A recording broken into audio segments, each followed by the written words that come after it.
Chapter 1. Casually comparing answers.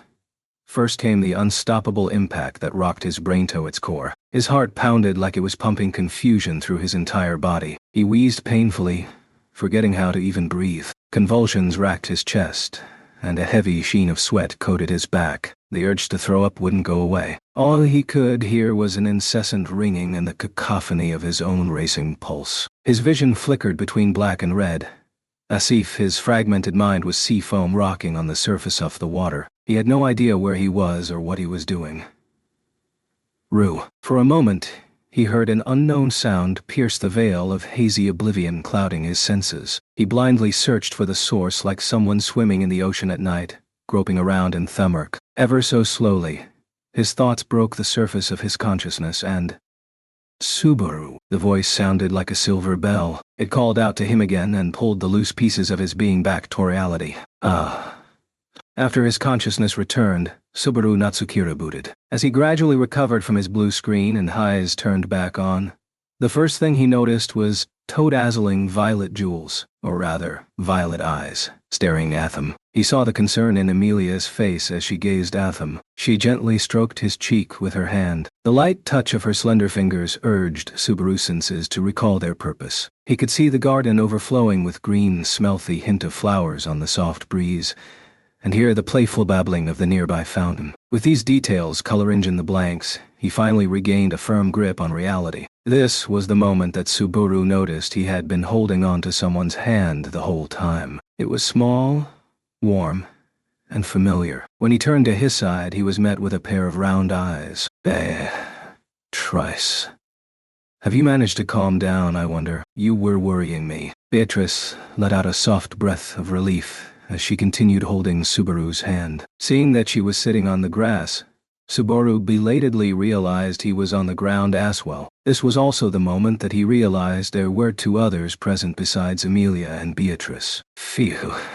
You gave us a real scare, Master Subaru. For a moment there, I was worried I wouldn't make it. Your humble Liliana still has not learned many funeral hymns, you see.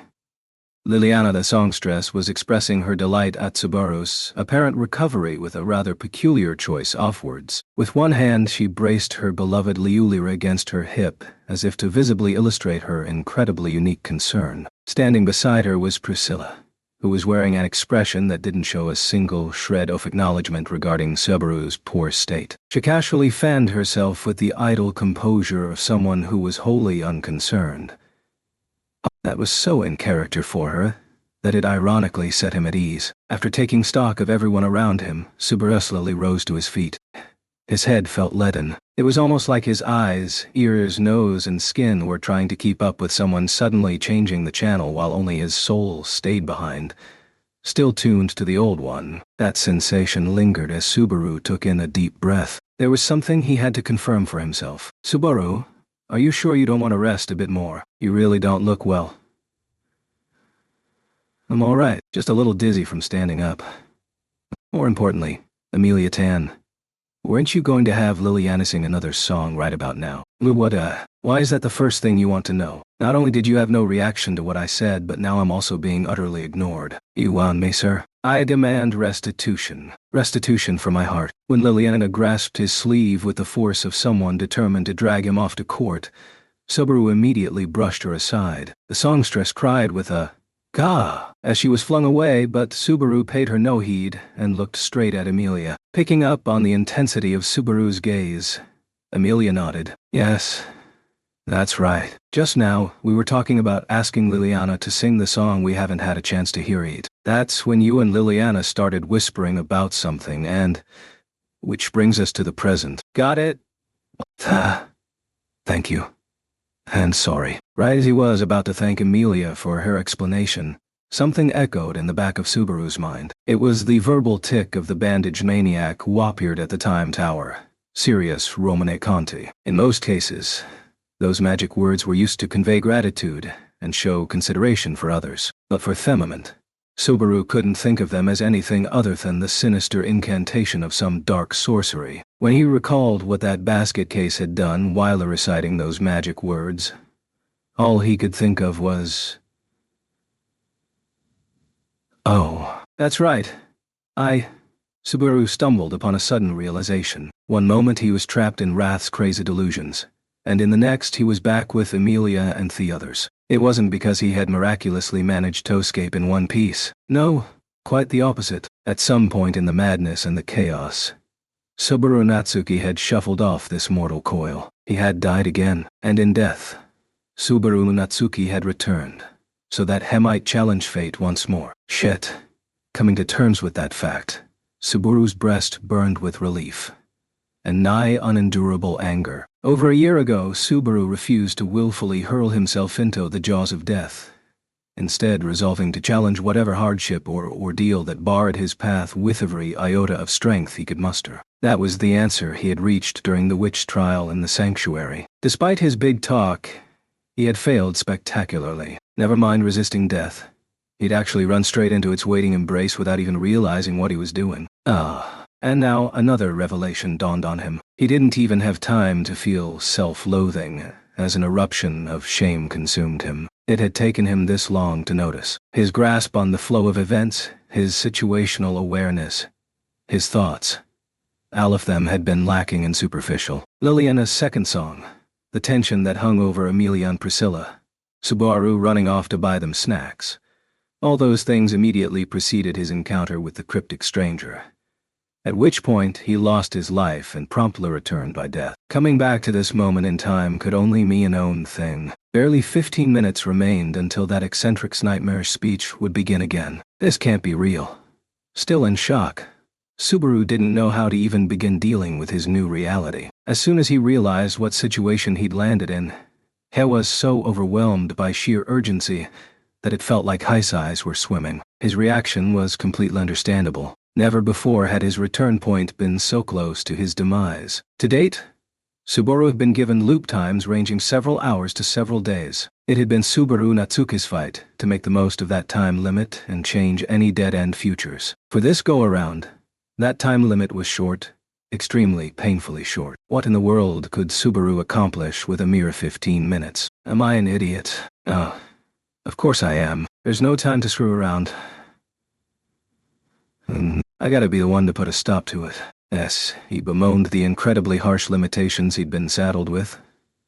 Subaru reprimanded himself to force his thoughts back on track. This was an opportunity that no one except Subaru was granted more than once to begin with. It was too much tosk for his second chances to be tailored for his convenience. He had to do his best, according to the conditions granted to him. He could complain all he wanted after his life was snuffed out if it came to that point. Beatrice, come with me and what, I wonder? Subaru impetuously turned around, ready to charge ahead when his words caught in his throat. Beatrice cocked her head in confusion. The enemy was an archbishop of the 7 deadly sins. Asking Beatrice for help and fighting together with her was the right choice.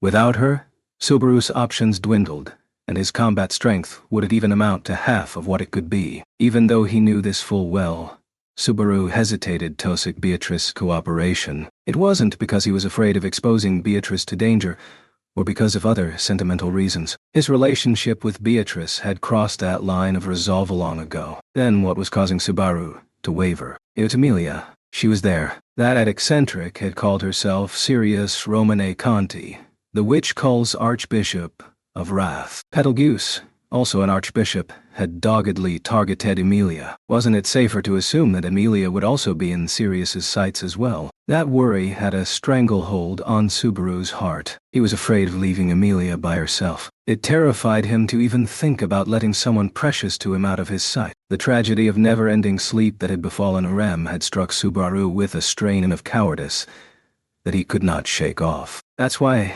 Beatrice, am I fine with getting the same sweets as everyone else? Subaru was still wearing a deadly serious expression when he posed that trivial question. That didn't sit well with Beatrice as Subaru drew closer to her suspicious face. Could you stay with Emilia? I'll rest easier if I know you're with her. I suppose there is yet another thing you cannot share even with Betty. Sorry, but when something comes up, you're the first person I count on. Though he knew it was low of him, Subaru was relying on Beatrice while withholding details about what was going on. She sighed at his reply as Subaru turned toward Amelia. I'm gonna go for a little run and buy some drinks while getting some air. You can just chill here and listen to the dangerous songstress song while looking graceful as always, alright? Somehow managing to flash a smile, Subaru spoke in a laid-back tone as he tried to take his leave. But then, wait, right before he was about to break into a run, he felt someone tugging at his clothes and stopped. When he checked to see who it was, Subaru found Amelia grasping the sleeve of his jacket, gazing at Subaru as if she wanted to say something. He'd been incredibly sloppy. Of course, Amelia was suspicious. Therefore, Subaru, please be careful. Don't do anything rash. Amelia swallowed her doubts and only asked that he keep his wits about him. Her thoughtfulness made him happy. Yeah, of course. Just sit tight and trust me. I'll protect you. Okay, take care. With that final comment, she let go of his sleeve, blushing a little. I have it. Please listen. Show me your medal. Alright. I'm off. I'll be right back. Or at least it'll feel like I'll be right back. Ignoring the songstress taking inspiration from the scene to fuel her creative juices, Subaru properly broke into a run. Approximately 10 minutes remained until the nightmarish speech began. A time limit short enough to make him cry. It didn't even take 5 minutes to sprint to the square that contained the time tower where everything would go down. Since it had taken him some time to confirm the situation after returning by death, he had left the park later than his previous time going there. Skipping the shopping trip let him make up some of the lost time, but with a limit of 15 minutes, there's no telling how fatal it might be to show up a few seconds late. That was even truer because he currently had an overwhelming lack of information. The worst of it was that Subaru didn't know what caused return by death. In other words, he hadn't isolated what killed him. The circumstances surrounding his latest death were simply that bizarre. An archbishop of the 7 deadly sins had appeared out up a time tower and somehow convinced the audience, Subaru included, to joyfully listen to her mad speech. In the end, even when Sirius hurled an innocent boy from the top of the tower, Subaru and the others only reacted with eager applause as they watched the young child's head shatter against the ground. That was when his consciousness cut out, followed by return by death immediately after.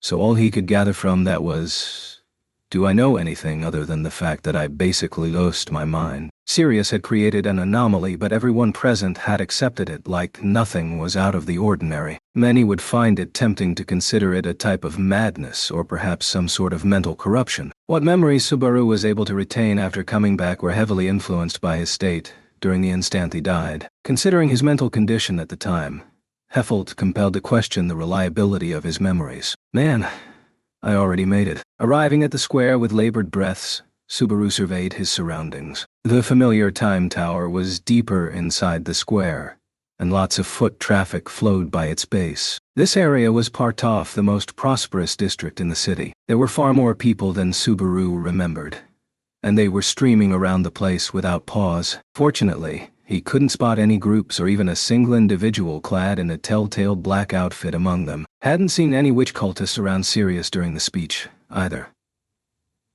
Perhaps Sirius was acting alone. Even if that was true, it didn't mean that the threat posed by the Archbishop was diminished in the slightest. Now, what should I do? Evacuating the square would be tough. I'd need way more help to go around convincing people. Besides, doing something like that might tip off Sirius. For an instant, he considered causing a commotion to forestall the tragedy that was about to take place.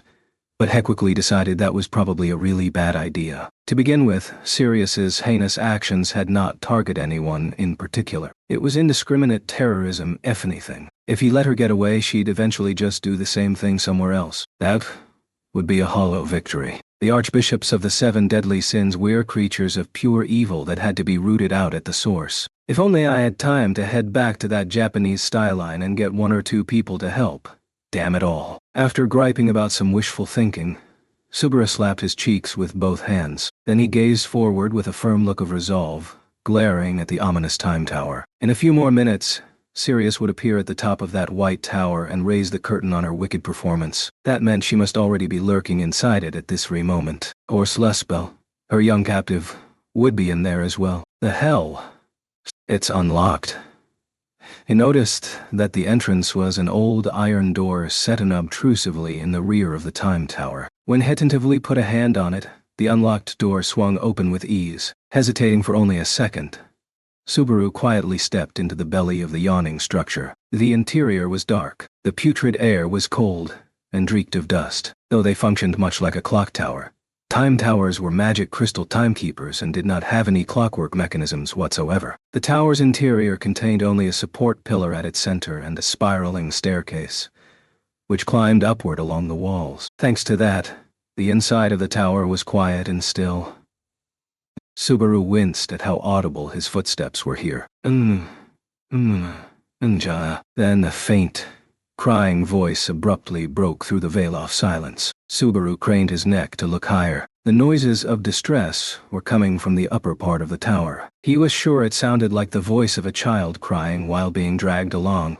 "Don't cry, don't wail, and don't make a fuss. You truly are a good child. A strong child who protected someone precious to you. Surely your family, and even your younger brothers and sisters you have never set eyes upon, will always think of you with pride." He could hear a sinister voice. Those words were undoubtedly directed at the sobbing child. They sounded like both a blessing and a curse overflowing with resentment, an intense mix of love and hate. This was twisted. That one utterance was enough for Subaru to tell that the speaker did not possess a sound mind. They were above him. The moment he knew that for certain, Subaru let out a heavy breath, then went still. Putting a hand over his racing heart, Subaru stepped onto the spiral stairs. Fortunately, walking silently was one of the skills that his mentor, Klein, had instilled in him over this past year. Leading with his heels before slowly shifting his body weight forward, Subaru inched toward the top of the tower with stealthy steps. At the topmost floor there was a window that allowed for inspection of the magic crystal timepiece, and was accessed via a loft that served as a maintenance space. Cautiously, he peered into that room from midway up the stairs, managing to catch sight of some silhouettes wriggling in the darkness. There was no sign of anyone else in the vicinity. He was almost certain that these figures were Sirius and Thurstage. Seeing his chance, Subaru moved a hand behind his hype and slowly drew his weapon, a whip, from its holster. It shared a deep resemblance with the bullwhip that was favored by a certain archaeologist who often raided old ruins in a world-famous series of films. The main difference was that Subaru's whip was longer, which naturally made it more difficult to use. However, under Klin's strict tutelage, Subaru had somehow managed to rise to an acceptable level of mastery over the last year. The whip that Subaru held now was a custom gift he'd received from his mentor as a sort of graduation present. Taking inspiration from the name of the demon beast that had provided the materials, Subaru had dubbed it the Guilty Whip. It was perfect for tricks and feints,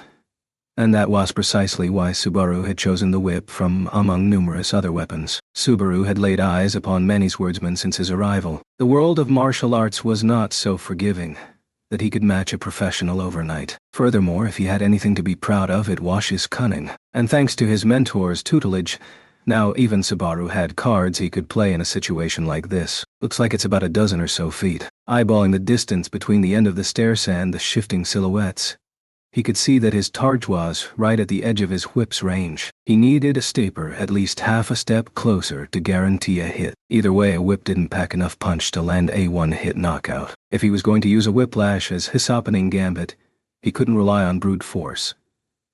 So instead, he'd make use of height. He took a shallow breath, then held it. He decided to attack from a range where he could hit Fortin. Surging forward, he wound up his right hand to ready his whip as he cleared the stairs. The silhouettes still weren't looking in his direction. The initiative was his fourth taking.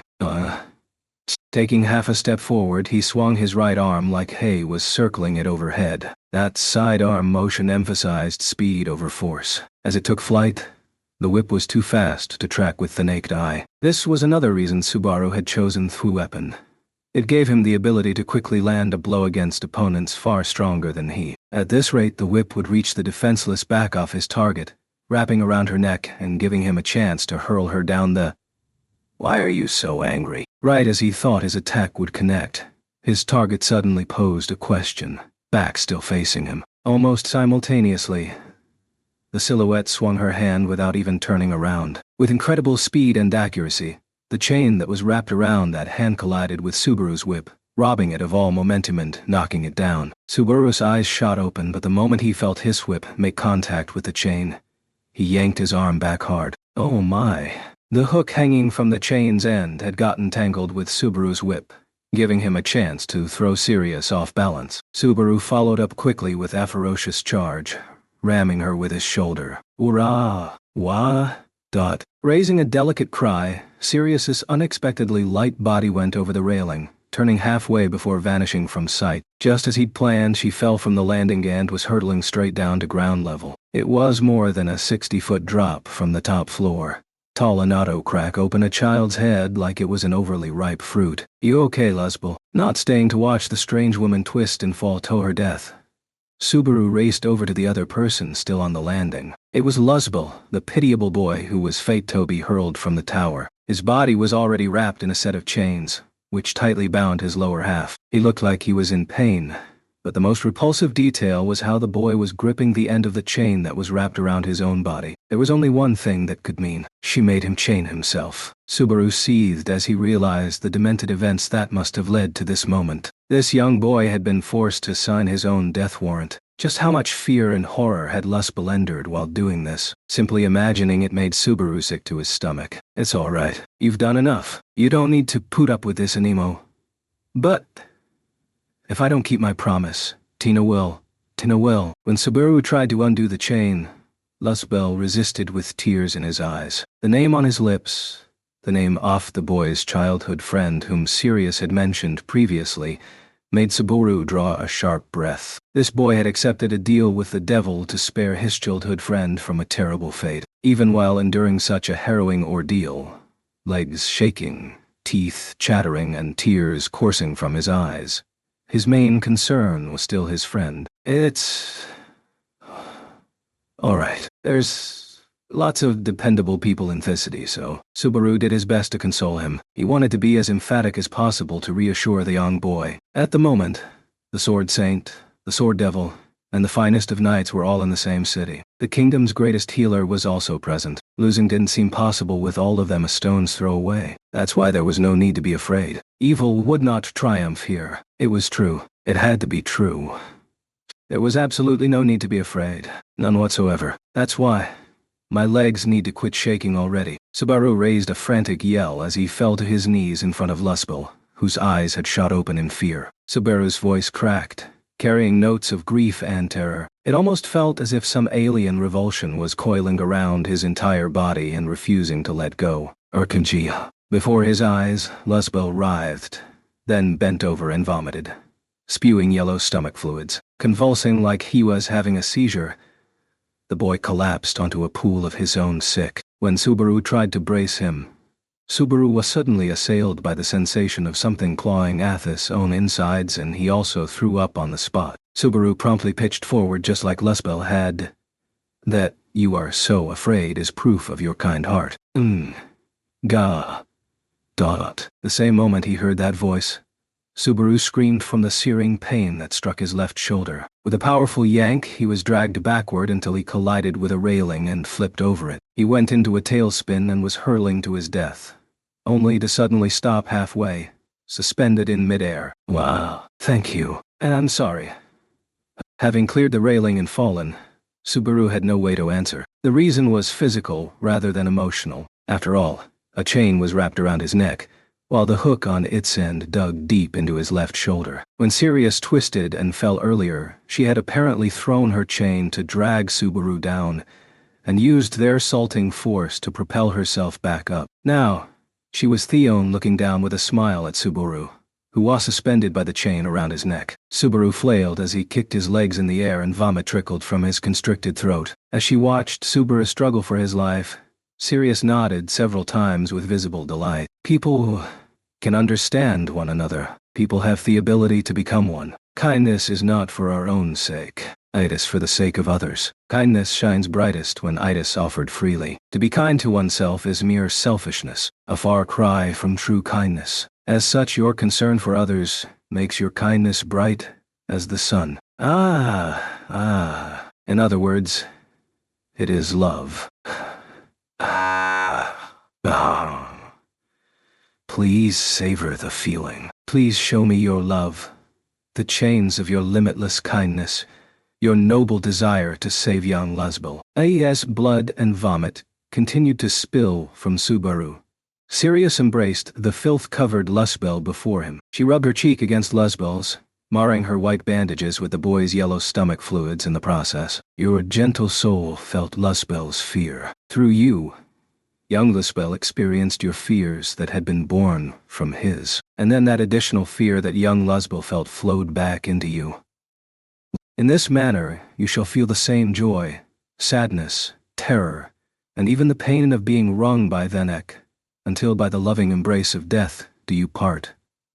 Those rambling words rained down on Subaru from above. In that moment, he was far too preoccupied to dismiss her words as delusional and nonsense. The reason was that everything, from voices to the very air itself, had become an object of fear for Subaru. The entire world scared him. If everything that he laid eyes on was scary, then he should have just closed his eyes. But when he realized that darkness itself was terrifying, this thought combined with the worry that he might never see light again if he closed his eyes, making his entire body freeze stiff, because comprehending that fear made him afraid that he couldn't comprehend fear anymore, which was a terrifying thought in and of itself, because if the whole world was made up of terrifying things and fear was the only truth of the world, then fear gave way to fear that would make fear fears. Oh my. It would seem you are at your limit. Compassionate people who love and feel deeply are beautiful, but at times fragile. People love, and so they suffer. But it is because of love that people's lives have meaning. What a very complicated thing. Well then, I shall borrow little Tina's strength next. Young Luzbel, young men, you two have earned your rest. Reason that dulls the value of life, which allows creatures to defy their natural instincts and functions, meaning fear is necessary, so it's only natural for people to feel fear, so it's nothing to be ashamed of. And if anything, it'd be pointless to not be afraid. But it would probably be through thought experiments like this that he'd challenge the fear that gripped his entire body, because otherwise why was Subaru even scared? Scary. Scared, scary. I don't feel so good, baby, ba ba ba ba ba ba da da da da da da da da. After the song, we'll have a pleasant chat, so could you prepare some snacks, Master Natsuki? Do you not think that sweets will make everyone happy and bring us all closer together? The moment he blinked, the world changed before his eyes. Subaru immediately lost his balance, smashing his head into the girl who was winking and holding out an expectant hand toward him. Waga! Ay! A hard thunk echoed as Subaru saw stars in his eyes. The sharp pain sent Subaru reeling, leaving him wondering what happened as he took a step back. Something crashed onto the grass in front of him, but Subaru paid it no heed as he rubbed his own head. What are you muttering about?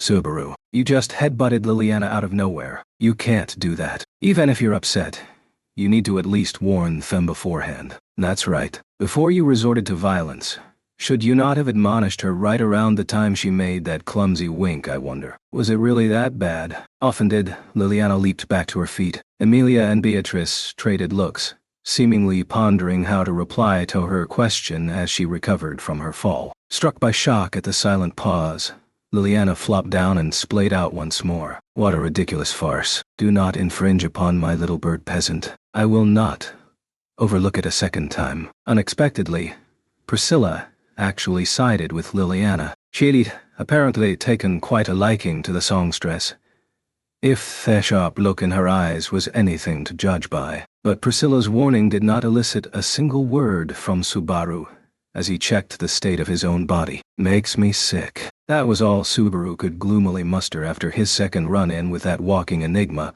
who hadn't changed in the slightest. Upon his second return by death, unprecedented fatigue ate away at Subaru's psyche. Experiencing 2 deaths in a short time frame was undoubtedly a large burden, but the greatest source of his distress was the fact that he had lost his mind twice over. Though both episodes had their differences, he'd tasted mental collapse via mania and psychosis in rapid succession. During the second instance, he'd experienced his very sense of self break down. He never wanted to go through that again. He wondered if the ultimate cause of his second death was cardiac arrest from extreme terror or simple suffocation from being strung up by his neck. Either way, he'd paid a high price for trying to save Luzbel by himself. However, Subaru hadn't died twice in a mere 30 minutes without getting anything out of it. Sirius had been kind enough to explain what was happening to Subaru as his life came to an end, perhaps as a sort of morbid farewell gift, fear heightening as it passes back and forth between people.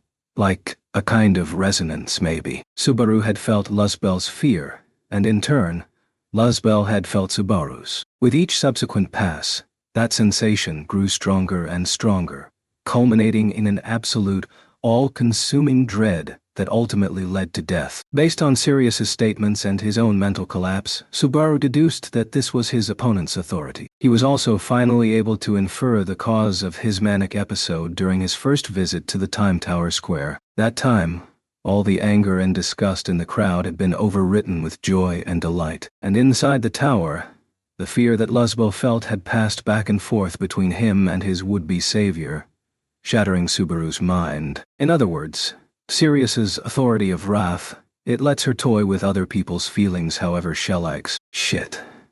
That's bad news. Just like Betelgeuse's unseen hands, it was an authority, a special power not subject to the world's normal rules of magic. Befitting the title of wrath, that sinister ability was closely tied to human emotion. In the end, that was all his second death allowed him to deduce with any confidence. The biggest issue was that Hestel had no idea what conditions were required for activating this authority, and he didn't have a single lead in how to resolve this situation. It was fair to say that the strategy he employed against Betelgeuse had heavily depended upon luck. Unseen Hands was the authority of sloth, and Betelgeuse himself was an evil spirit who had the powerful ability to possess the bodies of others. Subaru just happened to have ways of countering both. However, setting his means of resisting possession aside, Subaru still didn't know what let him see Unseen Hands. At some point since then, he'd learned a skill he called Invisible Providence, which greatly resembled Unseen Hands, but his suspicions remained just that. Since Return by Death seems to have something to do with the witch, I'd hoped it meant the witch cult's rule-breaking tricks wouldn't work on me or something, but he had no choice but to discard that line of thinking after Wrath's power had affected him so deeply. On top of that, based on what he could gather so far, the worst-case scenario was that Sirius authority simply activated upon contact. It was a distinct possibility that hearing her voice, or seeing her in person, was enough for him to become ensnared. In that case, the most reliable strategy against Sirius was to blow her up along with the entire building before she emerged from the top of the Time Tower. That way she would have no chance to use her authority. This plan wasn't possible because Subaru knew Sirius's exact location due to the short time limit imposed by his Return by Death. If he acted immediately, Sirius could be defeated for sure, so long as he turned a blind eye and accepted the sacrifice of one little boy. As if I'd ever let that happen. There was no way he'd ever invoke phrases like necessary sacrifices. For Subaru, even if it meant exchanging one life to save many, losing that one life was like giving up the entire world. If he had already made up his mind to not sacrifice himself, how could he reduce the lives of others to mere numbers? That was the act of a god or a devil, and Subaru had no intention of turning into either. I'll save Luzbel and beat Sirius. Gotta make both happen somehow, huh? Meh.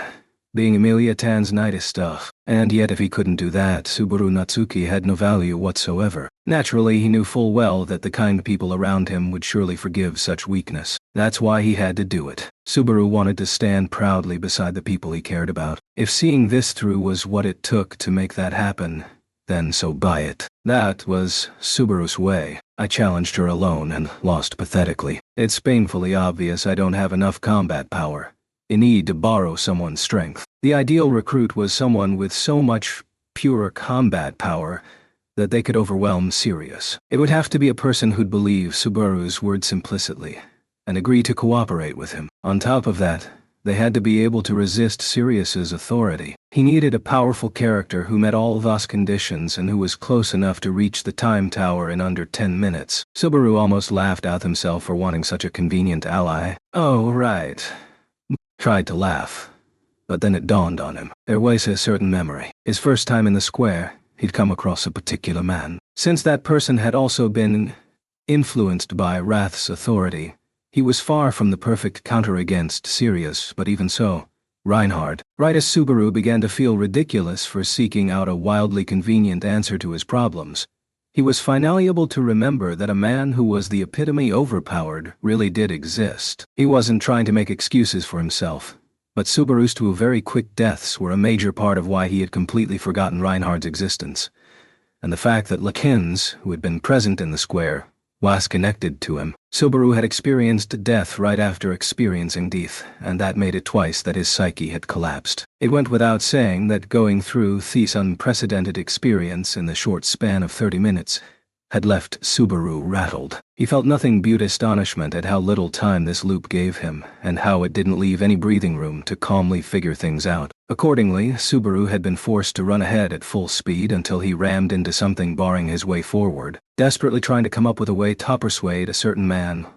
was no exception. "I finally found you. You're not getting away. Please call Reinhard over right now. It's an emergency." "Like hell I am. I don't want to hear another damn word-off complaint out of that red-headed bastard. Get lost." The shouting match that erupted in the middle of the street made passers-by glance at one another as they wondered what was up. The atmosphere resembled a sporting match as several curious onlookers hurled jeers at them. It annoyed Subaru, but he didn't have the luxury of paying them any heed. After recovering from the shock of return by death, Subaru was following up on his earlier conclusion with swift action. Asking Beatrice to guard Emilia just like last time, Subaru left the park, ostensibly to go shopping, when in reality he was looking for Lachins in the square to convey the imminent emergency. But Subaru had gotten off to a bad start and wasn't making any progress. It had taken him so long to find Lachins that Subaru had accidentally grabbed the man's shoulder the moment he happened upon him. He'd apologized several times, but still. "Anyway, I need you to calm down and listen to me. I'm not joking around.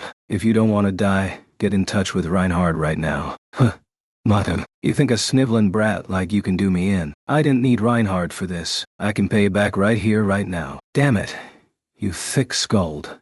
Taking Subaru's words as a taunt, Lachins let his anger grow even hotter. It was difficult to call Subaru and Lachins' relationship favorable to begin with. On top of that, Lachins seemed to dislike Reinhard a great deal, which apparently made him reluctant to rely upon the knight. Of course, that stubbornness didn't even compare with the threat that the Archbishop of the Seven Deadly Sins posed, but Subaru had good reason to not reveal all the details about the current turn of events. That said, at the rate things were going, the situation would only deteriorate, which didn't leave him much of a choice. Suppressing his instinctual fear, Subaru touched his hand to his chest. "Lachins, this isn't a joke. I want you to call Reinhard because someone who neither of us can lay a hand on is up to no good." "What are you going on about? Talk sense, man." Lachins snorted, treating Subaru's plea like it wasn't sense. The look on his face made Subaru lower his eyes and breathe deeply. "Stay away," he prayed privately as he opened his mouth. "The people coming might be from the witch cult." "There, I said it," thought Subaru as he let out his breath. Lachins' expression stiffened almost instantly. A moment after he spoke, Subaru looked down at Hishist, but nothing had happened. Even though he divulged a piece of information gained via return by death, no penalty had occurred. "Nothing this time, huh? Well, shit. That's bad for my heart in more than one way." Grasping his own collar, Subaru was flooded with relief as he cursed with minor irritation. It had been a year since he'd experienced return by death, but Subaru continued to be regularly tormented by various penalties that he incurred whenever he'd attempted to divulge the existence of his unusual power. In one notable example, he'd decided to reveal everything to Beatrice once and for all, only to experience truly hellish suffering like never before. It was a special present from the Witch of Jealousy, the culprit who stood behind those black hands. The penalty almost seemed to say, "Forget about everything transpired when we parted back at the witch tea party in the sanctuary." Given the circumstances, Subaru still had yet to disclose the existence of return by death to Beatrice or anyone else. Of course, so long as it didn't call abject suffering down on himself, he fully intended to tell his partner Beatrice everything that he could. He'd spent a long time trying before reluctantly giving up. Either way, the important part was that he'd been able to convey to Lachins the coming witch cult attack without activating the penalty. Hey brat, how serious are you about what you just said? This ain't some kind of ruse, right? It's Subaru Natsuki. Stop calling me brat already. Lachins, who had lowered his voice, clicked his tongue as he received Subaru's reply. In this world, invoking the names of the witch of jealousy and the witch cult was indescribably serious, enough that even Lachins had changed his expression as he instantly grasped the gravity of the impending situation. Subaru, you piece of shit, where the hell did you hear about something like... Oh, crap, that's right. You're Theon who killed the witch cult sloth guy, huh? Guess you do have some credibility. Flicking his tongue piercing with a finger, Lachins tried to figure out how to treat Subaru's statement. Lachins made some speculation that was a little at odds with the facts, but Subaru's exploits were apparently enough to convince him to play along. Anyway, are you saying those guys are gonna show up in this city, or right here in this damn square? So you believe me. You're the one who said you ain't playing around. Look, you hate that red-headed bastard's lectures, but I like staring death in the face even less. If you get it, then watch what you say and how you say it. It wasn't exactly trust or faith, but Lachins had made an unexpectedly logical decision. Subaru responded with a quick gotcha and a vigorous nod. All right, I'll keep that in mind. To properly explain, it's the witch cult's Archbishop of Wrath who's coming. She's gonna poke her face out at the top of the time tower in this square. There's no particular target, so she's gonna aim for everyone here. That sounds just like the witch cult. Darn it. Shit. How much time do we got? Probably less than 5 minutes. So I'd really like to kill him now. 5 minutes. The hell? Why didn't you say that sooner? That's why I've been asking you since 5 minutes ago. Lachins raised his voice as he suddenly realized how urgent the situation was. But the time limit was a curse that Subaru could not be more aware of. If he had any other choice, Subaru wouldn't be relying on casting a net out like this either. Hey, this ain't a sideshow. Get lost, you damn tourists. Lachins had judged that you couldn't make an omelet without breaking a few eggs. Rudely howling at the people crowding around his and Subaru's argument at a distance, he thrust his right hand toward the sky. Letting magic fly inside the city with nothing going on is against city regs. You better be there with me to explain. I'll do that much any day. I'll lick someone's boots if I have to. And you call yourself a knight. An instant after Subaru's reply left Lachins dumbfounded, Lachins unleashed a red light from his palm toward the sky. The flare spread in the middle of the sky, making the heavens glow and glimmer, as if he'd launched some small, cheap fireworks. To be blunt, it was hard to expect much from something so puny, but it was surely enough to summon that hero. Gotta say though, never thought I'd be working together with Larry toward the same goal like this. Subaru wanted to believe that such deep sentiment was a sign he'd made the right decision. If this brought Reinhardt running, then surely it would drastically change the situation. That vague sense of relief had caused Subaru to forget a natural concern. That moment, he had a thought that would have never occurred to him 15 minutes ago. Back during the second go-around, the people in the square looked up at the light in the sky, raising voices of surprise and wonder. Accordingly, a ball of fire off in the distance. It glows so prettily. Thank you. Naturally, when she heard the fuss outside, the bandaged Enigma came out into the open, leaning her body forward from the top of the white tower. Sirius seemed to be in a very good mood. Even if the bandages kept her expression hidden, her voice overflowed with emotion. Sirius savored the red magical glow floating in the blue ski before clapping. Yes, now then, everyone, so sorry to interrupt. Good day to you all. The thundering sound of her clap echoed loudly, and the audience, which had been focusing on the Goa spell that Lachins had unleashed, reflexively turned toward Sirius. No, don't look. Worried that this was the condition for her authority activating, Subaru yelled out in warning. However, no one heeded his words and averted their gazes. Of course not.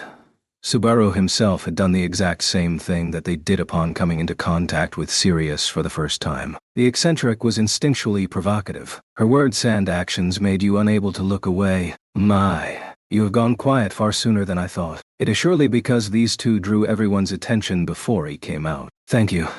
Applause, please. Clapping as she spoke, Sirius indicated Subaru and Lachins with her chain-wrapped hands. Amid sparse applause, Subaru endured the terrible chill running up his back as he desperately turned his head away in the hopes of escaping from the effects of her authority. However, it was probably too late for that. After all, Subaru already found himself unable to cover his ears. Subaru had deduced that the condition for Sirius activating her authority was for a potential victim to see her or hear her voice. Therefore, at first, he thought that maybe averting his eyes or plugging his ears might be no. But what did he need to cover his ears for anyway? After all, Sirius's voice was so soothing. Before he realized it, Subaru had turned back around, staring right at Sirius. For Sirius's part, she swayed her body with delight when she noticed Subaru was gazing up at her. The hooks at the tips of her chains clattered as they scraped along the floor, and this metallic sound pierced Subaru's mind. Yes, it took 19 seconds until all of you looked in me direction. I'm so sorry, but this is joyous indeed. Also, it would appear there is a child here thinking of me with much more intensity than I expected. Now, I should introduce myself. Yes, the massive audience gazed up at her in silence. Sirius politely bowed her head. As she did so, she peered down upon the square with only one eye uncovered. I am the Witch Cull's Archbishop of Wrath. My name is Sirius Romane Conti. Normally, the repulsive being invoking that terrifying name would be regarded as an object of fear and hatred, and yet the throng of people accepted it as if it were the name of a neighbor whom everyone knew. Sirius gently acknowledged this mild reaction, smiling and nodding like a benevolent mother. Tee-hee, thank you. I am so sorry to make all of you spare time for me like this. But rest easy, for it will be over in short order. Gently, like that of a mother reading a picture book in her child's bedroom, Sirius' voice had a lulling effect. All they wanted was to hear her voice more. The impulse was so strong that, oh, really now? In that case, I should finish this sooner rather than later. This new voice was deeper and more caring than Sirius' shallow affections. The emotions that had been sinking deep into the bodies and minds of Subaru and the others in the square were shaken. Sirius opened her eye wide while Subaru and the rest of the audience joined her in turning toward the edge of Thesquare as one. Their gazes fell on a waterway flowing behind Thesquare. The normally gentle stream of water was flowing backward as something was moving through it with incredible force, kicking up a spray of water in its wake. His vivid red hair blazed like a beautiful, flickering flame. He had eyes that seemed like a polished cut of a magnificent blue sky. He was built so handsomely that any manner of being might fall for him. This man was the epitome of what all people pictured in their hearts when they heard the word hero. Looking for the shortest route took some time. I'm sorry I'm late. The hero apologized for running over in 30 seconds rather than 5. The Sword Saint stood in the square after taking a path that no one else could as his so-called shortcut, or more specifically, having accomplished the superhuman feat off running upstream. Then when he caught sight of Wrath, who was standing atop the time tower, he took a breath. As he hardened his blue eyes, a short "I see" was all that emerged from the Sword Saint. Reinhard, I understand why you called me here. You made the right decision, Lachens. Or was it you who summoned me, Subaru? Slowly, Reinhard walked over and patted Subaru and Lachens both on the shoulder. Instantly, strength returned to their totally immobilized bodies. Reinhard. Yes, it is I. This seems to be quite a predicament. That's San Archbishop of the 7 Deadly Sins, isn't it? Subaru called out to him in an unsteady voice. Reinhard nodded firmly. The palpable wariness visible in his serene blue eyes showed that Reinhard had instantly realized the danger that Sirius posed with a single glance, gulping at how quickly he'd understood.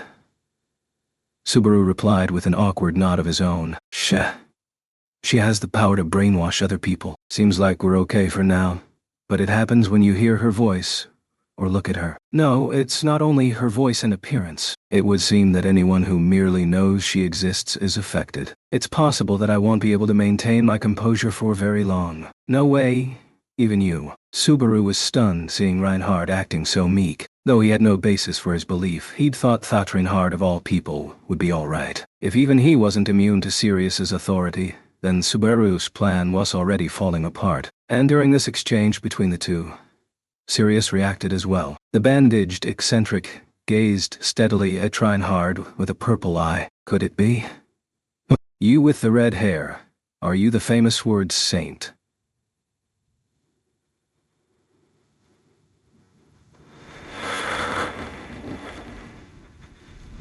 That's correct. Duh. I am Reinhard van Astria, current holder of the title of Sword Saint Dot. Unfortunately, I have yet to merit such a lofty title. Reinhard boldly confirmed Sirius's suspicions. Coming face to face with the most powerful being to set foot in that square, Sirius was far from being afraid and actually cried out with an "Ah ha!" She shouted and squirmed in place. The eccentric's cracked, high-pitched laughter echoed toward the sky. "Ah ha! Ah ha ha! Ah! What a splendid turn of events. What a fortuitous day it is for you to have come like this. You are known as the most splendid knight in all the land. Everyone loves you, and you love everyone. You are the living manifestation of the hope, the very love that it preach. I wonder about that." Sirius writhed with emotion, getting incredibly worked up as she flew into what was truly a wild dance of Madelight. Meanwhile, Reinhard was still engaging in conversation with Sirius, who continued rambling, though he didn't so much as look in her direction. This was far too risky against an opponent with an authority that joined minds in mutual madness. Wait, Reinhard.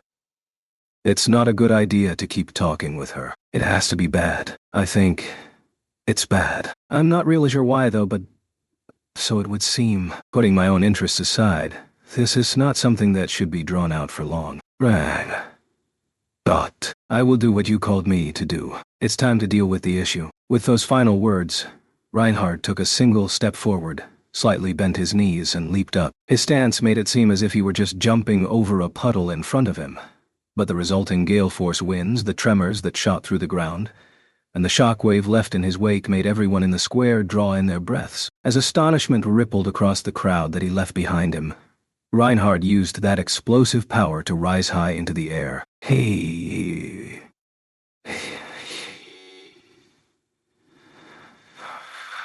Ah, how extraordinary. A sword saint shot out a kick at her from below. Sirius crossed her arms to shield against the blow. Her body was easily launched far into the sky above the tower. What in the... Isn't this basically aerial combat? After taking flight to attack Sirius on the high ground, Reinhard followed up by leaping off the edge of the time tower to pursue his opponent, whom he'd already kicked even higher. What overwhelming power, S. She watched the hero soar after her from below. Sirius swung her arms as her voice trembled with delight. Hook chains flew toward Reinhard, slicing through the air with more of a roar than a whistle. Those razor-sharp hooks could easily punch through the human body, and the sinister chains were no less dangerous, as they could shatter bone on impact. The cacophony of chains rattling seemed to make the very air groan, conducting a symphony of violence and destruction as they snaked toward the Sword Saint.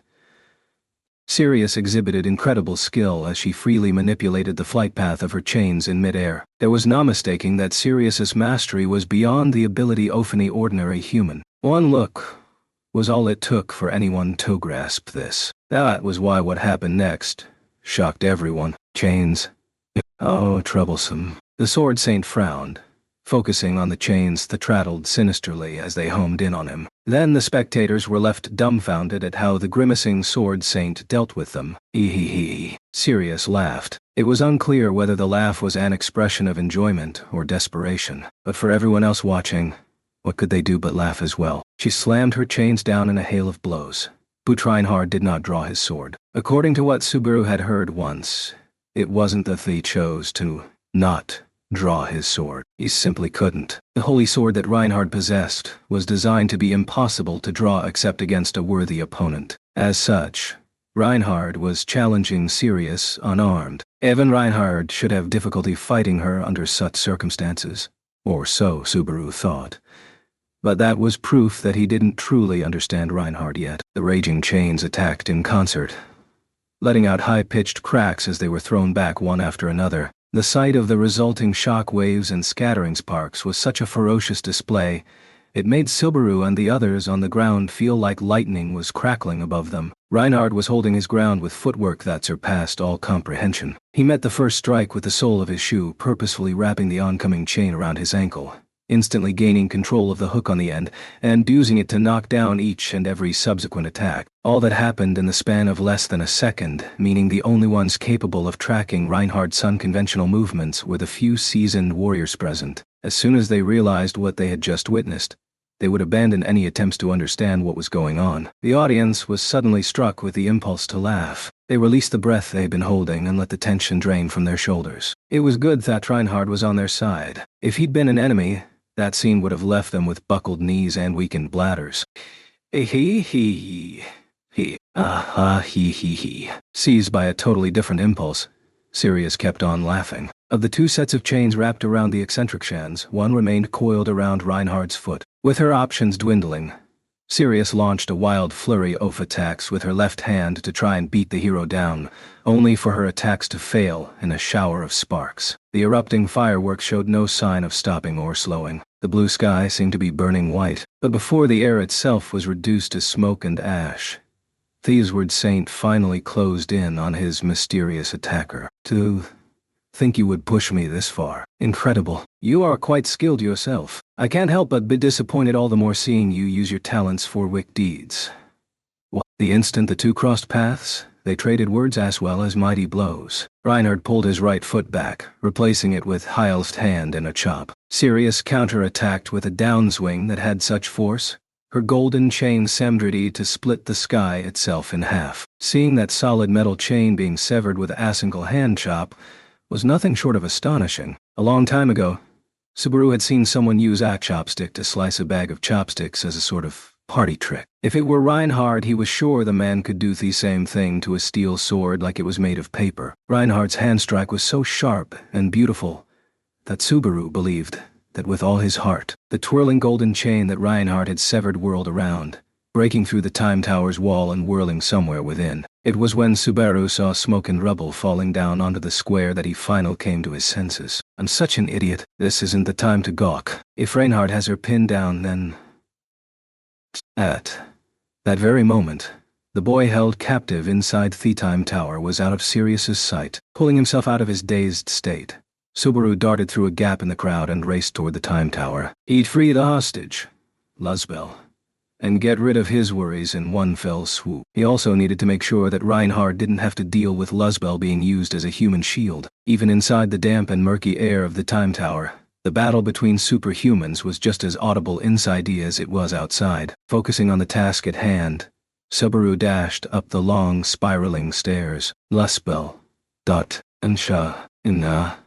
On the topmost floor, Subaru spotted a young child chained up right beside the inspection window. When Subaru picked up the hysterically sobbing Luzbel, the boy desperately shook his head and struggled. Subaru knew he'd taken the place of his childhood friend out of concern for her well-being. Don't worry, I'm on your side. That bandaged freak eye's our enemy, and right now, she's got her hands full with a superhero outside. That's why I'm getting you out of here while I can. Patiently explaining the situation to the writhing boy, Subaru seemed to get through, as Luzbel stopped flailing. When Subaru saw reason rather than fear gradually return to the boy's eyes, he nodded reassuringly. You just wait. I'm gonna get those chains off right now. The still anxious boy nodded in acknowledgement.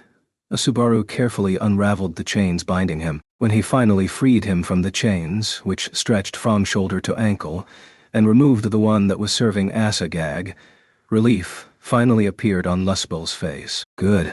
They're off. Can you stand on your own? If not, I'll carry you. I'm all right. Thank you very much. Rising on trembling legs, Luzbel summoned his courage and thanked Subaru. His face was still marred by tears, but Subaru had seen his bravery several times now. It was worthy of praise. Nodding in respect, Subaru turned his attention beyond the window to the ferocious battle still raging outside the tower. One wrong move, and this whole place might go down. Let's get out of here. You hurt anywhere? Earlier, my left hand got a little... Luzbel grimaced as he showed Subaru his injury. The boy's left arm sported a dark bruise and a cruel laceration, like a snake had been wrapped around it. Seeing how the wound seeped with blood, Subaru twisted his face in anguish. Did that asshole really have to hurt a little kid like this? Tying one up wasn't enough. No, that's not it. This started hurting all of a sudden when I was tied up earlier. Wait, What? Lustbel's words made Subaru furrow his brows. He recalled that Lustbel's body had been completely ensnared from his shoulders down to his ankles. If the boy's arm hadn't been injured before being tied up, there was no way it could have been injured afterward. The contradiction left Subaru's chest throbbing with a deep foreboding. Let's go. Either way, we can't stay here. Leading Lustbel by his uninjured right hand, Subaru raced back down the spiral stairway of the tower. The two descended down to the lowest floor and proceeded outside. The instant the two emerged, the scene unfolding in the square before them was kill, kill, kill, kill. There were thunderous calls for murder. Crowd screamed for blood, for the execution of the stranger who was on the ropes. Their eyes were bloodshot, and their teeth were bared. Their hatred was born from the physiological revulsion that accompanied enmity, and every one of their negative emotions culminated in an all-consuming desire to kill. The sum of these phenomena was wrath. Kill, kill, kill, kill, kill. Standing shoulder to shoulder with complete strangers, they raised their voices for a single purpose. Kill. Kill. What? Kill. Kill. Before this ordeal, their hearts had coalesced into one all sense of good and evil superseded by the demands of extraordinary circumstances. Kill. Kill. Kill. Kill. This union, this simple honesty, this pure act of will, this was kill, kill, kill, the kill. To become one. Is that not love? If so, then this is nothing short of a utopia that gives rise to true love. In a scene straight out of hell, Sirius spoke in a voice that was tinged with ecstasy as the crowd continued braying for blood. With her back against the time tower, the Maverick stood on the ground, finally cornered by the hero. The nearby crowd demanded her death, as though their screams would empower the Sword Saint, whom they had entrusted with their bloodthirsty intent. Sirius had apparently completely lost the chain on her left arm at some point in the time that Subaru had spent in the tower. That meant both fighters were now equally unarmed, but not a single person present thought she could beat Reinhard in a fair fight. She was clearly in mortal peril, and yet Sirius continued to laugh, her demeanor wholly unchanged. Do you have any last words? Thank you for your thoughtfulness, and my apologies. I shall share a warning. The other archbishops are not as polite as I. Should you ask them for their last words, a terrible fate shall surely befall you. I will take your warning to heart. In response to Reinhard's charity, Sirius offered a provocative message that seemed to be coming from a place of genuine concern. The Sword Saint dutifully acknowledged her as he raised a flat hand to carry out her execution. Kill. Kill. Thou. Kill.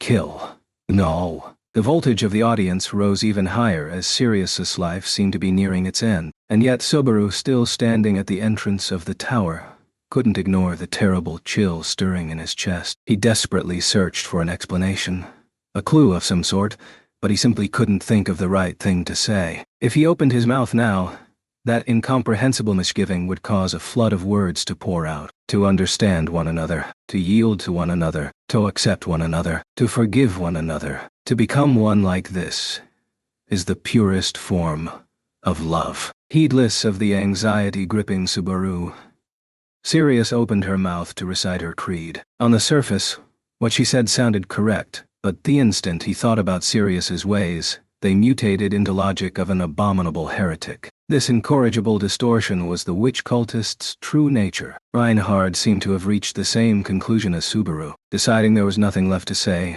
Reinhard stepped forward. Sirius simply laughed, stretching her arms toward the sky. The next moment, chains shot out from the sleeves of her robe as if fired out of a cannon. When the chains hidden inside her surged forth, they bit into the walls of the tower as they wrapped around the eccentric's body all at once. During that shameless attempt to flee, Reinhard closed the distance, effortlessly slipping through the air, leaving footprints behind on the paving stones. The red flame chased the fugitive into the sky. His raised flat hand was an instant kill weapon equal to a holy sword or adamanic blade. The instant it connected, Sirius life would be forfeit. Kill. Kill. Kill. No. Kill. No. The throng's cries would be answered. Unspeakable terror raced up Subaru's spine with incredible force, a harbinger of something irrevocable. Reinhard. Obeying his instinct, Subaru called out the name of the hero, and then with equal force he shouted, "Kill her!" Reinhardt's open hand shot forward. Tracing a white line, he neatly bisected Sirius's body from the left shoulder to the right flank. The blow was so keen that it took several seconds until the body noticed that it had split in two. Belatedly, blood gushed from the massive wound as Sirius's severed lower half fell away. "Ah, what a kind world," Sirius whispered deliriously as she split apart, hair and nards spilling out, with chains still wrapped around it. Her upper body scattered gore and viscera as it sailed through the sky, while the lower half trailed blood like a gushing fountain as it spun down toward the square. It was a terrible spectacle that would make most want avert their eyes, but not a soul in the square did. They could not. No. Turning back, Reinhardt stiffened as a word of utter shock trickled out. His blue eyes swayed with confusion and remorse. Subaru saw the despair spreading across his beautiful face, and that was the last thing Subaru saw. Subaru and the other spectators had all been cleaved into, transforming the square into a lake of carnage. Each of them bore a wound like a filleted fish, all neatly severed from the left shoulder to the right flank, his blood and organs scattered about. Subaru's mind vanished without any idea of what had just happened, but in his final moment, he thought he felt something. The right hand of the boy who had been severed in half just like Subaru, seemed to faintly grasp Subaru's left hand in search of salvation. He thought he felt that. "After the song we'll have a pleasant chat, so could you prepare some snacks, Master Natsuki? Do you not think that sweets will make everyone happy and bring us all closer together?" That hurts. Subaru. A moment after he blinked, a certain voice made Subaru jump in shock. He had been using every bit of strength he could muster to answer the hand that sought comfort from him, right before his consciousness had gone out, while squeezing Beatrice's little hand. Subaru's sudden act of violence made Beatrice kick Hishin with tears in her eyes. With that tiny spike of pain bringing him back to his senses, Subaru released Beatrice and stepped back. What is the matter? To suddenly try and bleakly mop its hand. What a poor way to treat such a lovely hand. I might even offer to lick it. Hoo-ha. Is that not quite unnecessary, I wonder? Do not suddenly draw so close with such a repulsive demeanor about you. When Liliana tried to rub the injured hand against her cheek, Beatrice shook her off and immediately hid behind Subaru. The inexplicable attack on her hand hadn't dented Subaru and Beatrice's bond in the slightest. Sadly, there was no time to find relief in that happy observation. "Subaru, are you all right? Your face has suddenly gotten very pale." Emilia-tan. Coming near. Emilia gently touched a hand to Subaru's cheek with a look of distinct concern. Subaru drew a sharp breath when he saw himself reflected in her violet eyes, which were rimmed by long eyelashes. He'd returned once again. He patted his shoulder and sighed, checking to see if he was still in one piece. He'd experienced terrible deaths before, including getting his belly torn open and his head smashed apart. But this was the first time he'd died from a proper slashing. At the instant of his death, a sense of surprise and loss won out over pain, but that hadn't been the only cause of his enormous sense of loss. This is the first, or, actually, the second time I got done and completely due to friendly fire, right? Subaru tried to make sense of the memories he'd returned with. His death demanded his recognition and acknowledgement of what had happened, and this time, when Subaru looked back at what had occurred in his final moments, he was able to grasp exactly what had brought about his demise. But that's just broken. Subaru's death was identical to how Sirius had died only moments earlier. They had been killed the exact same way. That incomprehensible fact explained his first death when he watched Luzbel fall to his doom. When they saw Luzbel plummet to his death, Subaru and the onlookers suffered the same fate all at once. In other words, Sirius's authority not only created a resonance of emotions, but also transferred physical conditions. What am I supposed to do? Reinhard joining the fight had certainly fulfilled Subaru's goal of striking down Sirius, at the cost of a great deal of lives in the square, rendering all their efforts meaningless. Leaving things up to Reinhard had looked like the right choice at first, but knowing what he knew now, it had clearly been a mistake. Subaru?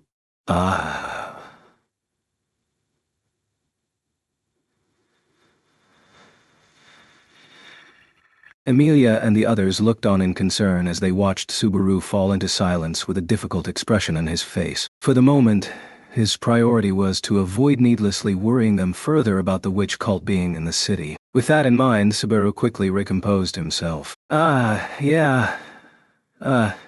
It's nothing, really. I'm just a little... Oh. That daisuke we had this morning came back with a vengeance, and it's giving me some serious heartburn. I completely understand that feeling. The same thing happens to me quite a lot. Sometimes when I manto burp, I throw up instead, and other times, I pass a Litligas the wrong way, and... You don't need to finish that thought. You're technically a young lady, you know. Please never bring that up again. Stopping Liliana, in the middle of what was clearly supposed to be an outrageous joke, Subaru flashed Emilia a smile. For the briefest of moments, that charming smile made Emilia's lips tremble before she replied, "If you insist, I'll take you at your word. Subaru. Bhutanli this time, okay? Yeah, I hear you. Thanks. Anyway, I'm gonna follow Liliana's suggestion and go play errand boy for a bit. You just sit back and enjoy your song. All right, Emilia Tan." Appreciative of Emilia's thoughtfulness, Subaru saluted as he played the fool. Then Subaru took Beatrice's hand in a natural fashion while she hid behind him. "Biko, you're on shopping detail with me. We can be lovey-dovey the whole way there." "Are you saying, Oliver?" "Yes, I understand." Beatrice's face instantly went red, as she instinctively got ready to make some retort, but she calmed down immediately. Instead, the moment she saw Subaru's expression, she'd deduced something when she noticed in his gaze the hope that he could rely on her. "Emilia Tan, I'll be back soon."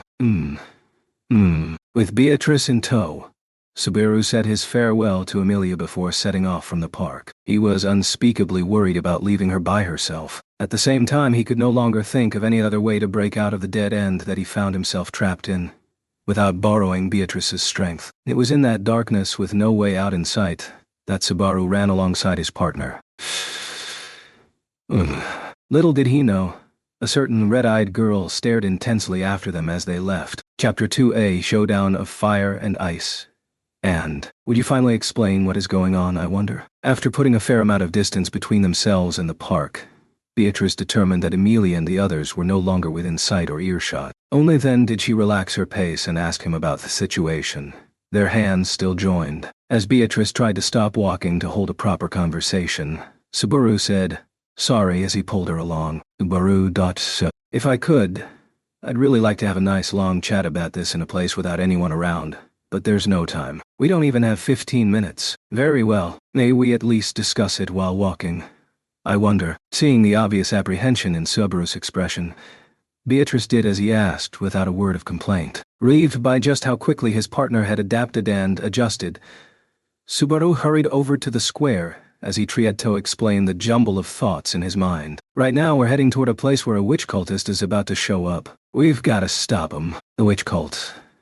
As Beatrice drew in her breath, Subaru carefully tried to choose his next words. What made that difficult was the penalty for divulging information related to return by death. As long as he only shared the same details that he told Lakins, there shouldn't be any problems. The fact that he didn't know this for certain was one of the things Subaru really had about the witch curse that bound him. Whenever he tried to share information about return by death, evil black hands would come to inflict a penalty, the severity of which seemed to be based not only on the details contained in Subaru's words, but also whom he decided to tell them to. In other words, the degree of information he could convey depended entirely upon the witch's whims. If that wasn't the case, what else could have been responsible for crushing Emilia's heart after he revealed the secret to her? He never, ever wanted to go through that again. If someone had to get hurt, then better it be Subaru. Of course, the thought of that frightened him, but it wasn't too endurable.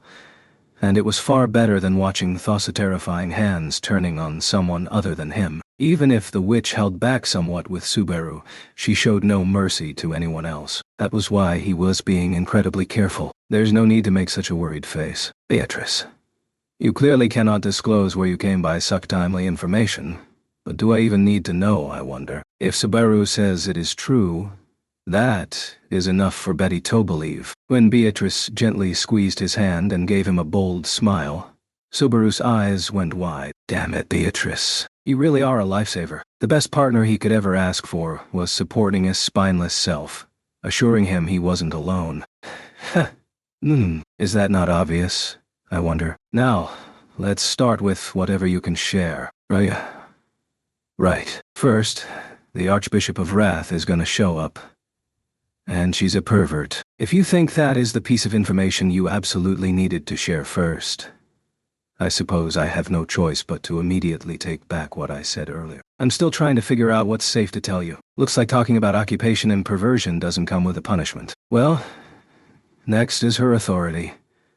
It's like resonance between senses and emotions. What does that mean? Cocking her head quizzically, Beatrice's eyes made it clear that she didn't understand. She could hardly be blamed. Despite having actually experienced it, Subaru still found it mind-boggling himself. I can't see what kind of threat a synchronization of senses and emotions might pose. Basically, you stop thinking that dangerous things are dangerous. Anyone affected has their emotions go haywire and can't properly judge situations or act. I've had my fill of that one. He remembered how the crowd had raised both arms shy to welcome the screams of a boy who didn't want to die. From any objective observer's standpoint, that Hellascene must have been utterly revolting. But what was truly terrifying was that everyone there thought they were in some kind of heaven. I suppose I understand the resonance of emotion somewhat. What is this resonance of senses, then? If the other person feels pain, you feel it too. Cut off the Archbishop's head, and everyone watching will lose their heads too. Insane. Right. When he said it aloud, the hopelessness of it left him practically in awe. Even if they managed to kill their target, they would die too. Put bluntly, it was hard to think of an ability that was better at making an opponent hesitate. Because of Return Be Death, Subaru had a unique chance to discuss countermeasures beforehand, but it was simply unacceptable to take great pains to win the battle only to get dragged down by the vanquished in the end. It's pathetic, but I don't have a single card to play. That's why I want to borrow your strength and intellect. Well, of course you do. If anything, isn't relying on Betty the natural thing to do, I wonder? As she gradually came to grips with the situation, Beatrice assuaged Subaru's concerns. I guess you're right. We could also play Reinhard as a wild card, but he revealed to her the possibility that Reinhard might be their one ray of hope. If Reinhard's there, we don't have to worry about him losing to any enemy. But if the Archbishop dies at Hishans, the problem is that everyone else is going to get annihilated because they'll die the same way. That was exactly how Subaru had lost his life last time. The possibility of capturing Sirius alive occurred to him, but with no way to convey the finer details of such a plan to Reinhard, Subaru couldn't eliminate the danger of Sirius resonance kicking in if she was knocked out. If they made even the slightest mistake in neutralizing her, the entire kingdom might very well be destroyed by her sinister soul-washing ability. As Subaru mulled over how to make use of Reinhard, Beatrice raised a tiny hand. Subaru, there's something I must tell you. It's bad news. Seriously. I don't really want to hear any more bad news than I already have if I can help it. I suppose I understand what you mean. Still, I must mention it nonetheless. Should Reinhard and I stand upon the same battlefield, your Betty will likely be reduced to simply being an adorable girl. Beatrice's sudden announcement stopped Subaru in his tracks. You don't mean that you won't be able to do anything because you'll be too busy swooning at him, right? This is no time for jokes. Is it a physical characteristic of his, I wonder? Reinhard is the epitome of abnormalities in this world. His mere presence causes nearby mana to blindly follow suit. Wouldn't any magic user or spirit caught up in that cease to function normally, I wonder? What the hell?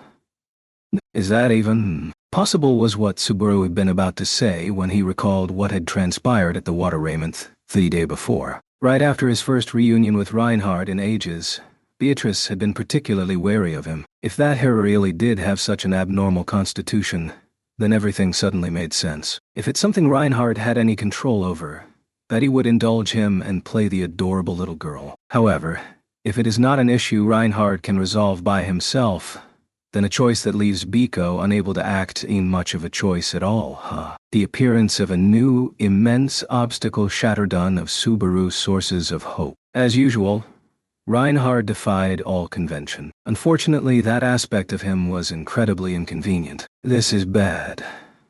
Never mind asking him for help. Him showing up would just make things even more difficult. It wasn't anyone's fault in particular. The cards in Subaru's hand just happened to be terribly mismatched. Emilia, Beatrice, Reinhard. Any one of them was powerful individually. But if they stood together, their conflicting characteristics and the enemy's authority would prevent them from acting at full strength. All his allies were formidable in their own right. It was Subaru's failure and his alone that he couldn't come up with a strategy that let them reach their true potential. At this rate, he'd end up confronting the eccentric again without so much as a plan.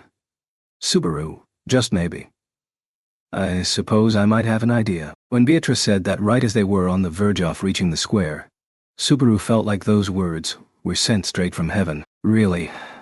Once you have a plan, in the end it is merely a possibility. If the Archbishop's authority is as you describe, does that not sound very similar to the high-level spell Necht, I wonder? Yeah, now that you mention it, that spell's effect really does resemble Wrath's authority. Seeing Subaru shouting in surprise, Beatrice raised a finger, wagging it as she nodded. Ordinarily, I suppose Necht is a spell for conveying messages between allies without requiring words. To employ it in this manner, it would be the highest of heresies. Is there anything more unforgivable? I wonder. Beatrice took great pride in her magic, so it was natural that she was disturbed by the thought of someone misusing it. Now that she mentioned it, Subaru recalled relying upon Necht to fight at Julius's side once, though he would have preferred to forget that episode if he could. That was because sharing his vision had been the only way to grant Julius the ability to see Betelgeuse's unseen hands. This was the proper application of Nekta. It was never supposed to be used as a power to bind others like a curse. Moreover, Necht is not magic that works on just anyone. At minimum, I suppose you would need complete harmony between both subjects of the spell. The Archbishop's authority clearly disregards that requirement. It's probably an authority that forces people to link together. More importantly, you want to know a way to counter it, I suppose. Put simply, this is Shamak's time to shine. It's Shamak time. As per usual, it's way more useful than it should be. Beatrice's explanation made Subaru unwittingly shout and clench his fist in celebration. That was how great the existence of the spell Khalid Shamak was to Subaru. In times of suffering, times of bitterness, times of danger, and times of distress, Shamak had been there with Subaru through it all. Before he'd formed a pact with Beatrice, it was no exaggeration to say that Shamak had lent its strength to the powerless Subaru, just as much as Rem and Patlashad. After Subaru had wrecked his gate and was unable to use magic on his own, he'd assumed his relationship with Shamak had come to an end. But was Shamak now going to come riding to Subaru's aid once again? I see. Shamak, huh? If we use Shamak, I'm sure it'll manage to come through for us somehow. Even though it is a beginner-level spell with precious few uses, why do you have such a mysterious level of faith in it, I wonder? Hold it up, I won't let anyone trash-talk Shamak, even if it's you, Biko. In all seriousness, what happened to make Subaru this obsessed? Sighing deeply, Beatrice thrust the tip of her finger at Subaru's face, even as he got all worked up. Shamak forcibly prevents the spell's target from sensing the world around them. The strength of the effect scales with the skill of the caster, but for Betty, casting it on anyone is a simple matter. Meaning, I suppose I could put every person within the enemy's range under Shamak's influence. If our opponent compels comprehension and resonance, then Betty simply needs to sow incomprehension and chaos among them. Hearing you put it that way makes it sound kind of terrible. But I get what you mean now. Subaru slapped his knees, completely convinced by Beatrice's reasoning. Her solution had addressed every single one of Subaru's concerns, and she was proud of herself for suggesting it. Okay, let's go. If we can nullify that ability, the battle will swing in our favor. After that, what comes after? The only remaining task would be vanquishing the Archbishop of the 7 deadly sins without Reinhard knowing. The point that Beatrice bluntly raised pressed Subaru into silence. Just so you know, Betty will be focused on using Shamak, and it will also be necessary to cast Shamak upon anyone fighting the Archbishop the moment the enemy is defeated. Won't I be too preoccupied to do anything else, I wonder?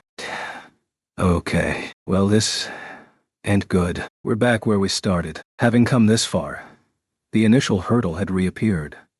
Subaru lacked combat strength. With Beatrice as Subaru's only backup, Even if they could block the soul-washing, defeating Sirius on his own was out of the question. It irked him that the whip he'd practiced with so much would be of little use. I'll just have to talk to the people in the square when, nah, there's no way to know if they'd buy it. I just happened to know his face. So I managed to convince Lackenstow hear me out, but...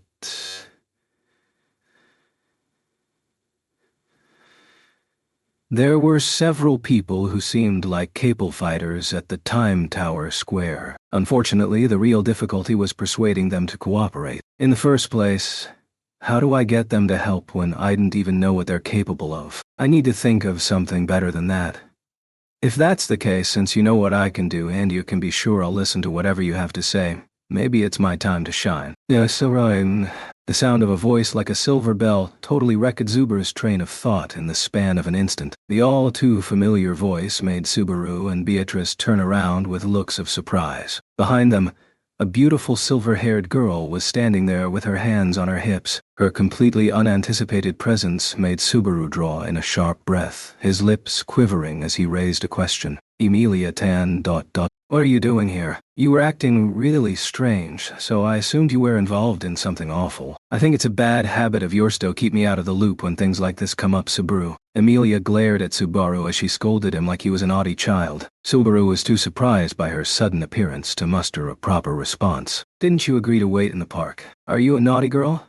I wonder. Seeing as how Subaru was still in a state of shock, Beatrice answered instead as she peered up at Emilia. Emilia prefaced her reply with a sorry before she continued, I really did intend to wait. But then Priscilla said, the girl in red. She said that if I didn't go after Subaru right away, I would regret it. If nothing was wrong, I planned to go right back. But I can't leave now, after seeing you two talk so seriously this whole time. Subaru wanted to curse Priscilla, the culprit who'd gone and pressured Emilia to take action. She really did like to stir situations up. This was how she complicated things, as if she'd planned it all out in advance. Thanks to her, the situation Subaru had wanted to avoid the most had just come together like it was scripted. Emilia, I'm happy you feel that way. I really am. Boot right now.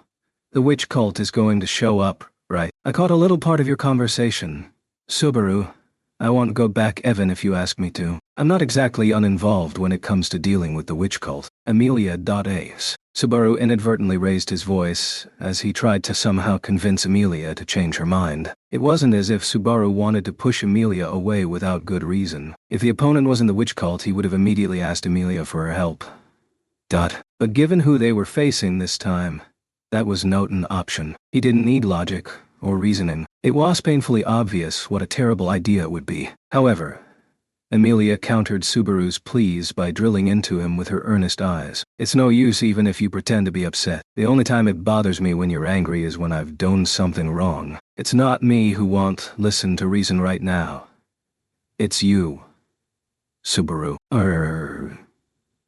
Seeing those violet eyes staring straight at him made Subaru falter. On top of that, while Subaru was at a loss for words, Emilia pleaded with him. Subaru, I understand that you're doing this to try and protect me, but that just means you'll get hurt again. So, I absolutely refuse to turn a blind eye to all this. If you're e-fighting, then I'm fighting too. If you're fighting to protect someone, then I'll help. Just like you've been protecting me all this time. Subaru. I want a chance to protect you too, Subaru. I mean, look, you seem like you might cry at any moment. It couldn't let his resolve waver. Yet Emilia's pleas pushed him to the limit. Subaru had to summon his own courage to keep her away from danger. He needed a heart of steel that could withstand any and all hardship. And yet, in that moment, Subaru was afraid. He was scared. He was terrified. Subaru had already lost his life 3 times in a single hour. Even Subaru Natsuki had never experienced so much death in such a brief span of time. To begin with, even if he had an eternity, it wouldn't be enough time for him to ever get used to dying. Death was always frightening. There was no getting used to it, nor could he allow himself to become numb to it. To be robbed of one's life meant losing a future. It was the denial of one's way of life, trampling on their existence, and a defilement of the soul. That was what being killed meant. Subaru had suffered that fate over and over again. "I don't want to die" was the thought that loomed greatest in his mind at any given moment. No matter how much time passed, Subaru Natsuki was unable to conquer that weakness. "Subaru, it's time to give up." With Subaru unable to mount a sensible rebuttal, Beatrice sighed deeply and spoke for him. "Beatrice, don't you know full well how stubborn Emilia can be, I wonder? Now that she's aware there is little you can do to dissuade her. Besides, I suppose Betty understands how Emilia feels, and has no inclination to convince her otherwise. It wasn't that she couldn't, she simply didn't want to." That was what Beatrice, the crux of the operation, had decided. Emilia gazed at Subaru earnestly. Beatrice gazed at Subaru affectionately. Under the pair's gazes, Subaru's heart finally broke. "Which cult is probably targeting you? For starters, please put your safety first at all times." Okay, I know that you'll come save me even if we get captured, Subaru. Please don't say something so ominous. Also, how much did you overhear?" A smile of relief came over Emilia as Subaru capitulated to her demands. Her expression immediately sobered when she recalled what a difficult foe awaited them. "I caught most of it. A bad person from the witch cult who uses magic like Necht is coming. Beatrice is going Taos Shamak to counter that. And we have to beat the bad guy in the meantime, right?" Breaking everything down like that makes it sound like a Sunday morning cartoon. But I guess that's fine, so I can count on your help. Of course. Leave it to me. I've grown lots and lots over the past year, you know." Putting both fists in front of her, Emilia assumed an adorable fighting stance. She was a little too relaxed, but she had the plan firmly in her mind. Of course, adding Emilia to the operation didn't alleviate all his worries, but with Emilia Tan and Biko, there's no way we're gonna lose. Taking uncertainties and problems and turning them into advantages was just how guys like him rolled. On that note, we're here. It's time.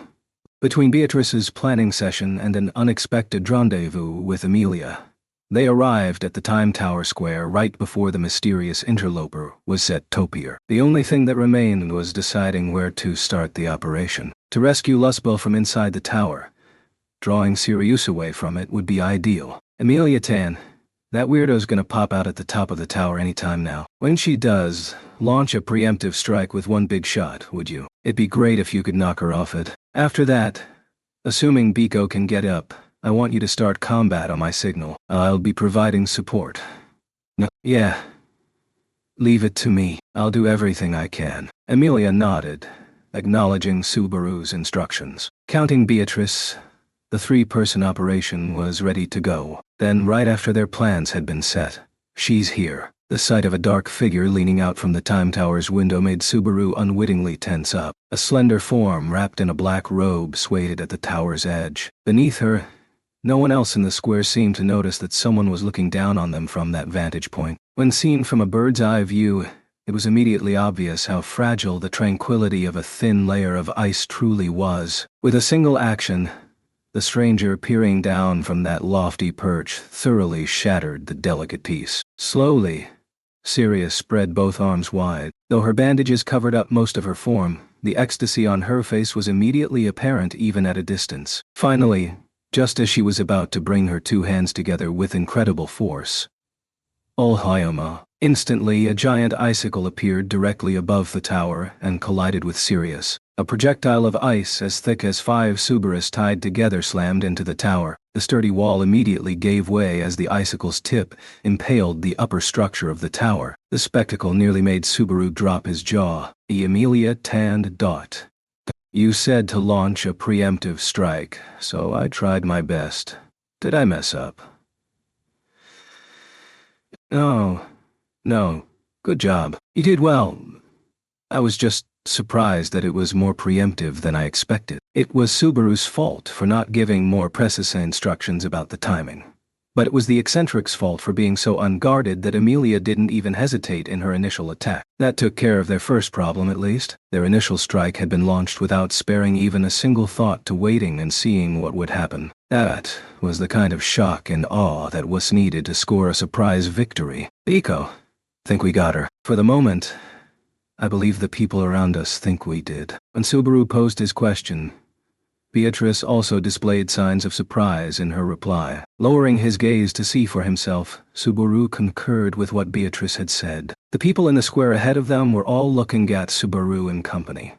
Or, strictly speaking, at Amelia after she'd suddenly committed that act of mass destruction. As far as they were concerned, it was Subaru and the girls who were the real terrorists. He could claim this was preemptive attack to prevent actual terrorism all he wanted, but whether the crowd would believe him was anyone's guess. We didn't mean any harm. See, it's no use, Subaru. Get back behind me. Subaru tried to persuade the pedestrians with all the sincerity he could muster, but Amelia pulled him back by his shoulder. Then, after she took a step forward to shield him, she raised her right hand and swung it in a downward arc. Instantly, a crack echoed in the air as a blue sword formed within Amelia's hand. It was a beautifully sculpted sword, boasting a slender, icy blade. Amelia trained its tip toward the crowd in the square without any hesitation. Whoa.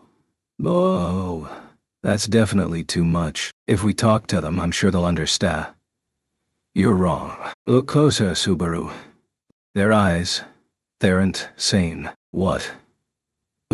Gasping in response to Amelia's tense observation, Subaru studied the various people in the square. After a brief examination, Subaru noticed it too. This was definitely not normal. Bulging veins marred the faces of everyone glaring at Subaru's party, and their bloodshot eyes gleamed red, not white. Every last one of them wore the exact same expression. Their cheeks were twisted, teeth bared like fangs as growls rose from their throats. These were the products of nigh unendurable emotions of wrath. Is Shamak ready yet? Facing a frothing mob to the front, Subaru called out to Beatrice. However, the girl who was the linchpin of their plan ruefully bit her lip at the sight of the throng. I've made a mistake. What? This blasphemy is fundamentally different from Ekad. This is closer to a curse or a hex than any proper magic. I suppose you could call it manipulation of souls themselves. This is not something a mere shamak can deal with. Beatrice's voice trembled with anger and distress. Hearing that, Subaru gritted his teeth. He didn't understand the principles at work in detail, but it was enough to know that Beatrice had judged that Operation Shamak could not be salvaged, and the fact that the people in the square were being consumed by a tremendous wave of emotion far beyond the norm meant that it reeks.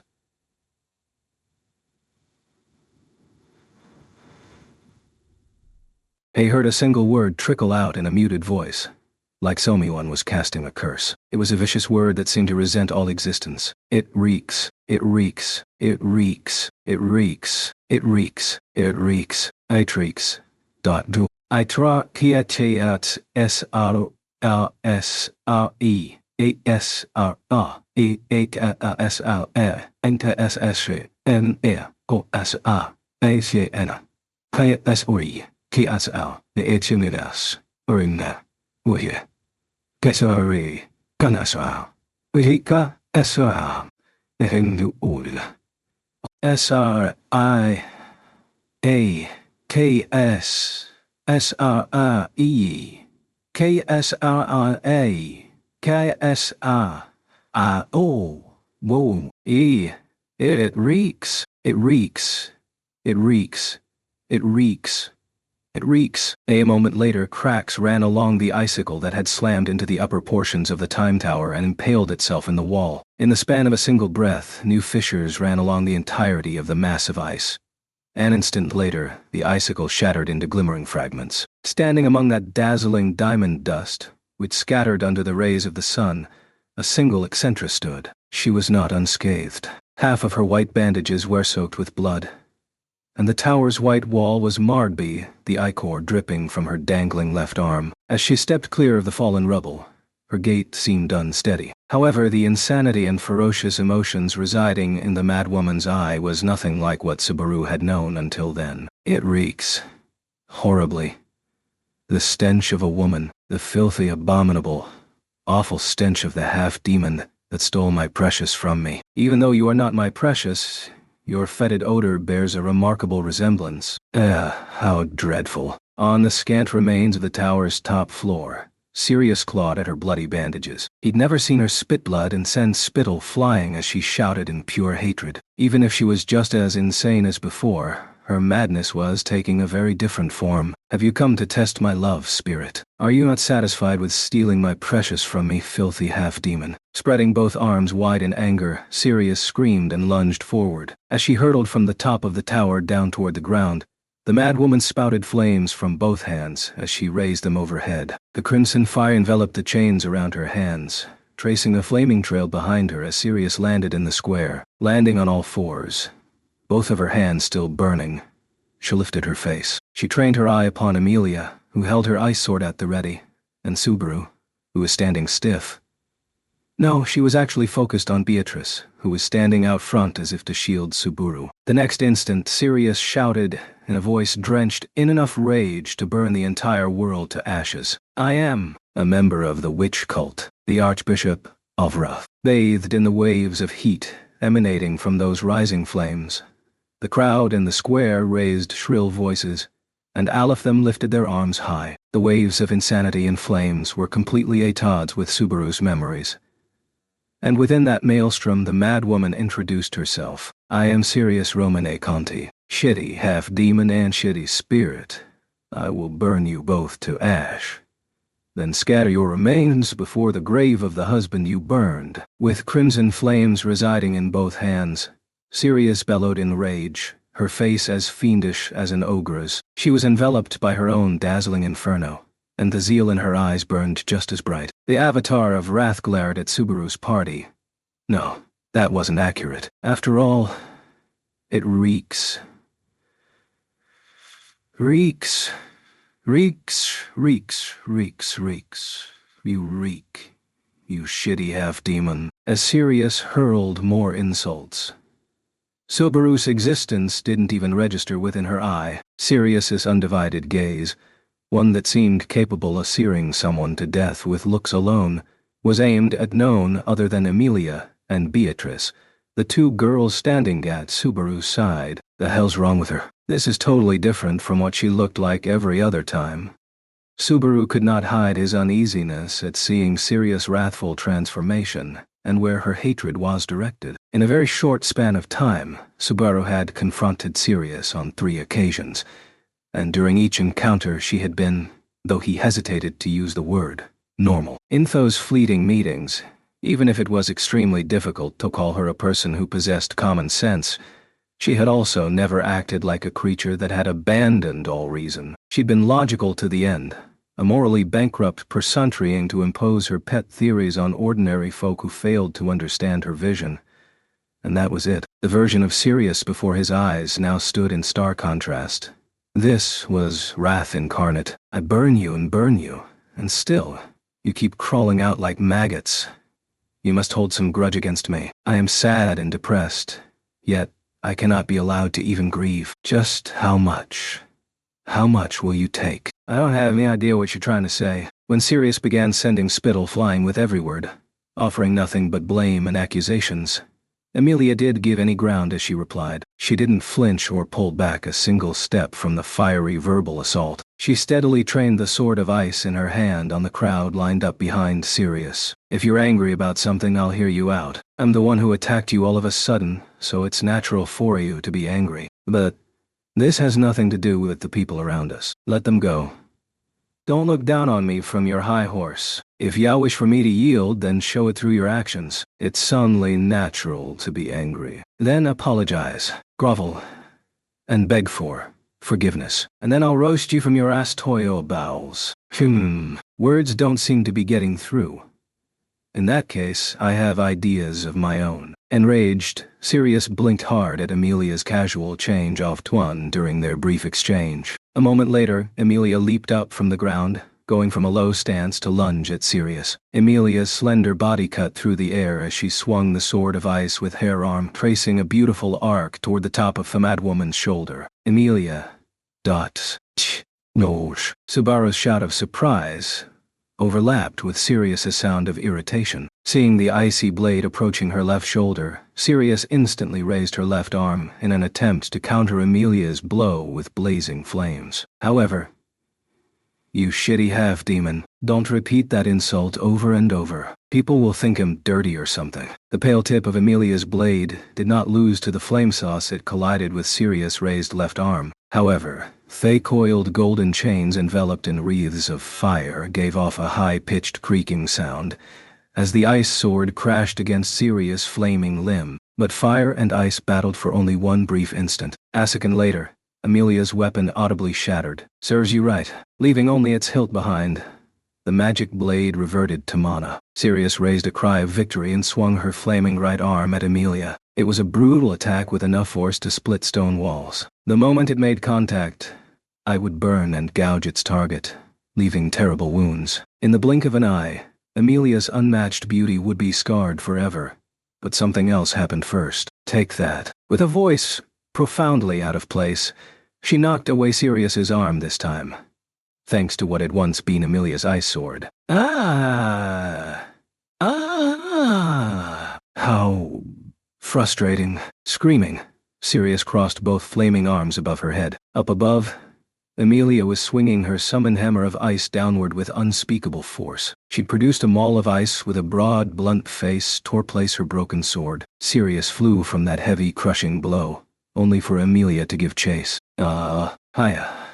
Dot. Yeah. Take that. Hiya. You piece of shit. Half-demon. Agate. Insect. Or disgusting eyesore. With extraordinary body movements and her weapon's centrifugal force, Amelia was displaying far greater close combat capability than Subaru had ever expected. These wings of the icy maul were weighty, keeping Sirius on that offense. It was a one-sided battle after Amelia completely seized the initiative, thinking that she might prevail at this rate. Subaru clenched a fist hard. We can win this. Wait, right now. That's bad. Amelia. The people in the square are still... Subaru, is it not a bad idea to let your guard down now of all times, I wonder? If Amelia struck Sirius down, the people around them would share the same fate right then and there. When Subaru tried to point out that danger, Beatrice's expression changed as she scolded him. Wondering what was wrong, Subaru looked back, only then realizing that countless gazes were turned toward him. You shitty insect. Ah crap. The crowd shouted as they looked at Subaru as one, rage and vilification pouring from their bloodshot eyes. Timidness.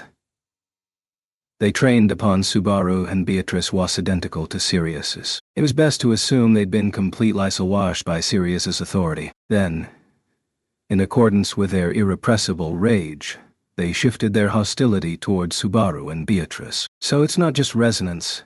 She can brainwash people and make them into her own pawns. This is not the time for such musings. Without a plan, I suppose all we can do is buy some time. As Subaru clutched his head over how difficult this situation was, Beatrice jumped onto his back. He supported her light body with his hands as the throng came rushing at them all at once. Amelia, buy us some time, please. Don't expect me to do anything too crazy. On hearing Amelia's dependable reply, Subaru sprang backward to escape from the mob. Fortunately, the movements of people who had lost their sanity were as slow and clumsy as a poorly controlled marionette. Oh, wow. Cutting through. Here. That was close. But now we're all clear. Dodging the outstretched arms, Subaru evaded with sideways leaps to keep the throng at bay. The sight of a crowd rushing with empty expressions made it look like a scene straight out of a zombie movie. A similar feeling of terror had soaked into his bones. Just running ain't gonna cut it. At this rate, all we can do is wait for reinforcements once people notice the huge commotion. Without a plan to deal with the opponent's power, wouldn't reinforcements only increase the casualties, I wonder? If we inadvertently cause Reinhard to come a-running, all that will do is turn Betty into a mere adorable little girl. Then I'll really become the Moppet Mage. For the moment, no worries about summoning that hero right this moment. After all, Lachens, the one who would be their best option for sending Reinhard a signal, was currently chasing Subaru, raving at him with a bright red face. Carried by the rest of the crowd, he looked like he was on the brink of backlash with one or two of his impromptu companions. When Lachens eventually pushed them back, his fellows immediately tripped over their own legs, causing them tumble downward. Caring nothing for them, the rest of the crowd walked right over the two fallen while moving inexorably forward. It was a frightening sight. I don't think they're feeling pain from all that adrenaline. But it'd be pretty dangerous without that, right? Given the way they are, it doesn't seem strange for them to trample one another to death. Well, that's not good. Subaru didn't want any casualties. That was the biggest objective he was fighting for so hard. Of course, Subaru understood that there were things beyond his own reach. Indeed, there were far more people whom Subaru couldn't reach. There were so many things he wanted to protect. But there was a limit to what he could do. Still, I don't have any intention of deciding that limit myself. There's the Subaru that Betty knows best. Receiving the greatest encouragement possible from behind, Subaru drew his whip from his hip holster. He had to save what lives he could. Accordingly, Subaru emotionally resigned himself to inflicting moderate amounts of damage. Charging toward the center of the throng, he locked onto Lachans, running at the head of the crowd. His target was someone whose face he knew. He didn't call their relationship a good one, but Subaru's heart struggled with the idea of harming him all the same. This is gonna hurt, but better than if it's someone I didn't know. Sorry, Larry. Who's Larry, Dottie? I'm... Lachans shouted on reflex. Subaru unfurled his whip, wrapping it around his victim's ankles. Subaru Procedetto yanked the whip upward as hard as he could, dragging Lachans, who'd lost his balance, into the people surrounding him. Take a time out and cool your heads. Charging toward him, Subaru rammed Lachans in the back, knocking him into the waterway. While Lachans raised a cry, Subaru kicked several others who were tottering down to join Lachans, removing more and more people from the front lines. Now that that's taken care of, Luzbel, as he whittled down the number of pursuers coming after them, Subaru raced all the way to the time tower. His objective was to secure Luzbel, who was surely still there on the topmost floor, where Sirius had left him, intending to use him in her speech. Baco, hang on tight. Subaru called out to Beatrice, who was on his back, as the crowd blocked the way before him. Their arms and bodies mercilessly barred the way, but Subaru did not hesitate as he charged into their ranks once more. Now I'll show you the improvised parkour that my mentor pounded into me. As he shouted, Subaru quite literally slipped past countless legs and bodies as he broke through. These were the fruits of his daily training at the secret base in the forest. The skills that Klein had drilled into him greatly resembled the style of movement that Subaru knew from his world as parkour. Making use of his entire body, he stayed nimble and flexible to skillfully navigate the crowd, cutting right through it. Still supporting Beatrice on his back, Subaru tumbled his way into the time tower with amazing vigor. I bit my tongue. Sorry about that, but saving the hostage up top comes first. After answering his partner's objection, Subaru raced up the spiraling stairs with great haste. The remaining members of the crowd pursued from behind, but all the jostling was preventing them from climbing the stairs easily. Seizing the opportunity, Subaru and Beatrice stayed ahead of the pack until they finally reached the topmost floor. When he looked around, he saw that because Emilia's initial blow had half destroyed the place, the wind could now pass through, making the air quality far better than it was in Subaru's memories. For an instant, his blood ran cold as he considered the possibility that even Luzbel had been blasted to bits, but... And Changja. The boy bound by chains was there in a space that had narrowly managed to maintain its original shape. Though it was probably a stretch to say he was safe, Subaru raced over after confirming the boy was alive and in one piece. With Luzbel's bindings already complete, Subaru undid the painful-looking gag and tried to choose the best words to put him at ease. Behind you. Wah. Dot. I wonder. Luzbel's teary-eyed warning made Subaru immediately lower his head, taking Beatrice along for the ride. Instantly, he felt the familiar presence of death whistle by his neck as something passed by. When he looked back, he saw a foxman who'd leaped onto the uppermost floor to unleash a massive sword strike. The man was one of the people initially at the square who seemed capable of fighting. His white tail swayed as he launched another attack. Eco. Shamak. Giving up on challenging such skill head-on, Beatrice instantly activated a spell that quickly enveloped the foxman in black mist. The beast person lost all fighting capability while lost in the void. Proof that Shamak was effective. That's the all-powerful Shamak for you. Doesn't this mean the link to Sirius got cut? Who said anything about that, I wonder? Even if Hurley is neutralized, the link is still active. I suppose it's likely that if that degenerate dies, many others will follow suit. Shit. What do we do? I'm thinking as hard as I can. Leaving the unraveling of the mystery to Beatrice Subaru. Could only trust in her, and buy some time. The problem was how Emilia was shaping up against the ethereal enemy. Emilia's... Hoisting Lusbel up, Subaru climbed over the wrecked windowsill and raced to the tower's exterior. Beneath him, fire and ice met each other in a furious exchange as Emilia and Sirius remained locked in combat. Subaru knew that over the last year, Emilia had continually trained herself in between her lessons about governance. Subaru knew very well that Emilia was far stronger than he. Even so, Subaru was worried for her. It wasn't an issue of who was stronger. To Subaru, Emilia was the girl he loved. That was the long and short of it. People might call such worries a trifling matter, but to him, that... Teria, Soya, dot. Suoi dot. Raising shouts that, as usual, somehow came off as silly. Emilia looked like she was a raging gale as she hounded Sirius with ruthless ice attacks. Yeah.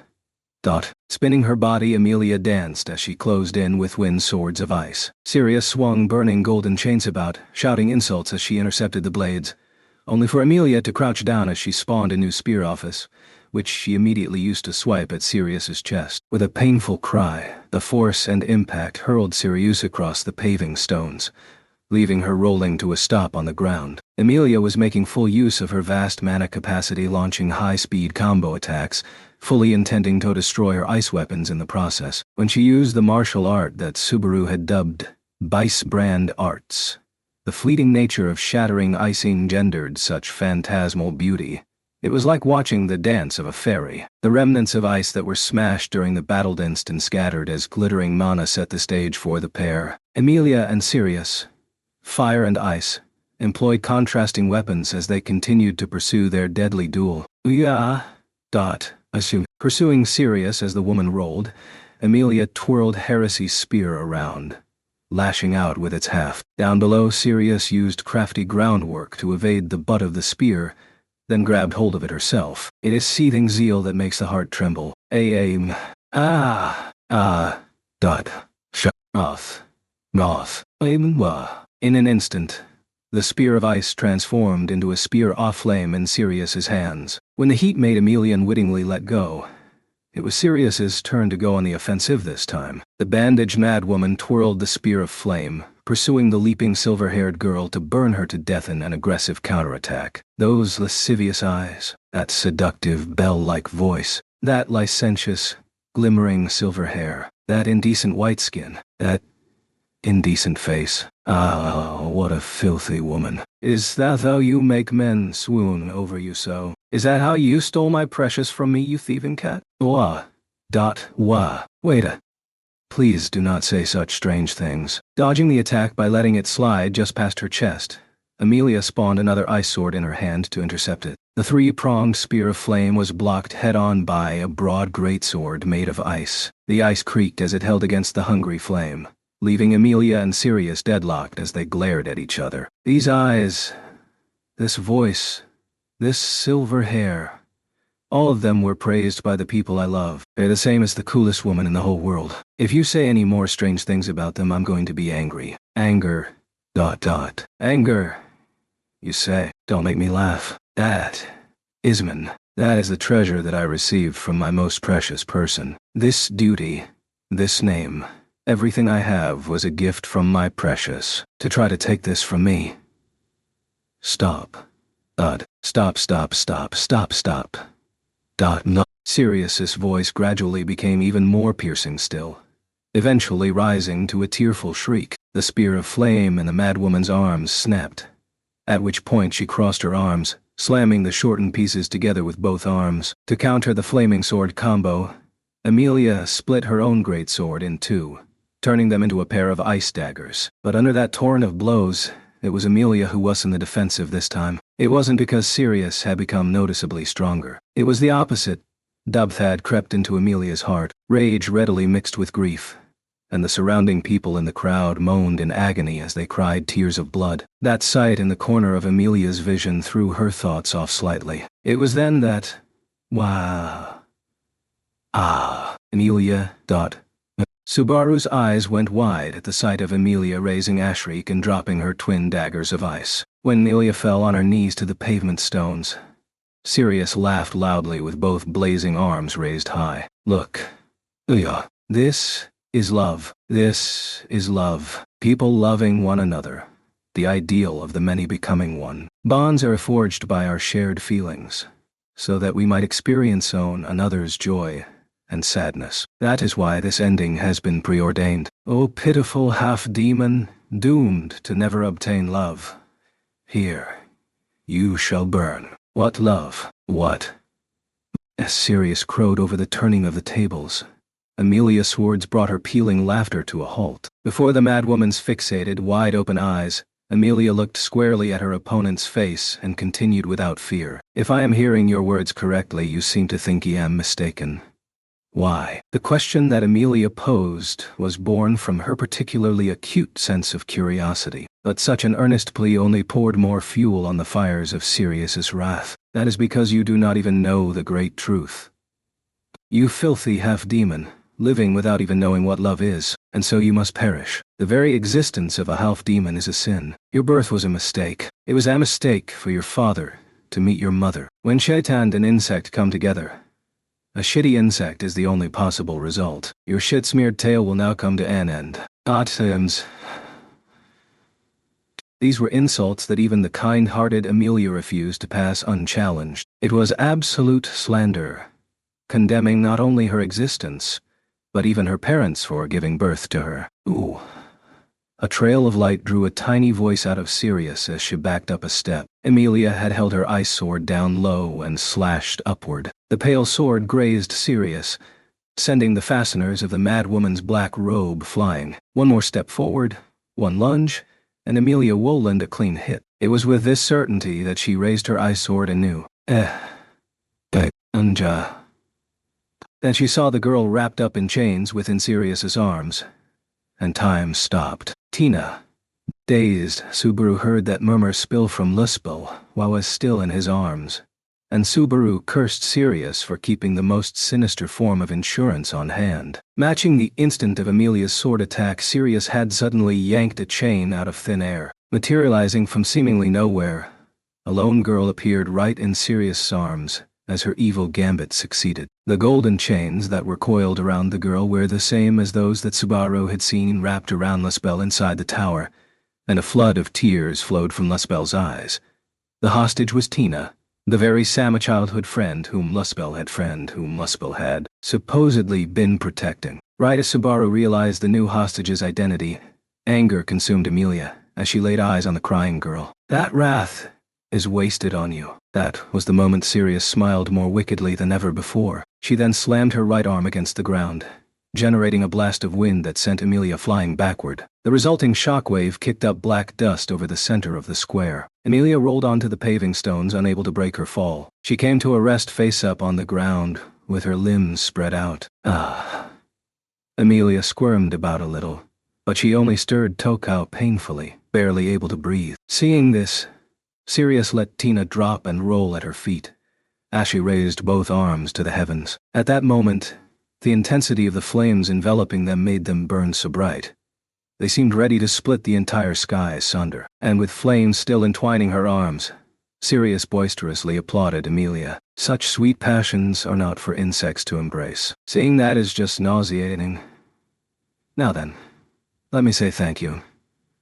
And sorry. Crossing both arms above her head, Sirius increased the potency of the inferno enveloping her. Amelia.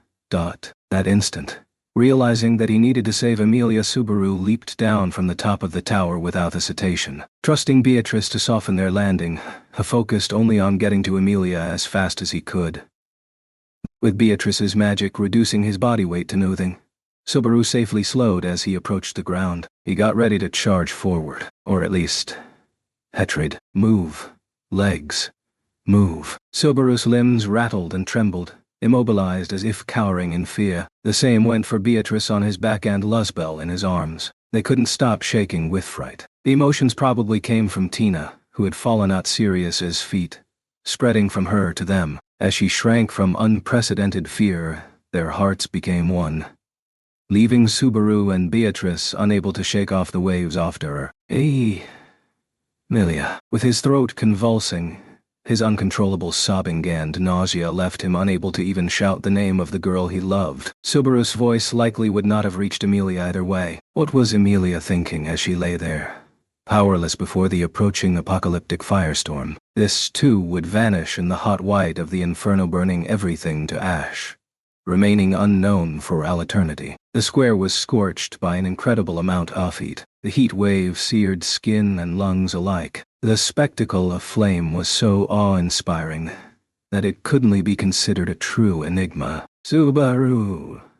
As Subaru fell to his knees before the sea of flames, Beatrice called out to him from somewhere behind him. Subaru didn't look back. He was still bent forward, every inch of his entire body ruled by fear. He had become desperate even as he denied the reality unfolding before his eyes. Compared with the desolate alternative, he saw fear as salvation. If he didn't have to sear into his own eyes the worst of all worlds that had ever come about, then it would be better to simply stay there, ruled by fear for Eve.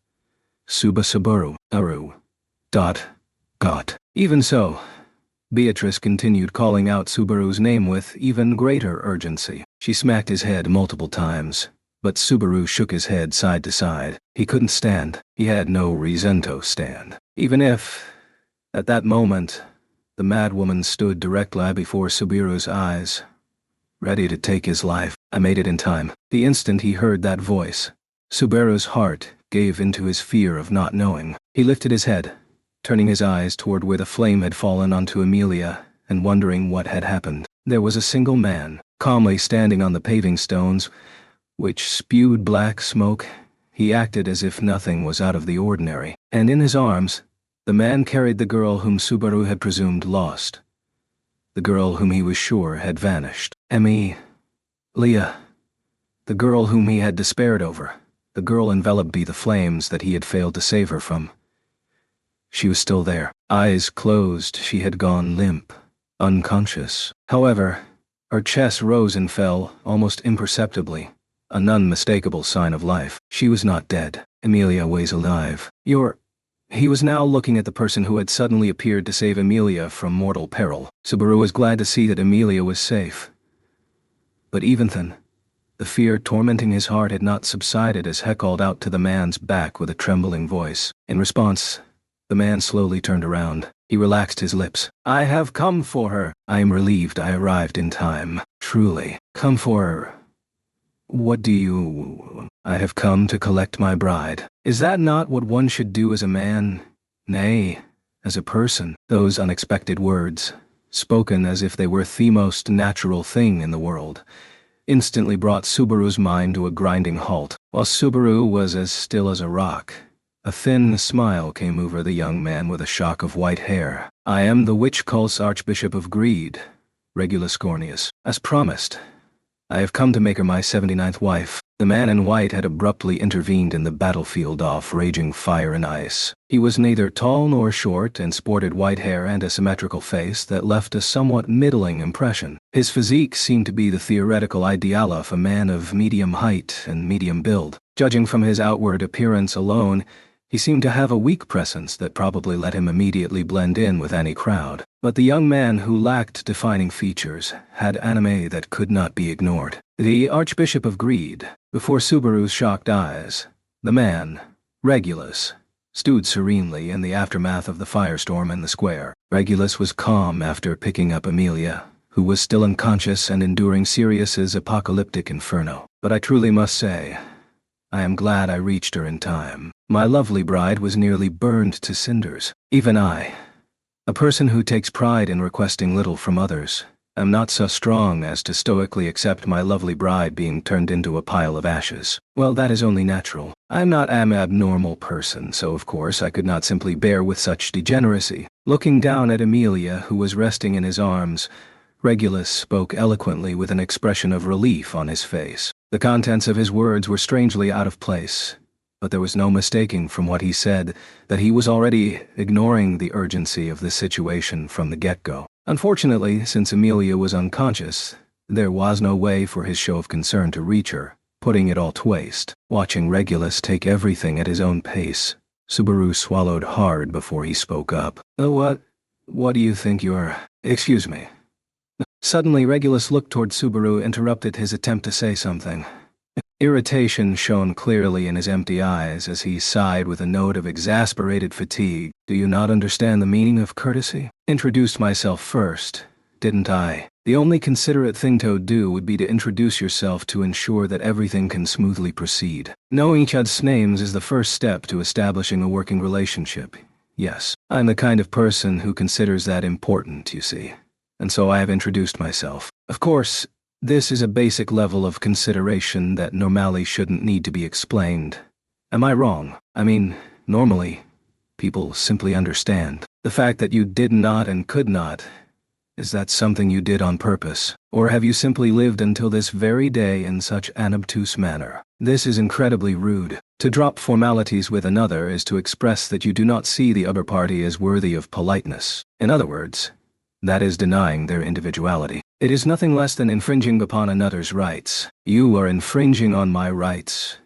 Me, a rational man free of want or desire. All right.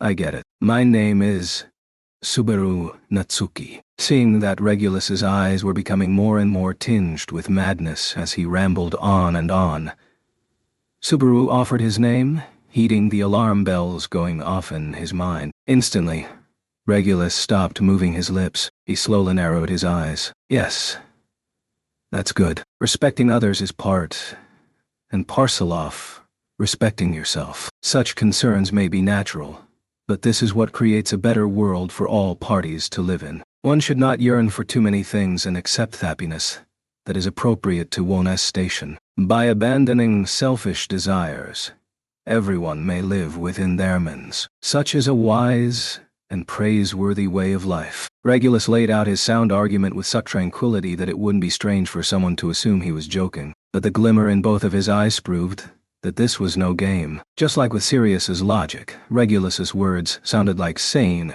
if flowery rhetoric at first glance. Yes, his remarks were the same, using superficially sound reasoning to gloss over the abominable statements nestled within. Thank you for your opinion. Now burn to ashes and begone. The instant he had the thought, Regulus stood there as a fire resembling an overflowing waterfall assailed him. The ferocious heat wave from the apocalyptic inferno enveloping the square made Subaru cover his face. Even though Regulus had introduced himself as a fellow archbishop of the 7 deadly sins, Sirius had mercilessly scorched the other away for having interfered with her plan, and so without any time to counter her, Regulus and Amelia were engulfed by flame once more. Subaru, behind his back, Beatrice's voice trembled as she grabbed onto his shoulder with enough strength to hurt. This was a sign of her concern for Amelia. Subaru knew exactly how she felt. So much so that it stung almost unbearably. But greed was so off the charts that the pair's concern held no meaning whatsoever. Now, just a moment. Who raised you to resort to flames before your words? If you wish to say something, then speak. Or are you a talentless fool who cannot even understand language? Waving an arm in annoyance, Regulus extinguished the vortex of scorching flame. The firestorm vanished like it was nothing more than an illusion, with Regulus standing utterly unaffected at its center. Of course, the same went for Amelia there in his arms. Even after those flames had surrounded him, he didn't show a single drop of sweat. Never mind a burn mark. You and I are both archbishops of the 7 deadly sins, yes. I know that you must be touched in the head. I have enough tolerance to overlook a great many things. However, you see, looking back, Regulus lowered his voice as he glared at Sirius. Taking stock of his gaze, Sirius continued to rub together the golden chains wrapped around both her arm saws. She gritted her teeth in hatred. Just now, you intended to slay this girl by fire. Yes, it is somewhat unreasonable to ask me to forgive that transgression. Since time immemorial, every story tells us that when the people we love are harmed, it undoubtedly stokes the fires of anger. That is a right that everyone possesses, and therefore, it is only natural that I am justified in seeking vengeance. Anger. Ha! Do not make me laugh. A small superficialman like you should not lightly utter such words. Anger, Isman. It is the irreplaceable treasure that my precious bestowed upon me. What is it with you? Are you still obsessed with that fool who went ahead on his own and died? My. How creepy. Only a flawed person would cling to a dead man all this time. If someone you love dies, you should proactively search for another. That is a law of the world, the extent of nature, and to disobey makes you quite the piece garbage. I know you laughed at his death. Do not dare to speak such lofty words to me. Showered in detached insults, Sirius sprayed spittle. Ashe flew into a rage. Giving in to her anger, the madwoman broke a paving stone as she stepped forward to swing her flame-imbued golden chains at Regulus, only for the blow to bounce right off the side of the man's face. The chains made a dull sound as they struck flesh again and again, going left and right as Sirius's blinding rage struck Regulus all over. The flaming trails left in their wake enveloped the young man as Hess stood perfectly still. Begone, begone. Turned to Cindersalong with that abominable half-demon. The next moment, the cage of fire converged toward the center, enveloping Regulus in a rising pillar of searing flames. Its height surpassed that of the wrecked time tower. Paving stones melted under the intense heat, and enough melted away at the center of the scorching fire where Regulus stood that a crater had formed. There was no mistaking that these flames were not something a mere human could endure. However, no matter how apocalyptic the inferno seemed, you really should realize it by now. You just don't measure up, you see. There, in the crater that was burned by flames all over, a sad smile came over Regulus. Sure enough, he was unaffected by chain or flame. Emilia was intact within his arms as well. Subaru should have been happy to confirm once again that she was safe. But at the same time, he could see an end coming that would be difficult to avoid. If the fight continued, Sirius would be slain by Regulus. If that was the only issue, Subaru would have been fine with it. If anything, having the number of archbishops off the 7 deadly sins whittled down through infighting was something to celebrate.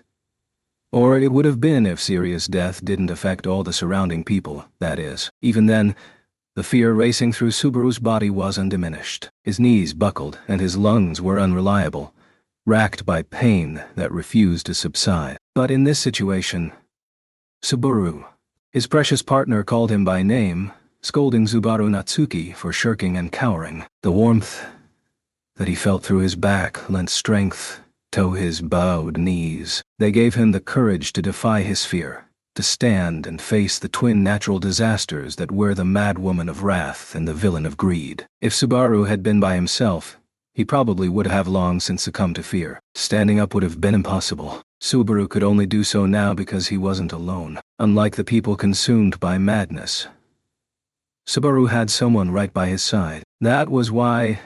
Luzbel, can you stand and run on your own? Putting the boy, whom he had carried in his arms, down on the ground, Subaru released him from his bonds. Luzbel gazed at Subaru, and then he turned to look at Sirius's feet out of concern for Tina. I know you're worried, but leave that girl to us, okay?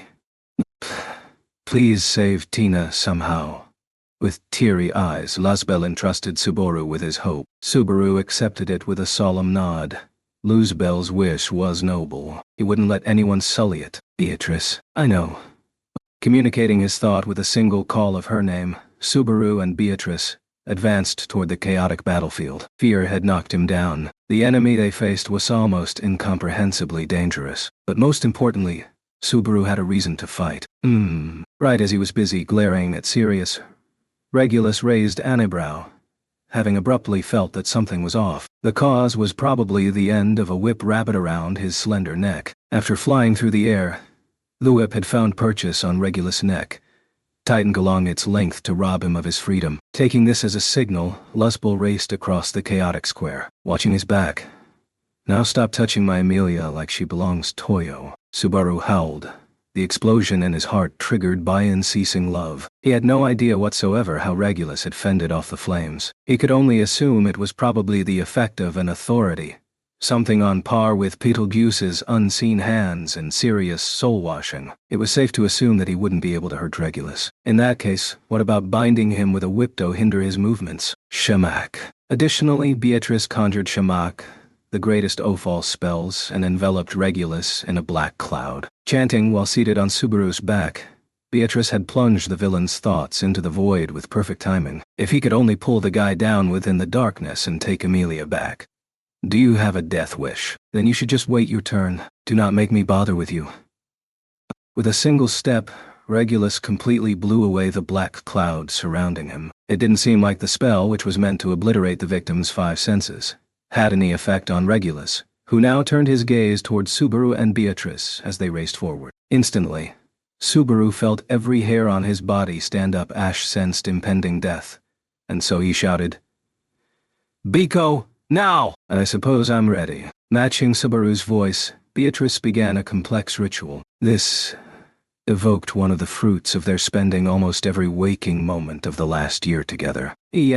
Howling as he chanted, Subaru sent mana to Beatrice directly from his broken gate. This power served as the activation key to initiate an original spell, the only one of its kind in the whole world. This was one of the 3 spells jointly developed by Subaru and Beatrice. Watching it unfold, Regulus looked like he thought he was being pranked as he stretched his right hand toward Subaru. The 5 fingers he opened without fanfare contained such immense power that Subaru instinctively knew it was the same as death itself reaching for him. If they touched him, dying was unavoidable. However, the instant he thought he'd killed the pest, Regulus' fingertips brushed the surface of Subaru's body, but that was all. There was no blood spatter, nor was Subaru cruelly transformed into a corpse. This was the effect of an invisible magic field that covered the entire body.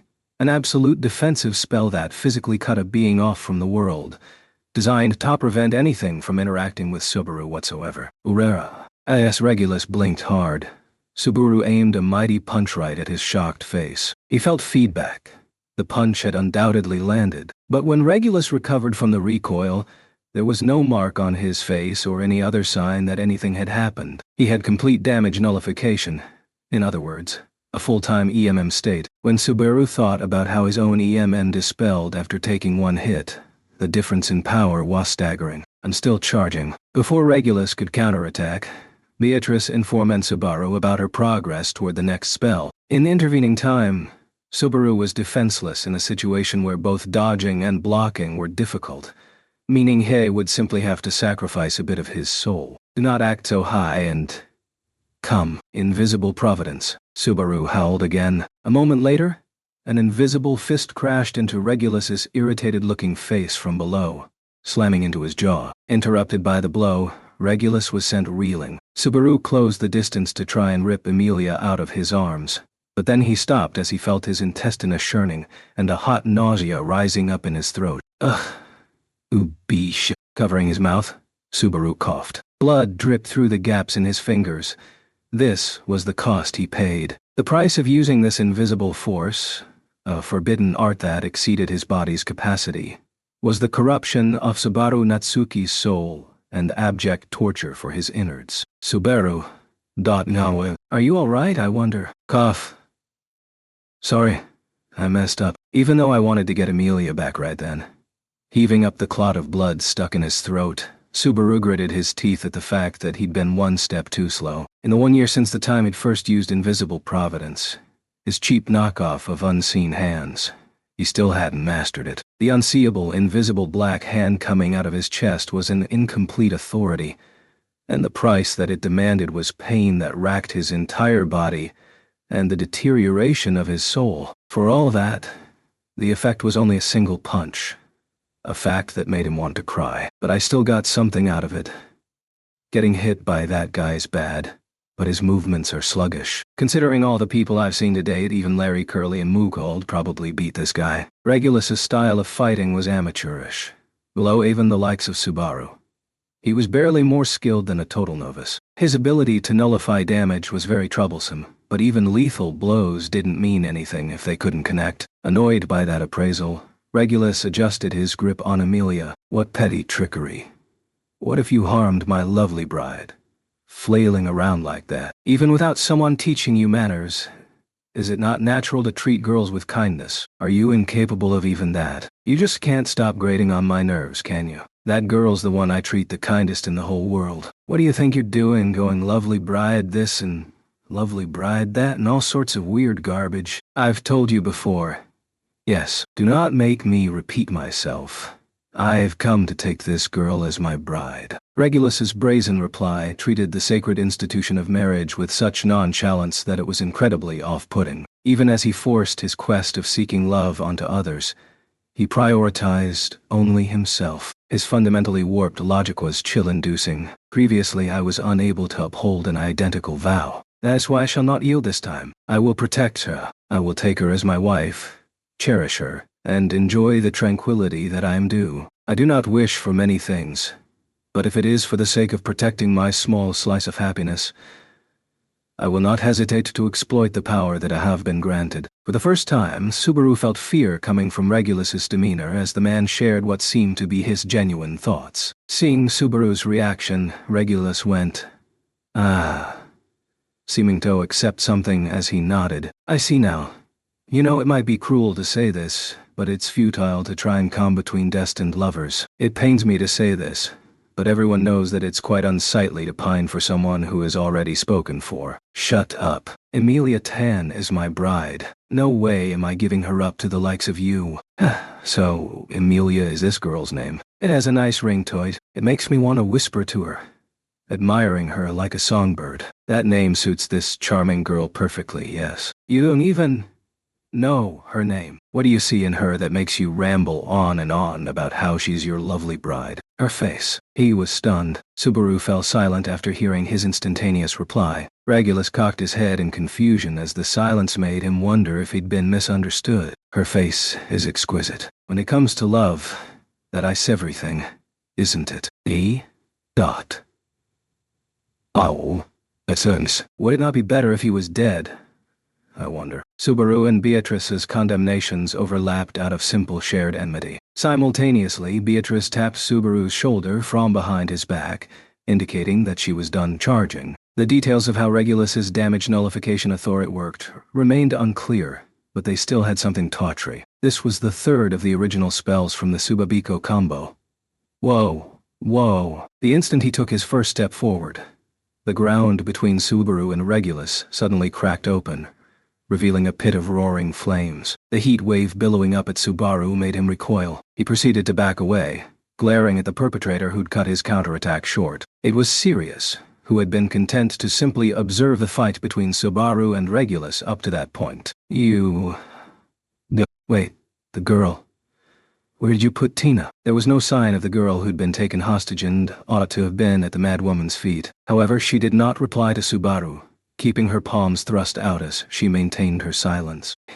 He wasn't sure what the nutcase had in mind after observing the battle so far, but having her intervene was exceptionally worse. Dealing with Sirius herself was already difficult, especially considering how they had to work around her authority. Sensing that the situation was deteriorating quickly, Subaru wiped cold sweat off his brow. However, the situation had worsened far more than he had imagined. I have found you. Wah.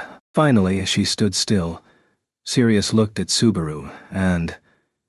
No, she was only looking at Subaru and him alone as she continued murmuring. Sirius suddenly seemed as if she'd completely forgotten her bloodlust from moments before. The madwoman was no ignoring Regulus's very existence, giving her undivided attention to Subaru. Subaru's throat dried out instantly when he saw the crazed glint in her eye. Then the madwoman pulled back both arms, which she had thrust out, and gently pressed her hands against her cheeks. I have found you. I have found you. I have found you. Yes. There's no mistake. I'm sorry. I am so sorry I didn't notice earlier. But, it really was true. What, Lee, you were here all along, darling. I searched everywhere but couldn't find you, and all your spares had been ripped away. Nowhere to be found. I have searched for you for so long.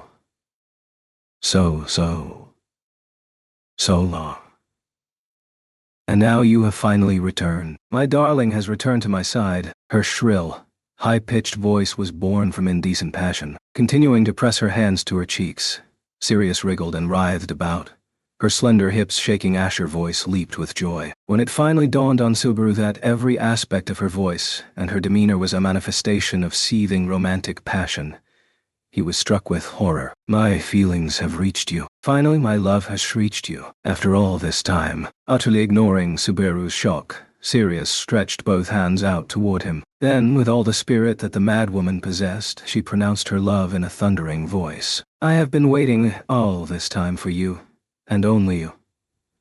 My beloved, beloved Betelgeuse. The repulsive zeal in that violet eye was all aimed at Subaru. The sight of Sirius's ecstatic gaze left him unable to do anything but draw in his breath. She is staring at you, Subaru. I know, so please don't say it out loud and make me feel worse. When Beatrice whispered to him from his back, Subaru replied as he suppressed his fear as best as he could. He'd felt this terrible premonition during the first time around that one loop. This Romane Conti family thing almost sounded like an insane joke, but at first, he'd entertained the ridiculous idea of a famous family in the witch cult cranking out one archbishop of the 7 deadly sins after another. But reality easily exceeded Subaru's expectations. If you have to be a husband and wife team of archbishops, then you should get to pick your bride. Well, I guess if she is your pick, there's nothing I can do about it, but please do not ignore me, Betelgeuse. You truly are naughty, always acting so coldly toward me. It just frustrates me so much. Over a year after they last met, Subaru was finding new reasons to resent Betelgeuse and his awful taste. Meanwhile, Sirius squirmed and pleaded with him in an ingratiating voice. Just the gestures from the bandaged madwoman were nightmarish enough, but seeing the soul-washed crowd performing the same gestures made the scene an outright comedy. The fact that their souls were being manipulated to make them go along with the madwoman's delusions really made it more of a tragedy, though. And what's her basis for mistaking me for that Betelgeuse bastard in the first place? I don't resemble that jerk at all. Goodness, I simply cannot put up with this. Most likely she saw your earlier trick, spurring her current disturbing delusion. She truly does not know the meaning of shame. Strong women are so difficult to deal with when they become convinced of something. It goes well beyond pitiable, and simply becomes unsightly. Regulus, now out of sight and out of mind as far as Sirius was concerned, shrugged with unconcealed disdain on his face. But Subaru had learned something. It was invisible providence that had caused this. Sirius had mistakenly identified that incomplete authority as unseen hands. What made things worse was the fact that the evil Betelgeuse had the power to possess and hijack the bodies of others. There was no room for doubt that the madwoman thought he was dwelling inside Subaru. Setting that deduction aside, Sirius's burning zeal from a moment before vanished like a mirage as she glared at Trégulus with frigid eyes. Yes, thank you kindly. And so, very sorry. Right now, I am in the middle of something. Do you understand? Comprehension is quite important, and mutual understanding is just as critical. You finished what you came for. Yes. Would you quickly take your leave now? Are you giving me an order? Do not make me laugh. Speaking of making me laugh, you called yourself Sirius Romane Conti, did you not? Would you notice already fantasizing your feelings for him as an excuse to take his family name as your own? Without permission is just downright disturbing. In a sense, that is an infringement upon Betelgeuse's rights. Well, dead people don't have rights, so I suppose it's fine, really. He and I loved each other. Regulus's words, filled with bottomless disdain, triggered another explosion of Sirius's emotions. I mean, our eyes met over and over again daily, and ever scolded me for taking out his things. He let me have his leftover food and said nothing, even as I breathed in there he breathed out. He never grimaced when I slept in the some bed that he had, and he even praised me for skillfully burning half-demons away. He gave me my name, has smiled, for me alone. Sirius's breath had become ragged, her bandages drenched with tears as she laid her feelings bare. The gruesome sight and the contents of her words made Subaru feel sorry for Sirius. For the very first time. In addition, Sirius' indignation resonated, and the surrounding crowd was suffused with roiling emotions once again. Their faces became dark red, and the bleeding from their eyes and noses increased. It was clear from a singlance that their lives were being whittled away. Stop it. If this is for my sake, then don't drag people around us into this. Behave, please. Behave, you say. Thinking about the collateral damage, Subaru clung to a single thread of hope, trying to play on Sirius's yearning. When Subaru made that dangerous gamble, Sirius stared at him in a daze for a while. Embracing her slender body, Sirius guffawed at Subaru's words. Her reaction made Subaru tense up. Seeing this, Sirius tore her mouth open to form a crescent moon. Even if you wish it, I refuse. I mean, we've finally united. We have finally met like this once more. And yet once again, you ask me to endure, to hold back. How dare you tell me to wait while some spirit I've never seen clings to your back? I will burn you. Even as she spoke, her emotions raged as Sirius let out a roar and pointed at Subaru. No. At Beatrice, on Subaru's back. Sirius then shifted her other hand toward Regulus. Either way, your real objective is the half-demon that man is carrying, isn't it? Why are you so partial to a filthy, silver-haired half-demon? Surely you understand by now. Why choose that wretched, vulgar, damned half-demon? If you love her that much, then I will burn her before your very eyes. Geez, I don't even understand a thing you're saying anymore. Screaming and even coughing up blood, Sirius vented her hatred toward both Amelia and the Witch of Jealousy. Wasn't resurrecting the Witch of Jealousy the witch cult's goal? Subaru couldn't understand why she treated the supposed object of their worship like it was the one thing she most hated in the entire world. More than that, it meant Sirius didn't share Betelgeuse's long-cherished desire in the slightest, didn't it? In any case, with Subaru's hope for a breakthrough dashed, the situation had turned into a three-sided battlefield. That said, the side in the worst state was, without a doubt, Subaru's party. Despite surviving longer than in any other loop this time around, his failure to acquire any information, except how dangerous their enemies were, left them in all-consuming despair. But he couldn't simply stand there. He had to save Amelia and the city. Isn't it fine either way? I wonder. From his back, the sound of a dependable voice bolstered Subaru's decision. Relying on that voice, Subaru moved to boldly leap toward the two archbishops of the 7 deadly sins. Excuse me. I am sorry to interrupt when you are getting so motivated, but it is finally time, you see. What? Regulus cut in and dashed Subaru and Beatrice resolve. Still carrying Amelia with one hand, he pointed toward the sky with his empty one. The next moment, the sound of a bell echoed in the sky above the city of water. That tolling indicated that noon had arrived. Nodding in response, a melancholic smile came over Regulus as he spoke up. With this, I no longer have free time to spare for you.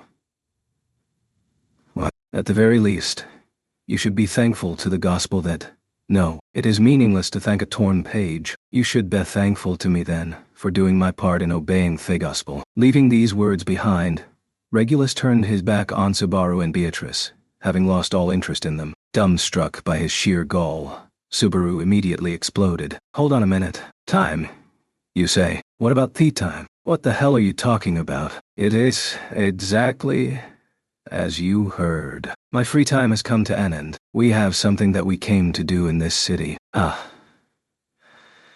do not mean merely me, but also the woman touched in the head over there. Isn't that right, Sirius? Replying to Subaru's inquiry, Regulus motioned his chin toward Sirius as the latter stood still. When Subaru looked over, it was shocking how Sirius, who had been so enraged before, was obediently tucking her chains into her sleeves, looking like she wasn't satisfied with the outcome. Nonetheless, she was clearly getting ready to move on, just like Regulus. What impudent, selfish, completely conceited people were they to do this much, and then just drop it all and walk away?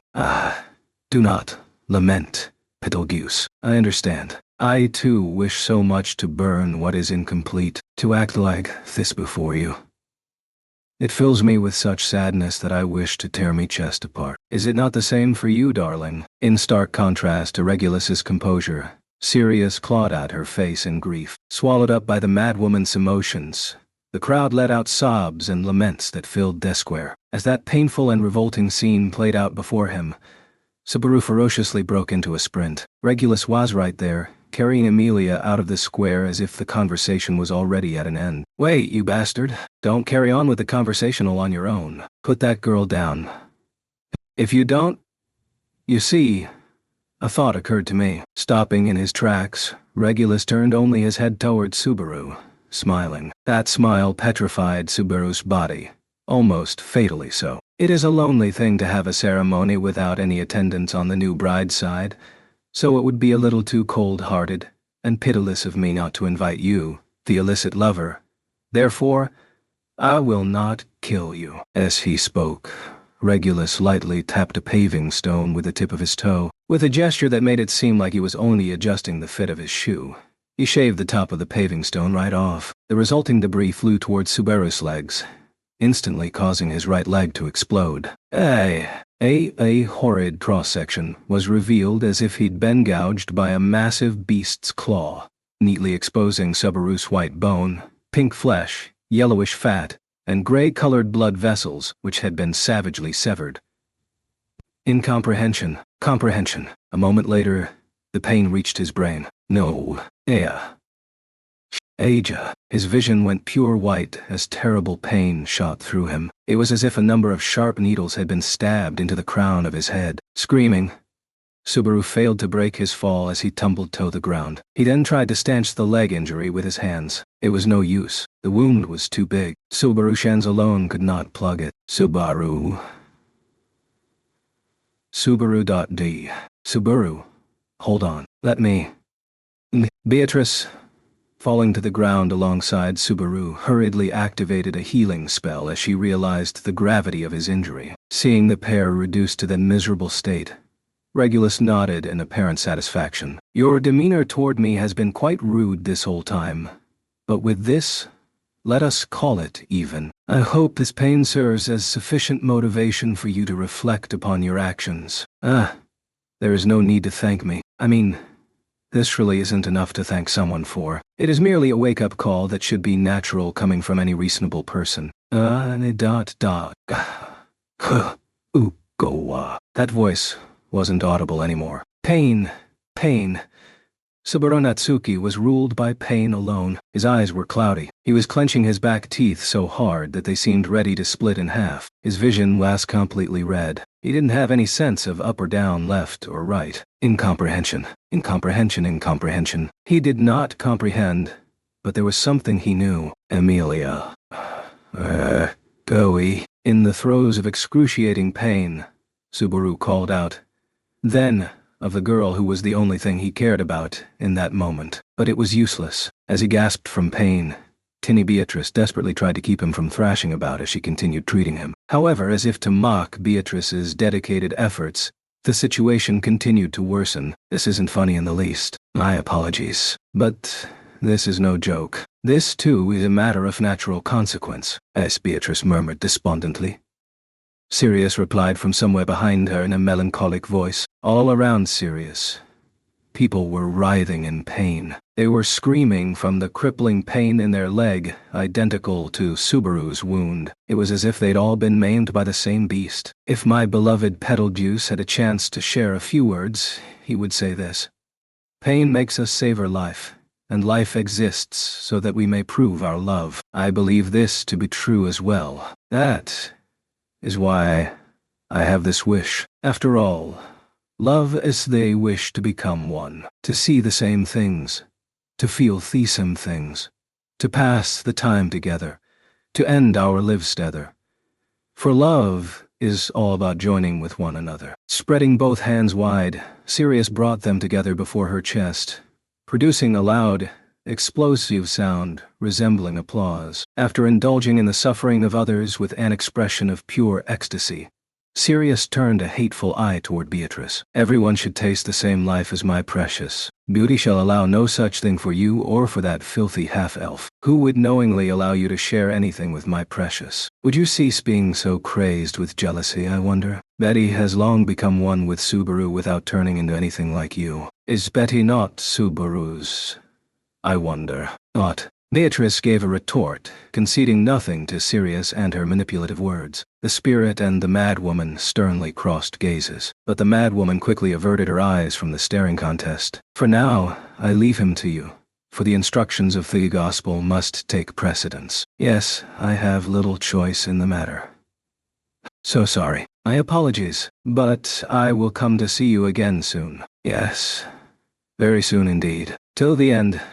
Sirius directed her mad feelings of love towards Subaru, even as unbearable pain stripped him of conscious thought. On a final note, the madwoman gave Subaru a long stare of yearning before departing from Thebloody Square with a single leap. Beatrice could not even keep her eyes on Sirius's back as she faded into the distance. Before she realized it, all sight of Regulus and Amelia with him had vanished from the square. Subaru was unconscious, vomiting stomach fluids mixed with froth. Touching his leg, she continued to treat the still bleeding wound. The site of the injury was large and deep.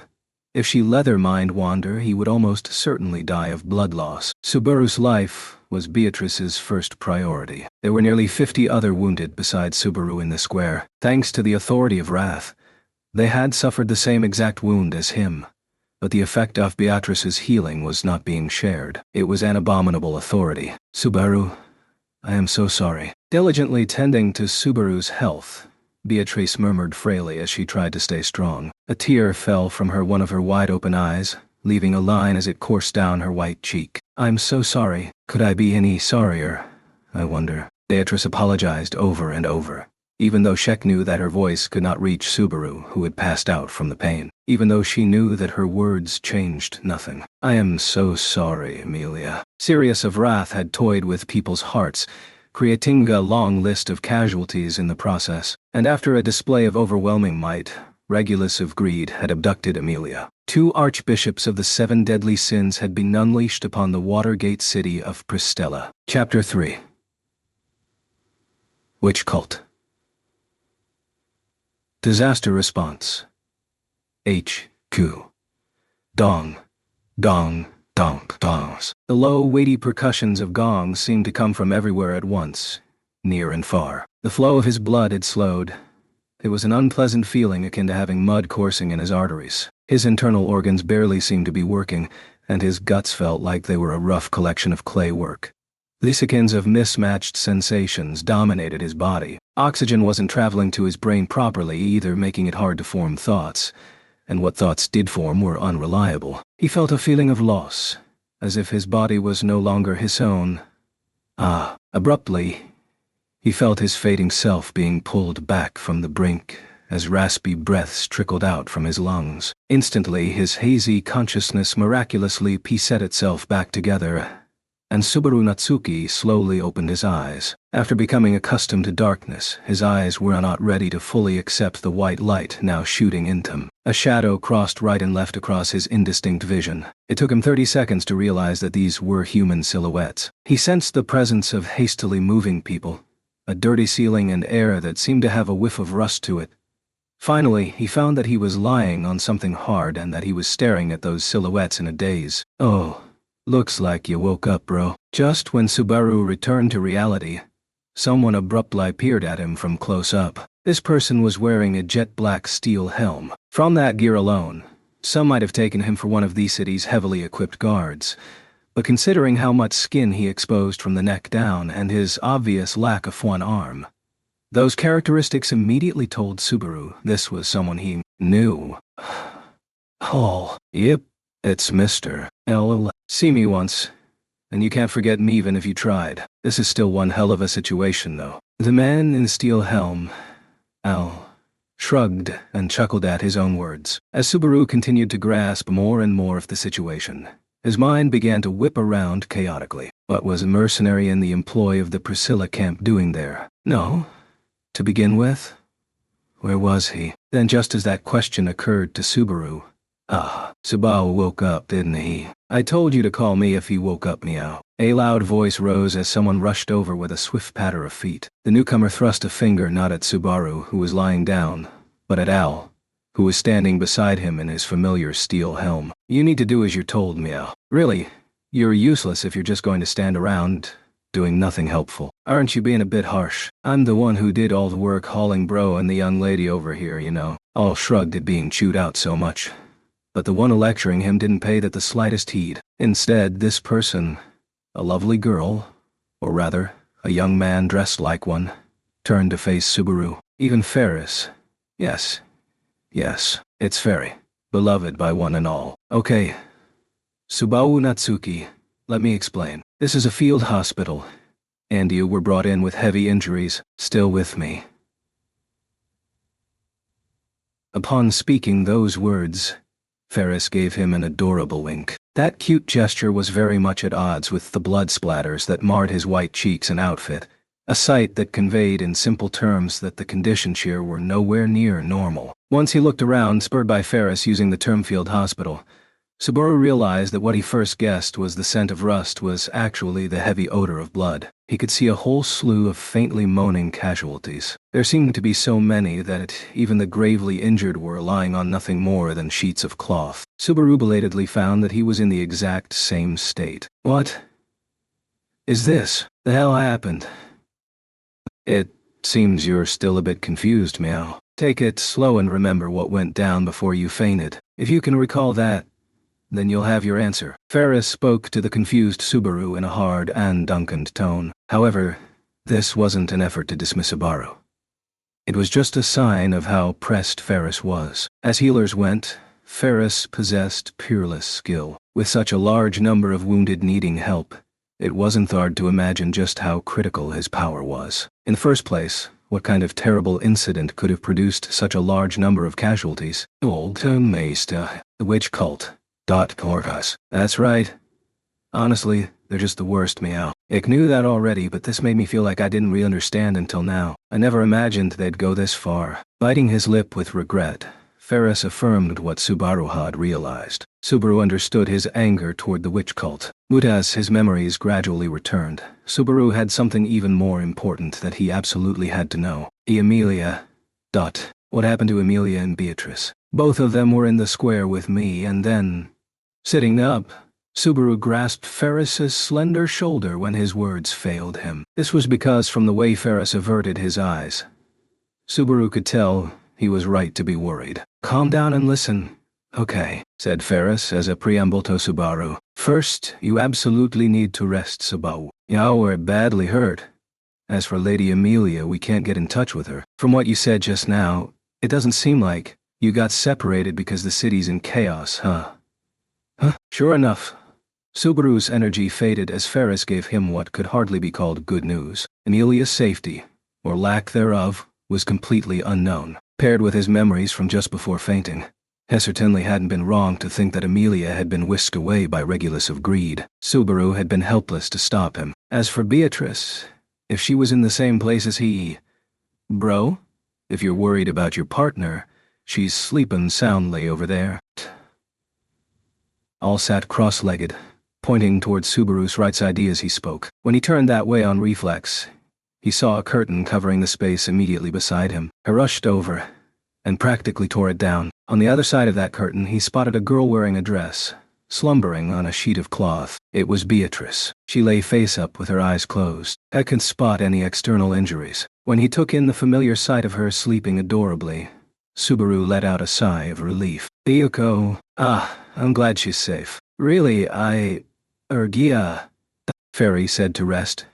Yes. Do you understand what absolutely need to rest means, Meow? Ferris was on him in moments, poking at Subaru's right leg and berating him in a voice that quivered in anger. Instantly, Subaru screamed, feeling as if a thunderbolt had struck the crown of his head. The back of his eyes flickered from pain that was intense enough to make him taste blood inside his mouth. When Hell looked down, wondering what was up, he saw that there was a thick bandage wrapped around his right leg. Bro, when I found you, it was so grotesque that I got cold feet. Your right leg was hanging by the smallest flap-off skin. A little bit more, and you would have ended up one limb short, just like me. Al revealed some information about what transpired after Subaru had passed out, indicating his own missing left arm with a flippant tone of voice for a bit of emphasis. His explanation, plus the thick bandage around his leg, made Subaru's hazy memories come back with a vengeance. Regulus, that man, The white-haired villain who spirited Emilia away had launched an attack as he was leaving,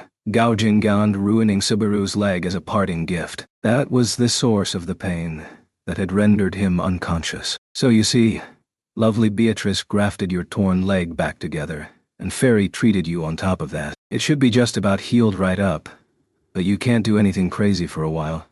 You hear me? Crossing his arms to form an X, Ferris sternly forbade Subaru from straining his body. Subaru nodded listlessly at the instruction, as he was more preoccupied at seeing Beatrice asleep. Beatrice.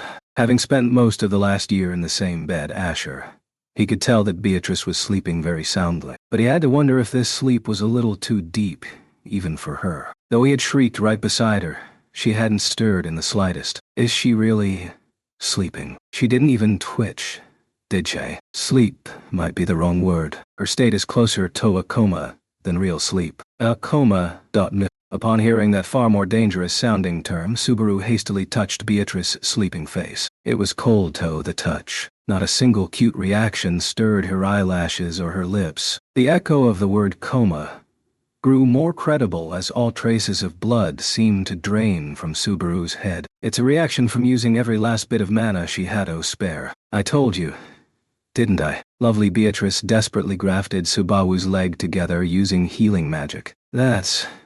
But even if she's been almost out of gas forever, I never thought she'd slip into a coma. That would be true if Subaru was the only one hurt, right? Ferris narrowed his eyes as he watched the pale-fed Subaru inhale sharply. Taking stock of the pair's conversation, Al used a finger to toy with the metallic parts off his steel helm as he spoke. By the time I got to the square, they were all rolling on the ground with the same wounds as you, bro. That Moppet managed to treat all of them with healing magic. Damn impressive, I gotta say. Subaru recognized the faces of the other patients who were lying down on sheets of cloth all around him. Just like he was. The Foxman, the Eye Patch Woman, blood-drenched Lekins, and more. All of them with wounds on their right legs just like Subaru. No, the wounds weren't merely in the same locations. They were identical. The resonance that came with Sirius's soul-washing had mauled everyone in the square the same way. Beatrice had wrung strength out of herself to heal not only him, but also everyone else as well. Is Beatrice all right? You think she'll get better if she keeps resting like this? To be honest, I think there's little hope of that. It might be the top healer in the kingdom, but spirits are outside my specialty. I think the best we can hope from letting her rest like this is maintaining her current condition. Ferris's explanations made Subaru harden his cheeks. If that was the most they could manage, then that meant she would have to remain asleep. When he heard that, the first thing that came to mind was the girl he'd left at the mansion despite how much he'd wanted to keep her near him. Seeing that remorseful reaction, Ferris realized his own slip of the tongue. Sorry, he apologized. I shouldn't have spoken like that just now. But I should mention that letting her sleep won't help her recover. And unlike an injury, it's not something Fairy can heal. The reason she's asleep is because she lacks mana. So if she gets supplied with some, she should awaken, but supply her with mana. If I could do that, things would be easy.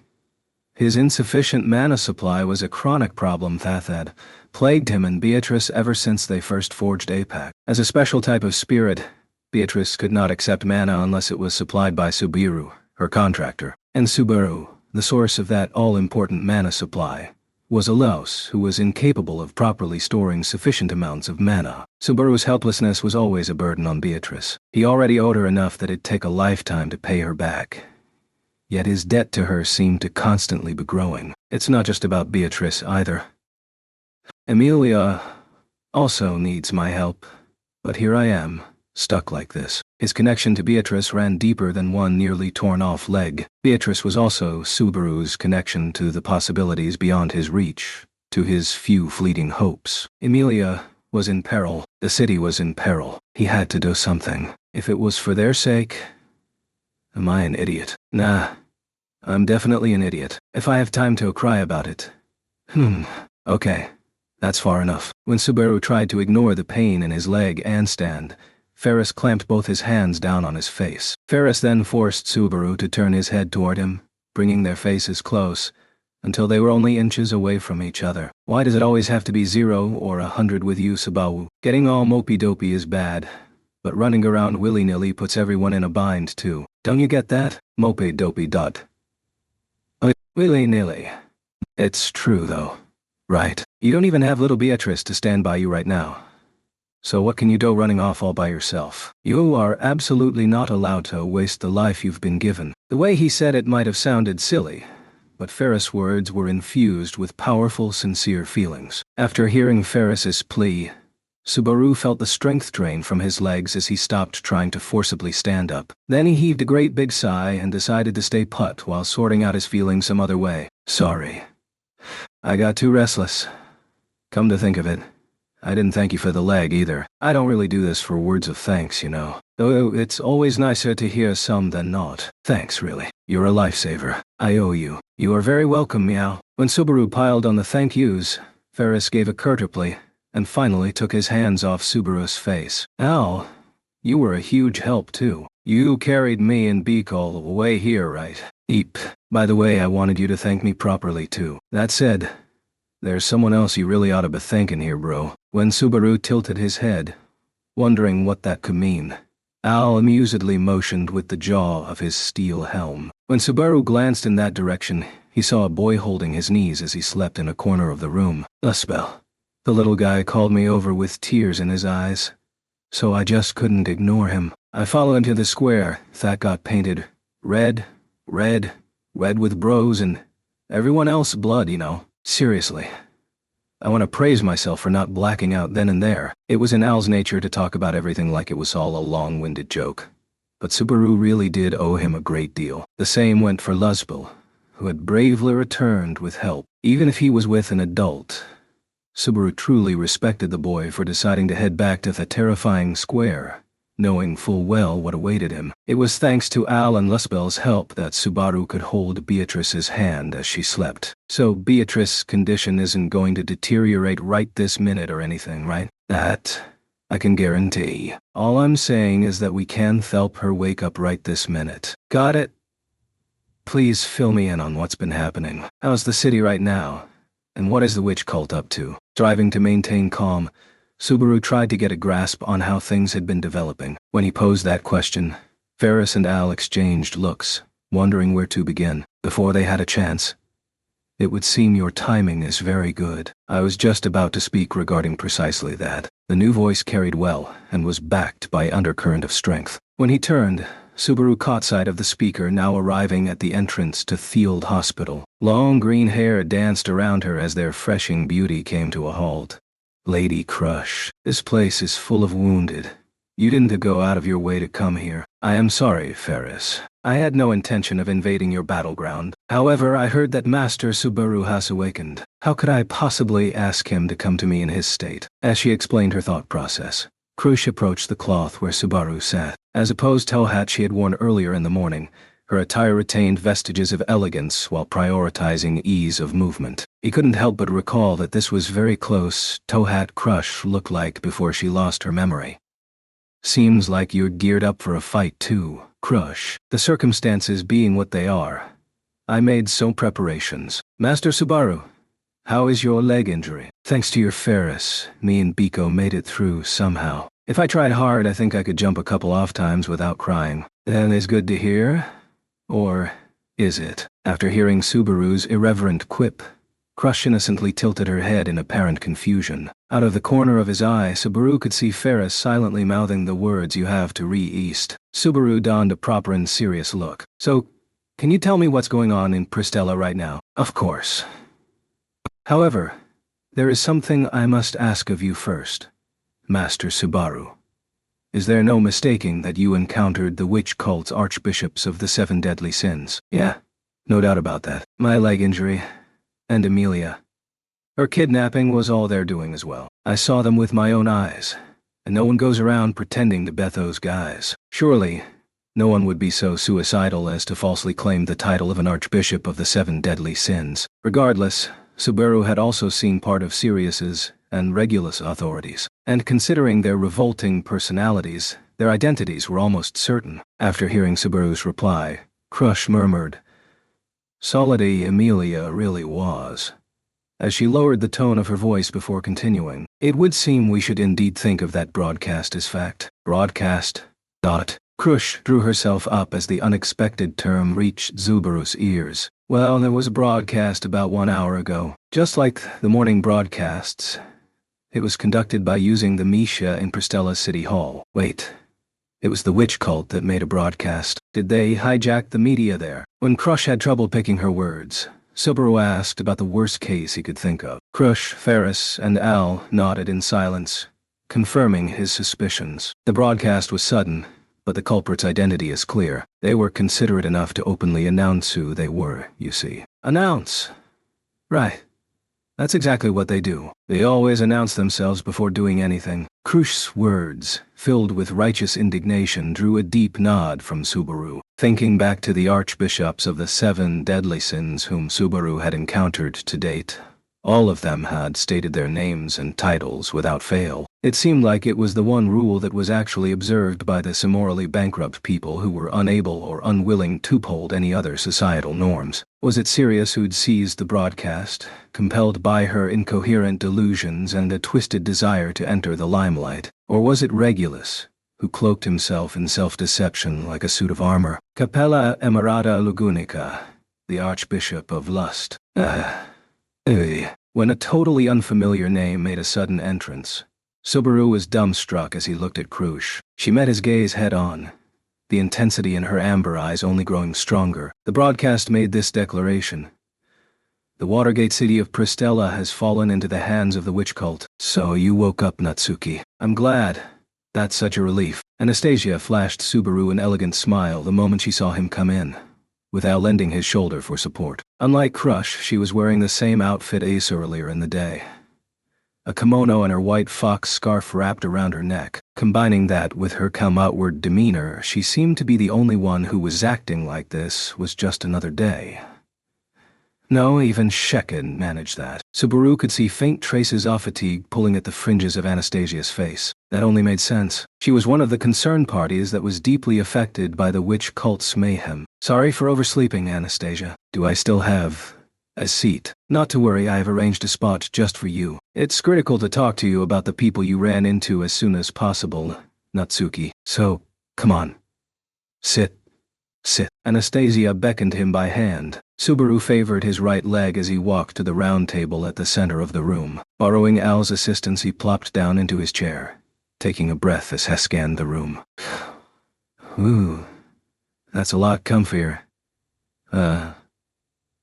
So this is where we're gathering. This is the Witch Cult Disaster Response HQ. It is a bit seedy looking for that, though. Chiming in after Subaru, Al played with the metal fixtures on his helm as he heaved a hearty sigh. Overhearing his murmur, Anastasia put her hands on her hips and closed one eye as she scolded him. Come now, don't be like that, Al. I can appreciate how worried you are since your precious princess isn't here. Well, not so much worried as scared. She'll definitely be angry that I'm not by her side in a situation like this. He shook his head in dread. The roster of attendees at the meeting certainly made his fears seem credible. They were inside a conference room, which was wide enough to accommodate 12 people. Multiple royal selection candidates, including Anastasia, had assembled, but Al's master, Priscilla, was not among them. Of course, she hadn't been present when Amelia was whisked away by Regulus either. Come to think of it, my party's way too short on people. Not even Otto or Garfield are here. Unfortunately, it wasn't possible to gather everyone involved in the royal selection. On my end, Mimi hasn't come back since last night either. Hopefully, Garfield's with her. Anastasia touched a hand to her cheek, concerned that she didn't know the whereabouts of the girl whom she seemed to treat like a precious daughter. If they're together, then there's no need to worry of them running into trouble. Anyway, why meet at this place? Subaru gestured at the building in general. I'll call this the Witch Cult Disaster Response HQ, and that really does seem to be spot on. The situation in the city sounds serious enough to warrant it too. But why is the HQ set up inside the Muse Company? Subaru finally asked the question that had been bugging him for a while now. Indeed, Subaru and the others were currently inside the Muse Company building, which was located on the affluent main boulevard of the city. He'd visited the Magic Crystal Trading Company's main store just a day earlier. and now it was operating as an emergency shelter. The wounded were being treated underground, while refugees were given guest rooms. With the state of his leg, Subaru, too, had been carried underground, where it was so overcrowded that coming up to the conference room had been quite a journey. It's a nice big building, so I get the appeal of using it as a shelter when push comes to shove, but a company's still a company, right? They're not usually the first choice for setting up a response HQ. That's what you'd think at first, right? But there's a good reason. The biggest one is that Kiritaka is on the Council of 10, which runs Pristella. Really, when you get down to it, he's the leading member of the city's top 10 most influential people. Are we talking about the same Kiritaka? Seriously. Subaru's face tensed up as he recalled the not particularly pleasant run-in had with the man just the day before. Of course, judging from Kiritaka's station and how much everyone seemed to trust him, Subaru figured that he possessed a talent that matched his status. It was just that his first impression of the man and the latest incident from the day before were difficult to reconcile with this new information. Master Kiritaka is an upstanding and capable man. There's no reason to be concerned, Master Subaru. Krush had read his thoughts right as she joined them in the conference room. Having split off midway up from the underground treatment area to fetch Wilhelm, she'd returned with a freshly dressed Ferris and the sword Devil in tow. Thank you for coming, Krush. What about Kiritaka? It would seem he is too busy with the evacuation and dispatching of personnel to attend at this time. He said he would join our conference once matters calmed down a little. After hearing Krush's reply, Anastasia went, I see, with a nod. Watching the exchange, Wilhelm glanced at Subaru in his seat and the bandage on his leg. Sir Subaru, what is the condition of your leg? About as good as it looks. Sorry for the pitiful state I'm in. Wilhelm, I originally came to seek Sir Kiritaka's opinion on how to best allocate the city's forces. Having completed that bite-off business, I am currently escorting Lady Krush. That man is quite accomplished for his age. At this point, that's the only thing I can say. With both Krush and Wilhelm vouching for him, Subaru could only conclude that his doubts about Kiritaka's ability had been misplaced. But if that was true, then just how important was Liliana to Kiritaka if she was able to provoke him that much? He brushed those pointless thoughts aside when Krush called his name. Master Subaru. It was immediately after hearing the broadcast that Lady Anastasia immediately suggested we're locate here. Thanks to our acquaintance with Sir Kiritaka and this building being designated as a shelter, Ferris has been able to use his abilities where they are most needed. The fact that we were able to keep Sabawu's leg in one piece was also thanks to that decision. Apparently, Kiritaka was so reliable that he was the main reason Anastasia had suggested they set up here. Krush and Ferris both seemed to concur with that assessment. From the way they put it, Subaru had lucked out, given the terrible ordeal he'd been through. Worst case scenario, I could have bit the dust right then and there and taken Biko with me. But that didn't happen. That little girl did everything she could to get you out of there. You're a lucky dude, bro. Subaru managed to smile at Al's lighthearted take on things. If Subaru actually had any luck, he would have made it through the day without dying multiple times. Sadly, reality was not so accommodating. That was why Subaru didn't trust fortune even a little. Subaru Matsuki's good luck dried up in a back alley on the same day he'd been summoned to another world. I'm all out of luck, so the only thing I can do is stay steady and work with what I've got. Even now, it was only thanks to Beatrice's sacrifice that I had any moves to make at all. Subaru had to rise to the occasion. Incidentally, is everyone here? Setting aside Crush Screw for the moment, Anastasia's team seems way more understaffed than usual. Focusing on the matter at hand, Subaru mentioned Themising faces that he expected to be attending. Otto, who should have been at the Muse Company already for follow-up negotiations, was concerningly absent. Additionally, Julius Ricardo and the Iron Fangs, who served as Anastasia's main combat forces, were nowhere to be seen. On top of all that, neither Felt nor anyone associated with her was anywhere in sight. Julius, the big doggy man, and the Iron Fangs escorted Ferry over here. After that, they left to check on the other shelters. They've been instructed to contact Ferris if they happen upon anyone gravely injured in the hopes of saving everyone more life. Gotcha. Dada. Wait, what do you mean? Contact them. In a world where cell phones weren't widespread or really available at all, there shouldn't have been an easy way to stay in touch remotely. However, Ferris responded to Subaru's doubts by saying, "Look," and raising his hand. In his palm was a folding mirror, or more precisely, a media that looked like one, a conversation mirror. That's right. It's the same one we seized after the battle against the witch cult a year ago. Lady Anastasia has been keeping it safe, and she let us take it out for Aspen. Ferris winked as he held up the media that made it possible to communicate with anyone holding its opposite. It really did perform the same role a phone did. A year ago, this had been part of the spoils of war acquired after the battle with Petaljuice, the Archbishop Offsloth. Now these media were apparently seeing usage in another battle against the witch cult. The ones that can connect with 3 mirrors at once are rare. It'd be a waste not to break them out at a time like this. So, the other ones got distributed to the guys out on patrol. Gotcha. It was karma that media once owned by the witch cult would end up being used to fight them. Anastasia was incredibly well prepared to have them on hand, ready to go. Okay, all that makes sense, but Otto's not involved in that, is he? Subaru asked about Otto, who probably would have been irritated that he was being treated like an afterthought. It was none other than Subaru who would proudly refer Tutu as a domestic advisor who could hold his own in a fight. But compared with Julius and Ricardo, he was overwhelmingly outclassed as a warrior. Subaru figured there was no way he'd be part of the crew that went out on patrol, but his question made Crush lower her eyes. Unfortunately, Master Otto is not here. He was nowhere to be seen by the time we arrived. He might be at one of the nearby shelters. That guy's bad timing is just legendary. Subaru cursed Otto's inability to be at the right place at the right time, despite the fact that he was already supposed to be at the Muse Company to begin with. Regardless of where he was or what he was doing, it would be a serious problem if he wasn't safe and sound.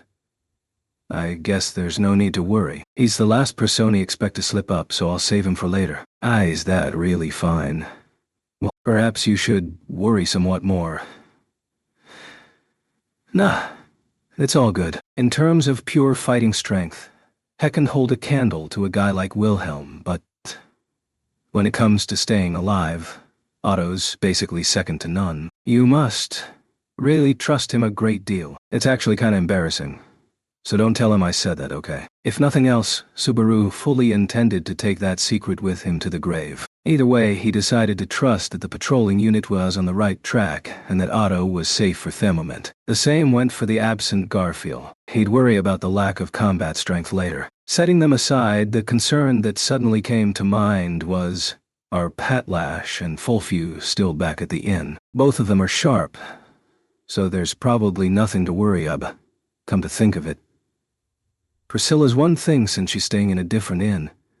But where's Felt and her people? We currently don't know the whereabouts of either party. I heard Lady Felt left the inn on some errand.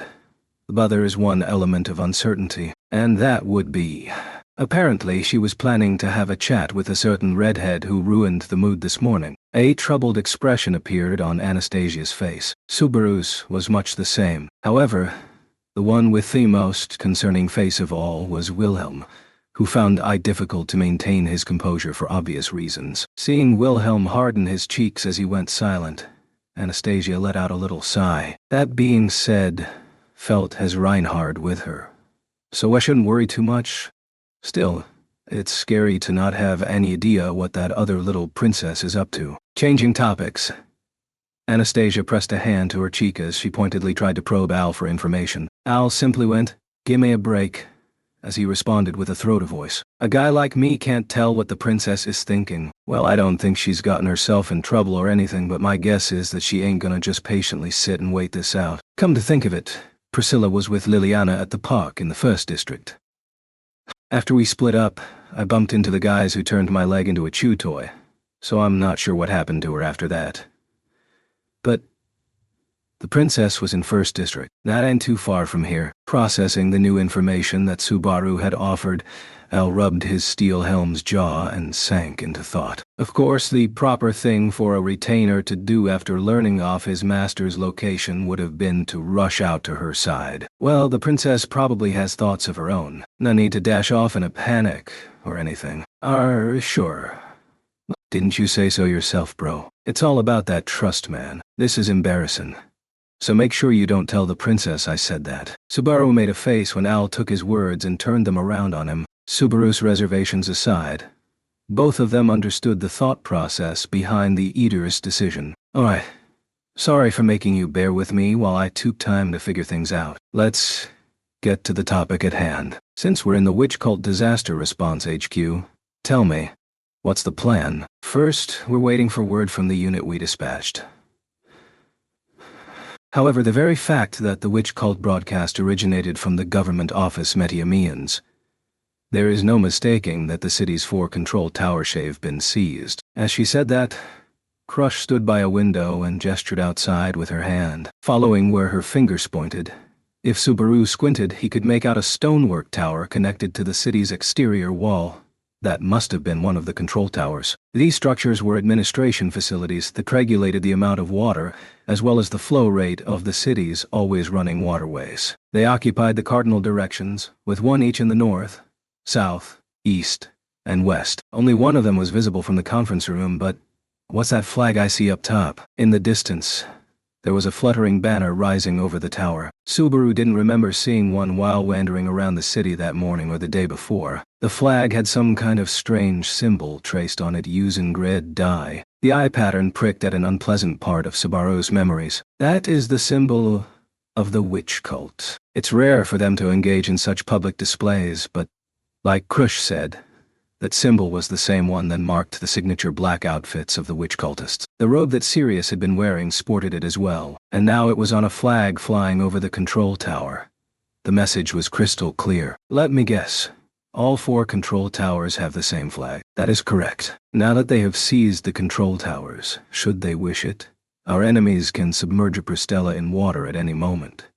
Action must be taken immediately. Krush made it obvious what an awful situation the city was currently in. This was like if a baby was holding the detonator for a nuclear bomb.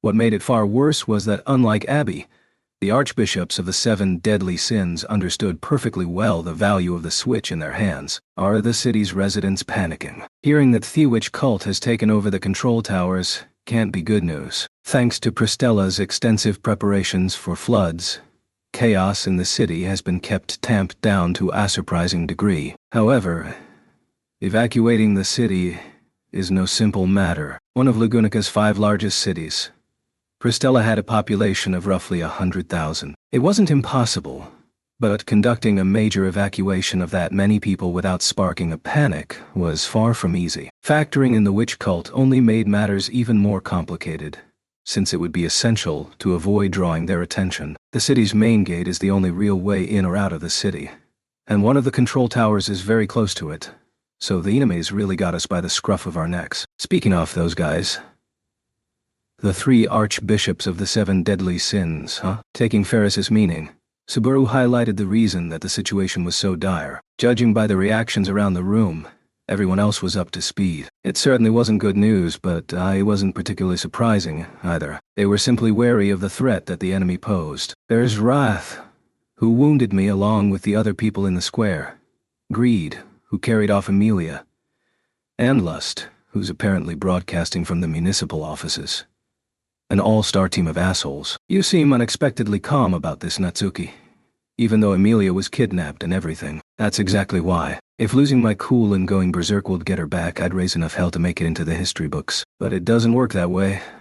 So Subaru had already made one blunder by losing his cool. The price was Amelia's abduction. Beatrice had settled Daytab in his stead. He couldn't afford any more screw-ups. He needed a heart of steel, so that he could take back everything. Sir, Subaru's feelings are admirable. I shall do everything in my meager power to assist you. Thank you so much, Wilhelm. That's super reassuring. Wilhelm, who was incredibly invested in helping the 2 troubled lovebirds for personal reasons, had just pledged his support. That alone was a big comfort. The Sword Devil's strength was indispensable if they wanted to last in a direct fight. And see. What is it, Al? It was then that Subaru abruptly noticed that Al had been watching the exchange between him and Wilhelm Insolence. But when Subaru posed the question, Al offered a non-committal, "Nothing really," and shrugged. "I was just thinking that you're pretty twisted in your own way, bro.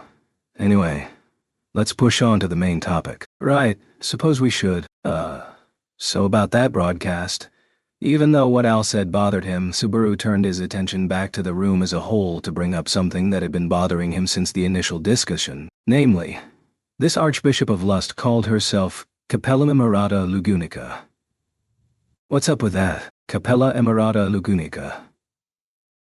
That was the name the Archbishop of Lust had used to introduce herself. Subaru hadn't personally heard the introduction, but then name alone was more than enough to catch his attention. In particular, he couldn't simply dismiss the Lugunica part. The only people with Lugunica as their family name should be in the royal family. Right. Why claim that name? Isn't it just to mess with us? The royal family all die in awfulness is a pretty famous story, you know. There must be some kind of scheme behind it. I believe it would be hasty of us to dismiss the matter as nothing more than a prank in poor taste. Al and Crush aired their respective opinions about the doubt that Subaru harbored. Given this was the witch cult, either explanation was entirely possible and worth considering. One thing does come to mind. It was then that Wilhelm raised a hand, cutting in with a new perspective. And what might that be? Well, I do not have anything to add about the name of Capella. There was most certainly a member of the Lugunica royal family who went by the name of Emira Lugunica. Everyone blinked in surprise at this unexpected reveal. Wilhelm touched his chin and half closed his blue eyes. Ash rummaged through his memories. Lady Emirata was alive prior to the Demi-Human War. Over 50 years ago. I have never met her personally. Boot records mention that she was a woman of exceptional beauty and wisdom. So is this a case of them impersonating someone who actually existed? Maybe it's an attempt to ruin someone's good name. That would be a rather petty and spiteful thing to do. But such an unsavory pastime was far from unthinkable when the archbishops of the 7 deadly sins were involved. But then Wilhelm retorted with a quick, "No," shaking his head at Subaru's remark. I do not know the opponent's aim in doing this.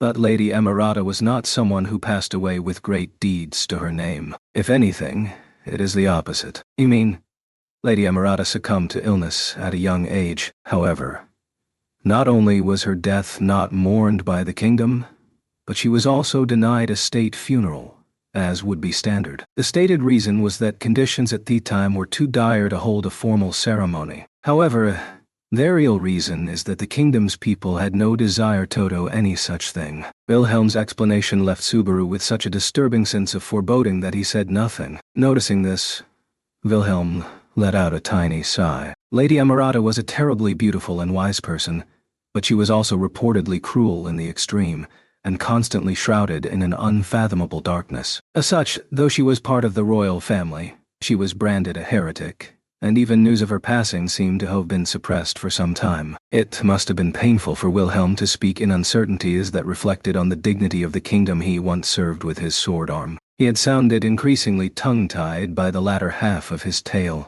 In contrast, choosing to go by the name of Emirata seemed to be a comment on the poor character of Lust after this revelation. There's no way it's the real person, so Lust is almost certainly just pretending to be Emirata. Claiming the name of a royal who fell victim to illness is most likely an indirect form of harassment aimed at those who knew Emirata. I believe that most who masquerade as a member of the royal family do so to invite suspicion and mistrust. Wilhelm's conclusion made everyone present sigh with unsettled looks. Unlike Subaru and Al, who did not feel any particular allegiance toward the kingdom itself, Crush and Wilhelm seemed stricken by what was happening. However, the strongest reaction came from someone besides them. That's unforgivable. Ferris, murmuring in a low growl.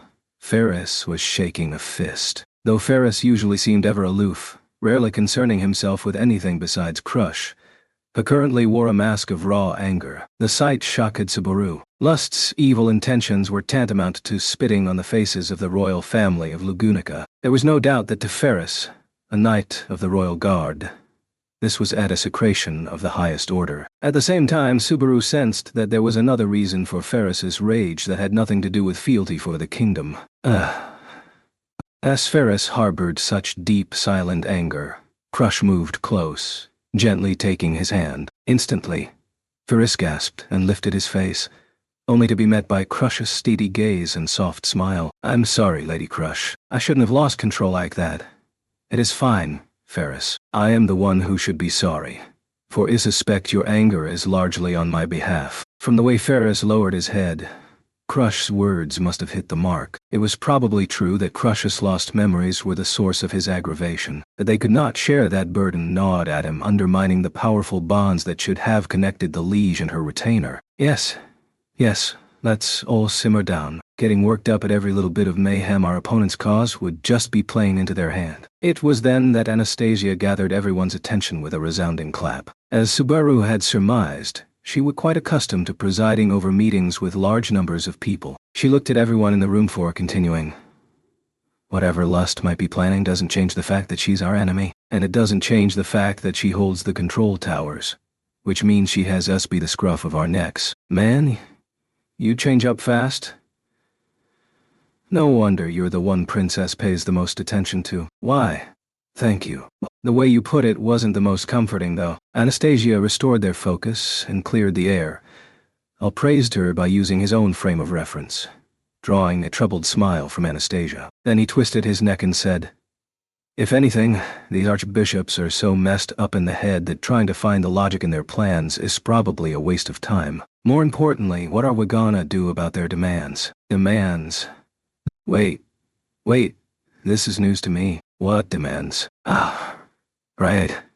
I was just about to bring up the contents of Lust's threat to get you up to speed, Natsuki. Subaru voiced his surprise at Al's mention of demands, and Anastasia confirmed that an explanation was coming. Her word choice hinted at the menace they were facing. The witch cult took over the control towers and the city hall, but it would seem their objective is different than, say, destroying the city or massacring the residents. According to Lust, they're searching for something, and threatening the populace is simply a means to that end, Anastasia explained. Then, in other words, they've taken the city hostage, a some act of terrorism. The reason he hadn't ever considered the possibility of the witch cult doing this sort of thing was simply because the terrorists took hostages as a means of negotiation. Succretional acts of evil didn't match up with Subaru's internal idea of what the witch cult stood for and how they operated.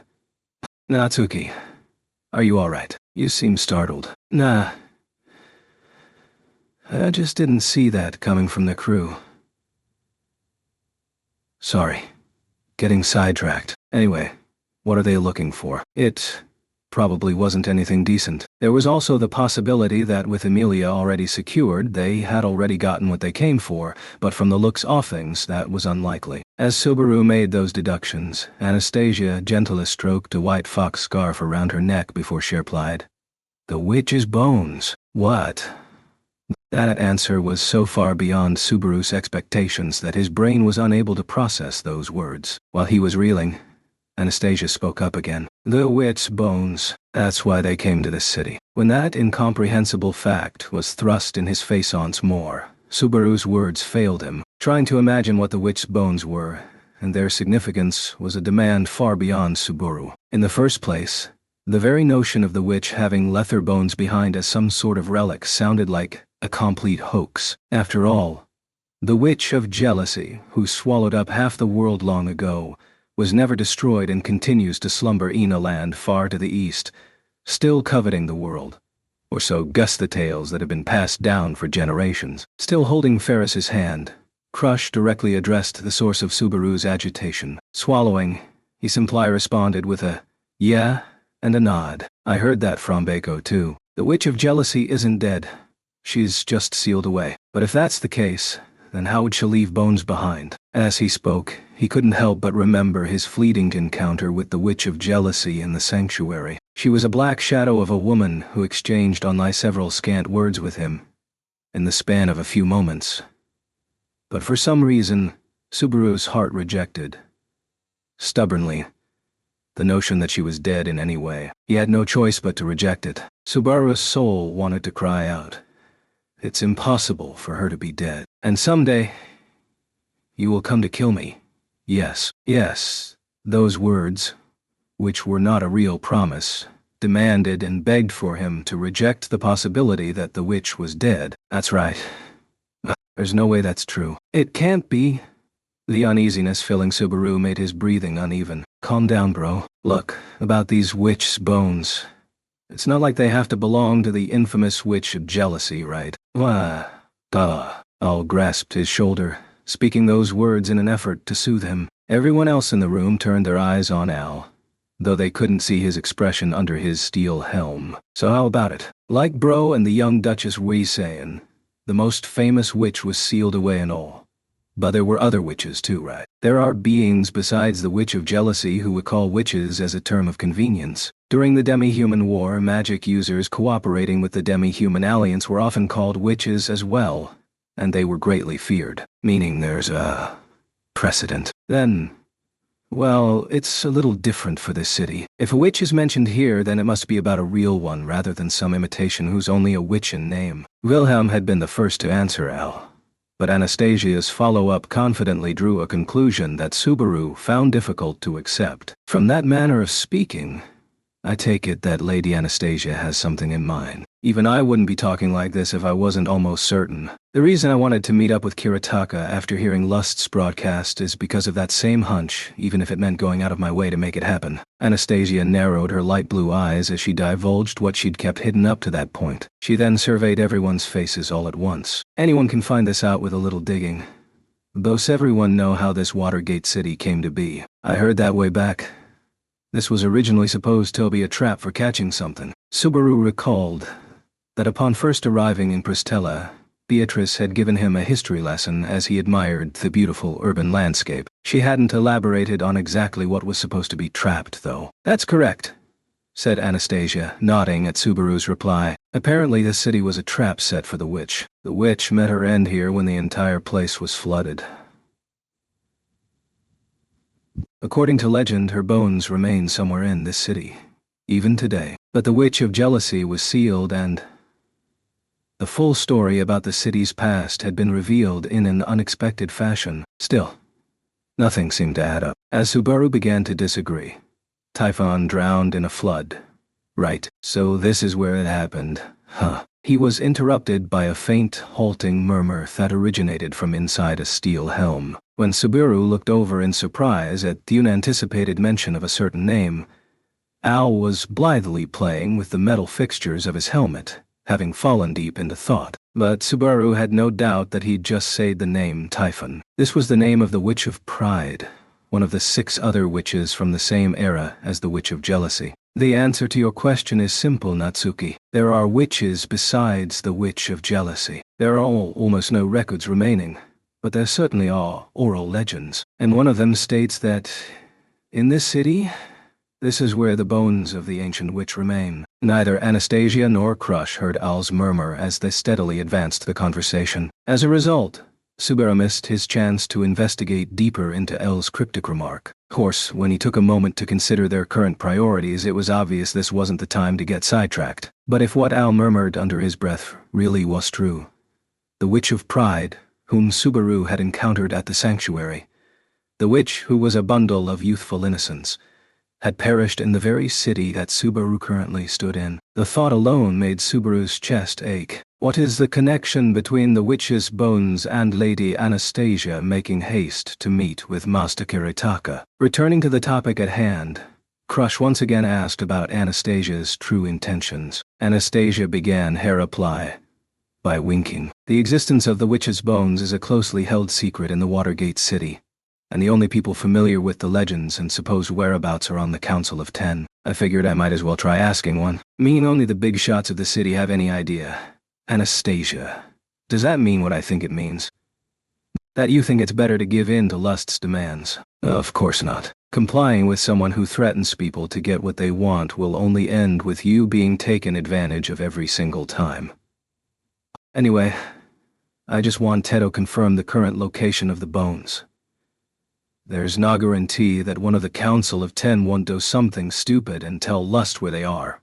Right, I suppose that's true. Unlike Subaru's shallow mindset, Anastasia's assessments were swift and accurate. Negotiating with terrorists often did make things worse. In their current situation, the archbishops would almost certainly flood the city the instant they recovered Thuit's bones. That was how assured Subaru was about their deceitful character. See, I was looking into the details of this while you were asleep, Natsuki. When Kiritaka makes it up here, we can talk about these bones in more detail. Then we can decide on a proper response. By response, you mean whether to fight or to flee, of course. There was quiet determination in Anastasia's low voice. It was as if an angry blue flame had been lit within her. I'm the one who called all the royal selection candidates here to Pristella. Of course, I feel responsible for the way things have turned out.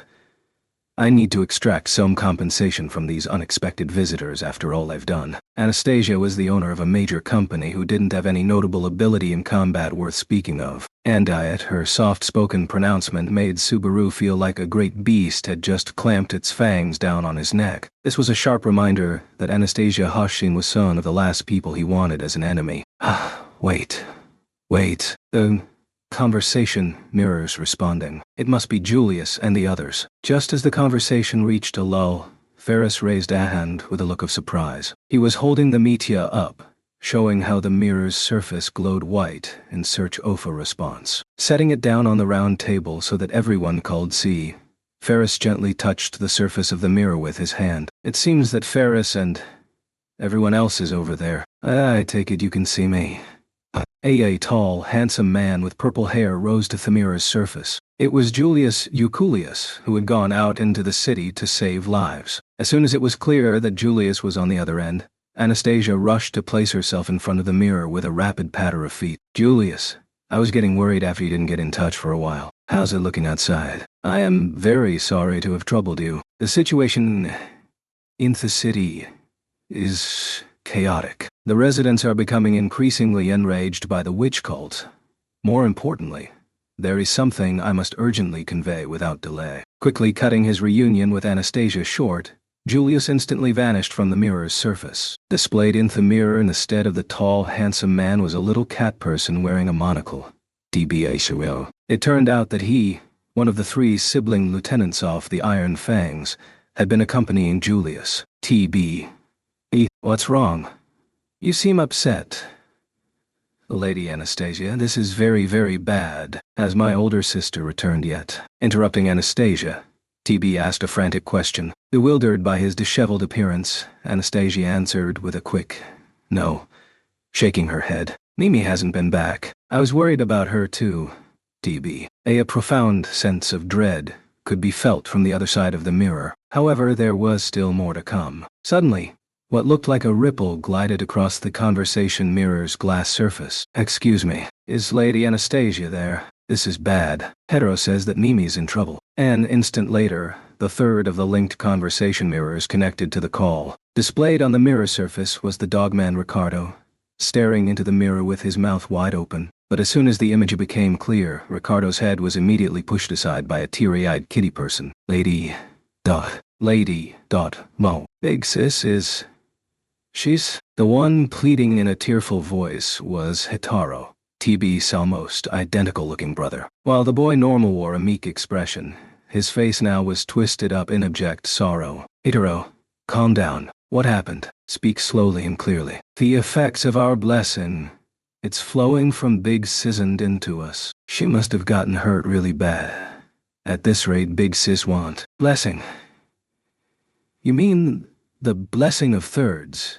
Yes. In other words, Mimi got injured at some point, and it's affecting Hitaro and TB too. Do I have it right so far? Hitaro and TB nodded simultaneously to confirm Anastasia's deductions. Listening to the conversation from behind, Subaru recalled hearing from Mimi that the blessing of thirds, the one that tied the 3 siblings together, made them share wounds and fatigue. Once upon a time back at the Roswell Manor, a sudden change came over Ram when Rem had been in danger. This was similar to what Mimi and her brothers had, which meant Mimi was currently in trouble. Urgency raced through everyone present, including on the other ends of the conversation mirrors, as they grasped this new development. Just as they processed the striking revelation that one of their own was clearly in mortal danger, Yahoo.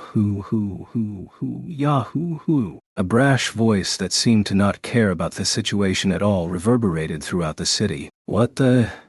Subaru, unsure how to react to this abrupt announcement, instinctively turned his face toward the ceiling. The voice was coming from somewhere above. Not from the ceiling, but quite literally from the sky itself. This was the work of a media that reached every corner of the city, and the one using the municipal office facilities to make this broadcast was the same Archbishop of Lust who had come up in conversation several times already. To all you meatbags in the city, are you having fun? Have you gotten hammered and horny from hearing my lovely voice for the umpteenth time today? Wah-ha-ha-ha. It was a high-pitched, grating laugh. That haughty voice paid no heed to the feelings of those who were forced to listen. This was an assault on the ears of every person in the city. It had only taken Subaru moments to come to a realization. The person making this broadcast had a vicious, ugly character. So, this is lust. Man, does she have perfect timing or what? Now then, all you meatbags who can't help but get hot and heavy at the sound of a beautiful girl's voice, I have a very important announcement from your oh-so-gentle and merciful broadcaster. So listen up. Pay attention.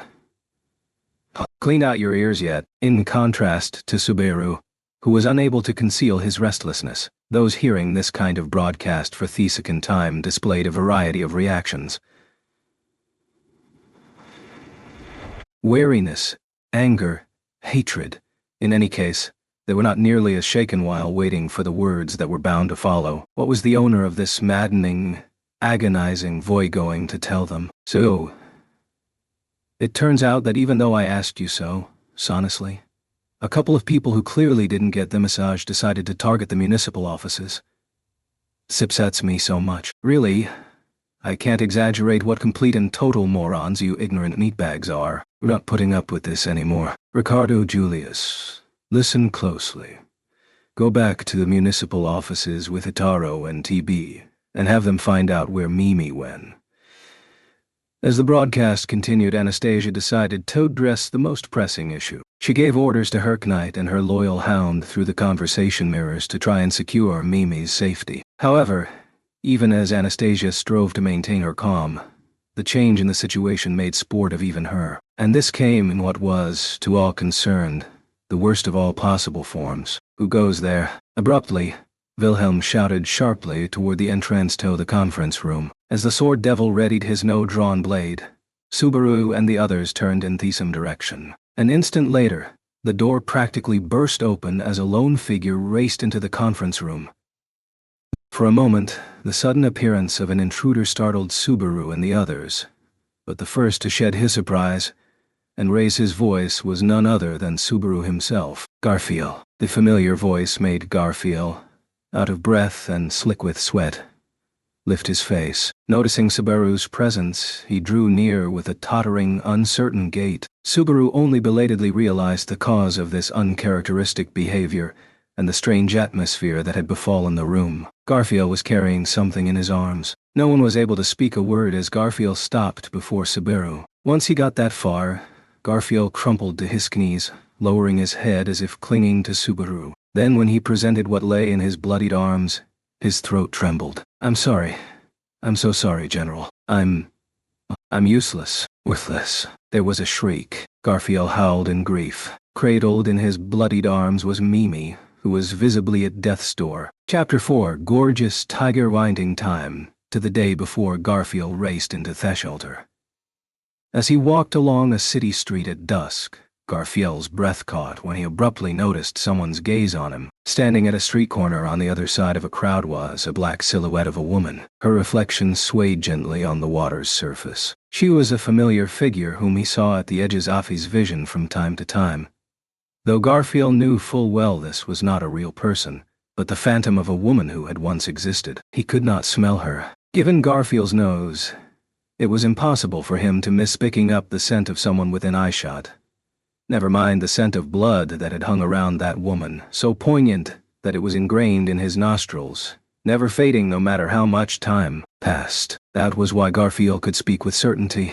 This woman was a phantom. Besides, he had also been the one who killed her, Elsa Gramhilde, with his very own hands. But all that time later, the woman's phantom continued to stare at Garfield. Her smile had been so blackish red, like the darkest blood, that he could almost swear that he smelled the colors. Those lips made his chest ache to this day. The first time he'd noticed the wraith was about 2 months after leaving the sanctuary, right after an incident involving him as well as Subaru and Otto in a certain town.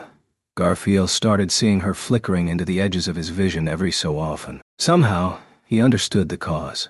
This echo reflected the weakness in Garfield's heart. Garfield had never properly put that incident behind him, even though he saw himself as nothing but a coward Subaru, and the others kept saying over and over again, Garfield had done well. When he thought back on it, He realized they'd always done that. His companions always overlooked his faults. But Garfield had not forgotten everything he had done to the people who were now his comrades. One wrong step, and he surely would have ripped in Subaru and Otto with the very claws that he used to protect them. Even if he lacked the courage to do so, it would have become all too easy if he had fallen in despair. That was why Garfield could not forgive his own weakness or his cowardice. Accordingly, Garfield had accepted that he was seeing Gelsa, the first life he had ever taken, because she was the manifestation of his weakness. The Phantom's blood-colored smile mocked Garfield the instant his heart foundered.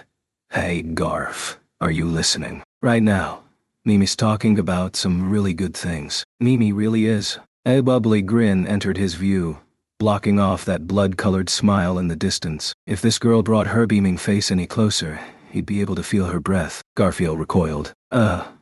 Right. I'm listening. Good. Anyway, Hataro and TB are such spoiled kids. It's really hard on me as their big sister. Garfield's reply was listless, but judging by her cackling glow, the girl hadn't noticed. She had orange fur and round eyes that were overflowing with innocence. For whatever reason, the cat person Mimi, a member of a rival camp, kept hanging around Garfield every chance she got. At present, Garfield and Mimi were taking an evening stroll through Pristella together. Garfield would have preferred to be alone, but he'd blundered by letting Mimi find him and tag along. There was no way she had the ability to pick up on subtle social cues. Somehow, ever since arriving in Pristella,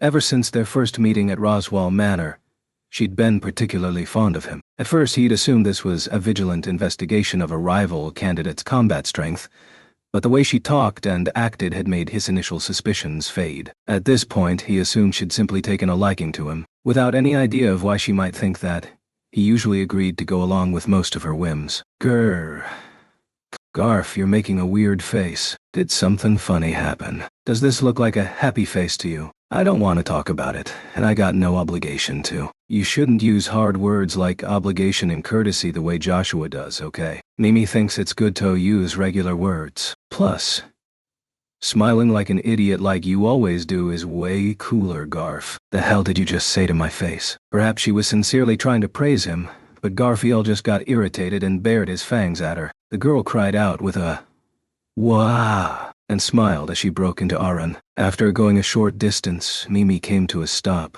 grinning as she waited for him to catch up, and the Phantom, who had surely been there earlier, was nowhere to be seen. Garfield had rushed out of the water raiment that evening because of the lingering effects of his interaction with Reinhard, the Sword Saint taught. The current Sword Saint was known as the strongest, not only in the kingdom of Lugunica, but in all four of the Grey Nations. Not only had Garfield heard the run-of-the-mill rumors, but he'd also heard about the man directly from Subaru who had met the living legend. That was why Garfield had been longing for a chance to meet him in person someday. He'd firmly believed that this was a necessary rite of passage for him to become the strongest. To Garfield, being called the strongest held a special meaning. He was sure that anyone who was born a man must have dreamed of being the strongest at least once, and everyone who had that dream forgot about it at some point over the course of a long life, yearning for that which they had abandoned. Garfield did not want to forget that dream. That title was an absolute necessity for the cowardly Garfield to protect the things that were most important to him. With that thought in mind, he chased after it without trust. That was why the fact that he had subconsciously backed down the instant he was face to face with the strongest was currently driving him to despair. He'd lived for a scant 15 years,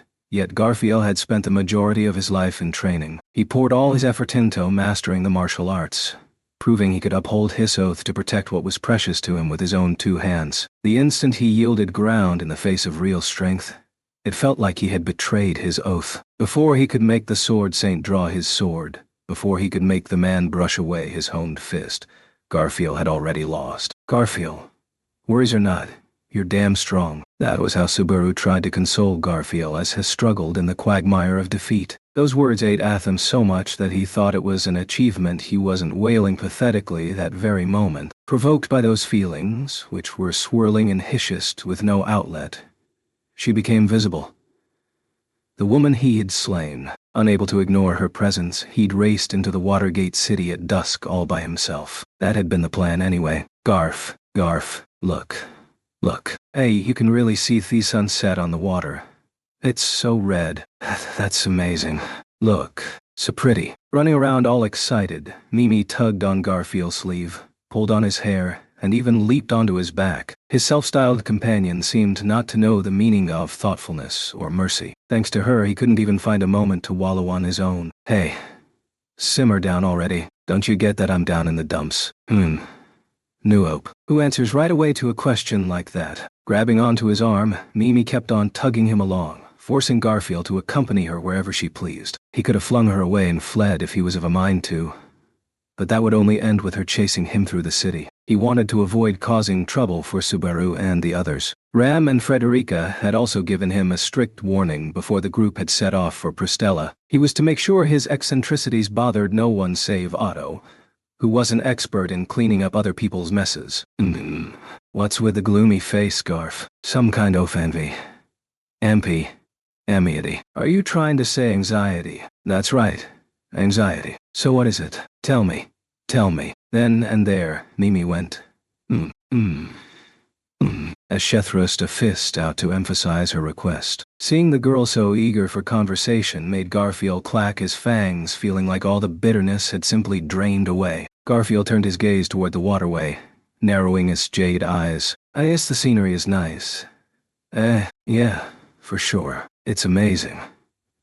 It's super amazing. I wish the young lady could see it too. He only half listened to her rambling, but the sight of the sinking red sun reflected on the waterway was undeniably beautiful. With the sunset drenching the world in cinnabar red, its rays left vivid patches of yellow and white on the water surface, burning that sweet, dazzling scenery into the hearts of all who laid eyes upon it. As that scene mesmerized him, Garfield realized that his heart had become oddly peaceful. He should have been all alone, wallowing in the feelings of helplessness oozing out of him due to his disheartening defeat.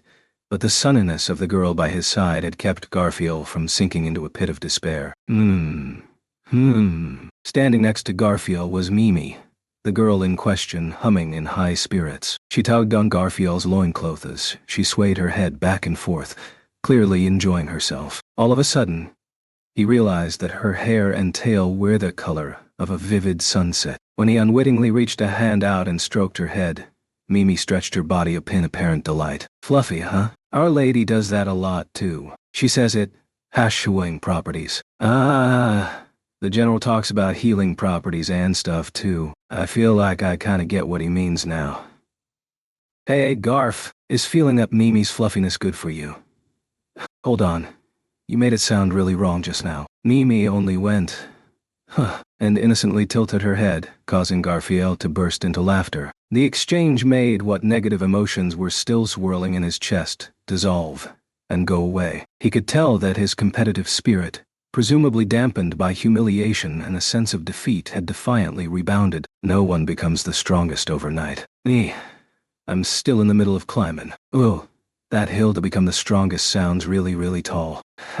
You understand surprisingly well, don't you? Yeah. That's right. That's what the road to becoming the strongest is like. When Mimi thrust a fist upward, Garfield touched the white scar on his brow and clacked his fangs. He hated to admit it, but he'd regained his competitive spirit thanks to Mimi. If he'd brooded over things all by himself, who knew how long it would have taken for him to reach the same conclusion? Garf, over there. Right as he realized he felt grateful, and couldn't bring himself to openly admit it, Mimi tugged hard on his sleeve. Her gaze was trained on a waterway that was glimmering bright red. When he looked over there, Garfield saw it too. A boat was moving by itself in the great waterway which cut through the city. Some rope that had been keeping it moored to the opposite shore must have communed on. But that wasn't the real problem. Those kiddies. Mimi shouted in alarm at the vessel sitting in the path off the small boat that was running adrift. 5 children were playing on the moored craft, unaware of the approaching boat. Upon hearing Mimi's voice, people in the vicinity of the waterway quickly recognized the danger of a collision. The nearby boat owner hastily ran toward the children, but he wouldn't make it in time. Noticing the ruckus, the children's faces went pale as they finally saw the approaching ship as well. At this rate, mere seconds remained until disaster.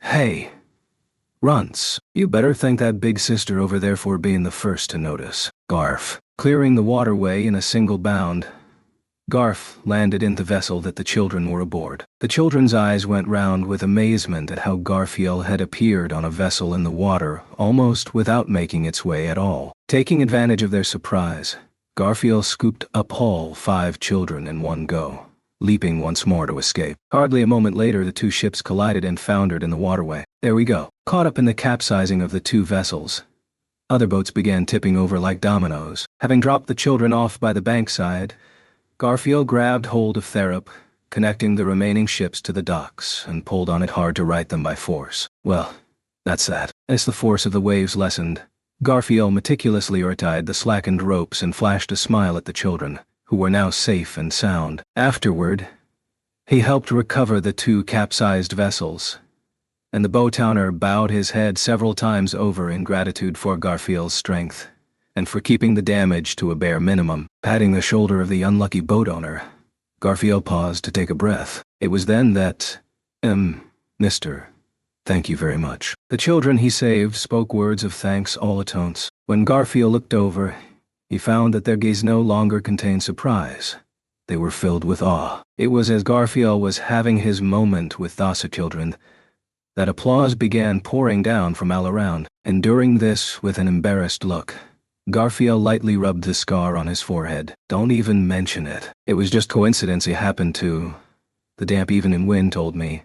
That's all. If someone in this Watergate city started crying, these waterways would overflow. The sounds of applause suddenly dwindled when Garfield responded with pride. For some reason, the voices of acclaim became distant, and the cheering became sparse and awkward. But unlike the other people around them, the reactions of the children remained just as dramatic. That was crazy. So cool. No retreat. No surrender.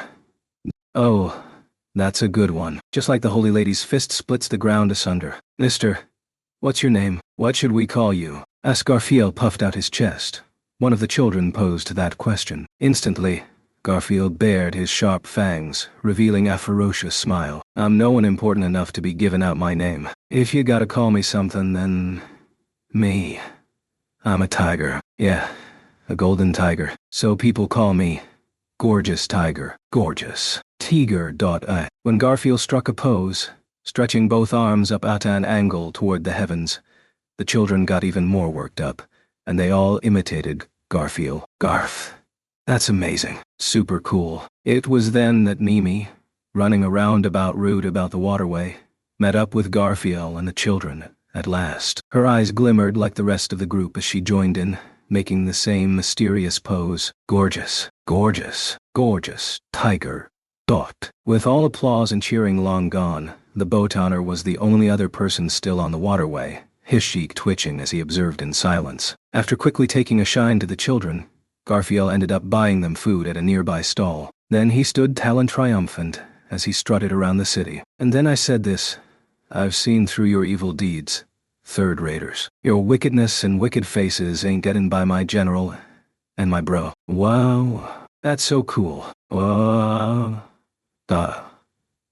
I got goosebumps. As the fast-approaching night began to color Pristila's sky, Mimi and the blonde boy cheered Garfield on as he spun his tail. The latter was only 6 or 7, and he was one of the children whom Garfield had saved on the waterway. The story that Garfield was telling at the time was the cursed goddess statue incident, the one that had left the deepest impression upon him out of everything that had happened in the last year. At any rate, the trio of Subaru, Otto, and Garfield had soon gotten deeply involved, and as a matter of course, they encountered the owner of Ametia. Needless to say, a great deal of trouble ensued. Garfield clacked his fangs cheerfully at having an audience so happy to listen to his stories. All 3 were currently on the way to the blonde boy's residence.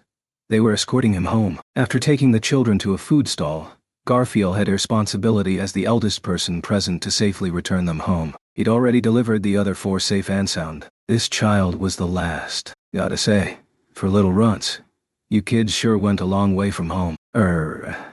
Actually, we went to the park in the first districto here, the songstress. The songstress. Huh. According to the general, she's got one hell of a singing voice. Garfield crinkled his nose at the innocent admiration coming out of the boy's mouth. The boy was talking about Liliana, the famous songstress of Pristella. It had been brief, But Garfield had met the real deal at the Muse Company. To be blunt, she seemed like an extremely willful person, and he felt like she had fatal flaws irreconcilable with the rumors that she was a songstress of uncommon talent. Garf, you haven't heard the songstress sing. What a shame. Somehow, she's really good. What? You actually got a good listen? Yeah. I didn't fall asleep till the very end. That's a huge achievement. Mimi's incredible, right? Praise me.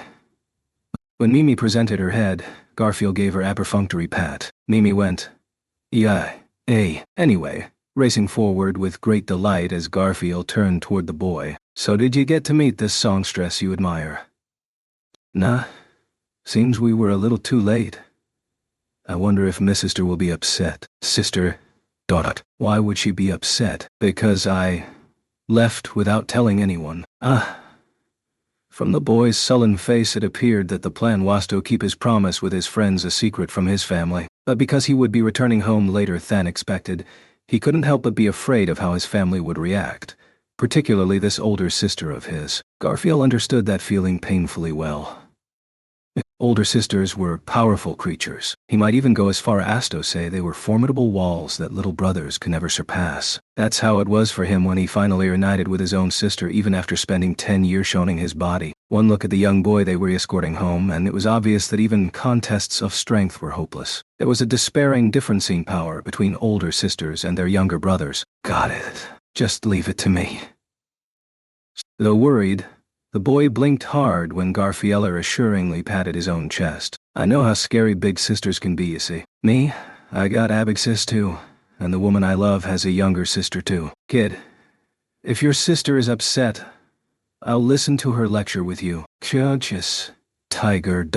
Deeply moved, the boy hugged Garfield tightly. Garfield hugged the boy back, only for Mimi to latch onto him from behind as well. Thus, with cargo hanging from the front and back, Garfield pressed on toward the boy's house with wobbly steps and newfound resolve. Gorgeous Tiger, The fact that the boy had called him that just then made Garfield clench his fangs. The feelings of powerlessness that had driven him from the inn had not completely vanished by any means. He still lacked the confidence that he could bump into Reinhardt at the Ryokon and maintain his composure. Even so, the female phantom who was dressed in black and symbolized his sense of weakness was nowhere to be seen. This was probably thanks to the children who now revered him as Gorgeous Tiger, and the incomprehensible energy Mimi had instilled within him. Fred, right as Garfield was beginning to dive into sentimentality, his ears shuddered when he heard that sharp, high-pitched voice. When he lifted his face, he saw a small figure racing toward him. Her long blonde hair flapped about as the stranger closed in on them like a comet. She came straight in, charging toward the boy, who was shugging onto Garfield. Big sigh. Gwa. Just how much were you trying to make me worry about you? The boy had been clinging to Garfield, right up until his sister's kick sent him flying. Garfield found himself admiring her kicking form and the impressive way she landed. That instant, the girl swiftly turned about, driving her heel into Garfield's foot as she howled. You shady goon. What were you doing with my Fred? That her... Well, I guess it don't actually hurt, but could you get off my foot? Runt. It already had his fill of runts, but Garfield called the girl that nonetheless. From her silent reaction, the girl was a little taken aback that her preemptive strike had been ineffective. Perhaps looking at Garfield's face up close made her suspect that she'd picked a fight with a violent person. Garfield was similarly taken by surprise. To think that there existed another older sister besides Frederica who'd attack her younger brother without so much as a warning the moment they were reunited. Incidentally, Mimi leaped to catch the flying boy with a "Pay," and both of them ending up rolling to a stop unharmed. All the same, Garfield felt compelled to comment. Can't really compliment a big sis kicking her own little bro. Well, sorry about that, but what's your deal anyway? Just so you know, I won't let you lay one finger on Fred or me. I'm scary when I get angry. Garfield's choice of words made the girl clench her teeth as she acknowledged the error of her own ways. She may have been the boy's older sister, but the girl was only about 10 years old herself, give or take, right around the age when kids got too big for their britches. Taking Garfield for a street punk based on appearance alone, she'd challenged him while wringing out all her courage with tears in her eyes. She was probably doing her best to divert attention away from her little brother. However, things were not going to go according to plan. "Gee, gorgeous tiger. Please don't eat my sister." The younger brother wedged himself between the tiger and his teary-eyed older sister. The pleading boy's words made the shielding girl open her eyes wide. However, the girl clenched her teeth and stood firm at her younger brother's side. Garfield wasn't exactly sure what was happening, but this brother and sister had a beautiful, caring relationship. "Not that I approve of you treating me like the villain here. Bad. Bad, Dad. Garf, you can't be a bad guy. You're Garf. You're a gorgeous tiger." Joining back in after a short dash, Mimi bounded up and poked Garfield in the forehead. It didn't hurt, but he felt like he shouldn't just ignore it either. As Garfield mulled over how to clear his name, "Dear. Did you find Fred?" It was the sound of someone entirely unexpected that shattered the stalemate. It was the soft, gentle voice of a woman. The instant he heard it, he thought the sister and brother before his eyes might glance at each other's faces, but instead they broke out running toward it in great haste. The hell? Right as Garfield blinked in a daze at their sudden vigor, a new figure appeared from across the way. When the individual rounded a corner and came into sight, Thesiblings leaped into her arms. "Mommy! Mom!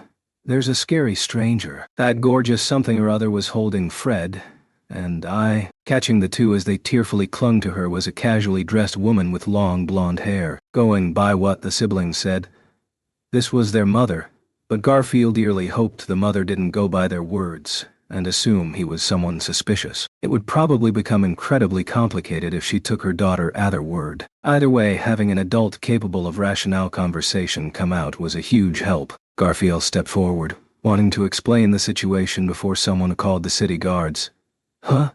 With the children still clinging to her, the small smile she turned toward him stopped him dead in his tracks.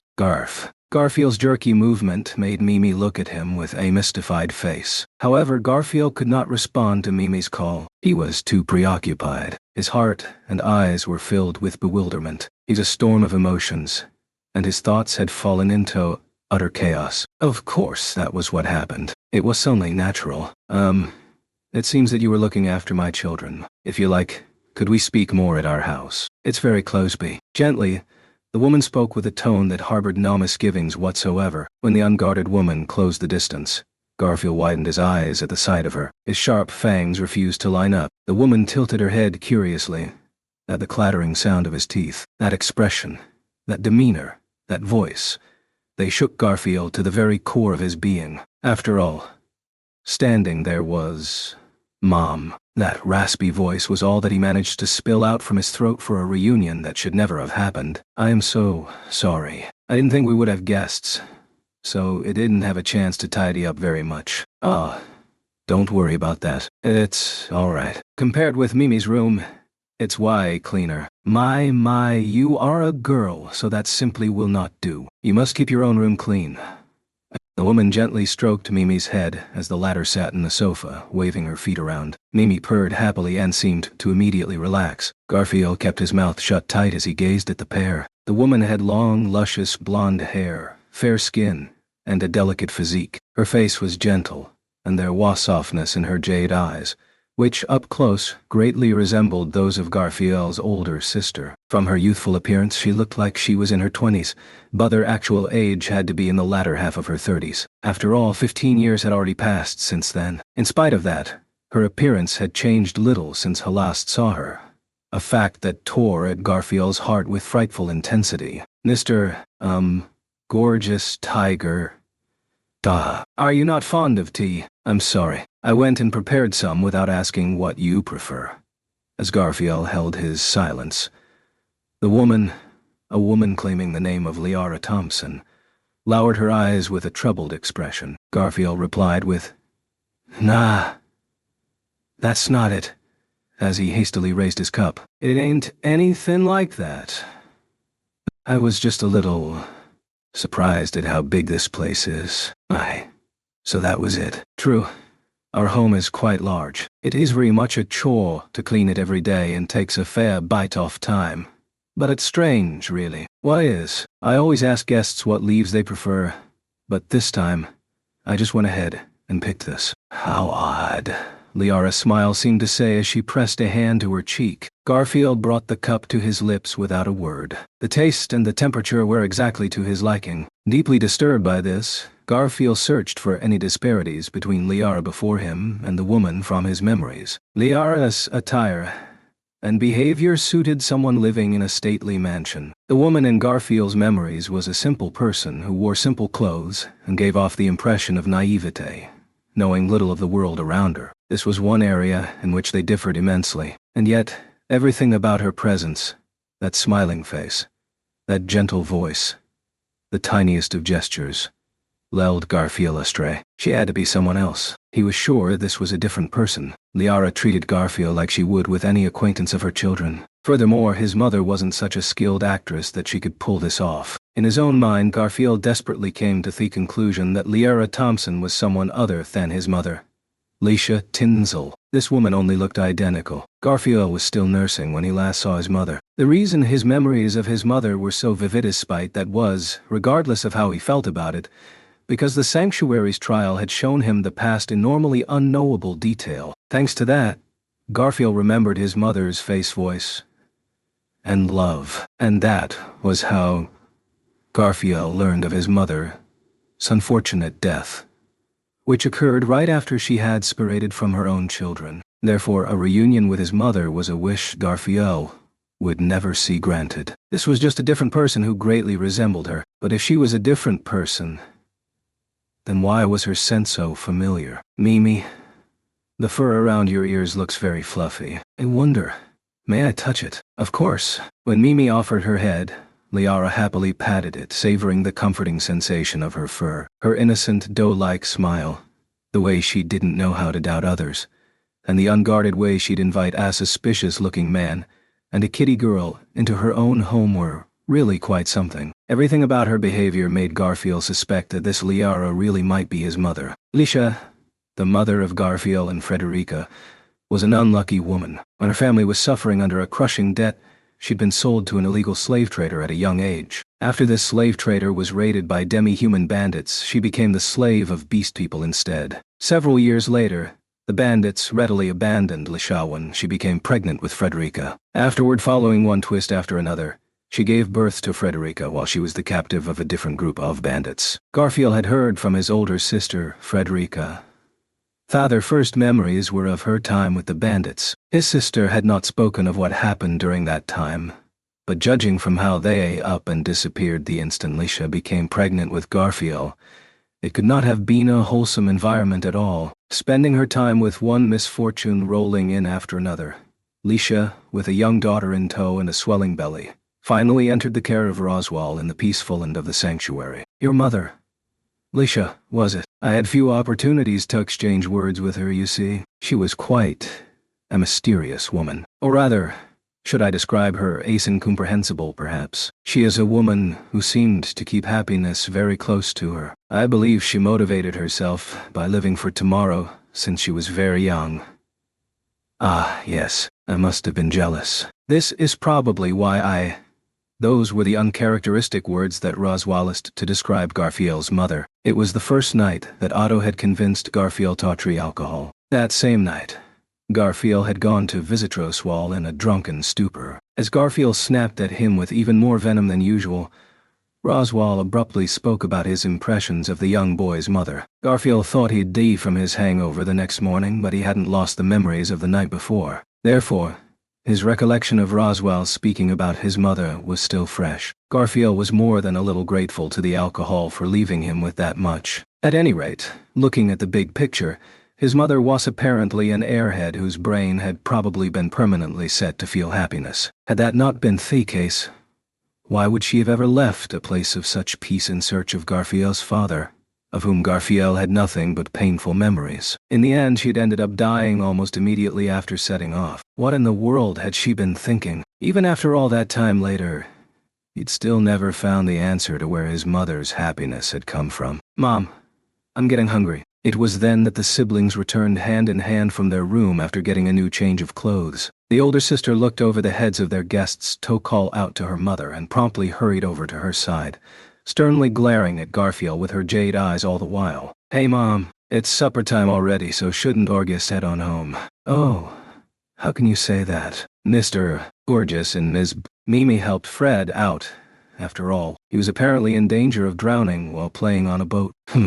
Are you sure about that? Wasn't it really this gorgeous guy who probably rocked the boat in the first place? I bet he was probably planning on coming here Totri and milk us for lots of money. That's enough, young lady.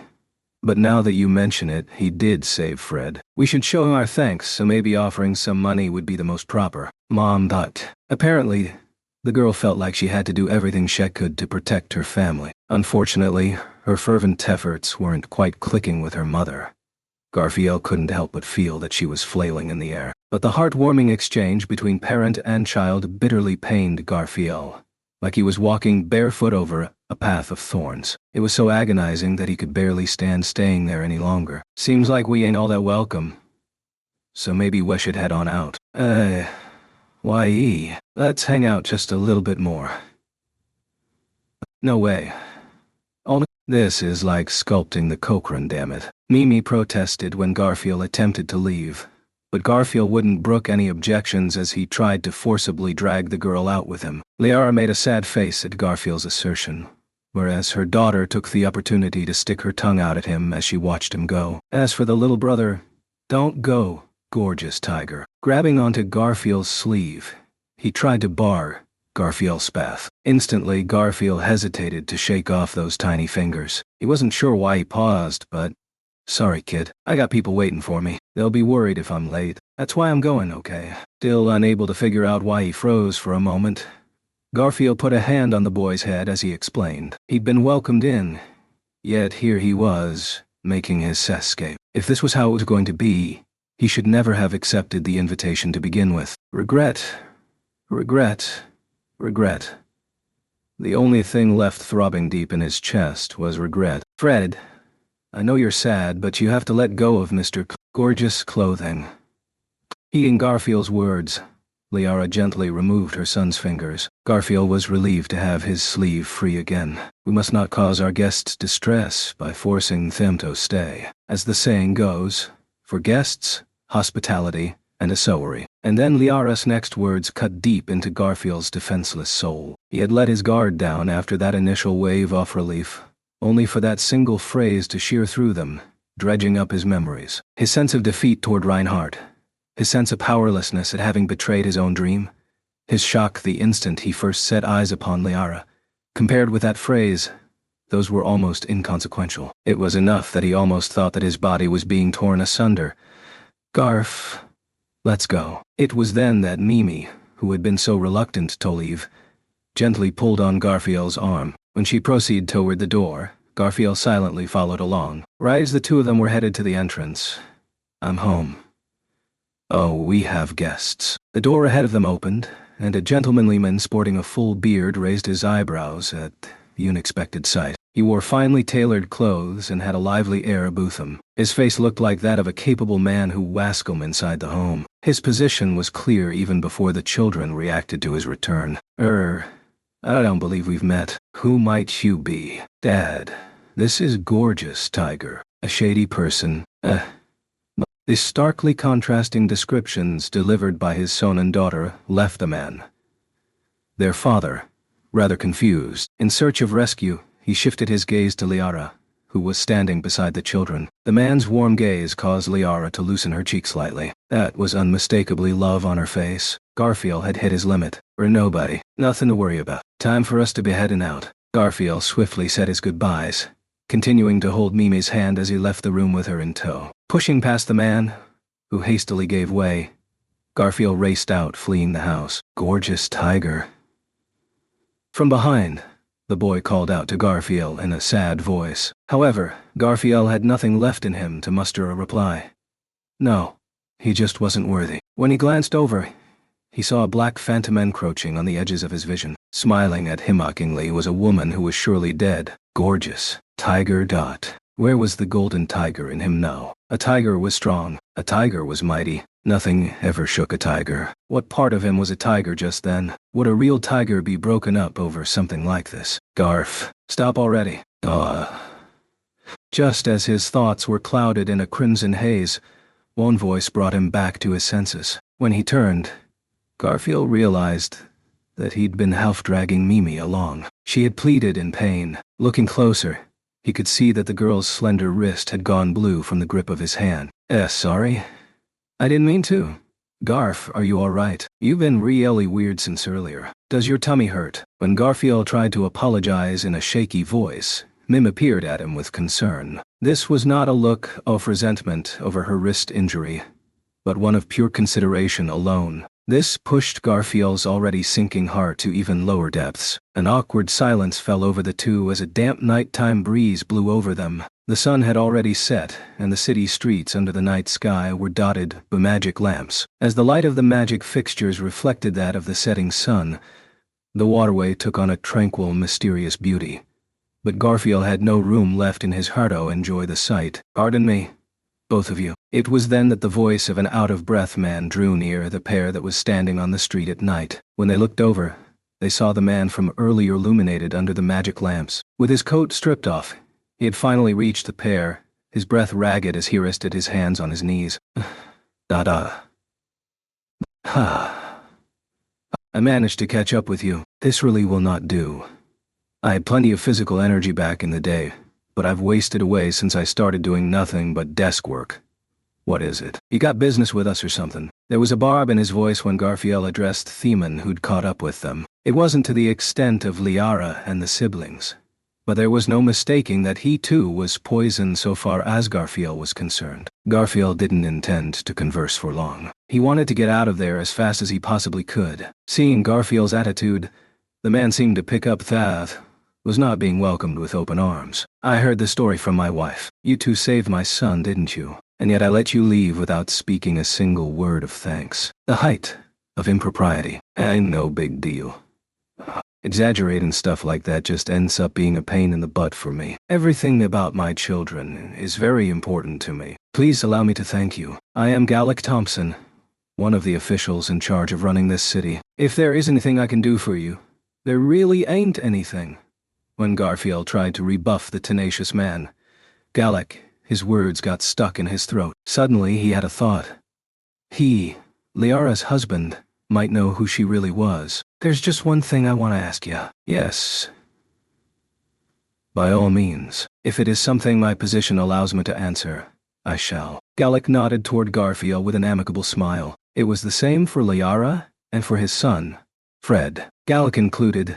The Thompson family was far too fond of people. That daughter was the only one with a proper level of wariness in the bunch. That was how outside threats like Garfield were able to take advantage of them. Your wife, is Liara her real name? Instantly, the atmosphere changed. When Garfield posed his question, Gallic dropped the smile he'd worn to that point. Both his voice and expression were quiet as he rolled Garfield's question over his tongue. I wonder, what do you mean by that? I mean what I said. Reed always faced his challengers head-on. I don't like roundabout stuff. Your wife, is Liara her real name or not? When Garfield cut right to the point, the expression coming over Gallic was one of clear consternation. He opened and closed his mouth several times, breathing hard in search of air and words. Are you saying you know something about my wife? I'm the one who wants to know about her. Garfield replied sincerely to Gallic's wavering question. Detecting the genuine emotion at the core of that reply, Gallic went silent, sinking into thought. As Garfield waited for the words that would follow, he felt Mimi grasp his hand with her opposite hand from earlier. When he shifted his gaze in her direction, Mimi simply went, with a bubbly smile. It would seem I should speak truthfully with you. Breaking the silence, Gallic uttered those words with a sigh. A deep weariness infused that voice, along with an unconcealable sense of guilt, causing Garfield to narrow his brows. Then, as Garfield maintained his silence, Gallic began to speak. My wife, Liara, has no memories from before I met her 15 years ago. No memories, you say? It was a stormy night. I was just another merchant returning from a business deal when I came across the site of a large landslide. My future wife was caught up in that disaster and had been buried alive. The terms that Gallic relayed, landslide, buried alive, made Garfield's breath come to a halt. Bubbling up in his mind was the glimpse into the past he'd seen in the sanctuary. An unsalvageable past, in which his mother had left Garfield and Frederica behind, setting off from the settlement only to become engulfed in a landslide and lose her life. But had his mother really died? He'd never even considered other possibilities. That terrifying concept made Garfield clench his teeth hard so that they wouldn't chatter. He'd thought for certain that his mother had died. Even if his mother had been safe, if she had been tethered to life, he couldn't possibly imagine a reason why she wouldn't have returned to Garfield and Frederica's side. After she was rescued, she hovered on the edge of life and death, opening her eyes several days later, just as Ike came to check on her. Then she spoke these words loud and clear. "Who am I?" she asked. Gallic lowered his eyes, shaking his head from side to side. Perhaps it is a side effect of her heart nearly stopping Gaunt's. She didn't remember anything. All she knew, from the name tag on the clothes she wore, was that there was Ali in either her family name or her given name. And so, she took the name of a flower that blooms at night. I have called her Liara ever since. After that, Gallic's gaze grew distant as he spoke. But there was not a great deal to tell thereafter. After he took her into his care, the bonds between them naturally deepened, and it was not long before they fell in love. And ever since he'd taken Liara in, Gallic's business had grown by leaps and bounds. Gallic never questioned his belief that this good fortune was from bringing Liara back with him. Because of her, Gallic had worked in this city as a man, a husband, and a father, until the present day. That was why I love my wife. I dearly love our children. Once upon a time her past weighed upon my mind, but not anymore. No matter what happened to her before we met, she is my wife, the woman most precious to me. Gallic spoke those words firmly and plainly with hissed out. These were the unshakable feelings that Gallic felt for his wife, carried through from the moment that met Totha present. Listening to his tale to the end, Garfield silently looked up at the murky night sky. How did the waxing moon and the stars, dotting the darkness, feel as they gazed down at him in that moment? As Garfield chose to stay silent, Gallic's lips trembled more than once. He was hesitating, but then he firmly closed his eyes, brushing that hesitation aside. I am truly sorry to ask you this. However, I wish to inquire nonetheless. How are you related to my wife, Liara? Just how cruel a question was that to ask someone. Confronted by the last thing he wanted to be asked, Garfield slowly shifted his gaze from the sky back to the ground, and then finally to Gallic. Gallic looked at Garfield with quiet, unshakable resolve in his eyes. Even Garfield wasn't insensitive enough to miss the significance of those words and the emotions invested in them. More than that, he knew exactly what response he should give. He opened his mouth once, then closed it. He breathed in and out, over and over. His pulse was racing. His eyes felt unsteady. His head throbbed with pain. The urge to vomit kept welling up. He felt a storm of emotions raging inside, as well as the ultimate sense of loss. During it all, Mimi held Garfield's hand. I don't have any relationship with your wife. He did it. He'd said it aloud. With those words, the torrent of emotions swirling inside his chest rapidly dissipated. What remained was a yawning, cavernous loss, an emptiness that made his limbs run cold. I am very sorry. Lowering his eyes, his shoulders trembling, Gallic bowed his head to Garfield, but Gallic's apology was not something Garfield wanted. Enough. Just stop it. Don't hurt me anymore. What went wrong? Who's to blame? Who do I have to smash? To rip to shreds? To send flying? To get over this? What am I supposed to do with the pain in my heart that just won't go away? Darling. I'm so glad you're with Mr. Gorgeous and Ms. Mimi. But, he wanted to scream. He was on the verge of wailing like a weak little boy. In that moment, seeing her was more terrible than any poisoned blade for Garfield. Liara. Why? Because I thought you ran out in such a hurry that you would probably manage to catch them. I thought it was terrible for them to leave empty-handed, too. Gallic was just as surprised by the sudden appearance of his wife as Liara came over in a little run, passing by her husband's side. Then, with Garfield still rigid from shock, she gently extended a bag toward him. These are some soury sweets I made. Perhaps it is not so great a reward, but I have confidence in their taste. Please take this. Ah. With a perfectly innocent smile, she offered Garfield the cruelest of gifts. Gallic agonizingly lowered his face at the exchange between Garfield and his wife. It was too painful for anyone to intervene. No one who understood the true nature of this meeting could do more. That was exactly why. Oh, yay. Me. Go. Lease. I love sweets.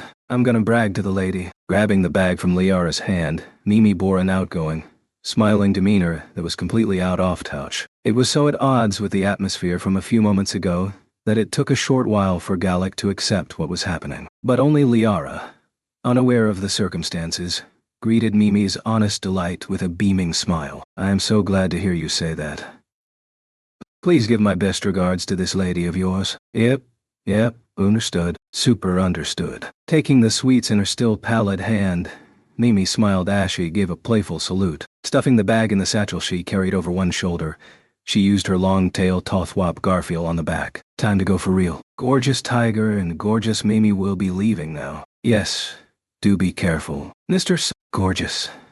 Take care not to fall into the waterway at night. When Mimi set off with a big wave of her hand, Liara gave a little wave back. With the pair trading hand waves, the two men watched the exchange with morose faces. From there, Garfield followed the pull of Mimi's hand and trailed behind her. Neither Mimi nor Garfield said anything for a while, continuing to walk as Liara and Gallic receded from sight. Finally, when Garfield judged that they were far enough, he came to a stop. Hey, runt. Whoa, yeah.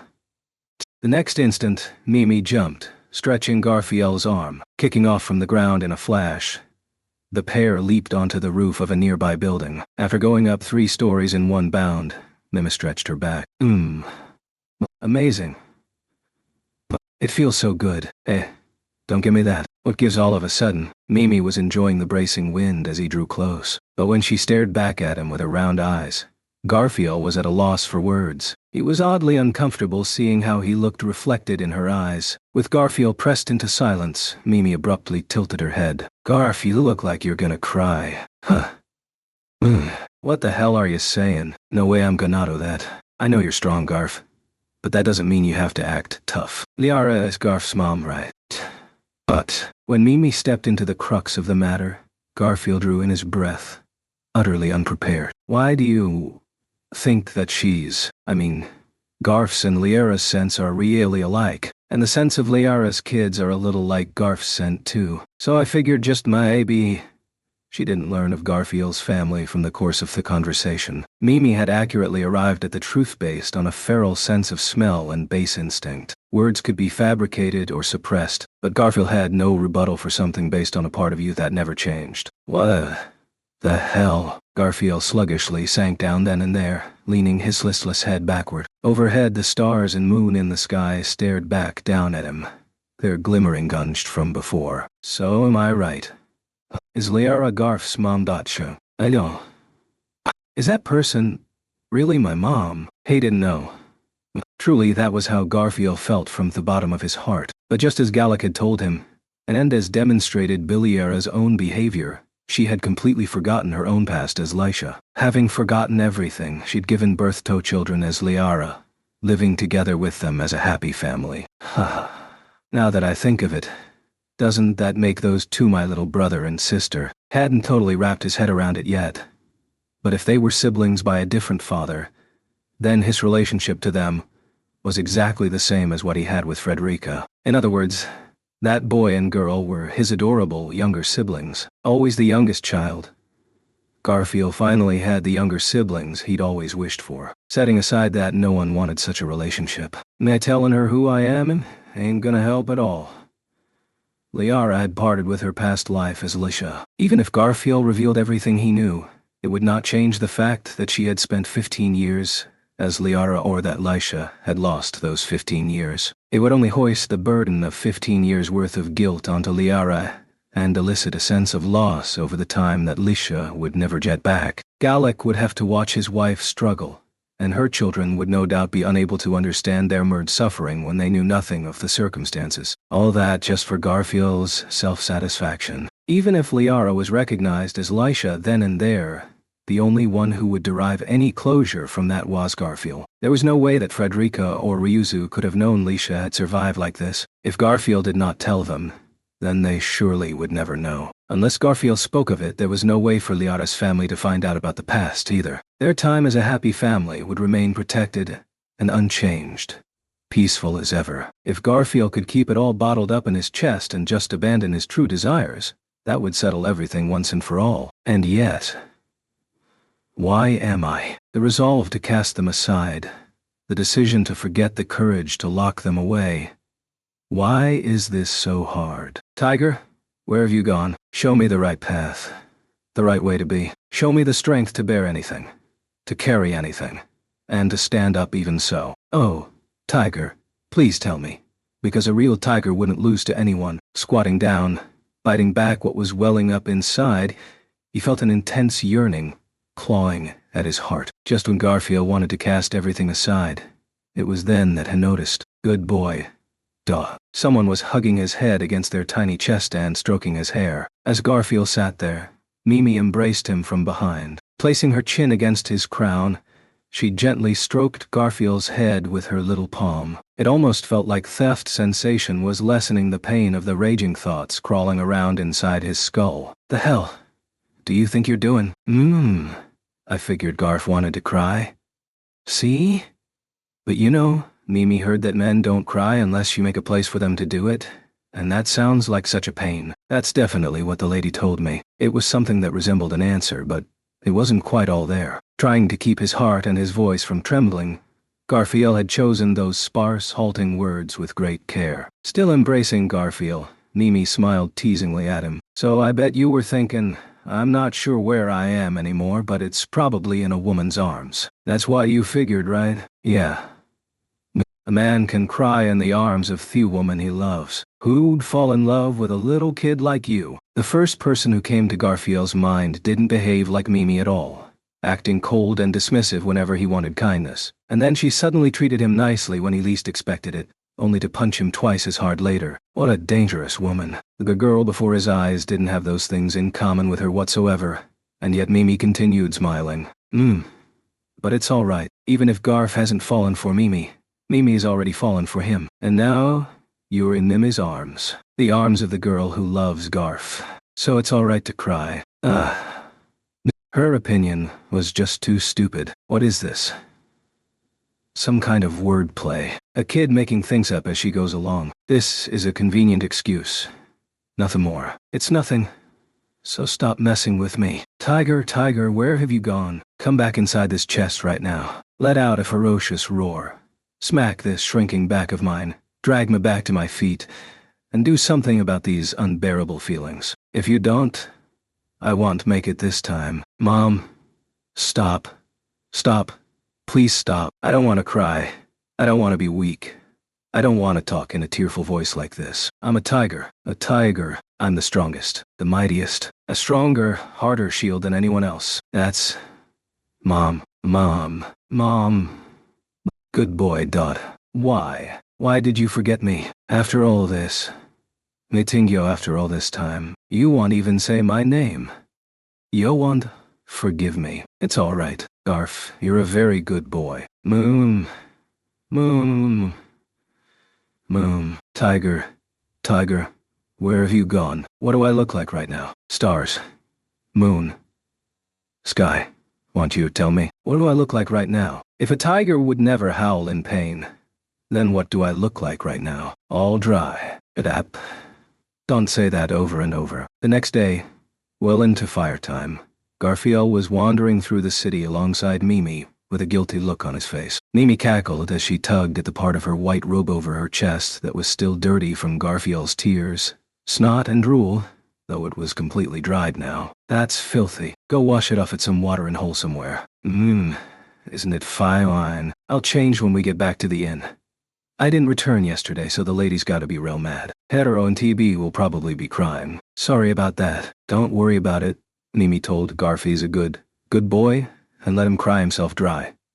That's all. Garfield's meager apology brought a naive smile to Mimi's face. He couldn't lift his head up at all. He'd made a fool of himself, crying all night long, and before he realized it, he'd slumped down and fallen asleep in her arms. He was somehow remaining calm at the moment, but he couldn't keep up with Mimi's everyday antics at all today. In the end, Garfield harbored feelings of guilt and couldn't bring himself to say proper words of thanks. "So, what are we doing this morning?" "Going to meet your mom." What? What are you talking about?" "Meet her."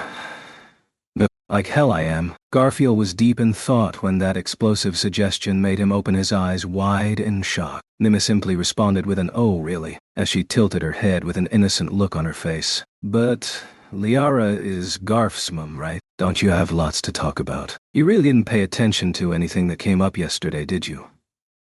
Though she had instinctually cut right to the heart of the matter, Mimi apparently hadn't picked up on any of the finer details. Mulling over how he ought to explain to her his difficult position in relation to that family, Garfield quickly discarded the idea. The answer came out with his tears the night before. "It's fine, Ma. That person is better off not knowing I'm her son." "Garf, you're fine with that?" Haven't thought about if I should tell Sis or Granny, though. If they knew the facts, Frederica and Ryuzu would probably agonize over it just like he was. If that's really what came to pass, Garfield might eventually end up regretting speaking to them about it. But if the situation was reversed, Garfield absolutely would have wanted to know the truth. After all, even if the only thing that accomplished was sharing that cruel conclusion, both women were still family to Garfield. That's so complicated. Mimi doesn't even know for sure if she has a mother. You don't know your own mom. That's right. Mimi had her own TB. None of us know anything about our parents. Seems like we got abandoned because it was too hard to raise triplets. So Rosie took us in, and now we're with the lady and the captain. We're all family. That's a pretty big family, huh? He was able to glean that Mimi had lived a hard life. From the casual way she spoke, it hadn't been all tragic, but he somehow understood that it certainly wasn't easy. Mimi didn't let any of that show, however. Without any deep thought behind it, Garfield patted her on the head. "Well." Instantly, Mimi brushed his hand aside and hopped backward. Garfield was surprised by her dramatic reaction. Mimi went, making noises with a red face. "For some reason I've been feeling weird since yesterday. I get all mushy and tingly when I get close to Garf." "Oh, I see. That sounds rough.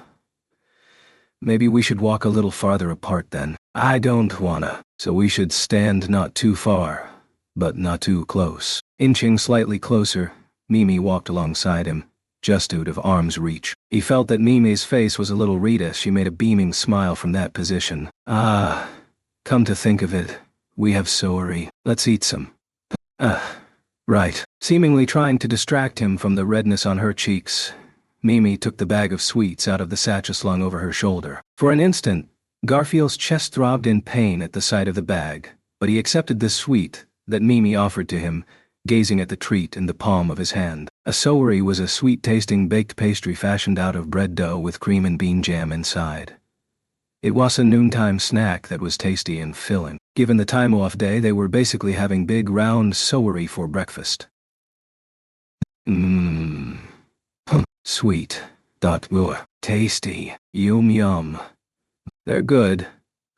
Mimi's praise was over the top, but Garfield found the flavor striking as well. It was impressive. Not too sweet and incredibly soft and fluffy. They would have probably tasted even better fresh. If this had been his mother's specialty, perhaps he'd had a number of chances to savor this himself. Man, I'm getting too sentimental. Clicking his tongue at those lingering attachments, Garfield stuffed the remaining sowari into his cheeks hole. Mimi opened her mouth wide in an attempt to copy him, and managed to get cream all over her face. Garfield sank into thought once again as he helped her wipe it off. Truthfully, the previous day had been full of ups and downs. Each event had served as a trial, but an ambiguously good thing had happened. Though he'd put on such an unsightly display the day before, the phantom was nowhere to be seen this morning. If that phantom was a representation of weakness in Garfield's heart, it wouldn't have been strange for the events of the previous night to trigger it, and bring it into even sharper relief. But that hadn't happened at all. Just maybe that phantom might never appear before him ever again. If so, this was an opportunity granted by the sheer presence of the girl who'd stayed beside him. Ahem. Can all you meatbags hear this? That instant, a voice suddenly greeted Garfield and the Messiordrums. If you meatbags are listening to my voice, go ahead and shake in your boots. And any meatbags not listening, would you just drop dead and save me a whole lot of trouble? Wahaha. After exchanging looks as that voice continued rambling, Garfield and Mimi simultaneously turned to the sky. It was because that voice seemed to be calling out to them from there. What the hell's with that stupid sound and voice? Mimi knows. This voice is coming from some super awesome media. In this city you can hear singing every morning thanks to it. Yesterday, I slept through it though. As Garfield questioned the source of the voice, Mimi raised a hand up and rattled off a quick explanation. Garfield assumed she meant that they were hearing someone via the power of a special media, and not that it was simply a very loud voice. The whole time that exchange was going on, that high-pitched voice continued pouring down from the sky. So, did any idiots take me up on that offer and die just now? If there aren't any, then so be it. But it sure would put a damper on my mood after I got all excited to talk up a storm. The annoying voice reverberated across the Watergate city, drawing looks of surprise and bewilderment from every pedestrian who heard it. Even they didn't seem to have any idea who the speaker was, as they, too, stared up at the sky in confusion. According to Mimi's explanation, the media was normally used to send singing to every corner of the city morning. But Garfield was thoroughly convinced that the owner of this voice was incapable of anything so sensitive. Her objective was unclear. Her character was vulgar. What he did know. Breathe in. Breathe out. That's all it takes for mongrels like you to ruin my mood. You really are pieces of trash with no redeemable value at all, aren't you? If all you do, I see, go into heat and drool without doing anything with your lives, then it'd be better if you were corpses instead. Know what? Just die already. Please, just die already. Really, I'm begging you. Ha ha ha ha ha. Was that the speaker was incredibly twisted? Garf? This is really creepy. With the speaker's motive still unclear, that unpleasant voice made Garfield clench his fist in anger. Tugging at his sleeve, Mimi's normal sunniness had been subdued as she gazed at the sky with concern. Seeing her like that really got to Garfield somehow. That kind of expression didn't belong on her face. Now then, all you meatbags ignoring my entirely valid opinion, have any of you ignorant slobs finally noticed the purpose of this broadcast? The real purpose. What purpose is there besides getting on everyone's nerves? The fact that my voice is reaching you means that or rather we have taken control of this city's heart, doesn't it? Incidentally, the 4 control towers at the edge of the city are also in our hands. Toopsie, the control towers. That ominous statement dripped with malice and made Garfield's breath catch. He'd heard that the 4 control towers in the city were crucial facilities for regulating the volume of water across the entirety of Pristella. It was said that their functions were unchanged from when the Watergate city was used to trap a being of tremendous power so very long ago. And now they had fallen into the hands of this mysterious entity. It was tantamount to this maniac holding the entire city hostage. Now this city is a miniature garden where we can go around amusing ourselves, abusing and toying with you as we please. Oh my, you meatbags are just like insects in a cage, aren't you? No cards to play, no bright prospects, no dreams or hopes. Do you get what that means, huh? Garfield grimaced as the sadistic voice being broadcast across the city cracked. Simultaneously, the people in the surrounding area were only now beginning to belatedly comprehend the gravity of the situation. Disorder and dismay were spreading. Seemingly pleased at the mounting chaos, the announcer spoke even shriller, becoming more self-absorbed. Do you get it? Did you get it through your thick skulls? You're so pathetic. Every last one of you running around in a panic as you finally realize what I've been telling you all along. It's too pathetic. Anyway, a being of profound beauty and mercy, have happy news for you, irredeemable, pathetic bastards. My objective is the witch's bones kept somewhere in this city. I want them. I want them so much that it aches and keeps me up at night. So could you please put in some effort? If you deliver what I ask, they'll probably even reconsider the control tower thing. Having taken the entire city hostage, the speaker now presented her demand. The item she mentioned, the witch's bones, made Garfield grimace, but the surrounding unrest only deepened. The high-pitched voice cackled as if the speaker had been waiting for that very moment above all others. Iwaha. Oh no, if I don't finally introduce myself, people like you will start trying to escape from reality right about now. That's why I, one of the wise and marvelous, will point out what's happening loud and clear so that even you can understand it. With that malicious voice leading the city by the nose and chaos beginning to swirl around them, Garfield and Mimi drew shoulder to shoulder, girding themselves for whatever might get announced next. It was then that the now familiar voice declared in the broadcast with complete satisfaction, "I am the Witch Cull's Archbishop of Lust. It's me, Capella Emirata Lugunica. Wahahaha. Revere, worship, kneel, and beg and piss and shit in your pants as you pathetically wail meatbags. Wahahaha." Immediately after that malicious broadcast, the situation began to move fluidly, like flowing water. The appearance of the witch cult and someone claiming to be an archbishop of the 7 deadly sins had sown chaos and disorder. But arguably, the citizens of Pristolo were still moving in an orderly manner. Even if they were unsettled, they did as the city's everyday rehearsals trained them. The surrounding people began leading the way toward the nearest shelter. The citizens guided any outsiders unfamiliar with the procedures. The people close to Garfield and Mimi called out to them too, but the pair declined, hurrying to link back up with their comrades. If they didn't meet up with Subaru and the others at Thuata Raymond and put a stop to the witch cull's tyranny. Mr. Gorgeous. Godness. The voice made Garfield reflexively freeze in place. When he looked back, running down the street behind Garfield and Mimi was Liara, who was reassured to have found people she knew. Enduring the aching in his chest, Garfield turned to face her. Mimi, I'm glad you're safe too. That broadcast had me worried. Yep, I'm alright. The sowari were delicious. We had a feast. Since Garfield failed to respond immediately, Mimi replied for both of them. Garfield thought it was pathetic of him even as he rested easier knowing that Liara was unharmed. Glad everyone's safe and sound. Now get moving toward the shelter. We've got a... Yes, I am alright, but... Mr. Gorgeous. Even when Garfield bid his farewells and tried to extricate himself as quickly as possible, Liara continued still in an awkward voice. Then she clasped both hands together in front of her. Have you seen my children? They went out early this morning to play, but neither of them were at the nearest shelter. Mon Dieu.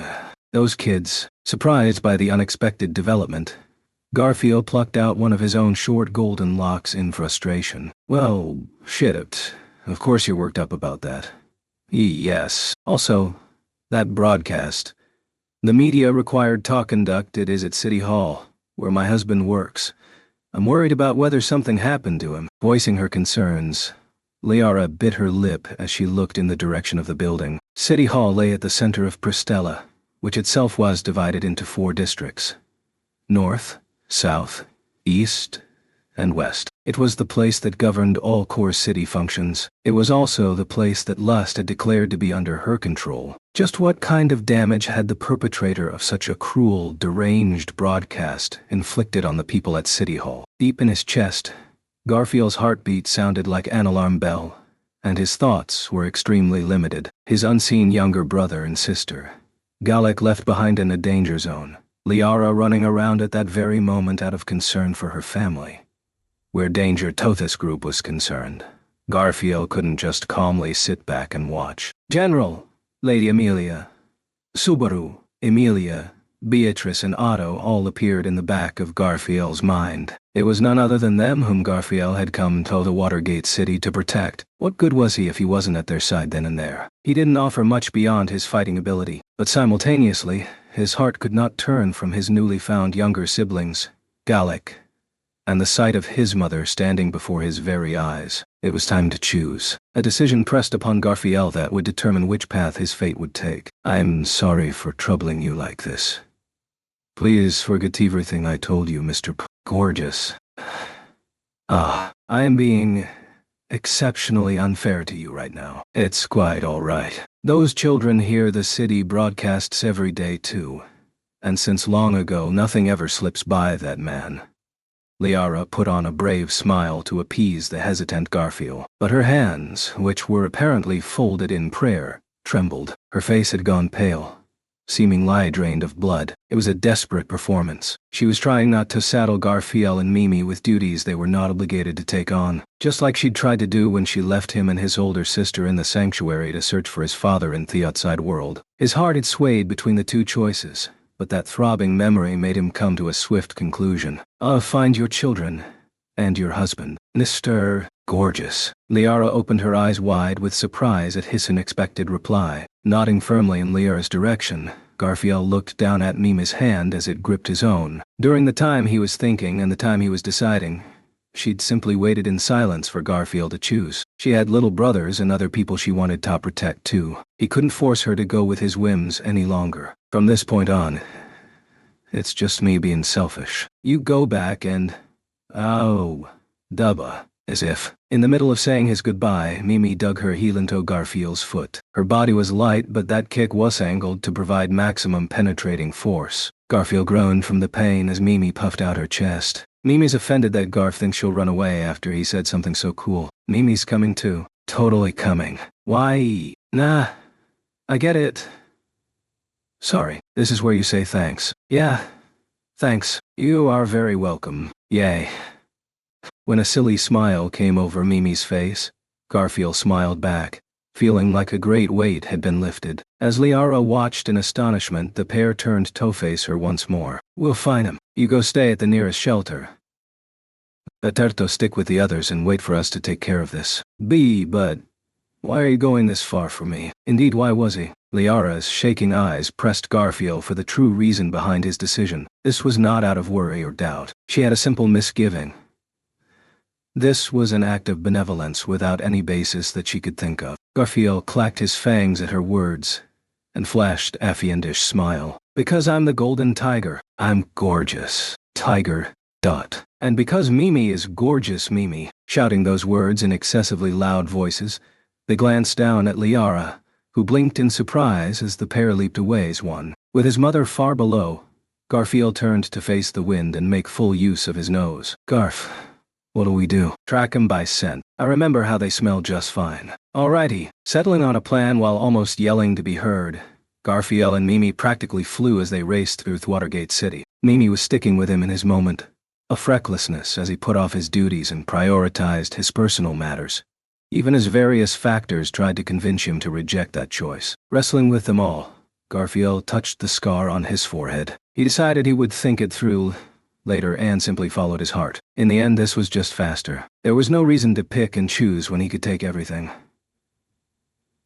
This was the way of the Amelia faction, something Garfield had picked up over the past year. "Garf. This scent, it's coming from over there." "Yeah, no mistaking that. Good work." Garfield belatedly confirmed that Mimi had sniffed out the scents they were searching for. They had found lingering traces of the two siblings. They were leading toward District 1. He recalled the conversation he'd had with Fred the night before. "I get it now. So those two went off to see the songstress at that park again this morning." Meaning the younger brother had risen early after reflecting upon his mistake the previous day, and his full-mouthed sister had ended up going with him as Aerosol. Therefore, he reasoned that they had to be at the shelter located close by. The park was close to the water Raymond, and it was a place where they could quickly rendezvous with Subaru and the others.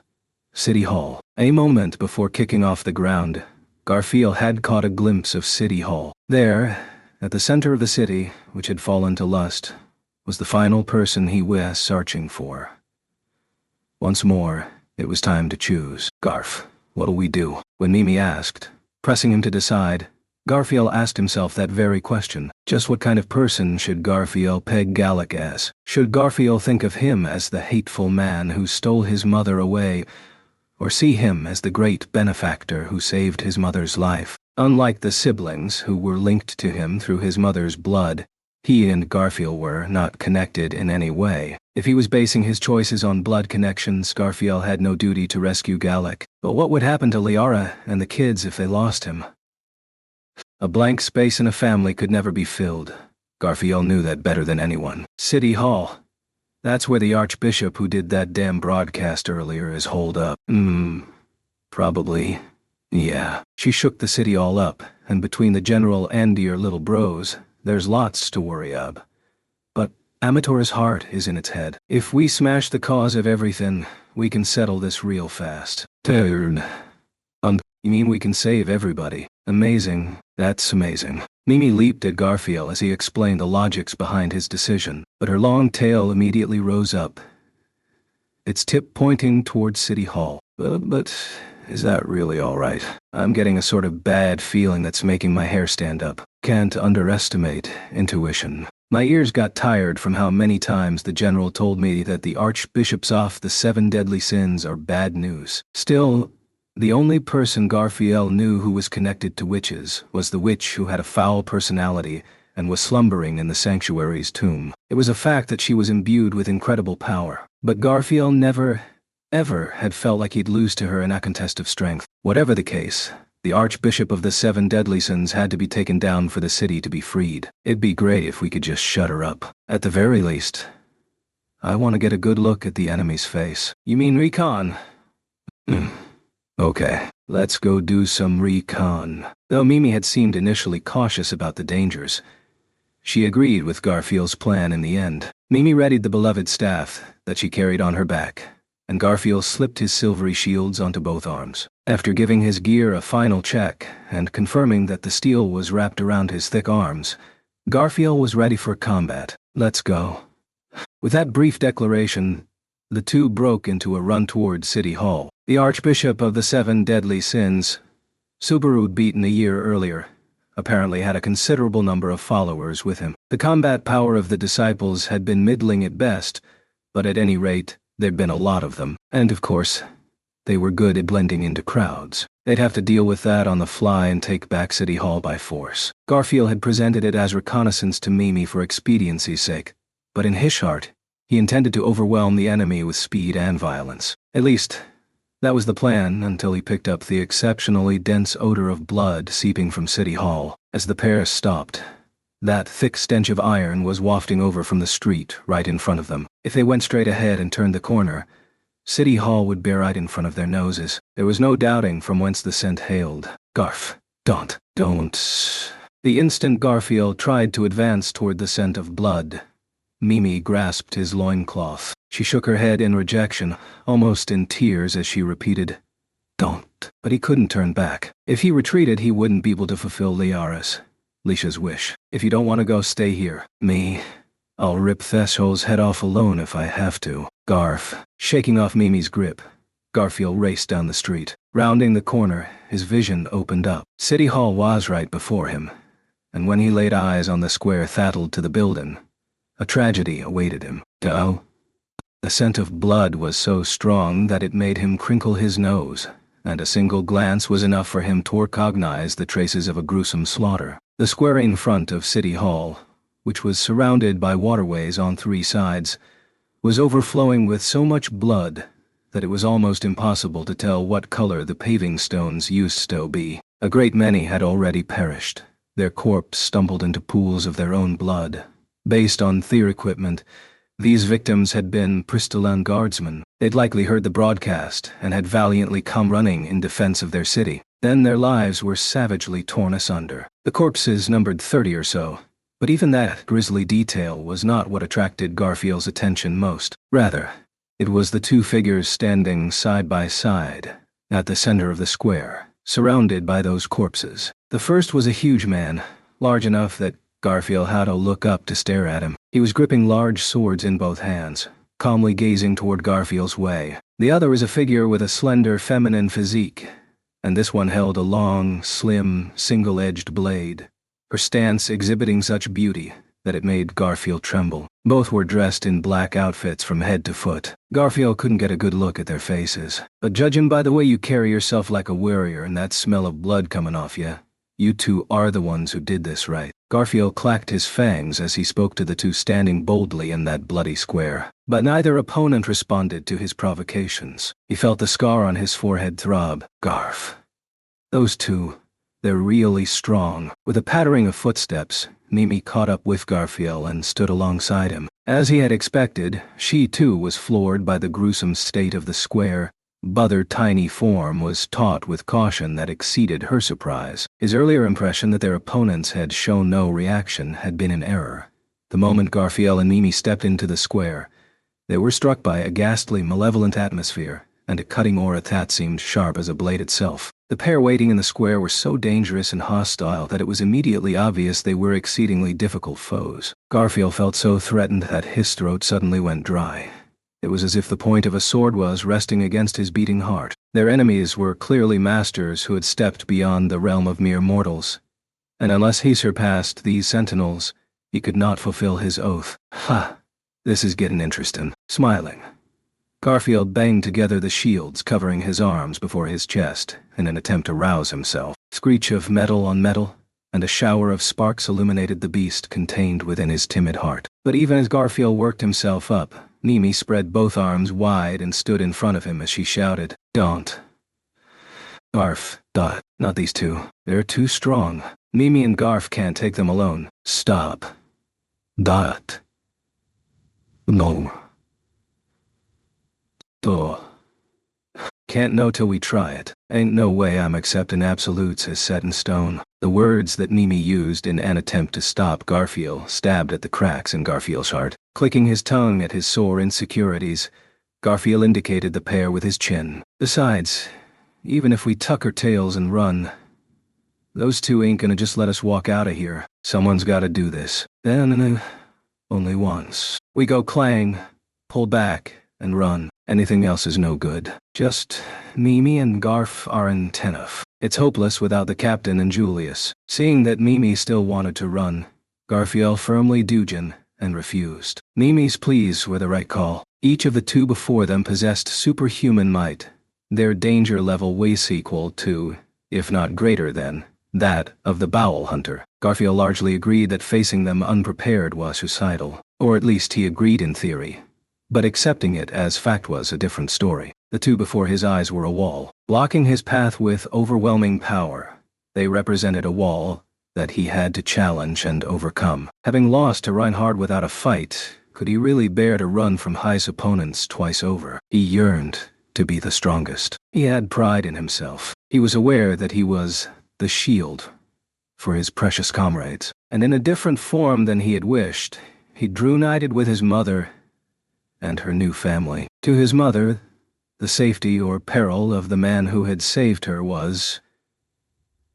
Mimi gave Garfield a concerned stare as these bewildering emotions whirled about inside him. The sight of her waiting for his decision made him recall the night he had spent protected by her warmth. Instantly, Garfield shook his head as the obstinacy that held him in place had melted away. "All right, we'll do like you said. Give it all we got for just one hit.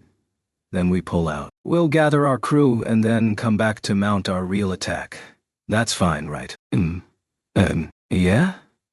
Let's go and do our best. Mimi looked relieved that Garfield had reined in his recklessness. Now on the same page, they turned as one to face their enemies. The pair opposing them had watched their exchange in silence. It wouldn't have been strange for them to attack during Garfield and Mimi's debate. But they had not, be it out of pride, mercy, or composure. Garfield and Mimi would make them regret that. Without any signal, Garfield and Mimi simultaneously launched themselves at their opponents. Garfield ended up matched up against the woman with his strength, and Mimi, the big man with her maneuverability. As Garfield drew near with the speed of an arrow, the woman remained calmly poised, not moving a muscle. The distance between them vanished in the blink of an eye, and at 5 to 4 paces out, Garfield initiated the first attack, swinging up with a bestial claw. Instantly, a sword flashed with such entrancing beauty, it was enough to make anyone watching lose themselves in it. That moment, Garfield threw his right shield up, intercepted the sword as he kicked toward the woman's open chest. She dodged it without even the slightest wasted movement. As her body twisted away, her blade, which had been caught on his shield, was freed for a renewed attack. Neck, shoulder, arm. The longsword twisted like a snake to defend them all as a chorus of sword-meeting shield rang out. Evading a strike, Garfield instantaneously retaliated with another kick. The woman blocked this with her scabbard as she was sent flying back. The hell? Garfield raised an eyebrow at how light the woman felt. To his right, Mimi ran circles around her huge opponent and slipped under his massive greatswords. waving her staff to conduct a magic attack. When a blue explosion rocked her opponent and put him on the back foot, it seemed like that was as good a time as any for them to evacuate from the square. The huge, tottering man wouldn't be able to catch Mimi. It shouldn't be difficult for her to escape unscathed. As for the woman he'd driven back, she was in no position to withstand a follow-up attack from Garfield. For starters, we'll take one down. Therefore, he decided it was time to strike. Garfield bared his fangs and leaped toward the woman. With her blade still where the shield had last deflected it, he whipped his claw toward the woman's wide-open torso. "You're Min." He had her right where he wanted her. The instant he was certain of this, death closed in on him from behind. The distance between him and the giant vanished. That ghastly aura was the only warning Garfield got. Curtailing his attack, he flipped his body back and leaped up. Not a moment later, a greatsword swung downward and smashed his body into the ground. Gah! Arr! Caught up in the shock wave, the force blew Garfield's thoughts away as he hacked up a clump of blood. After bouncing off the ground, he felt another blow close in on him from the side. He was lucky that his arm made it just in time to catch the greatsword with his shield. Even with the lessened impact, he was still sent skipping across the ground and the surface of the water, pursuing Garfield as he soared through the air. The giant and the woman simultaneously leaped up. Death was near, aiming to catch him in a merciless pincer attack. They came in from both sides, keeping Garfield pinned in Themel. He deflected the longsword coming from the front with Ashield and evaded a savage greatsword swing from behind by kicking the weapon away at the last moment. Guessing the path the sword would take, Garfield miraculously managed to parry it, but as a shower of sparks scorched his cheeks, Garfield's body was crushed by greatsword swings that came from above and below. Choo! Whoa!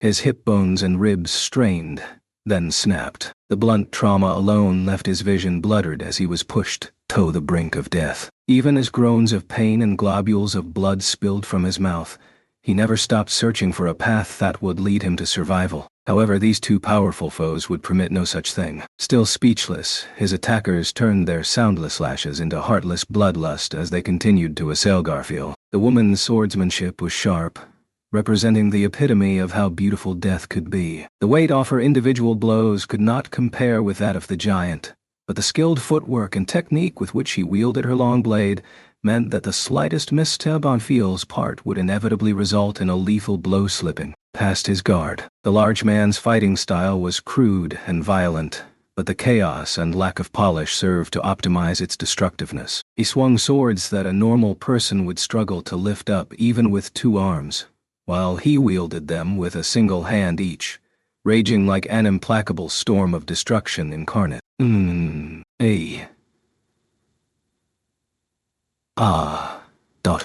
On one side, there were dazzling sword slashes that flowed like water. On the other, there were destructive sword swings that would crush anything that stood in their path, like an implacable maelstrom. Battered by these two very different styles of swordsmanship that sat at the opposite extremes of sound and motion, Garfield's mind was reaching its limit. He was avoiding and parrying death on pure instinct, only narrowly escaping from multiple fatal blows. At this rate, he would inevitably be sliced to death or crushed by the sheer weight of heavy sword strokes.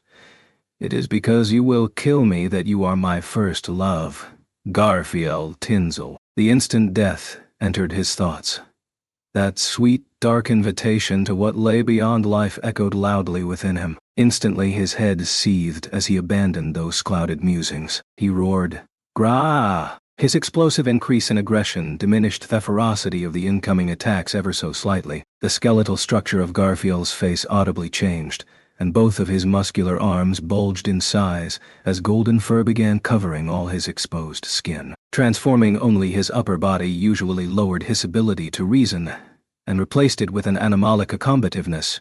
But if anything, his thoughts grew clearer. Roaring at the silent pair, he used his blessing of the earth spirit to make the ground beneath his feet explode. Sending blood and gravel flying as he flew across the gore-drenched battlefield helped interfere with the enemy's coordination. The sudden change in footing had caused the woman to lose her balance because of her light weight. A bestial claw, sharp as any blade, didn't miss this opportunity. Just before the blow struck the woman's windpipe, the giant got in between to shield her. A single blow from the mighty tiger was about to rend that thick mass of flesh. An explosive sound rang out, leaving Garfield thunderstruck. Garfield's blow had been halted by the massive man's arms. However, these were not the same arms carrying the greatswords. Opening up his outfit, the giant had used additional hidden arms to stop Garfield's attack with brute force. All told, 4 arms were now out, leaving no obvious openings. This overwhelming combination of attack and defense completely stymied Garfield's counterattack.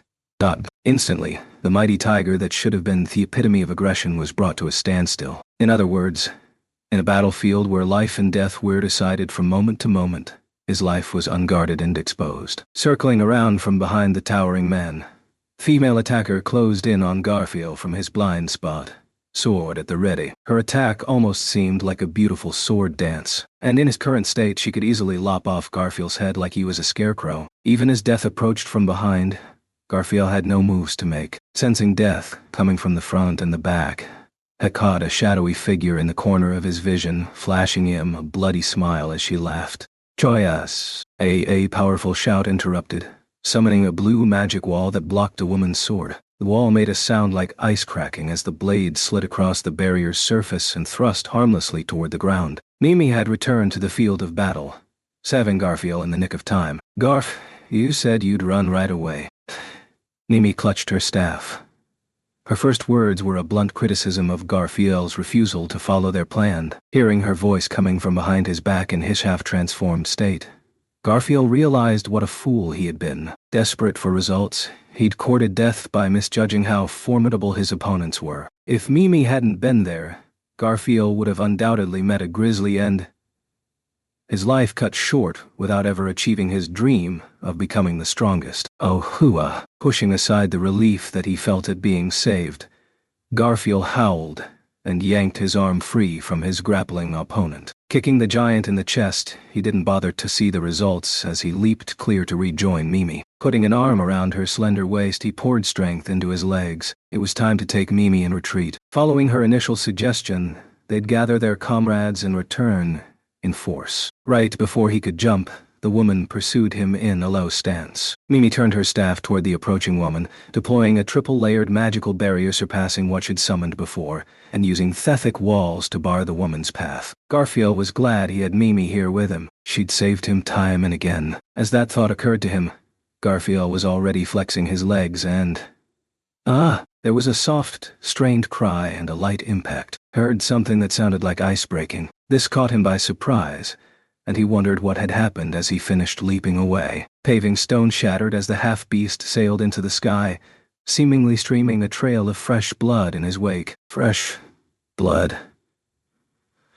Where the hell was it coming from? "Hey, Shorty." The moment he called out to her, Garfield swiftly released his half-transfiguration and returned to human form. However, the chill that ran up his spine was all that occupied him, to the point that he didn't even notice the unsettling feeling of his fur falling out. Mimi was limp in his arms. When he looked down, Hess saw that the woman was peering up at Garfield in the sky, pulling back the longsword she had thrust at them. He noticed that the longsword was stained in blood along half its length. He could feel something warm spreading across his stomach. The girl in his arms was not moving. Her staff was falling to the ground. He landed, then bounded once more. Leaping onto the roof of the nearest building, Garfield fled without regard for anything else. There was no pursuit. The two foes simply watched as the wounded weaklings escaped. What their enemies thought of them and their abilities wasn't important at the moment. Jumping 5 more times to distance them from the square, Garfield broke the roof off the building that he picked to land on,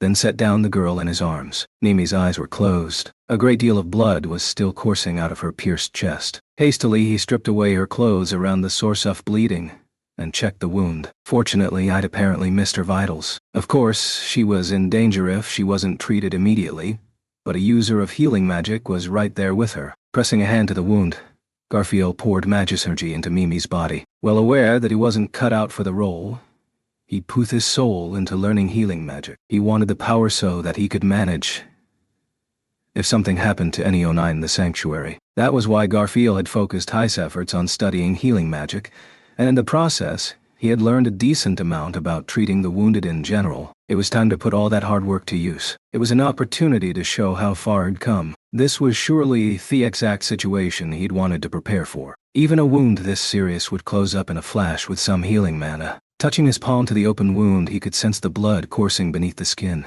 the flesh, the innards, and the healing magic he was pouring in. He poured and poured, but the wound, it wasn't closing. Why want? Hay heard someone speaking in a very frail voice. He wanted to kill whoever was speaking in such apathetic voice at a time like this. Lifting his face, he looked around. There was no one else there. He immediately realized that the voice had been his own. I was the one who sounded that weak. Why did I let out a voice like that? That's just like, close, damn it. Heal, hell. He kept pouring all the mana his body could muster into the healing magic. Ignoring his own wounds, he sent waves of healing energy into Mimi's battered body, filling it with gentle power. And yet, the wound that needed to close would not. No way. Unable to accept the reality before him, Garfield spat out in a frail voice once more. Then he slugged his own cheek, cutting his lip with his own fangs, and used the pain to rouse himself. This wasn't the time to wallow in despair. There had to be a way. There just had to. He knew it existed. Of course it did. He was just too stupid to realize it. He had to think. Not knowing was no reason to give up. At any rate, he had to do something to save this girl. She was the one who'd helped Garfield cry. It wasn't right for this girl to die for his sake. Clacking his fangs, Garfield was still in a daze as Hella leaped off that roof. Keeping pressure on the girl's wound,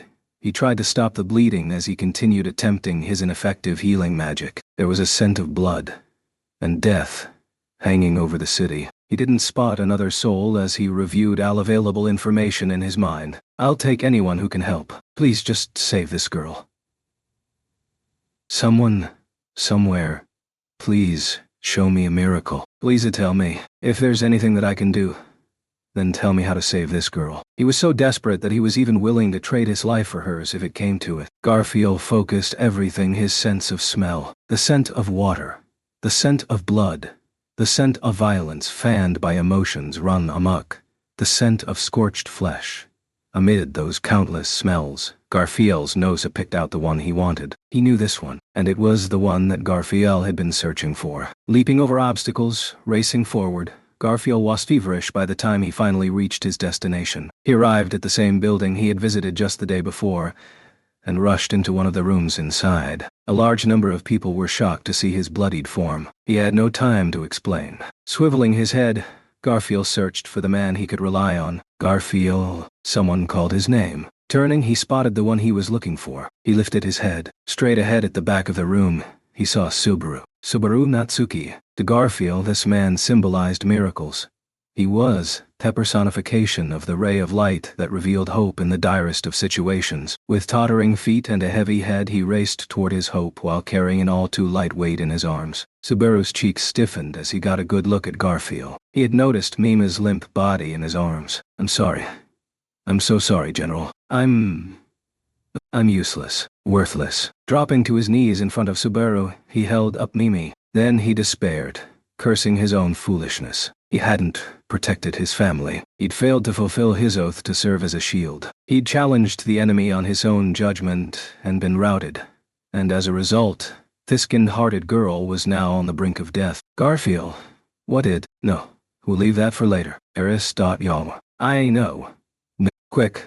Lay her down. Taking Mimi from Garfield's arms, Subaru set her down on the long table. Garfield simply watched as the nearby pretty cat-eared girl put a hand upon Mimi's wound. The next instant, an overwhelming amount of healing mana swelled up. This was incomparable with what Garfield could wield. If Garfield's healing magic was a drop of rain, this person's power was a thundering waterfall. It was so great that even bringing the dead back to life seemed within reach. Garfield felt like his soul slipped out of his body as he gazed upon such godlike healing power in a daze. Then Subaru gently rested a hand upon his shoulder. When Garfield slowly looked up at him, Subaru nodded.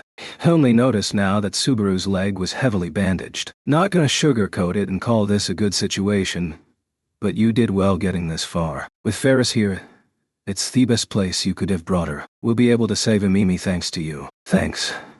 To me. What was Subaru saying? Thanks to Garfield, Mimi would be saved. What was he even talking about? Wasn't it Garfield's fault that Mimi had ended up like this to begin with? Even so, Subaru had naturally arrived at the conclusion that she'd been saved by Garfield's good judgment, but that was all wrong. He felt lost. His thoughts were empty and hollow. The disgust and guilt tortured him and seemed like they would ever stop. There was a persistent ringing in his ears that wouldn't go away. He found the insistent pain of his own wounds laughable and out of place. I want blame. I want pain. I don't want anyone to forgive me for my stupidity. Garfield's wish was one that would be granted. After all, the world was not so forgiving. There would be a price to pay for his errors.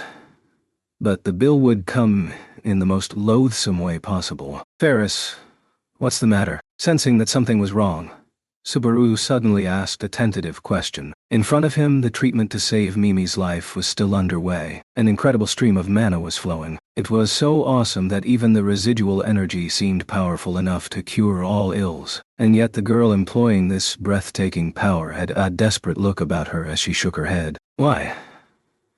The wound isn't closing. I can't help her like this. I don't understand. As that pained report echoed through the room, Garfield slumped against the wall and crumpled to the ground. The wall was cold. The floor was cold. He was covered in blood. The wound would not heal. As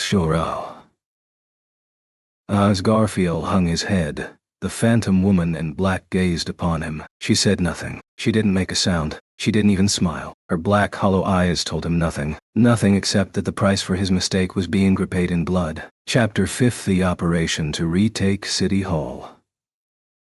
Old man, Will, dotted. Carry her. I can't stop the bleeding here. Seeing Ferris change his expression, Wilhelm did as he instructed and picked up Mimi's bloody body. The two proceeded to rush out of the conference room with urgent steps, heading to the field hospital in the structure's basement. With healing magic being ineffective, they had no choice but to fall back onto ordinary medical treatments. Fortunately, Ferris was skilled not only in healing magic, but also surgical techniques as well. If not for that, it was likely that there would be nothing else they could do but despair. Has my heartache reached any of you even a little? Really, for beings lower than insects trapped inside a box, how are you so slow on the uptake? I woof it.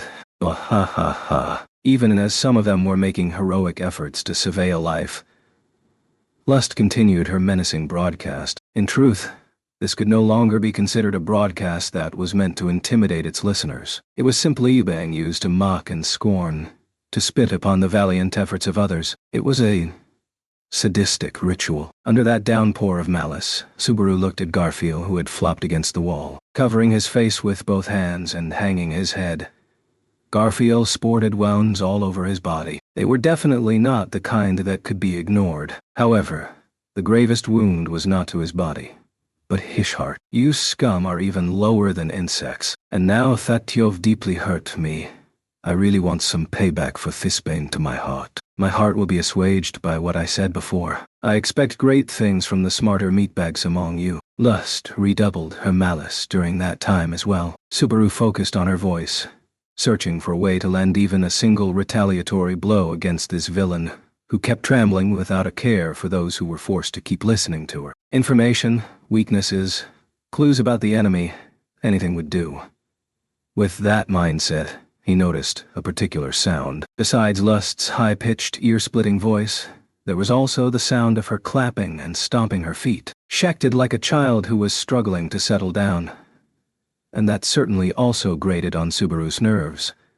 But he was focused on something else. He heard another sound. The source was most likely right beside the broadcast emisha, unintentionally mixing in with her voice and reaching Subaru's ears through the broadcast. Then Subaru's sense of reason instinctively rejected the identity of that sound. Don't pay attention. Stop.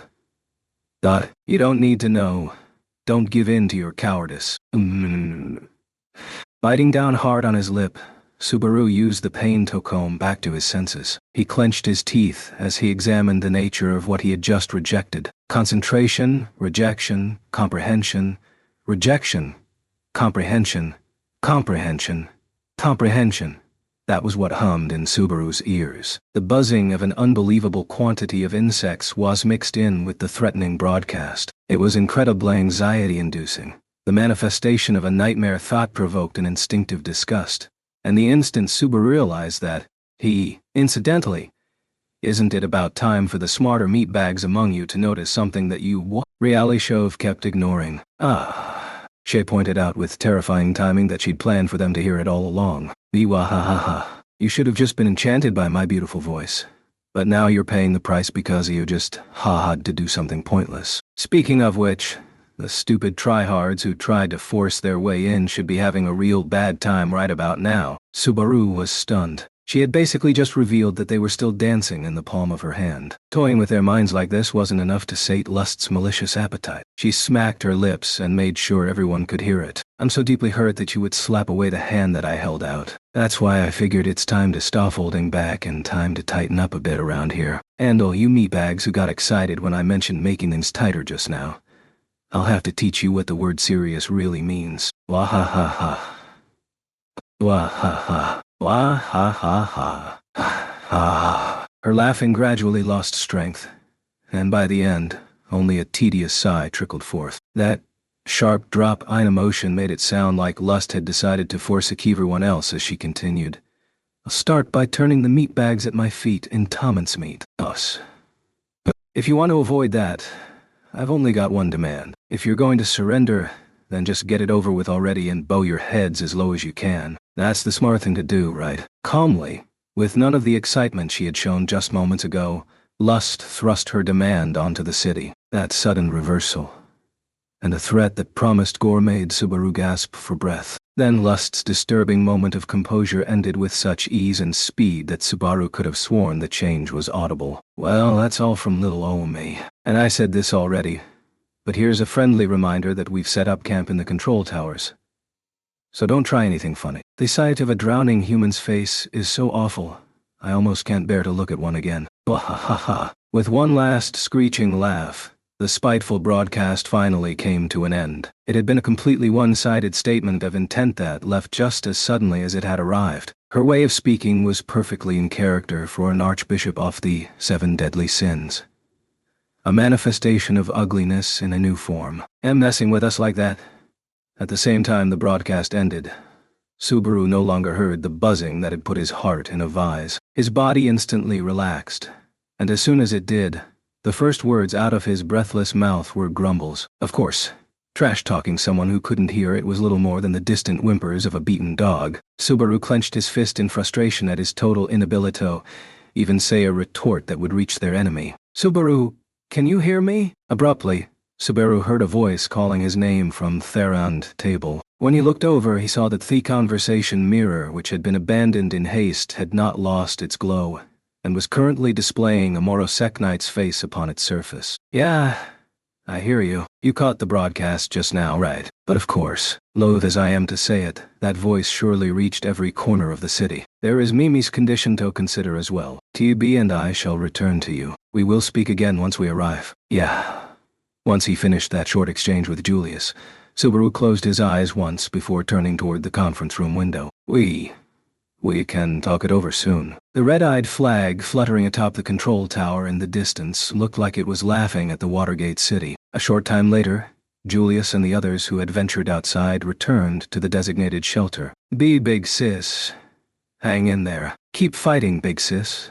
Concerned for their unconscious sister, Hetero and TB continued calling out to Mimi, feeling their sister's wounds due to their shared blessing even now.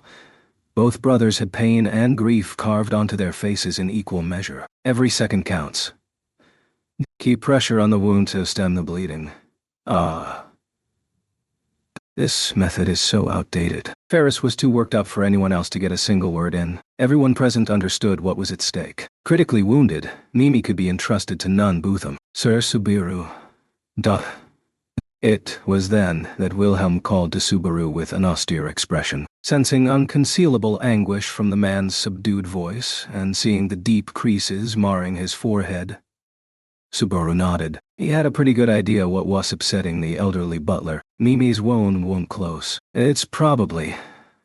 It's almost certainly due to the blessing of the Grim Reaper. Picking up where Subaru left off, Wilhelm spoke those words with resolve. The blessing of the Grim Reaper was a terrifying power that afflicted any wound caused by the bearer of the blessing with a curse that kept it from healing. Based on what they had seen, there was little doubt this was why healing magic had no effect on Mimi's injury. Additionally, from all Subaru had heard, there was only one individual he knew who possessed such a blessing, Astria, the prior generation of Sword Saint Wilhelm's departed wife. I'm scared to ask this, but Wilhelm, is your arm? When Subaru asked, Wilhelm stripped off his butler's jacket without a word. The old wound on his left shoulder was concealed under bandages.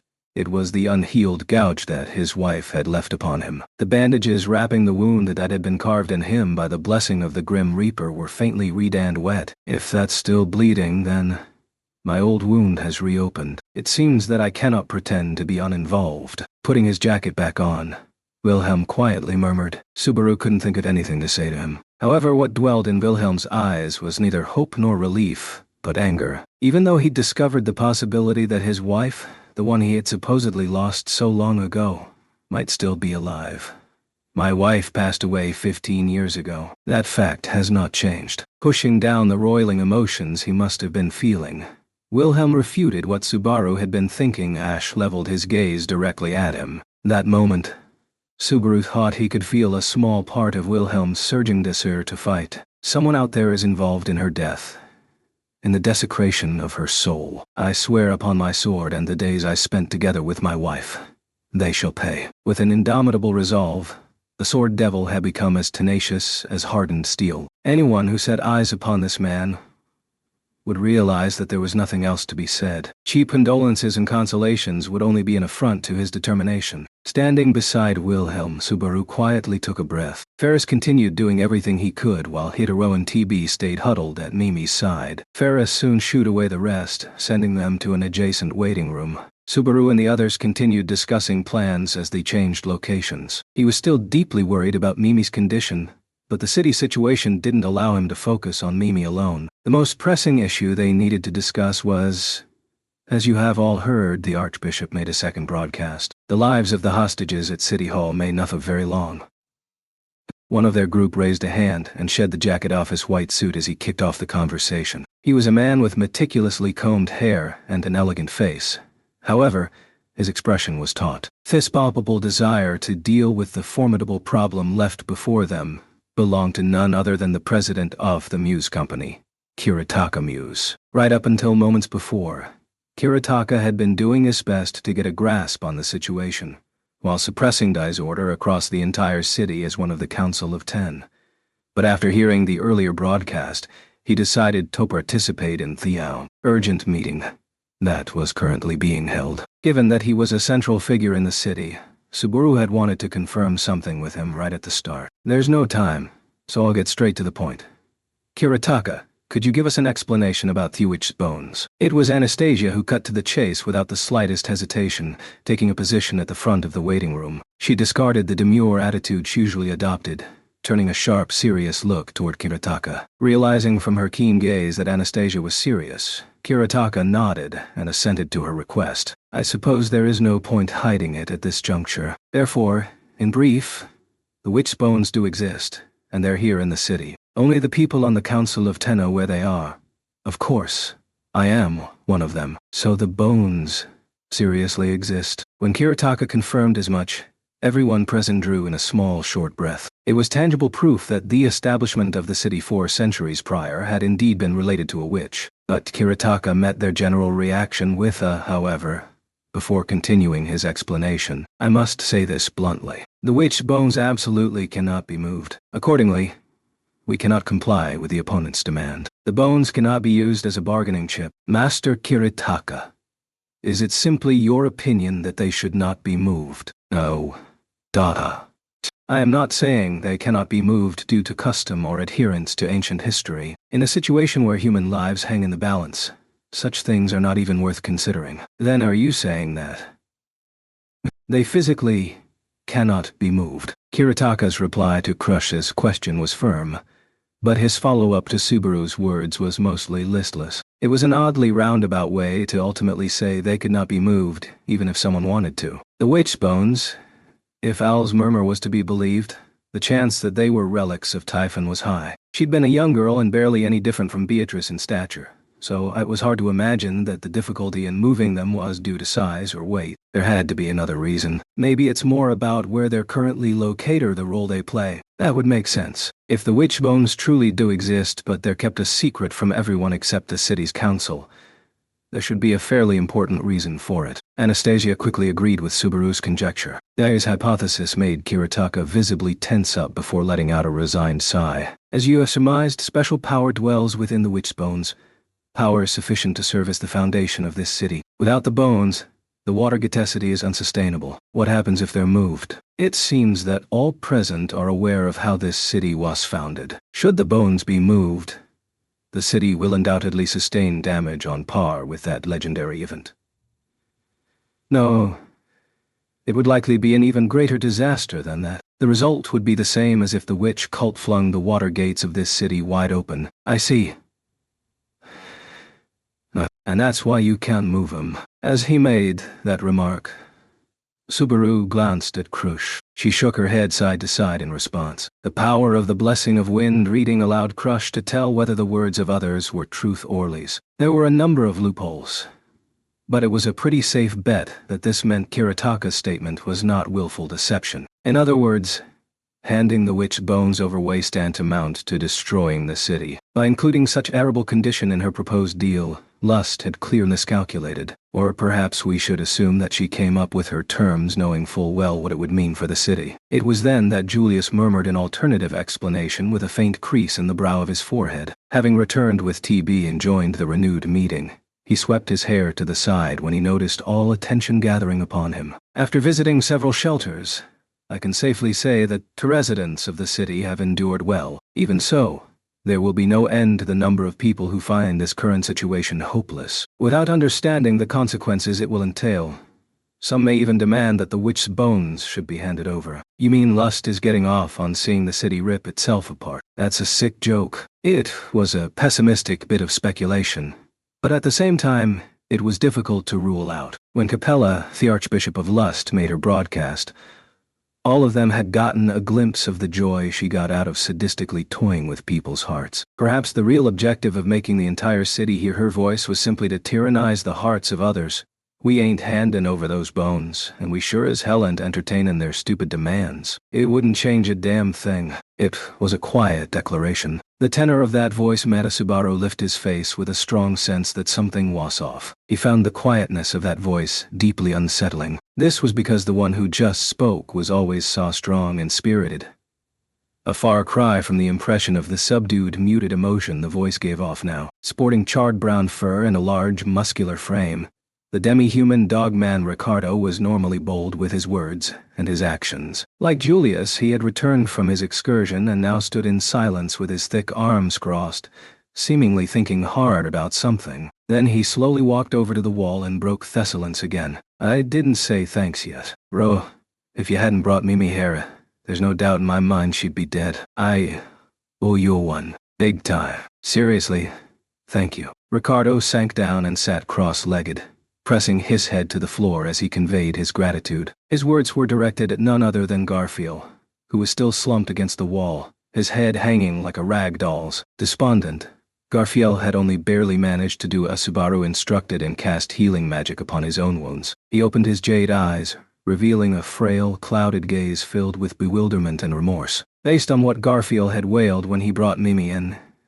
it was clear he felt responsible for Mimi's condition. As her guardian, Ricardo had a right to blame him for what had happened, and yet instead of accusing Garfield, Ricardo had chosen to bow his head. Ricardo's sincerity stabbed deep in Garfield's heart, driving the boy further into the grasping hands of guilt. Well, shouldn't we stop dancing around the issue here and ask what we need to ask? It was Al who pointed out their inactivity from his seat at the long table. Fiddling with the seams of his helm, has surveyed all those present. That nutty broadcast earlier can't be unrelated to those two rushing in here all a mess. They're crucial live witnesses who just returned from City Hall. That's a big deal, am I right? Though wounded.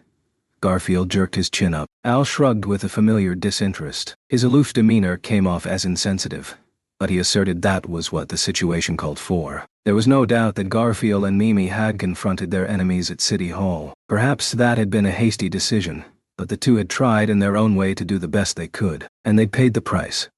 In fact, Mimi was still paying for it even as they spoke. Garfield, it might be tough to talk about it, but please, tell us what happened. I get that no chump could have put you through the ringer like that, but we have to give a serious thrashing to all the morons who attacked this city. We'll need your strength to make that happen. I can't afford to let you stay down in the dumps like this. He knew it was a cruel demand to make, but Subaru gave it to Garfield straight and spoke from the heart. Garfield had challenged the enemy based on his personal judgment, but had failed to protect Mimi. It was easy for Subaru to imagine what crushing regret and responsibility must have weighed on Garfield's chest. That was only natural. Subaru himself felt the exact same way Garfield did.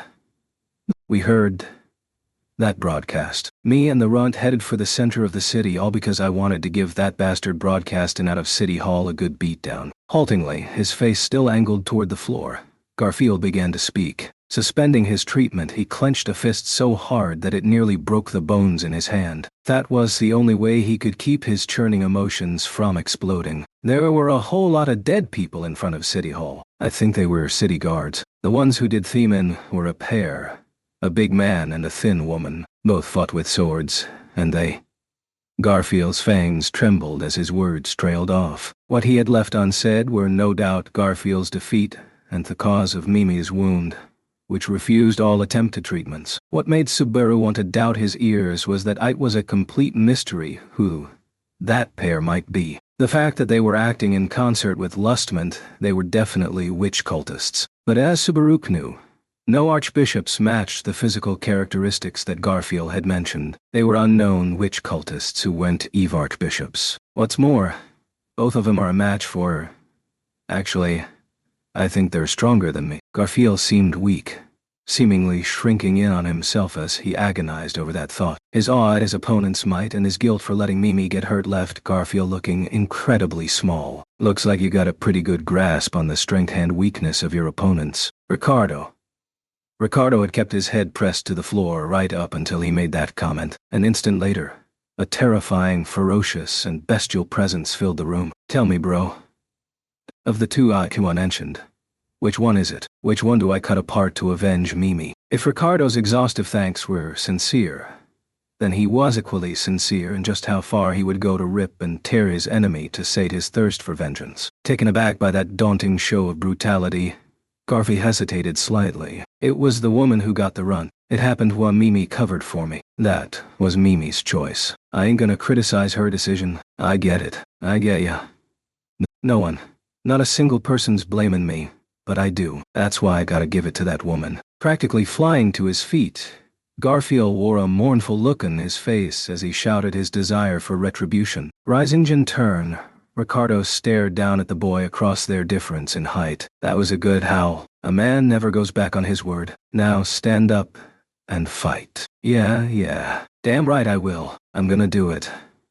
Garfield howled as if he was tearing into something with his jaws as the light returned to his clouded eyes. There was some bravado at work, but now angry, Garfield had sworn to Ricardo that he would avenge Mimi. Acknowledging his resolve, Ricardo nodded and glanced momentarily toward Subaru. Though it should have been Subaru giving Garfield that extra push he needed, Ricardo had thoughtfully acted in his stead. The captain of the Iron Fangs was as good at helping people back to their feet as Subaru expected. Thanks to Garfield's report, we now know the degree of danger that awaits us at City Hall, and have learned about the sacrifices made by the guards who fought with their resolve to die in defense of the city. Next, now that Ricardo had lit a fire under Garfield, Julius pulled the conversation back on topic, faintly narrowing his yellow eyes as he looked at Subaru. Subaru, what would you do? Whoa, that's an awfully sloppy way to pass the reins over to someone else. Subaru grimaced at Julius's uncharacteristically haphazard manner of speaking. Julius' only response was a smug chuckle. I was simply thinking back to the battle with Sloth. I was hoping that you might be particularly effective against the witch cult once again.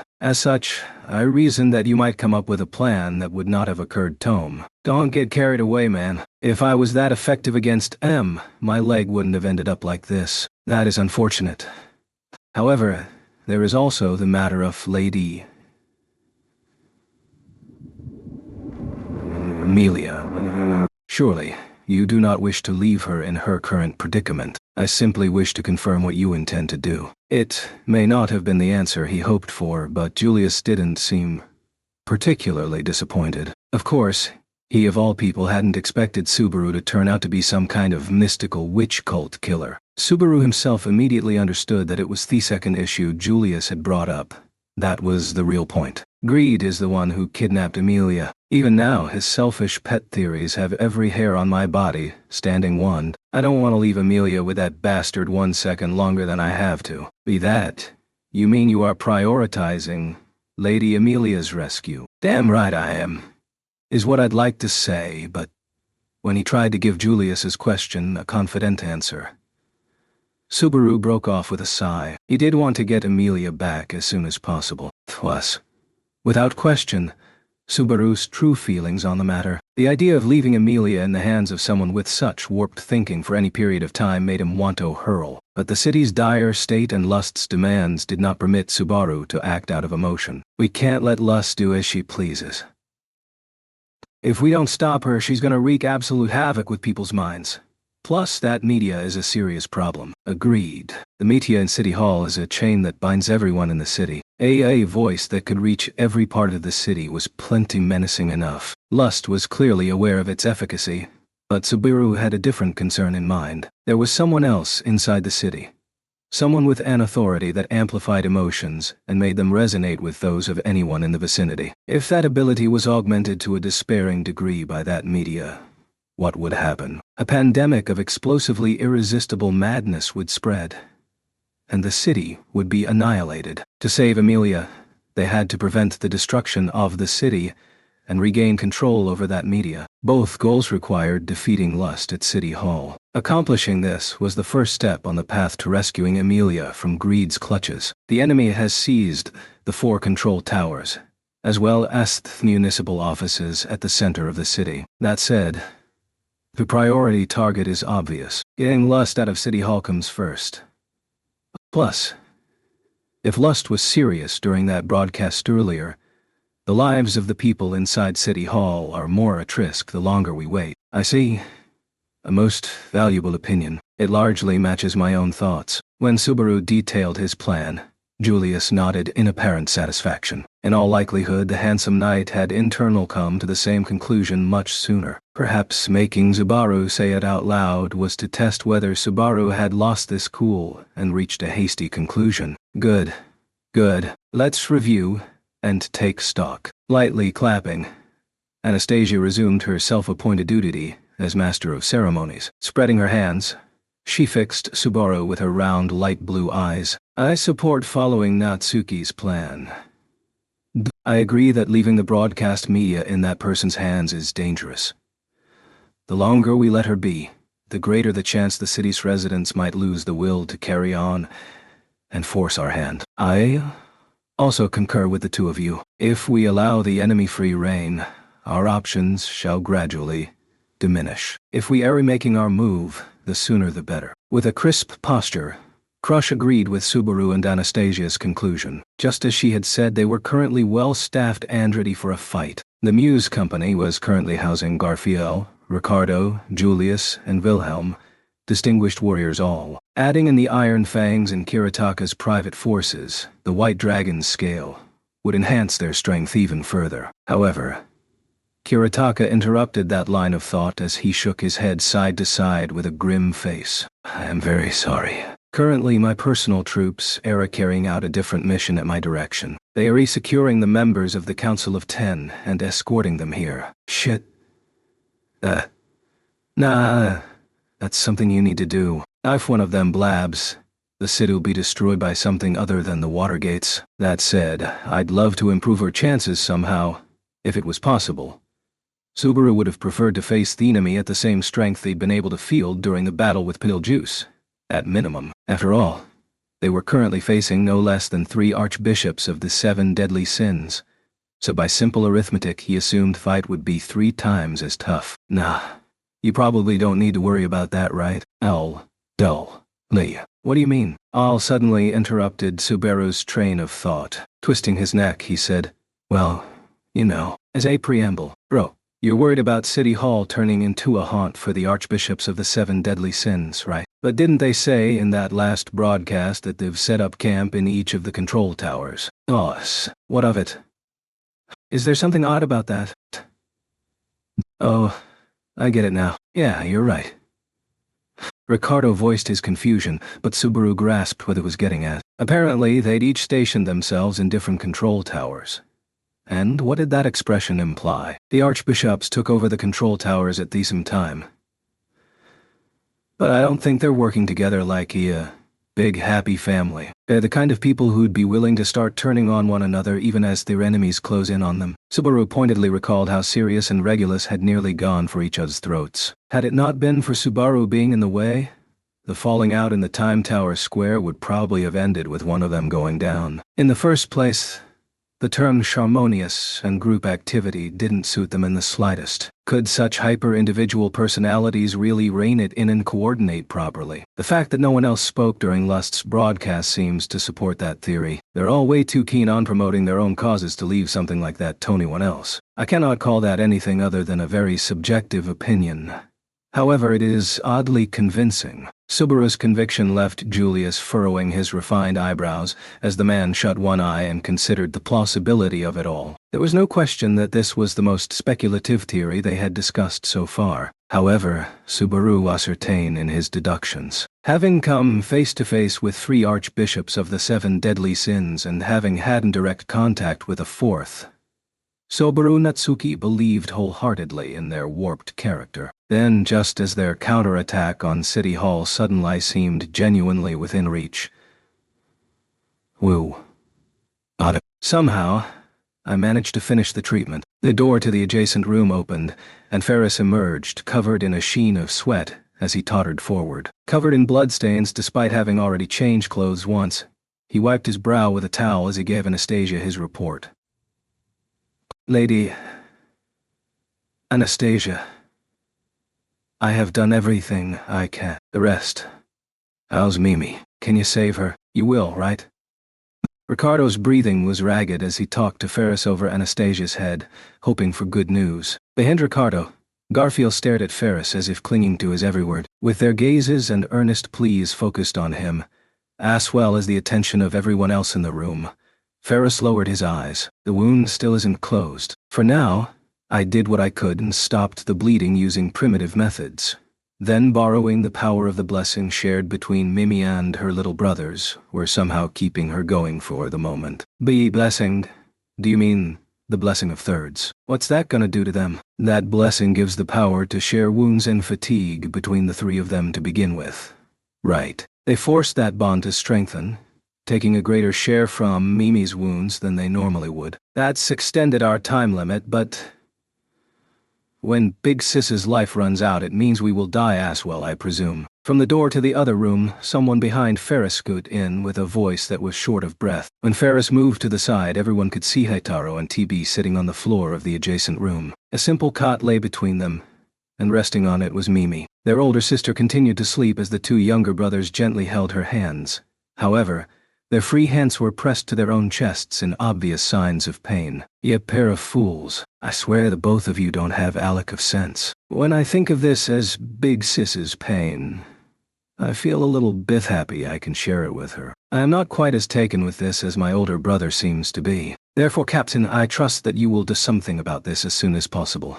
After all, should we die, the 3 of us will absolutely haunt you." Shouldering a portion of their sister's wounds, the 2 little brothers braved the same mortal danger. Their courage made Ricardo's fangs tremble. In an attempt to console him, Ferris put a hand on his shoulder and said, "Don't be angry with them. These kids are just desperate to help Mimi." Ferris was standing up for the choice that the 2 cat people made, but really, his voice was thick with his own regrets over his lack of ability. "It isn't your fault, Ferris. Besides, I'm guessing those 2 came up with that idea on their own, didn't they? These children are such a handful. They never stop to think whenever their beloved big sister is involved." With a thin smile, Anastasia indicated that she understood her subordinates, her family's decision. Then Anastasia seemed to slowly bite down on her teeth. "Ricardo, if we're gonna do it, we do it fast. Otherwise there ain't no point. Am I wrong, boss?" When called upon, Ricardo replied without hesitation. From his low growl, it was clear there was no one capable of calling a halt to his determination to fight. Nor was there anyone who failed to comprehend the feelings urging Hymenward. With a click of his heels, Julius straightened his back and gave Anastasia a reverent knight's salute. Lady Anastasia, should you command it, all members of the Iron Fangs can move at once. Thank you. Our Iron Fangs will secure the route to City Hall. After that, ideally, the elites will launch their assault and take control of the building without delay. Our enemies share a looming man, a slender woman, and the Archbishop of Lust. On our side, we've got Garfield, Ricardo, Wilhelm, and Julius, right? I shall participate as well. It was Crush who raised her voice. Her long green hair was tied back, and a long sword hung at her hip. She retightened the straps of her boots as she boldly volunteered for the front lines. Are you sure you're up for this, Crush? I may not be as I once was, but I've retrained with Wilhelm as my teacher. I also have the power of the blessing of wind reading. I have no intention of weighing anyone down. Before she'd lost her memory, Crush had been mighty enough to be one of the heavy hitters during the battle against the White Whale, but now Subaru wasn't sure where she stood in strength. If he was blunt, even her gravitas didn't compare with the old Crush, and he didn't think her current personality was suited to fighting, but Lady Crush's natural talents have not waned whatsoever. Her strength with the sword is sufficient. Guarantee it. Apparently wanting to dispel Subaru's concerns, Wilhelm gave his firm stamp of approval. Touching a handto the hilt of his own sword, he turned both of his blue eyes toward his master. However, please do not overexert yourself. I respectfully ask that you prioritize your own safety. It is a noble's duty to stand before the masses, endure the rigors of combat, and shed blood, if need be. Shirking that responsibility in the name of self-preservation would only cause the blameless populace to suffer instead. I will fight, Wilhelm. What a headstrong liege I serve. Of course, this is exactly why I have pledged my sword to you. Crush held strong even as Wilhelm cautioned her. Seeing him stand straighter in approval at his master's reply, Ferris swiftly raised a hand. Yes, me too. Your lovely fairy will accompany you. Please let me come along. Ferris, go to the other shelters and treat whoever is in need. I am happy you are thinking of me, but even if it is for my sake, do not lose sight of which battlefield you should be attending to. His request denied. Ferris desperately racked his brain for some way to protest, but unable to find any fault with Crush's eminently reasonable argument, he soon gave in with a tearful face. Old man Will, take care of Lady Crush. You absolutely have to keep her safe. Of course, I shall see it through, even if it means I will meet my end in this land. Wilhelm's reply was brimming with powerful, noble determination. In the end, with Crush added to the mix, the core force tasked with retaking City Hall numbered 5 people. Just as he was reviewing their roster, Subaru noticed Al sitting on the stairs. Can we depend on you for the coming fight? I've never seen you duke it out, but well, actually, about that. This pep rally is real inspiring and all, but what's up? Al scratched the back of his neck as he stood up. Then, while pressing a palm against the scabbard of the falchion resting on the back of his hip, he turned his head and looked somewhat uncomfortable. Sorry about this, but I can't go to City Hall. Situation's changed. I've got to split off from you guys to go find Princess and link up with her. The hell are you talking about at a time like this? I said sorry, didn't I? I really am about all this. When Subaru was taken aback by his sudden declaration, Al gave a vague apology, but this wasn't something that could be settled with a quick apology. He wanted to know what in the world Al was thinking. For starters, weren't you the one who said you didn't need to worry about Priscilla? That was before I got all sorts of new data and had to revise everything. Besides, even if I'm there, I ain't no using a boss fight at City Hall. If I'm just gonna hold the crew back, I might as well not be there. Am I wrong? You. When Al asserted his own powerlessness, Subaru couldn't do anything but gape. Al had been a full participant in the meeting up until that point, so he understood exactly what was at stake. If they didn't take back City Hall and send Lust packing, the entire city would be in danger. There was no way he didn't understand that. Sir Al, you will not reconsider. Setting Subaru's bewilderment aside for the moment, Julius took the opportunity to pose an additional question toward Al. Turning to address the finest of knights, Al simply said, "Yeah," and nodded without enthusiasm. "Sorry, I won't be changing my mind.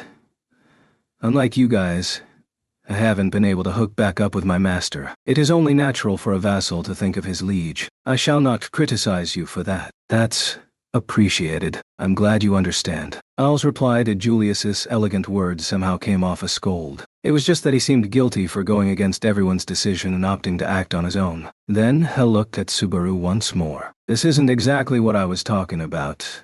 But you're in the same position, right, bro? I think I'd prioritize a woman who's important to me over going to City Hall. That said, I'm pretty sure there's a limit to what you can do with that leg anyhow. Al's assertion made Subaru's face crumple as if he'd sustained a painful blow. In a sense, Al's position was totally reasonable. Whatever spin Subaru might put on it, Amelia's safety was not assured whatsoever. It was completely possible that she was in peril that very moment, and with his leg so badly injured, Subaru had few sanacoises to pick from. In response to Al's words, there wasn't much Subaru could do.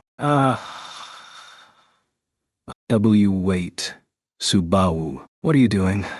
Enduring the excruciating pain in his right leg, Subaru somehow managed to rise to his feet. Seeing Subaru exert this grievously hurt leg so terribly, his physician, Ferris, hastily rushed over and slapped him on the head. Oh, that hurts. Of course it hurts. I told you, you have to rest, so why do you keep being so reckless? Do you have a problem with Ferry's diagnosis? Because it wouldn't be strange if your leg fell right off. I, wanted to prove my resolve, or something like that. Ferris, you of all people should understand how I feel. Caught by Subaru's intense black eyes from up close, Ferris pouted and struggled to form a response. This was Subaru's reply, both to Al's words and to his companions who were heading toward a place of death. If his choices had decreased due to his leg wound, he would simply have to push through on grit and guts alone. Al had cited his lack of power as a reason not to participate. That undoubtedly applied to Subaru as well. But Subaru had the heart of a trickster. If he could at least support the others with that, then there's meaning in pushing myself. This is what I can do for Amelia's sake. Are you saying even if you lose your leg, you'll have no regrets? Of course I'd have regrets, but they'd only get worse if I back down here and now. Sigh. If you're going to go this far, you might as well have kept acting cool right up until the very end. Sighing in exasperation, Ferris reached a hand toward Subaru, who was breathing hard as he endured the pain. Then he stroked the thick bandage over his patient's right leg. I'll use my special trick then. What's that? Wait ow. That hurts. That hurts a lot. Wait. Ow. Ow. Ow. It really doesn't hurt. Gradually, his leg was enveloped in the faint light and heat coming from Ferris's hand. Bit by bit, the stabbing pain was drawn out, and soon it felt better than ever. Hey, are you serious? If you had such convenient magic all along, don't be stingy and just use it sooner. Yes. I can move. I can. With the pain completely gone. Subaru emphatically stomped on the floor several times. After that, he slapped his leg where the wound had been. When he did so, he felt something wet on his palm. He saw that it had become deep red. His right leg's wound had split open and was bleeding with a fair bit of force. Whoa, it's not healed. I never said I healed it. I only asked if you'd regret losing the leg. All I did was remove your sense of pain. If you try hard enough, you should even be able to run around. Subaru was stunned by how much he was bleeding as Ferris tied a fresh bandage over the wound. Just like he had explained, his leg didn't hurt at all. It was painfully obvious that this rather unnatural state'd mean he could push it to some extent. Any strain you put on your leg will absolutely have serious effects, so try to be careful. Got it. This is a huge help. I owe you. There's absolutely no way Subaru is going to listen, Tohat Ferry says. Is there? Subaru checked the condition of his leg and nodded. Ferris puffed up his cheeks and turned away in a huff. Subaru would have loved to protest and say, that's not true. But he had no idea what he'd resort to until the choice was upon him. He had learned not to make promises he couldn't keep. All right. I'm adding myself to the team that's mounting an attack on City Hall. Just letting you know in advance. There's no use trying to stop me. It's true that I can't exactly contribute a ton in raw power, but even I have stuff we can do. What do you mean? Try to stop ya. A guy like you is worth 100 men. We're dependent on you. I can do things like... Wait, what? Expecting a hail of objections, Subaru was ready to justify his presence.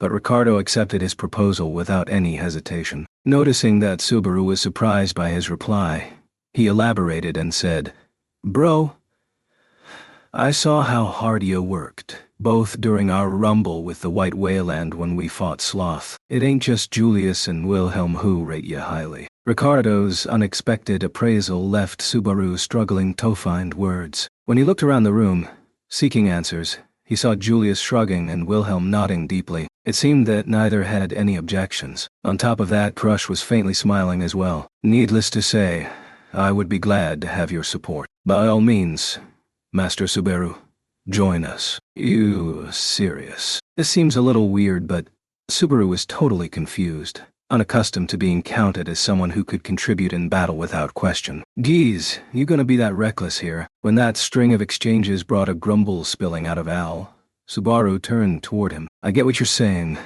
but I still think this is the best call. I do feel sorry, though." "No need to say sorry to me. You should just do what you want, bro. I'll be doing the same.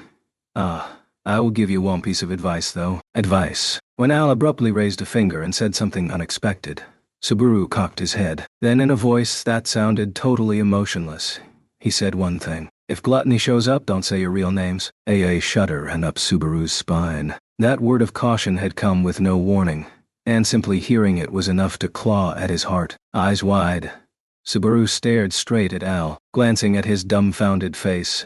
Al shrugged nonchalantly. "Hope the two of us meet again safe and sound, bro." He left him with those carefree words. The Watergate city of Pristella had gone so quiet that the events of that morning felt like a mirage. As Subaru walked along the paving stone-lined streets, a slight glance to the side would have been all it took to get a perfect view of the peacefully crystal-clear waterway, belying the crisis currently gripping the city. Looking at the serenely flowing water might have seemed like it could wash away the vortex of chaos swirling inside his chest. But that would be a lie. The melancholy that he felt could not be relieved with such simple means. Priscilla and her people always leave a mess behind. Man, did he lay down a real doozy before he left, though. Subaru was grumbling about the explosive parting message he had gotten right, as they were on the verge of departing from the Muse Company. His surprise at hearing Al bring up Gluttony was no small thing in of itself. But that wasn't the only piece of information the cryptic man had offered up. Afterward, Al had added one more thing. "So it's possible that all the archbishops are in Pristella right now, huh?" Now that he thought about it, that was more than plausible. At present, 3 archbishops of the 7 deadly Sinshad already been confirmed to be inside the city. Plus, they knew the witch cult had taken over the 4 control towers on top of seizing City Hall. Given that 5 places had been captured, if each was under the control of one of the leaders of the witch cult, then wrath, greed, lust, gluttony, and pride were all in attendance. "You are too deep in thought, Subaru. You should calm down a little." While brooding over the possibilities, someone abruptly tapped his shoulder. It was only then that Subaru noticed had forgotten to even breathe. When he glanced over, he saw Julius was right beside him, staring with an anxious look on his face. Subaru recoiled immediately. That overreaction made Julius snort with a before continuing to speak. "From the looks of it, you have regained your senses." "Yeah, I'm actually pretty grateful for that. I really did wade in a little too deep." "Little wonder. To be blunt, you have too much hanging over you. There is taking back City Hall and securing Lady Amelia's safety. And then there is the potential presence of your fated foe, Gluttony. Were I in your position, I would have my doubts whether I could remain as calm as you are. On that score, your efforts are more than sufficient. You should take pride in them." "What's with you? Don't creep me out like..." Subaru furrowed his brows, feeling a chill after receiving that overly considerate compliment. He understood that Julius meant him no ill will, but how his friendly demeanor made him feel was a separate matter. Still, thanks to Julius' thoughtfulness, Subaru regained enough composure to properly examine his surroundings. At the moment, with Subaru included, the 6 members of the group tasked with retaking City Hall were walking through the city. Garfield and Ricardo, both boasting keen senses of smell, led the group from the front. Crush and Wilhelm followed behind the pair, and Subaru and Julius brought up the rear. They walked in formation, on guard against attacks the witch cult might launch. But fortunately, there was no sign of any enemy presence so far. let alone an assault. Instead, what came into sharper relief were the various things smoldering deep inside each of the members of the assault team. In Subaru's case, the injury to his leg, his fraught escape with Beatrice, and, more than anything else, not knowing whether Amelia was safe aided him. The added flicker of Gluttony's presence left his mind teetering on the edge. Much like him, the other members of the party harbored various issues in their own minds. Garfield and Ricardo were concerned for Mimi's well-being. Wilhelm's wound, which was left by his departed wife, had deep implications. And Krosch was struck by the possibility that Gluttony, to whom she too was tied by destiny, might be somewhere in the city. Before heading out, Subaru had sworn to the sleeping Beatrice that he'd come back with good news, but his worries did not abate in the slightest. On that point, you're pretty much the only one here with a calm and collected mind, aren't you? Considering my concern for Mimi and the others' well-being, I would hardly claim to be calm. I am, however, striving to be as calm as I can manage, and I'm thankful for that. Hey, you think we can win? Gently, Subaru averted his eyes and posed the question in a quiet voice, so that none but Julius could hear. Had detected Julius' breath catching ever so slightly. It is rather unusual for you to ask me, in particular. I think I'm being stupid too. I'd rather have our strongest guy here and not have to worry like this, though. In this sort of situation where the innocent could be hurt, it is inconceivable that Reinhardt would not move. The very fact that he has not yet revealed himself should be taken as an indication that some kind of commensurate problem has befallen him. This includes the likelihood Vathi is engaged with witch cultists somewhere else. Even though Subaru hadn't named anyone in particular, Julius listed off all the possibilities he could think of. As a matter of fact, Subaru had already experienced a lap where Reinhardt had engaged the witch cult in combat, but this time, the man hadn't been seen ever since the witch cult had attacked in earnest. Naturally, this conspicuous absence and the question of exactly whom he and Felt had sauntered off to meet were major points of concern. How long am I just gonna grope around in the dark? If he ain't here, he ain't here. Worrying's not gonna make worries go away, and it's not about whether we can win. It's that we will win. Time to get my head in the game. Continuously stressing about every concern that Camulong would summon dark clouds over any warrior. Subaru slapped his cheeks with both hands, pushing aside his welling feelings of frailty as he let out a strong and sharp breath of air. Glancing at the sight, Julius narrowed his eyes a bit without a word. Thinking the reaction odd, Subaru tried to press the issue when... Smells of blood. A lot of it too. Still on point, Ricardo scouted ahead with his nose. Garfield nodded in silence. Right then, the report from their top two trackers confirmed that they were getting close to the tall building visible on the other side of the street. City Hall. It was here where Subaru and the others halted for a moment to make their final preparations. Garfield equipped his shields on both arms, and Ricardo adjusted the way he carried his large hatchet, and with a look resembling a quiet sea breeze in Wilhelm's eyes, those three projected a sense of incredible tension. To Garfield and Ricardo, the opponents waiting for Theme in the square ahead were targets for vengeance, and as for Wilhelm, exactly what this impending encounter would mean to him was something Subaru just had to know. I had my flower buds survey the area, but it seems there is no sign of troops lying in ambush. According to Mr. Kiritaka, the only entrance into City Hall is from the front. There is no option save challenging them head-on. Julius had used a number of his 6 contracted greater spirits to check the surrounding area. He was enveloped by pale lights as they gave him their reports. Subaru was simply grateful for the news that there was no ambush lying in wait for them. If you get the spirits to take a look inside the building too. If we could find out where the enemy is and how they've set up, this to be a lot easier. Unfortunately, I am not inclined to force the ladies to go that far. There is no guarantee that the enemy has not learned from Sloth's defeat and taken anti-spirit measures. Yeah, nothing good'll come from them getting nailed and depleting your fighting strength, huh? Julius' power was directly connected to the number of greater spirits he had, and the number of options they put at his disposal. Plus, Subaru wanted to avoid the risk of them probing too deep for recon and alerting the enemy to their imminent attack. Above all else, the longer it took them to act, the greater danger posed to the hostages in City Hall. Let's go.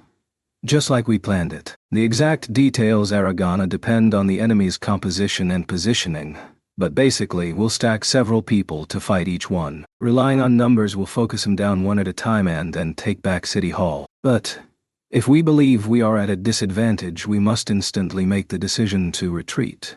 Correct. When Subaru spoke, taking the reins of the group as if by nature, Crush turned a serious look toward him, replying to her with a firm, "That's right."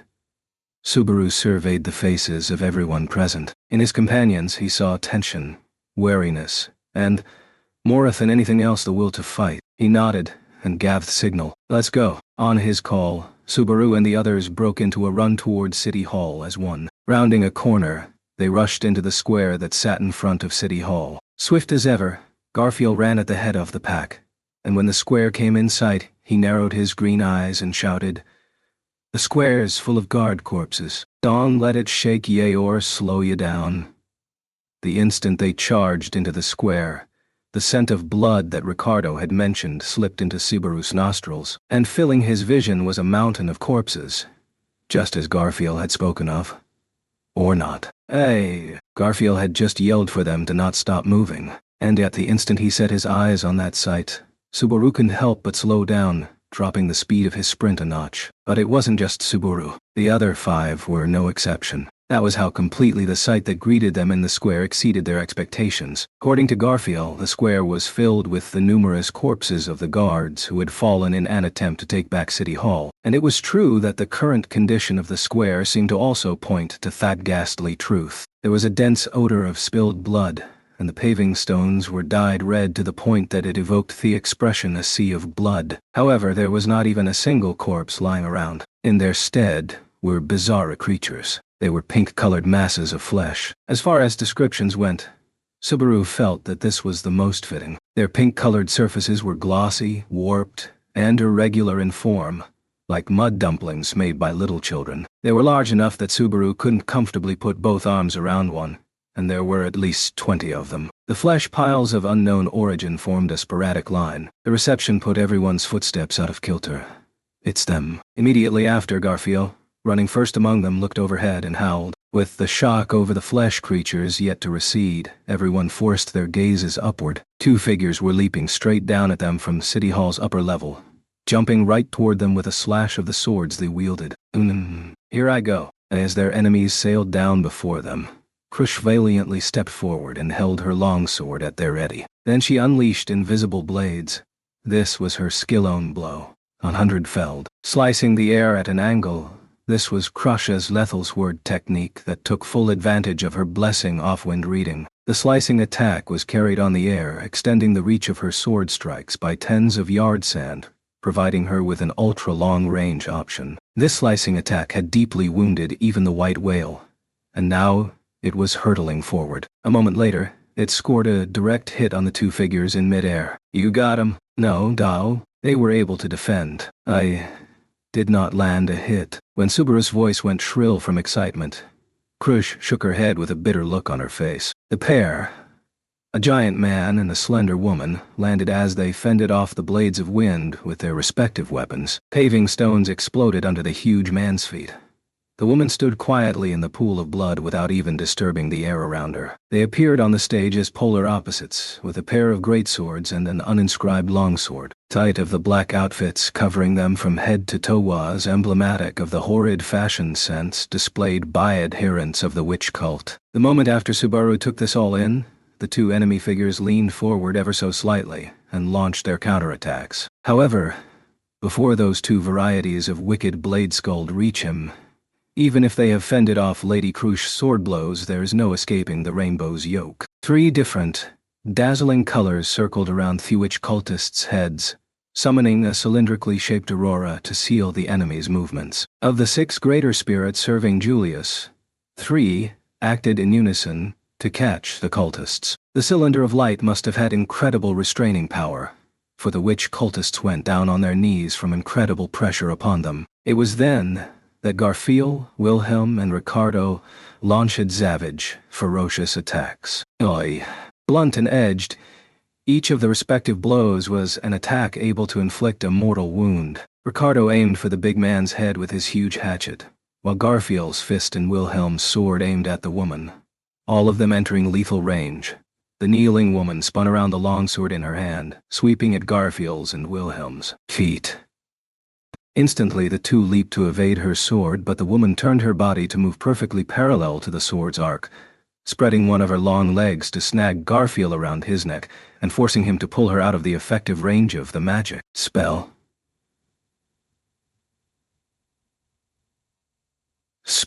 The hell? With the rainbow-colored force field throwing off his movements, Garfield was stooped over as the woman broke the bridge of his nose with her knee. She then grabbed hold of Garfield's arm as he recoiled, using its shield to easily deflect Wilhelm's flurry of sword attacks. The unbelievable technique left Garfield raising a painful cry, whereas Wilhelm let out a groan. The price of that stagnation was a spinning kick that dug into the aged swordsman's abdomen, with the blow causing Wilhelm to bend forward. After a half-spin around his stooped body, the woman launched a backward spinning kick that laid him out on Thion. Round. Go out. The same time, the sound of an eruption exploded between Ricardo and the giant. The large hatchet swinging down at the crouching man was blocked by two greatswords crossed over his head. The screech of steel creaking against steel rang out, at which point Ricardo punched down several times with his unoccupied fist. The blunt blows hammered the great hatchet from behind, bringing the dull cuts ever closer to the huge man-shed. But finding himself this pressed, the giant promptly reacted by unleashing a new pair of arms from the inside of his black robe, now using 4 arms to block his blows. The bizarre creature made Ricardo's face twist up, bringing a savage expression to his face. I've heard of your kind before, member of the many-armed tribe. 4 arms ain't nothing. Though his enemy tried to block him, Ricardo spurred himself onward, heedlessly banging on his great hatchet. If his opponent had 4 arms, he'd just have to wring out more power from his 2. But Ricardo's intentions were betrayed when the giant unveiled yet another hidden trick. 2 more arms appeared from under the black robe along with 2 more greatswords. The hell? 4 arms were devoted to defending with 2 greatswords, while 2 more arms and greatswords went in the attack. With one turn, the attacker and the defender had switched completely. Ricardo backed up a step as the tide turned against him. A 7th and an 8th arm came flying from the giant's back, punching, and punching Ricardo's shin some more. The giant man caused blood to spill from Ricardo, sending him crashing into the far side of the square. The group supposedly had the initiative, but the attacks off all 3 of the close-range team were intercepted, with the woman sword fighter and the giant launching merciless follow-up attacks. As if I'm letting that happen. It was then that the slow-footed Subaru finally caught up and made his move. He launched his whip at a significant range, making a rending sound as it struck the paving stones with force. The snapping sound from the whip, which ripped through the air at close to the speed of sound, caused a moment's hesitation in the 2 cultists. Fusion magic. Oh, Gora. Immediately after, Julius rattled off an incantation as his greater spirits returned to him, generating a crimson whirlwind in moments. The swirling wind was then engulfed in fire, the resulting flames forcing the witch cultists to leap away to safety. The heat wave of the enormous inferno made Subaru unwittingly gawk. The hell is that? Were you always a hardcore spellcaster? No. This is nothing more than a bluff. It is too unrefined to be used as a proper attack. Accordingly, when Julius replied bitterly to Subaru's question, the scene before them proved his words true. Having fallen back in the face of the flaming whirlwind, the retreating woman lashed out once with her longsword. And that was all it took to sever the wind's core, disturbing the spell's composition and causing the whirlwind to collapse, then vanish. The frighteningly keen sword sense that the woman's word fighter boasted combined with the giant's 4 massive swords and 8 arms, making them seem lycan heralds of doom. Fear shot up Subaru's spine as he continued watching them pull off superhuman feats that were even more impressive than the ones he'd heard them do. Going all out at them and having nothing to show for it is a pretty major shock. When he glanced over, Garfield and the others, who had escaped thanks to Julius' backup, were all wiping off blood and catching their breath. But the sense of despair at the fact that their melee fighters had been mostly overwhelmed was not something so easily brushed aside. However, it would have been wrong to assume they had run out of cards to play. We know they're pretty nuts in close combat, but they're seriously wide open against long-range attacks. Julius' magic, Krush's wind blades, and even Subaru's whip had been effective to varying degrees. It was possible that even if his whiplashes did hit, they would be easily shrugged off and ignored. But there was no mistaking that Julius and Crush could launch attacks might make the difference between victory or defeat. The repulsive piles of flesh dotting the surrounding area weighed on his mind. But he tore his attention away from those unearthly objects. The right thing to do was prioritize taking down the two in front of them.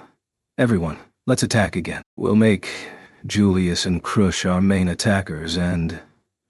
Wahahaha. You came.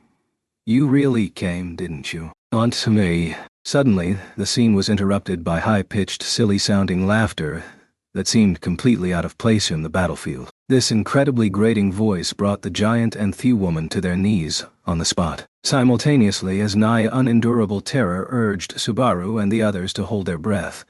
The laughing voice still trembled in derisive mirth. All it took was a few threats to reel such big fish in. How do you meatbags even live when you're this stupid, ugly, and shallow-minded? I wouldn't be able to deal with that. Bye ha ha ha. It can't be. Searching for the source of the voice, Subaru's gaze wandered when he noticed Crush gasp right beside him. Her amber eyes had shot wide open as she looked toward the roof of City Hall. Realizing that the speaker, Lust, had to be over there, Subaru turned in the same direction. That was when he finally understood the true meaning behind the raspy echo of Crush's dazed murmur. Blah ha ha ha. What's with that face? Such a stupid face. Did you practice it just for me? If you did, I want toward you. How about my spit? Would my saliva make you overjoyed? That should literally be mouth-watering for me, it begs scum like you. The nonsensical laughter echoed as the speaker standing on the roof of City Hall. No, standing above it, gazed down upon Subaru and the others from her vantage point with scorn. Then she flapped the large, malevolent black wings on her back once. Let me reintroduce myself. I'm the witch cult's Archbishop of Lust. Her red eyes glimmered with cruel delight as she, Lust, laughed with renewed disdain. The single black dragon claiming the title of the Archbishop of Lust gazed down at the surface, laughing scornfully. Capella Emerata Lugunica. That's me. Now die, you rotten sacks of meat. Circling in the sky high above City Hall, the black dragon continued its mocking laughter. It had sharp, ferocious fangs, magnificent black wings that gathered the wind underneath to soar through the skies, plus a daunting face, and it was encased in a hide ofrock-like scales. This was well and truly what Subaru imagined a dragon would be. Some of its features resembled Patlash, the land dragon, but they were incomparable in the size of their frames and the raw power they possessed. If a land dragon was on par with a horse, then the black dragon overhead was best likened to an elephant. The sight of it spreading its wings and leisurely gliding around brought no words to mind save nightmare. Gawking at me with those passionate gazes means you're all turned on, aren't you? What? Are you animals in heat the whole year? Are you enjoying this chance to ogle? Oh no, whatever shall I do? Well, this dragon's so expressive that it gives mechholes. Writhing in midair, Capella, the black dragon twisting its reptilian form into vulgar shapes, behaved in a way that left Subaru unable to conceal his disgust. How could it take anything else away from the mouthy dragon's first impression being this twisted? It was impossible not to feel repulsed by Capella, who came off as human in all the wrong ways. If it was doable, I would have liked to confront Lust in order. Checking the heft of his knight's sword, Julius peered up at the dragon overhead as he commented in a quiet voice. Mentally agreeing with those words, Subaru saw the pair of sword fighters down on the surface, apparently stiffening from awe at the appearance of their comrade, the winged dragon overhead. The two of them knelt, as if in reverence for the winged dragon that was their master, even as they kept an eye on Subaru and the rest of the party without ever letting their guard down. They were such formidable foes by themselves that adding in the black dragon would put the group at an overwhelming disadvantage. However, when fighting a dragon, the important thing is to break its wings as soon as possible, bringing it crashing to the ground. If we permit it to fly in the sky as it pleases, it will rain dragon breath upon us unopposed. We must avoid this at all costs. With all of them unsettled by the appearance of the dragon, Wilhelm delivered that bold pronouncement at the center of their formation. His words, filled with certainty, made Subaru unconsciously glance over toward the sword devil. From how you said that just now, it kinda sounds like you have experience fighting dragons. Once, nearly 4 decades ago, I crossed swords with Bargren the Black Dragon, who appeared in the south of the kingdom. Compared with that one, this dragon is far too small. Should we lop off her head once? She will surely perish. What? Once wasn't enough for this Bargren guy. I lopped off all 3 of his heads. There is only one to lop off this time, implied his deeply reassuring words. The evocative tale of that legendary duel to the death bolstered Subaru's spirits as he adjusted the grip on his whip. Privately deciding that he needed to hear that heroic tale in detail later, he girded himself to rejoin the battle. The others' morale had recovered as well. Seeing that Subaru and company's hearts were unbroken, Capella went, woo, as if totally taken off guard. My, a die-hard bunch, aren't you? Normally, after being screwed around with so much, reinforcements arrive, and oh look, it's the Archbishop. The usual routines for weaklings like you to try to run with your little tails between your legs. Or did I mistake you for the wrong kind of insect? Quit yapping on and on. I don't care whether you're a big lizard or an Archbishop of the 7 deadly sins. Everyone who gets in my way, I'm gonna smash 'em, send 'em flying, and beat 'em down. When Capella made her bizarrely long tongue dance and form such wicked words, Garfield turned his fist on her. Detecting such incredible hostility directed toward her, Capella went, and laughed. Tiwaha. I think beaten dogs howling in the distance are the annoying gunnies. Oh, that's right. You're not a beaten dog. You're a beaten cat, was it? Meow. Meow. Meow. Meow. Your face went beet red when you cried over that kitty girl dying, didn't you? Poor little kitty. Tot. Garfield listened to nearly unendurable words of abuse as they clawed at the weakness in his heart. Seeing the painful look on the side of his face, Subaru took a step toe stand in front of Garfield. General, with his adorable little brother calling his name out. Subaru glared at Capella overhead without saying a word. Noticing his gaze, the black dragon narrowed its red eyes, clearly finding it unpleasant. What's with you? Even compared with the other meatbags, you have the most out-of-place scent, you know. How did you even get mixed in all this? Did you get loosed? Shut up. The more you talk, the more you're ruining my internal idea of dragons. Also, quit claiming the name of that princess. I feel sorry for her. Claiming. What in the world are you talking about? Also, you people are so sloppy. It's painful to watch. You big shots should be biding your time and coming out one by one. Who the hell just shows up all at once without paying any attention to the pacing? Who do you think you are, trampling on people's daily lives looking like that? Are you pretending to be a god? Caustic words that Subaru unleashed with the force-off a volley of arrows made Capella open her eyes wide, taking her aback for a moment. Seeing a black dragon look dumbfounded was quite a spectacle in and of itself. But that hadn't been Subaru Sam. Of course, he couldn't deny that his tirade contained more than a fair bit of his real feelings. But the actual purpose was, that's enough stalling from me. Nail her. Julius. On occasion I admire your brashness from the bottom of my heart. As Subaru clapped his hands together, Julius immediately replied from behind, gathering light upon the tip of his knight's sword. When all 6 greater spirits assembled within the blade, the finest of knights swung it like a musical conductor. What a petty little trick you're trying to use on. Burn under the light of the rainbow. The Alclazaria. The tip of the sword, which he thrust out, emitted a rainbow-colored beam, unleashing a swirling aurora. The rainbow attack, which contained the combined might of 6 greater spirits, shot out in a straight line, aimed right at the black dragon circling directly overhead. Instantly, the beam burst apart, enveloping the roof of City Hall with an explosion of light. The sky was dyed in the surreal colors of the beautiful aurora, a purifying ritual to purge all evil. The spell, which had been wielded so fiercely in the battle with Betelgeuse, now bared its fangs at Capella. Struck by a direct hit from the rainbow light, Capella raised a high-pitched shriek. With this strike serving as a signal for combat to resume, the kneeling pair of sword fighters kicked off the ground once more, quickly approaching Subaru and the others. A fluttering longsword and several whirling greatswords were intercepted by the white-haired sword devil and a ferocious golden-haired tiger. As if I'd let ya, making his battered will to fight burn even higher. Garfield blocked the giant's greatswords with both shields. The vigorous impact rocked Garfield back on his heels. Booth did not retreat a single step. Beside him, The swordswoman was being pressured by Wilhelm's slashing sword attacks, forcing her backward. Do not assume you can retreat with ease.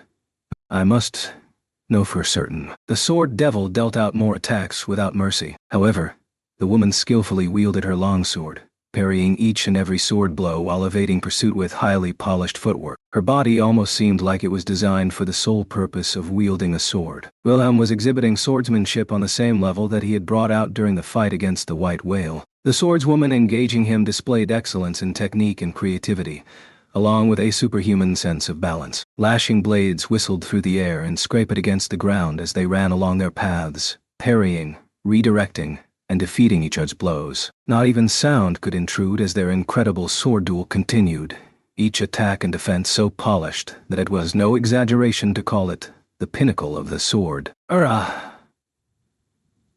The other battlefield nearby was a cruder scene as half-beast and giant swordsmen clashed head-on. Garfield raised a battle cry as he and the giant slammed into each other with mighty blows. This was a contest of wild savagery that was incomparable with the elegant battle of swordmasters. The fighting style of the sword-wielding giant could not be cleanly categorized as that of a trained swordsman. Against an opponent employing what was ultimately refined brutality, Garfield counterattacked with his personal brand of brawling. Bones creaked, flesh ruptured, and souls cracked in the grand chaotic battle of titanic blows, with the clashing shield against great sword reverberating like a symphony of percussion instruments. Their fight also sent sparks flying everywhere, distracting the eyes as well as the ears. Wilhelm's duel had gone eerily silent, while Garfield's battlefield was a roaring thunderstorm. Lacking the ability to intrude upon any of those matches, Subaru was left alone in the three-sided battle, but there was no time to bemoan his lack of strength. Before he had a chance,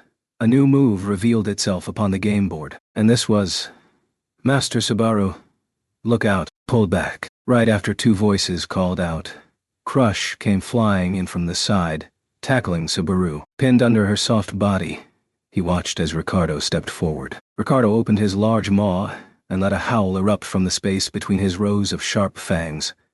Wow! His howling voice made the very air quake as their salting sound became a shock wave that was imbued with no destructive force to reshape the world around them. It was a howling wave, an attack similar to what Mimi and her little brothers had used to great effect during the battles against the white whale and Betelgeuse. However, the frightening thing was that Ricardo could, on his own, unleash a blow on par with what had required the cooperation of all three siblings. Ricardo's target had been a plume of hungry black flames that was chewing through the aurora and descending onto the surface. The thick spouts of fire, which was blacker than darkness itself, collided head-on with the howling wave in midair. Instantly the flames were snuffed out by the shock wave without offering any resistance, leaving the lingering embers to scatter here and there all over the field of battle. But anything, this helped the black flames become even more effective. The hells with this black fire. It ain't going out. The flying black flames continued to blaze ceaselessly, whether they sat atop paving stones, waterways, or masses of flesh. The area that was covered by the wave of writhing flames expanded bit by bit, encroaching upon the world more and more as if they were alive. Like setting oil on the surface of water aflame, the black flames continued asserting their presence. The downpour of black flames had not touched Subaru or the others, erasing the aurora in their stead by disrupting its magical composition. Julius' wary gaze was still focused on the black dragon, which had spewed the black flames. Following his lead, the sight of the black dragon entered Subaru's vision as well. Eek, caught. Oh no. Oh no. Staring at someone from such a harsh angle is turning you on, isn't it? Stoop. Don't look. Stop violating me with your eyes. Bwah ha ha ha. If I told you that it's forbidden to touch the dancing girls, are you going to say searing them with magic doesn't count as stouching? Bwah ha ha ha. Unleashing another stream of vulgar words, Capella looked fine and well as she landed on top of the city hall roof. But this was not in the sense of being unscathed. If anything, the effects of Julia's spell had been profound. As the black dragon rested her wings, both of those wings were still aflame from coming into contact with the aurora, with bone poking out from molten membrane in some places. The damage did not end there. Her internal organs were boiling from the scorching heat deep in her seared abdomen, and the right half of the dragon's head had been sent flying, leaving that stupidly laughing Tongi in tatters, as one of her eyeballs hung freely. Half alive and half dead didn't even cover it. From this terrible spectacle, she was already on the brink of death. However, it was not this alarming sight that caused Subaru to swallow his breath, Julius and Ricardo to narrow their eyebrows, and Crush to inadvertently raise a feminine-sounding yelp. All those terrible wounds were regenerating at a speed that was outright disgusting. Blood vessels wriggled, flesh swelled up, bones broke coatably, torn tissues mended, and Capella's destroyed flesh repaired itself with swiftness that was a far cry from any norm. The speed of this healing ability made her cells seethe, vaporizing the blood coursing through them, and causing it to rise as a ghoulish red vapor. So are you satisfied now that you've caused even my beautiful viscera to be exposed for everyone to see? You're all perverts with such uncontrollable lust that you'd do anything to see even your beloved meatbag's rectum, aren't you? Hey, are you satisfied? Hey, are you totally sweetie because you had your fill? What the hell is that? Asking something you can figure out the answer to just be looking makes you a fool through and through, doesn't it? But I will reply because of the depths of my compassion. As you can see, I have conquered death. I am a complete being. As Capella embraced herself with her healed wings, her grandiose words rocked Subaru. A complete being. Put another way, Capella was calling herself immortal. And after seeing half her head get blown away only to heal it at great speed without relinquishing life, there was a strong case to be made that she was telling the truth. One had bodies to spare, one dragged others to the grave, one was an invincible being, and one was an immortal monster. God-damned archbishops of the 7 deadly sins. Somehow I feel like you lumped me in with those jerks just now. Could you please stop that? I mean, Kumian. People will start calling my character into question. When Subaru resentfully clicked his tongue, Capella rejected him with vivid displeasure. In that time, the Black Dragon, her body largely finished regenerating, slow raised her heavy hips. Oops. Whoa there. Coming through.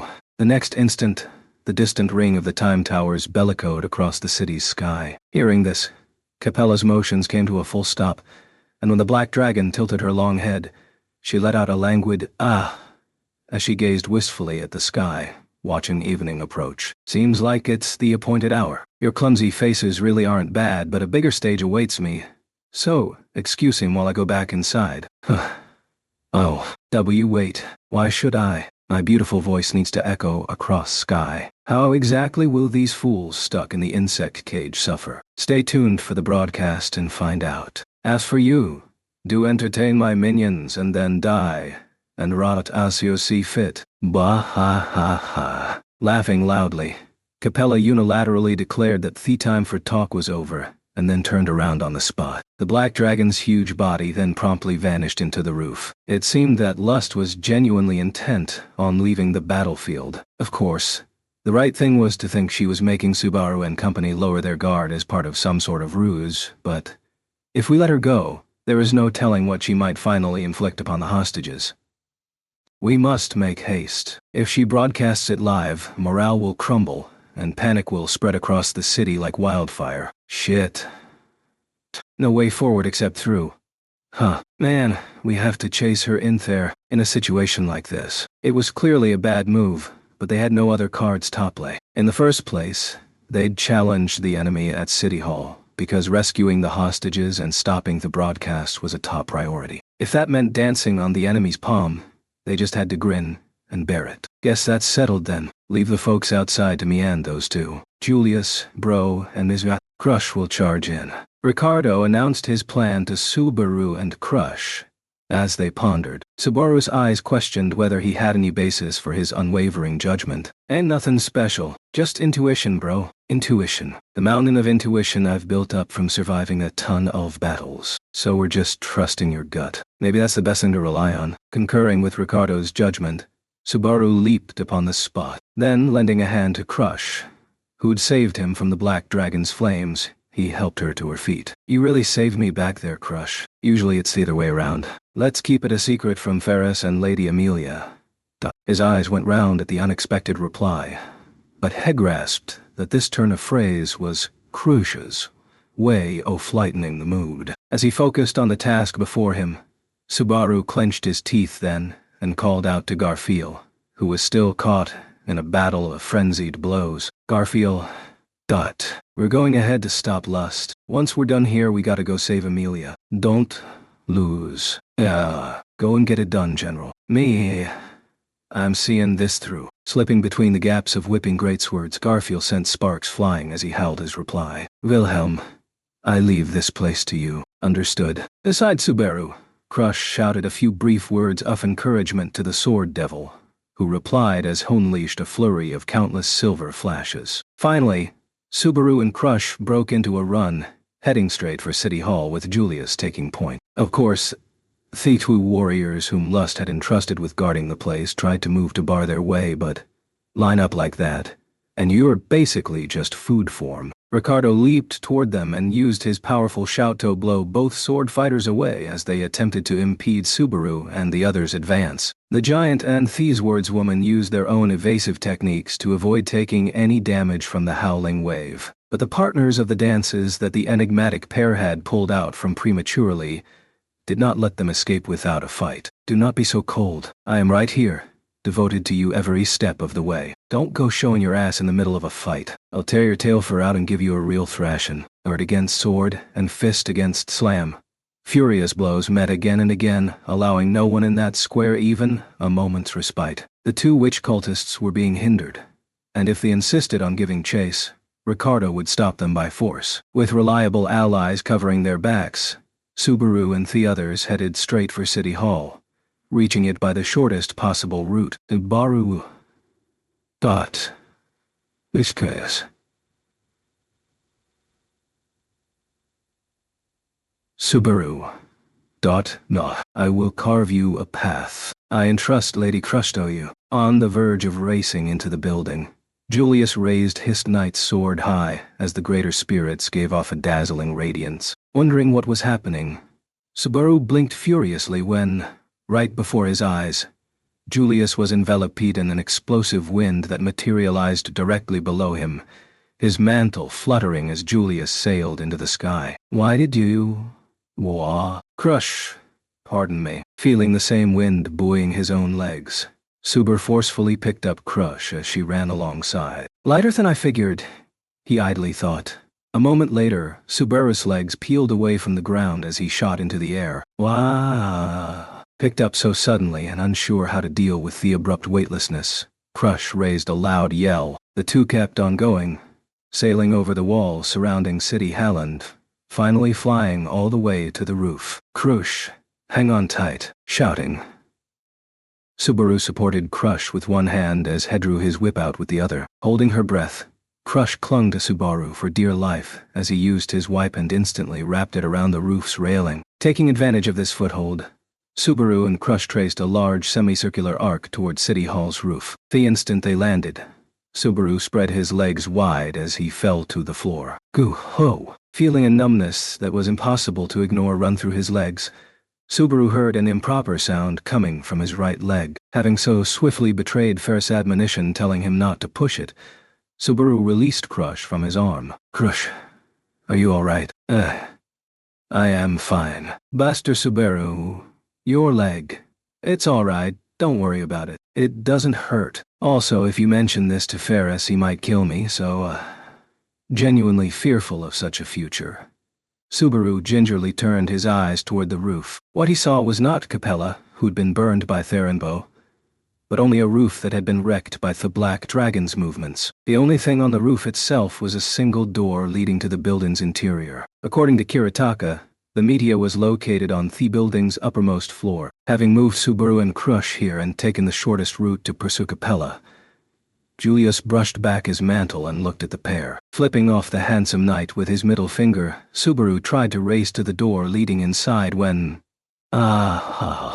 Settle down right there, ladies and gentlemen. Loud laughter stopped Subaru in his tracks. Suddenly, the metal door was kicked apart from the inside, blown off its hinges. A new person came on the scene with the sound of bare feet, stepping upon the door, which had fallen so dramatically. At a glance, their newest opponent seemed like a young boy. One thought, so because he was small in stature with a youthful face, And the voice they heard sounded like it had yet to crack from puberty. But one glance at the boy's eyes was enough to realize that such sentiments were deeply mistaken. No proper human being would have such warped eyes that seemed like all the vices of the world were fermenting within them. We're so happy. We're so glad. We're so delighted. We're so overjoyed. Happy thoughts help us feel happy. Drink. Gorge.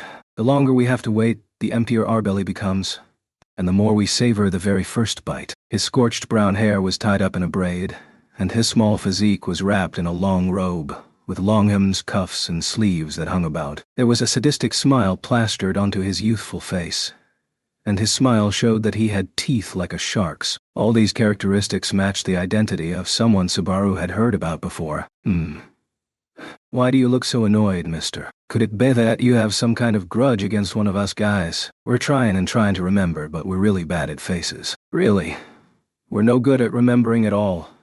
And during Subaru's withering gaze, the boy adopted a cruel smile that was reminiscent of a cat toying with a mouse. This attitude grated on Subaru's nerves as he exhaled, striving to remain calm. Hey, you shitty brat. If you just walked in here because you have no sense of direction, now's the time to surrender. That's pretty stupid, but it's forgivable. Still, we are the witch cult's Archbishop of... Subaru did everything he could to remain calm, to try and keep a cool head. He tried, and tried, and tried. Gluttony, Roy Alford. Attempting to maintain his calm any further was impossible. Gluttony. Instant the boy openly declared himself as Gluttony. Subaru unleashed the fastest and mightiest whip blow of his life. The tip of the whip tore through the air, mercilessly scoring the face of his greatest foe. A direct hit should have peeled the skin back and rent the flesh, leaving a scar so severe that anyone who saw it wouldn't dare look at it twice. And this blow, well, lots of people hold a grudge against us because of our feeding. Catching the tip of the whip with his teeth, Gluttony spoke those words without a single ounce of shame. Subaru's merciless blow, literally the greatest blow he had ever mustered in his life, had been stopped cold without much fanfare. Still biting the tip of the whip, Gluttony, the one who'd presented himself as Roy Alford, waved his hands in the air as if appealing to the audience. Faced with this foe, Subaru could feel his thoughts boiling. This Archbishop of the 7 deadly sins was the key to awakening the still sleeping RM. Your luck's run out. You shall not escape. Prepare yourself. Standing at Subaru's side as he shouted, crushingly ished her one blow. 100 felled skill a talfard of Gluttony. The raging blade of wind sliced through the still air of the rooftop, allowing the resulting violent gales to engulf the air in its wake. This scattered shock waves in all directions, and of course the slicing attack bore down mercilessly upon Alfard. Ha.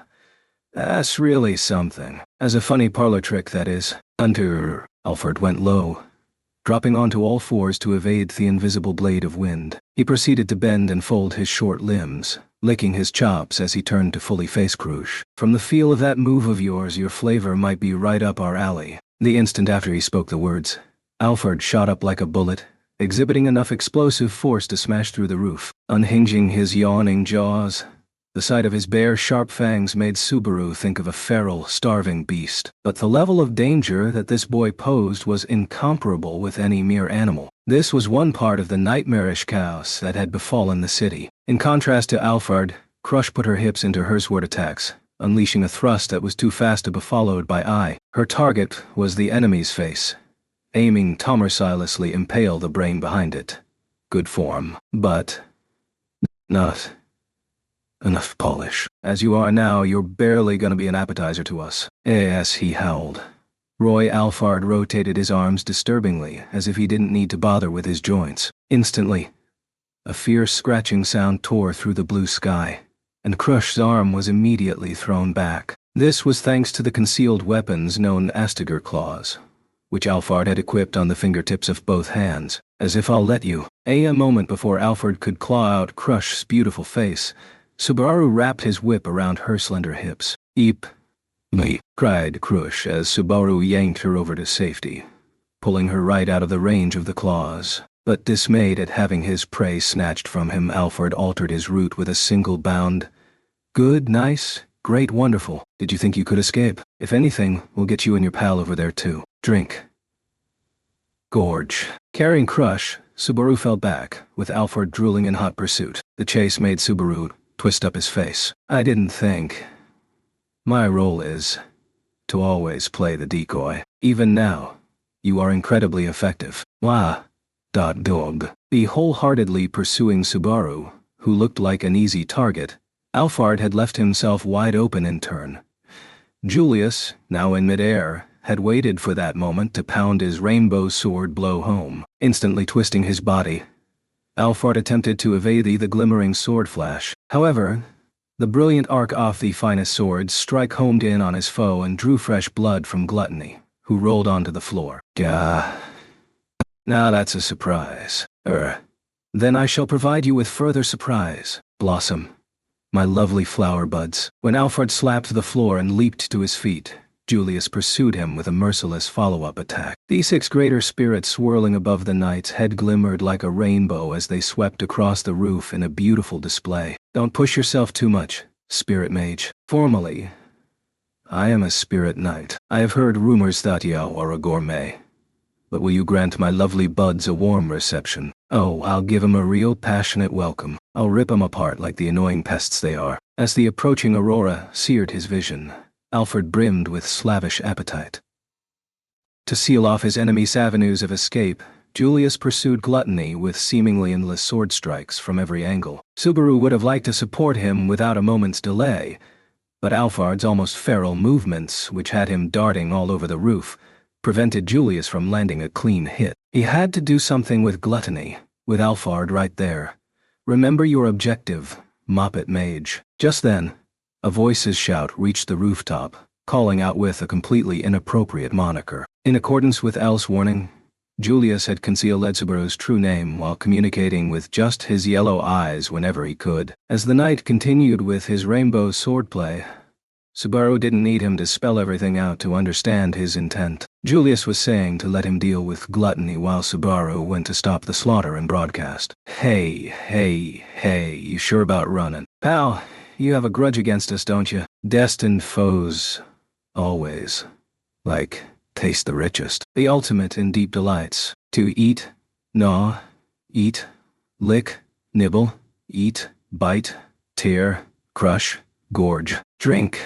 Let me do all that, okay? Leaping around, Gluttony hurled insults, trying to draw hesitance out of Subaru. In fact, Gluttony had. To Subaru, defeating Gluttony was the singular goal he had pursued for over a year. He dreamed of this day so many times that he'd stopped counting. Defeating him would save a girl. Subaru would be able to see her again. He'd come this far believing that, to just let that chance slip through his fingers.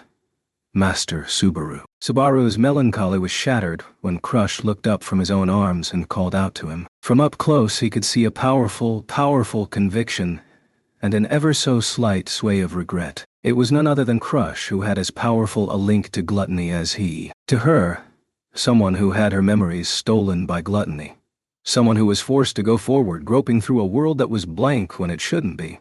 The foe before them was the key to getting her memories and her old self back. Even knowing that, she had chosen to fulfill her duty over helping herself. They were badly lacking both time and the strength to soundly defeat their greatest enemy. Subaru and Crush standpoints were the same. That was exactly why Subaru was the only one able to fully appreciate how noble her decision was. He was hesitant. He was reluctant. He'd probably regret this. But, sorry, Rem. Please wait just a little longer. Damn it all.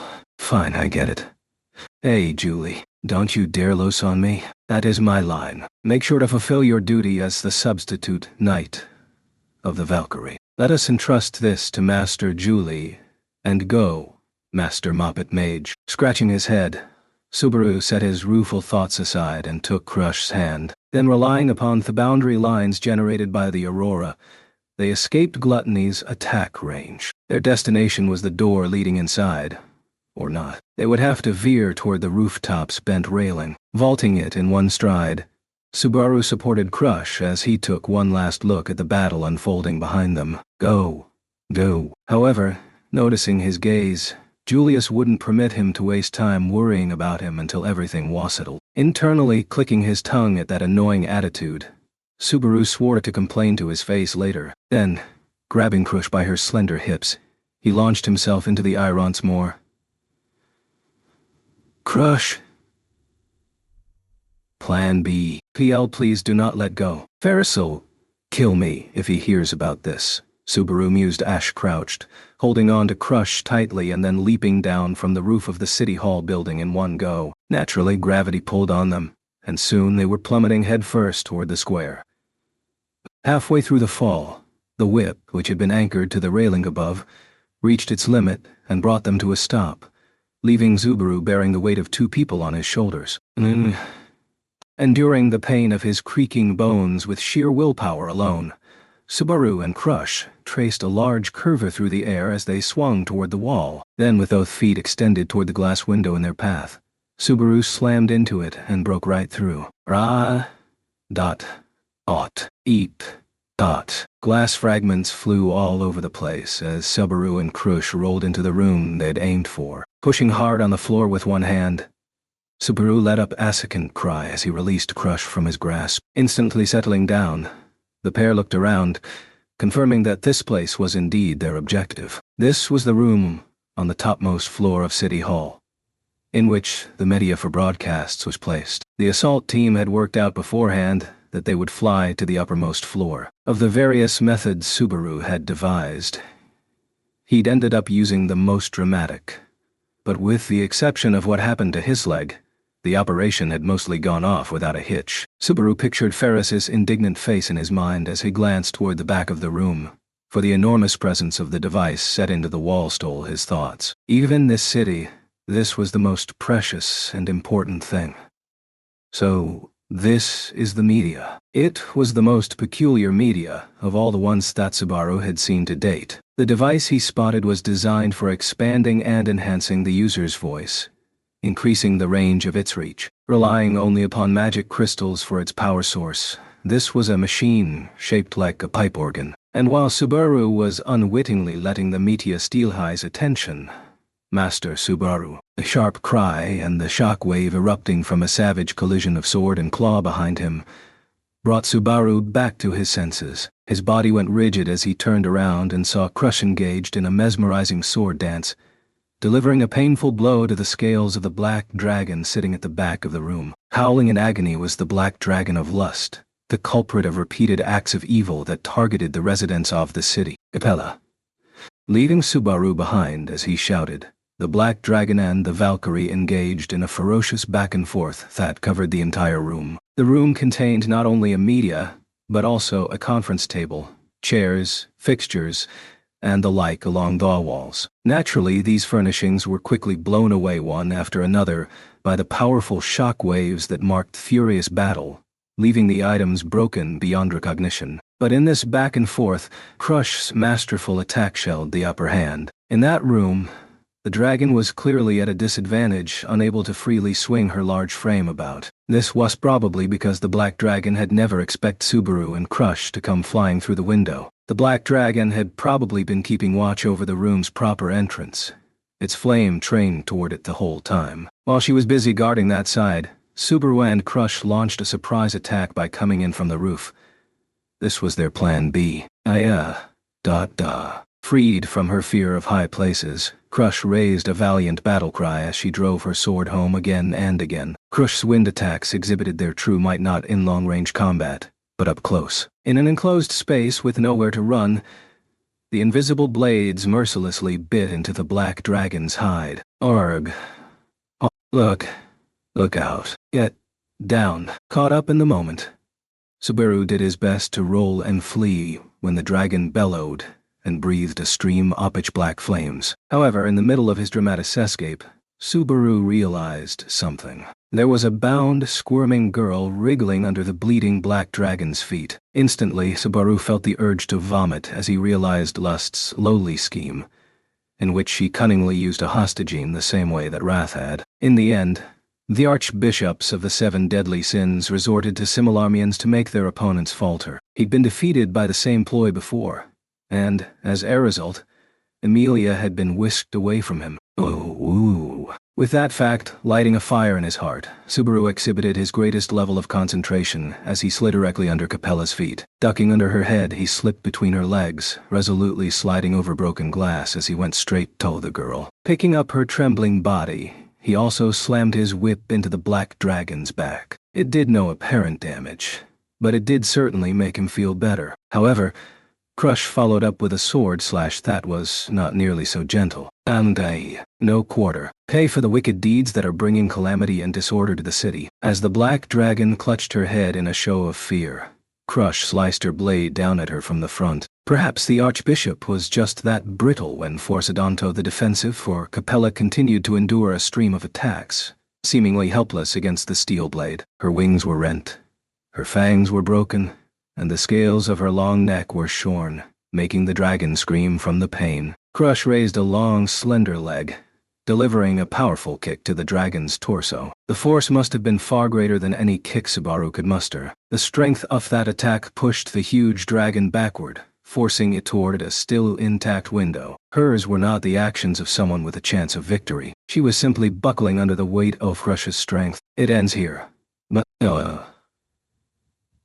not lending her ears to lust to the very end, Crush slammed her blades of wind into the black dragon's torso and wings, sweeping across her neck and slamming her massive body into the wall again. Finally, the window gave way, and Lust was completely blown outside. Plummeting with the remains of the window, the black dragon instantly spread her wings, but one wing was broken at the root, and the other was ineffective due to countless lacerations. Her regeneration wasn't fast enough, and so her fall was inevitable. A few seconds later, the sound of Lust slamming into the ground reached them. It was a heavy, wet splat, like meat being slammed against a wall, or a wet mop being dropped in the floor. I shall check and keep watch. Master Subaru, please see to that girl. Alright.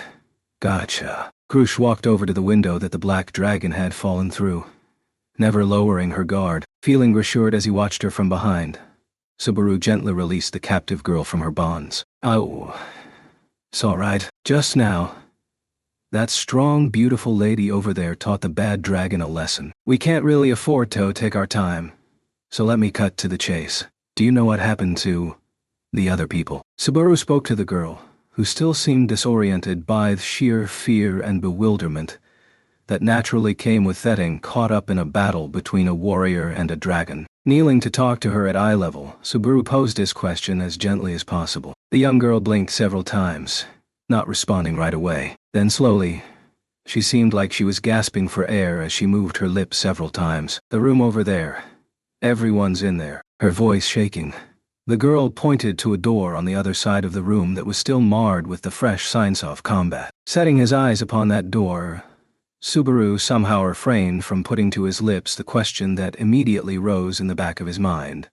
Whether the captured people were dead or alive, but asking the girl such a thing was far too cruel and far too thoughtless. But seeing as how there was no sign of activity or life of any kind after the massive battle that had just occurred, he was not very hopeful. Patting the still worried girl on the head, Subaru slowly turned toward the other room. His limbs grew heavy and cold. Subaru keenly felt the sheen of sweat forming on his back. He wanted to believe that this being a broadcast room, no sound was leaking out simply because of soundproofing. Master Subaru.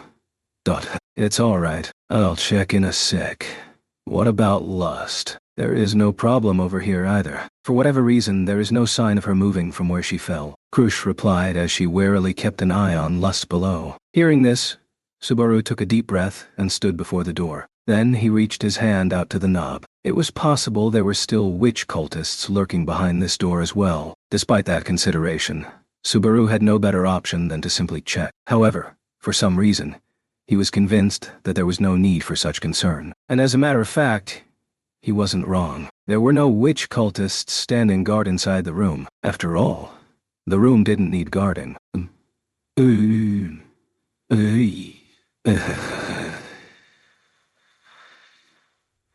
They were gazes, gazes, gazes, gazes, gazes. G-A-Z-E-G-N, W-A-S-E, G-A-Z, S-S-E, G-A-S-L, S-S-E-G-E, A-Z-G-G-A, S-S-A, G-S-E, A, A-Z-G, Zazel, Rezero. Azero. Azes. Sagl. Wazes. Ga. Azen. Ss. Ga. Wa. Ze. S. I. G. E. Ase. S. E. As Subaru screamed, he saw countless, wordless gazes. No, it was nothing more than Subaru's impression that they were looking at him. Subaru had no way to know if they actually observed the world around them. He could not comprehend such a thing. All he could do was scream. This was what being at a loss for words truly meant. His mind had frozen over, unable to assemble even a single thought. However, he did know one thing. Now he knew the true nature of the ear-grating background noise he'd heard during Lust's threatening broadcast. What is this? When an incoherent voice finally managed to trickle out, that noise filled the room all at once. What greeted Subaru was endless buzzing that brought feelings of fear, delight, rejection, and many countless others. Within that dimly lit room, a vast quantity of multifaceted eyes glowed red as they wriggled, moving to and fro as they stared at Subaru, who stood perfectly still. These were flies. They were, without a shadow of a doubt, flies. The room was jammed full of a huge number of human-sized flies. Us. Master Subar. Crush. Subaru, his brain bleached white by the revolting sight, turned back when he heard a sudden scream, even as the buzzing of the fly's wings pervaded his ear in response to the scream. Subaru looked and saw what happened. He saw Crush crumple to the floor, and the wretched smile coming over the girl who was kicking her. The girl stroked her short, blonde hair with her palm, haired eyes gleaming and glimmering as she stared at Subaru. Wah-ha-ha-ha. Really, how can you be such suckers? Did you really think you were getting one up on me? Nee. That's not even worth a laugh. Wah-ha-ha-ha-ha. As Crush lay prostrate in a pool of her own blood, the girl stomped on her, cackling in a high-pitched voice. A voice that Subaru only realized then was familiar to him. There was no doubt. It's me, your dear Capella. Wah-ha-ha-ha. Sticking her tongue out, Capella winked and posed for effect, laughing with utter disdain at Subaru for his impudence. Behind him was the giant insect cage, packed with flies. A pool of the black dragon's blood, which had splattered inside the room, spread farther. Standing amid the gruesome spectacles she herself had brought about and trampling all over Crush was the small girl.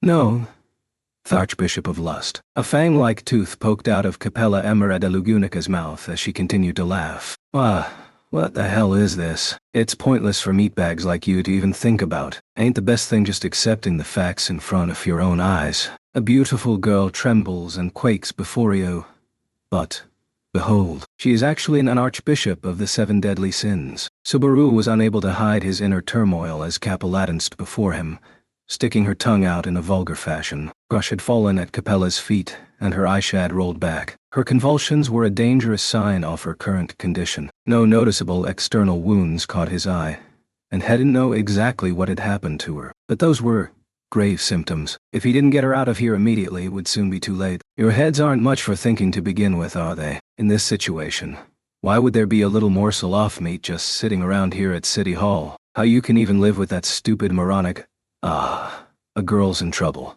I have to say her mindset is beyond me. Shut it. There's all kinds of things I want to ask you right now. But first, get your feet off her. Aren't you so glad to see my bare feet that you are breaking out in a sweat? Or do you have an obsession with the slab of meat currently savoring the soles of my feet? I don't have such an erotic body after all. You just can't get enough of me, can you? Bwah-ha-ha. Honest?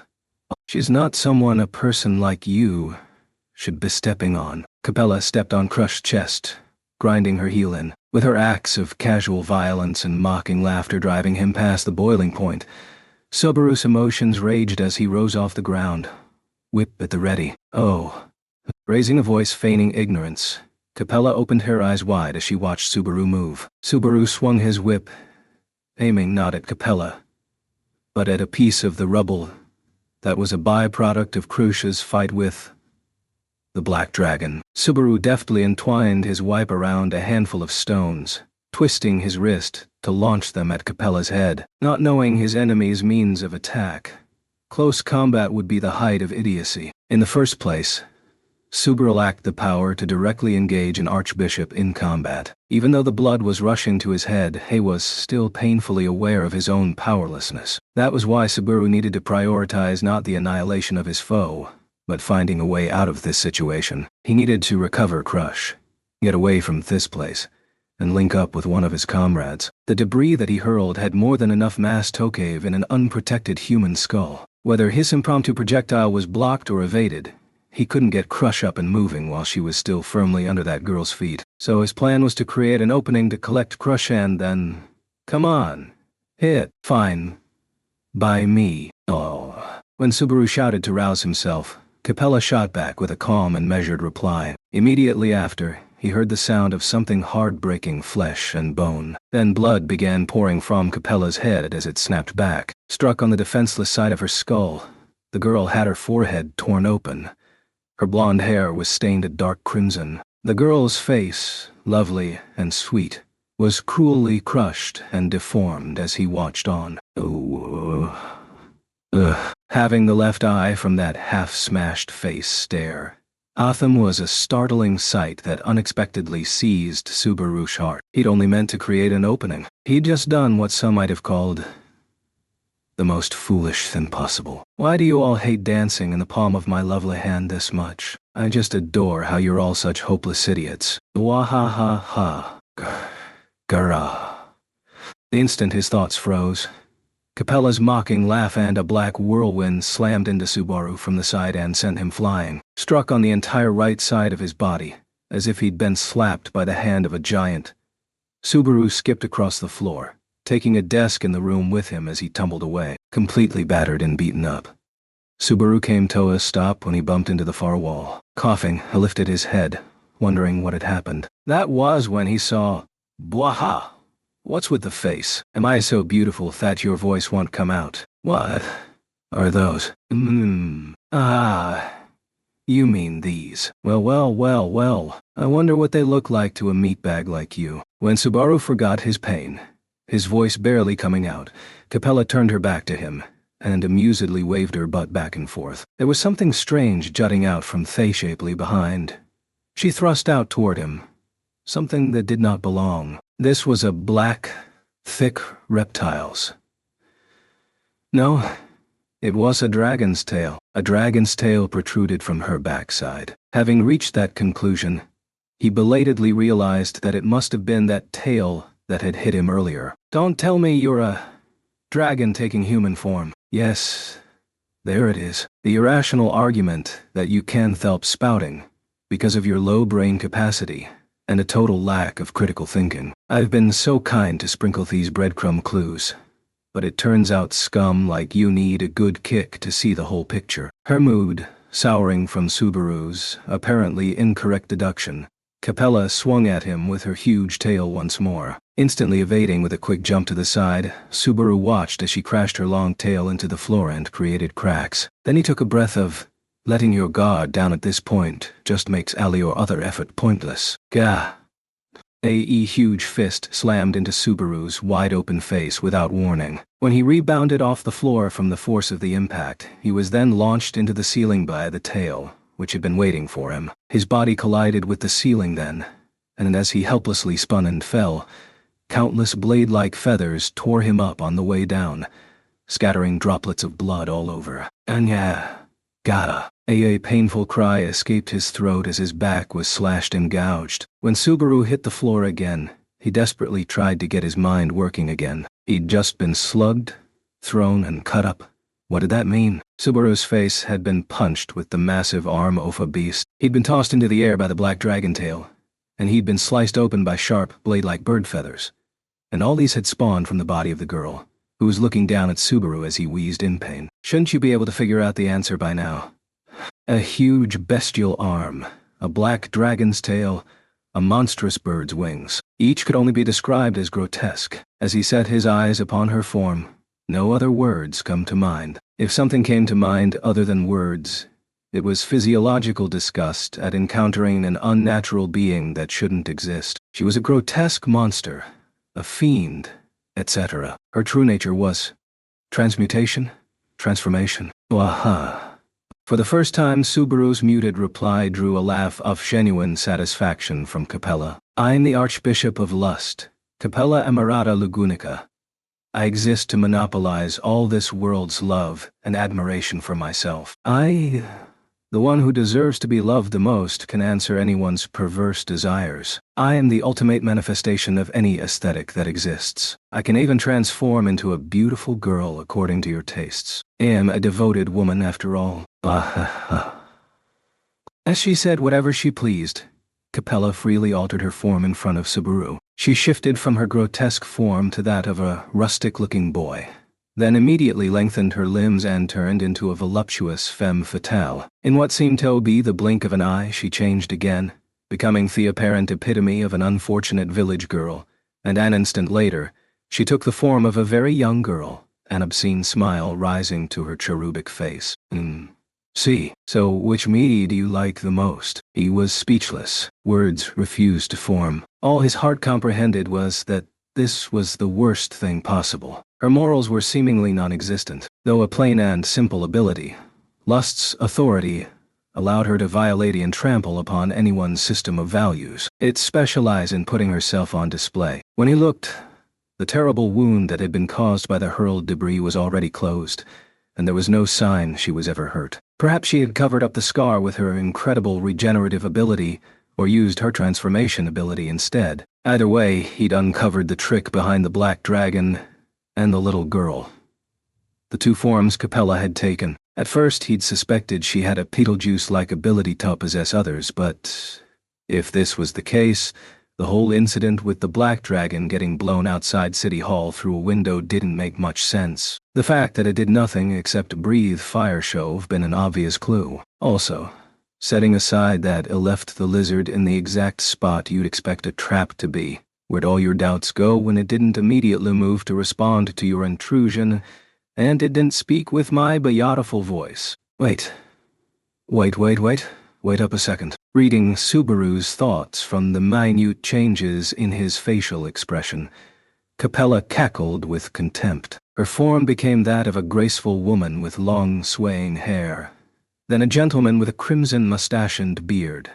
Even the tenor of her voice changed, leaving him questioning whom he was talking with. But the instant that misgiving spawned inside his chest, it led to an appropriate, logically consistent deduction that refused to vanish. If Capella's authority of lust allowed her to freely transmute and transform, then what if this wasn't limited to her body alone and could be used on others as well? Even with your head and its limited blood flow, you should understand where that lizard and those flies really came from. Right. Touching a hand to her mouth, Capella acted like a malevolent stage performer as she pressed Subaru for an answer. Aware that he was forcibly following her script, Subaru replied, his teeth shaking at their roots. This most awful, most terrible, most wretched of nightmares was, all of them are people in City Hall who were transformed by you. Yes, that's correct. But you're too slow.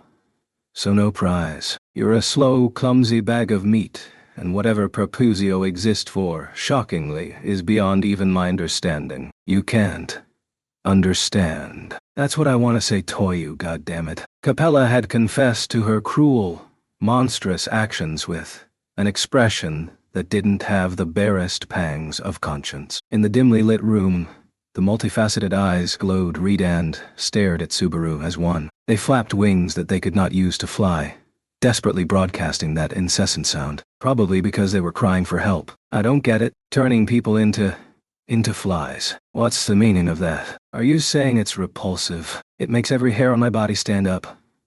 You people are just, well, can't be helped if it makes you feel bad. You can't avoid feeling disgusted.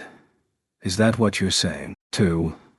There were no longer words that could accurately describe what Subaru felt. Changing people into flies, toying with their lives. It was far worse than merely killing them. It was the worst. It was the lowest. In a span of a few hours, Subaru had met 4 archbishops whom he would never be able to coexist with then if he had a whole eternity. Sirius of Wrath toyed with other people's emotions, and was a madwoman obsessed with her own self-centered love. Regulus of Greed forced his own values onto others, and was a villain who placed himself above all others. Alfred of Gluttony was a blasphemer who stole the names and memories of people, trampling upon the proof of their very existence. And Capella of Lust was a monster who spat upon and blotted out the values revered by ordinary human beings. Each and every one was accursed, beyond saving, and stark raving mad. The gap between him and them absolutely could not be filled. That conclusion alone made Subaru's vision go red. However, Capella gazed upon Subaru's anguished expression of righteous indignation as she continued, "Yes, you hate what you find repulsive. What makes you feel bad? So what of it?" Shay smiled, as if there was nothing that could make her happier. He didn't understand what she was getting at. He didn't have the means to understand it to begin with. They might as well have been the words of an alien from outer space. He couldn't understand. Her values and her very way of life were just too different. When you saw these stupidly huge flies, you felt an instinctive revulsion. You thought it was disgusting. Well, you're right. No one could love creatures like that. It'd be unnatural. Shay continued changing her form left and right, talking in a jumble of voices as she kept altering her speak alongside her rapidly shifting appearance. They're ugly and creepy to anyone's eyes. I changed those piece of trash meatbags into filthy insects that are too pitiful to even look at. You can't love any of them either. Of course you can't. The monster before him had pitch-black eyes. Eyes that saw nothing. Eyes filled with bottomless darkness. People are creatures who can't live without loving someone. But since they're creatures who can't love something that's strange or revolting, then by process of elimination, they can't live without loving something they can love. Capella spoke with a passionate voice, almost as if she was speaking about how ordinary lovers fell in love. Subaru's mind had gone blank. He could not understand the confession of the monster tilting her head, acting like she had made the greatest discovery of the modern age. He wanted to get away that very moment. He didn't want to breathe the same air as her for a single second longer. He didn't want to be anywhere he could see her.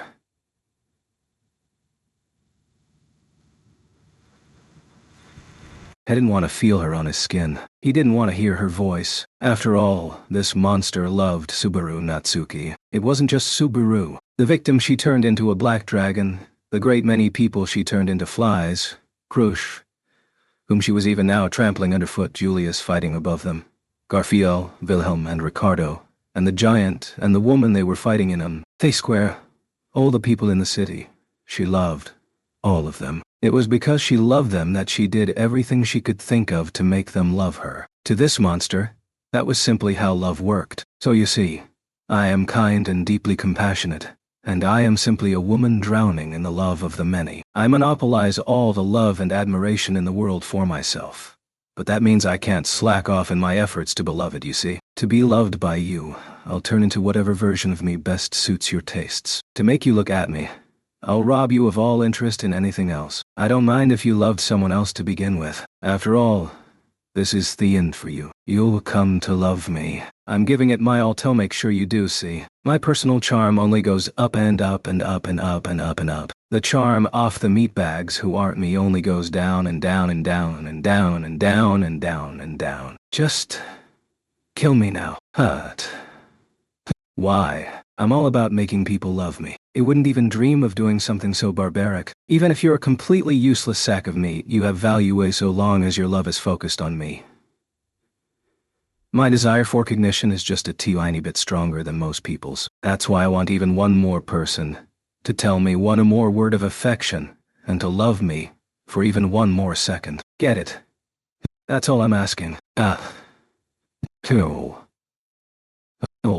got it. Oh, you finally came around. Well then, put your love for me into words.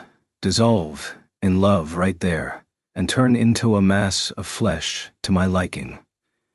Die. Lacking the luxury of free thought, Subaru wished only for the death of the monster standing before him. This was his enemy. He didn't want or need any more information. He swung his whip, slamming it at his feet. Taken aback, the monster instantly backed away, finally freeing Crush. Subaru crouched down and picked her up. How many times had he done that today? Her light body secure in his arms, he immediately leaped away. Realizing what had just happened, Capella's eyes filled with powerful, all-consuming hatred. So in the end, you're just a male piece of meat that's obsessed with female meat, huh? Don't even bother denying it. You can put whatever pretty spin on it you want. Oh, You love a girl because she's pretty. Oh, you love a girl because she's cute. You love soft things that make you feel good, don't you? Don't get all high and mighty with me.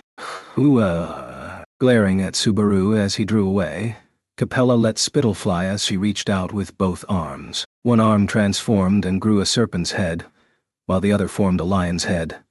The grotesque limbs stretched out to chase Subaru, weaving through the room to sink their fangs into him and tear him apart. His right leg was bleeding again. He didn't feel any pain, and at this point, he sincerely didn't care if it tore off in the process. Putting the entirety of his soul into protecting the warmth cradled within his arms, Subaru focused all his athletic ability into evading Capella's pursuit. Is that breeding mare really that important to you? Then you better hang on to her tight in the next life, hugging her and never letting go. That body of a filthy temptress, those eyes that invite sympathy, those lips whispering sweet nothings, that nice feeling fleshy flesh. You just can't get enough. That's why you're trying so hard, right?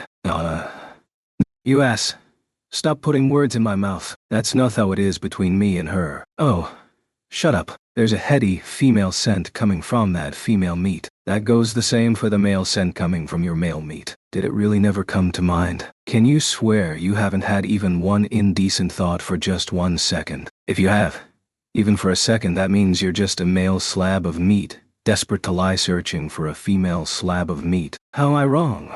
Just retelling me how I'm wrong. A serpent's fangs, a lion's maw, a dragon's tail, enormous bestial arms, and monstrous bird feathers were tearing the room apart. Letting out an anguished cry, Subaru searched for Theramota's chance for victory in that raging storm of destruction. Even if he tried to escape, Capella was barring the room's entrance. Her form was in flux, swelling, contracting, and constantly shifting between woman, girl, boy, and elder, creating an anomaly so ugly that it scarcely seemed real. You haven't stroked her hair. You haven't touched her lips. You haven't embraced her body. Haven't you adorned those tawdry, sweaty thoughts of yours with that pretty word?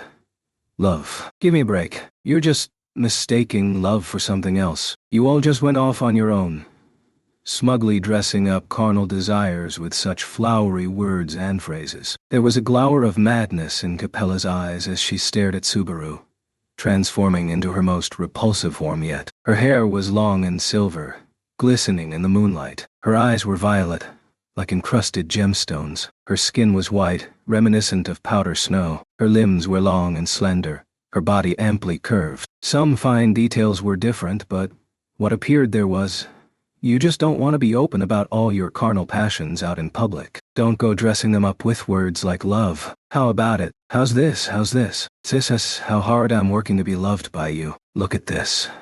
Can you still speak? Do you still have something to say? Tell me your promised, inevitable denial. Taking the form of a beautiful, silver-haired girl, Themonster howled as it made a face that she would never ever have made. I love her because I was attracted to her heart. I was attracted to her nobility, her gentleness, her compassion, her open mind, her smiling face when she looks at the sky, her devoted way of life, her stubborn refusal to brook any unfairness, her weak side that she only shows to me, her determination to always do what she can and try her best, her voice that puts my heart at ease, her affectionate eyes, her gaze that tickles my heart, her lips that whisper love, her hands that warm mine, her touch that makes my heart beat faster, and her beautiful hair that flutters in the wind. I believe with all my heart that we were destined to be together, because she was the only one who acknowledged me, because she was the one who stayed by my side when things were hard, because she was the one who taught me what was truly important, because we've always been together, because I want to live the rest of my life seeing and feeling the same things as her, because we're promised, because I'll never forget that promise, because she knows the version of me that I can't show to anyone else, because she's the only one who knows the real me, because she's the one whose eyes I'll never be able to fool, because she knows how deep my loneliness goes, because she's the one who lets me forget my bitter memories, because she's the one who taught me how to love, Because you were the one wiping the tears I cried. Because you found me in the middle of everything else that was happening. Because you showed me things I'd never seen before. Because you're the only one who truly understands me. Because I can't live without you. Because you're everything to me. Because you make my chest run hot. Because when you're around, all the colors in the world seem brighter. Because without you, I can't feel happiness. Because I can't live without you anymore. Because in the middle of a life full of lies, this is the only feeling that's real. Rattling off the words like she was chanting a curse. The silver-haired monster's expression died a little with each additional phrase, but as she rambled on and on about all the reasons Anna might claim to love another, Capella raised her head, her beauty and charm and obscenity all twisted up in a strange, bizarre expression of adoration and hate as she shouted, "Oh, just flowery words. Every last one of them. Don't think you can just use words that sound nice and leave out the rest. All this stuff about what's on the inside. Blah blah. Personality, blah blah. Our natures are incompatible. Blah blah. It's all just noise. External appearance. Facial appearance. The only thing that attracts your meat to other meat is visual stimulation. If love really tied two people together, then why don't you try dressing things up with those glimmering words? Stare with those glimmering eyes, and talk about your glimmering future after your lover's been turned into a fly. Can you love her? Of course you can't. It repulses you, doesn't it? It's disturbing, isn't it? You can't help but feel disgusted, right? You're the one who said that to me loud and clear. Her crazed, feral, abusive words, her persecution complex, her jealousy, her hatred, and her profound delusions were how she kept herself from falling apart, spraying her spittle as she ranted. Capella seemed to be losing even her tenuous grasp on her sanity, destroying more of the room as she wailed hysterically. The great serpent hissed, the lion roared, and soon Subaru could no longer hear Capella's shouts. They became a storm of noise, and the room crumbled in multiple places. Caught up in the shock wave, Subaru couldn't figure out where to move, or even where to look beyond the hovering cloud of dust particles. Were his feet still touching the ground? Was his half-torn legs still in one piece? The only thing he was sure of was the beating heart of the woman resting in his arms. That uncertainty suffused his body with courage. But this valiant struggle suddenly came to a crashing halt. Meatbag. Look at me. Gah. Plowing through the dust cloud, the lion head wildly charged at Subaru and sank its fangs into his leg. His right leg was already barely hanging on, so when Thelion tore into it, the limb came off at the femur and flew into the air. Exceeding the effects of Ferris's special technique, the intense pain of losing the leg made his brain boil, and his vision went red. He hit the ground. Crush spilled out of his arms, flailed around, his blood pouring out in great big surges. Putting pressure on the wound was out of the question. His leg was gone. His lifeblood flowed out like he was Otterfall. His near-shattered mind vaguely understood that all hatred represented what little remained of Subaru Natsuki's life. Ha! My head hurts. Oh my. It seems I lost myself in a moment of arousal. How embarrassing. Bawaha. Subaru was lying face up, the whites of his eyes showing as he weakly convulsed. He'd managed to put his palm on the wound, but it was not up to the task of stanching the flow. But the force of the bleeding was gradually lessening. This was because all the blood in his body was draining quickly. Oh no. Somehow, you seem to be dying. Seeing Amitabag in such agony makes the pain in a person's hair too easy to understand. It's too bitter a sight for me, really. The female meat will probably die too, huh? How regrettable. Her body suits me just right, so there were all kinds of things I still wanted to try. That's right. He could see nothing. He understood nothing. Was breathing close by, crouching down at Subaru's side. The smiling monster gently put a hand on his leg wound. Well, I suppose I should see just what kind of unsightly mass of meat I can turn you into, huh? Capella held her own wrist in the air, using her opposing hand to slice it at the wrist and causing it to bleed. The pitch-black ichor spilled out with incredible force, flowing toward the wound in Subaru's right leg. Blood mixed with blood. Subaru's red blood and Capella's black blood were coming together, dissolving into each other, and causing a festering scent to rise. A moment later, guau. Wah-ha-ha. Does it hurt? Hey, tell me. Does it hurt? My blood is so much more highborn than the likes of yours. After all, it's mixed with the blood of a dragon. It's gonna be really something if you lose to the curse in the blood. Between you and the female meat there, I wonder who's gonna hold on longer." Capella made an amused sound in her throat, but it was impossible for Subaru to reply. In a state close to death, a point where even pain was a vague concept, he'd received a sudden shock. The black blood that had been poured onto him wriggled on top of Subaru's wound, ever so slowly penetrating deeper into his body. He was being overwritten by something that was nothing. This was different from pain or agony. It was fear that originated from another dimension entirely.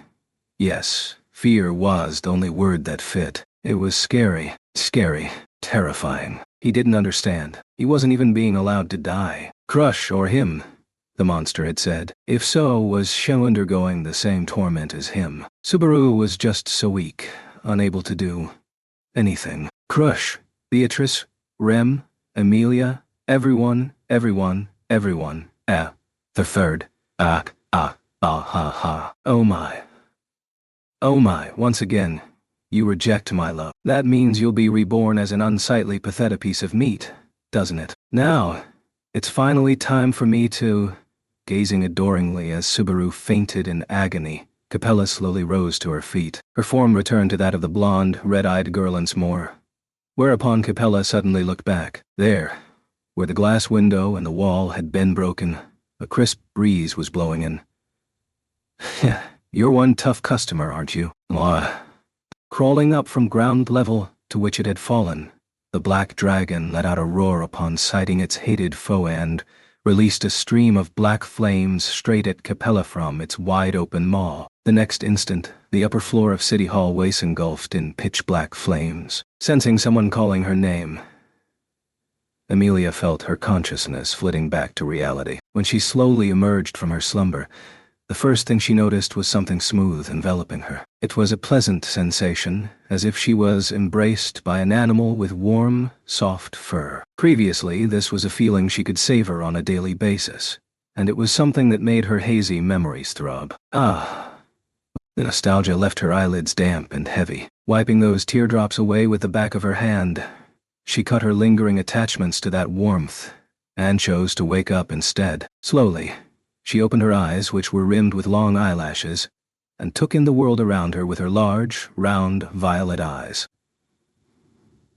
She saw a tall ceiling and a room with unfamiliar furnishings. It wasn't a place she had ever been to before. She was atop a bed, wrapped in blankets that felt high class. Where am I? With a shake of her still somewhat fuzzy head, Amelia slowly sat up. She felt a bit languid, but she couldn't feel any pain or distress troubling her body. The familiar feeling of sluggishness was an after effect from using too much magic and abusing her gait, which she was not yet used to exerting. Then, having remembered that far, Amelia recalled exactly what had happened. That's right. I was in the square, fighting the woman in the bandages. If she closed her eyes, she could almost see the mad woman, her entire body wrapped in bandages, the Anna calling herself the Archbishop of Wrath. A shudder ran through Amelia as she remembered the hatred and the terrifying combat capability that had been directed her way. Amelia had held the advantage for a time during the fight, but the tables eventually turned, and she had been assailed by an overwhelming flame. I fainted after that, but I'm still alive and well. There was no mistaking that she'd been on the losing end of that battle, and had subsequently faced mortal peril. Surviving despite such dire straits meant that someone had to have saved her. Of course, Subaru's face was the first that came to mind. The leading candidate was surely Subaru. If anyone was going to come and save Amelia, she hoped from the bottom of her heart that it would be him. Though if she had lost out to Subaru after so much grandstanding, it'd be too mortifying to bear. This isn't the time to be in the dumps. I'm so far behind already. I don't have time to stop and reflect. I'll think about it while I walk. Touching her hands to her own pale cheeks, Amelia roused herself and slipped off the bed. Given the bed and the blanket, someone had definitely been nursing her. She reminded herself to thank that person, find out what had happened since she was last awake, and figure out what had happened to Subaru and they... Why am I naked? Just when she was about to boldly set off, Amelia realized that she didn't so much as have a shift dress. With her naked body fully exposed, Amelia tilted her head as she wrapped the blanket around herself like a cloak. She looked around the room, but nothing else wearable was there to be found. What'll I do? I believe it's considered unladylike to walk around like this.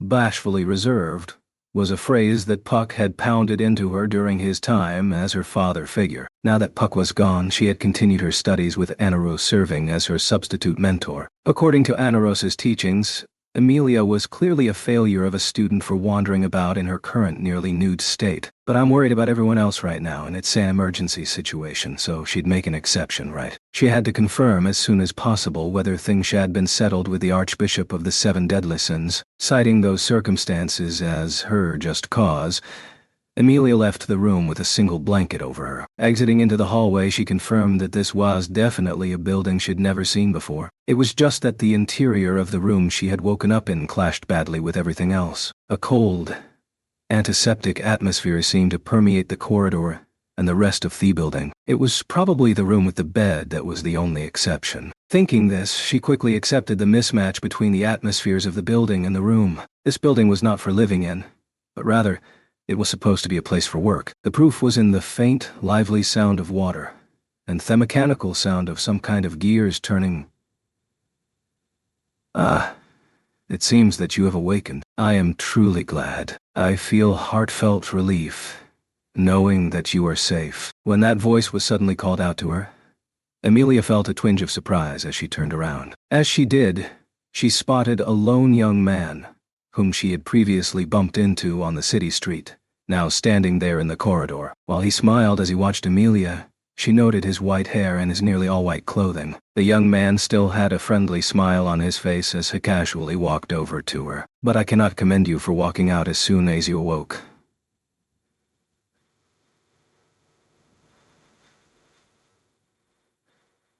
You put a great deal of stress on your body in various ways. If something happened to you, it might be an issue later, would it not? I would sincerely like you to take proper care of yourself. I mean, that body is no longer yours alone. And you are. Amelia's eyes went round at the sheer force with which the young man spoke in such rapid succession. They were surely strangers, and yet the way he closed the distance to within a single pace of her felt a lot like how she would interact with Subaru. However, the decisive difference between him and Subaru was the warmth, or lack of, in their words. Subaru's consideration for others was one of his cowardly virtues, but the young man standing before Amelia possessed none of that whatsoever. Where his own words and actions were concerned, it was clear that he did not spare a single effort toward the flattery of others. Amelia had been getting such a strange impression of the young man since that single exchange. The young man gave a generous nod in response to her question, with Amelia's internal thoughts left aside. That's right. Sorry. I was able to gaze up in your sleeping face, but this is the first time you are looking at me, yes. Strictly speaking, it is not the first time, but there is little point in speaking of that. Even if you and Ish share a relationship of future blessings, I cannot be careless about the proper order of events. I apologize without reserve. See, I am a person capable of such a thing.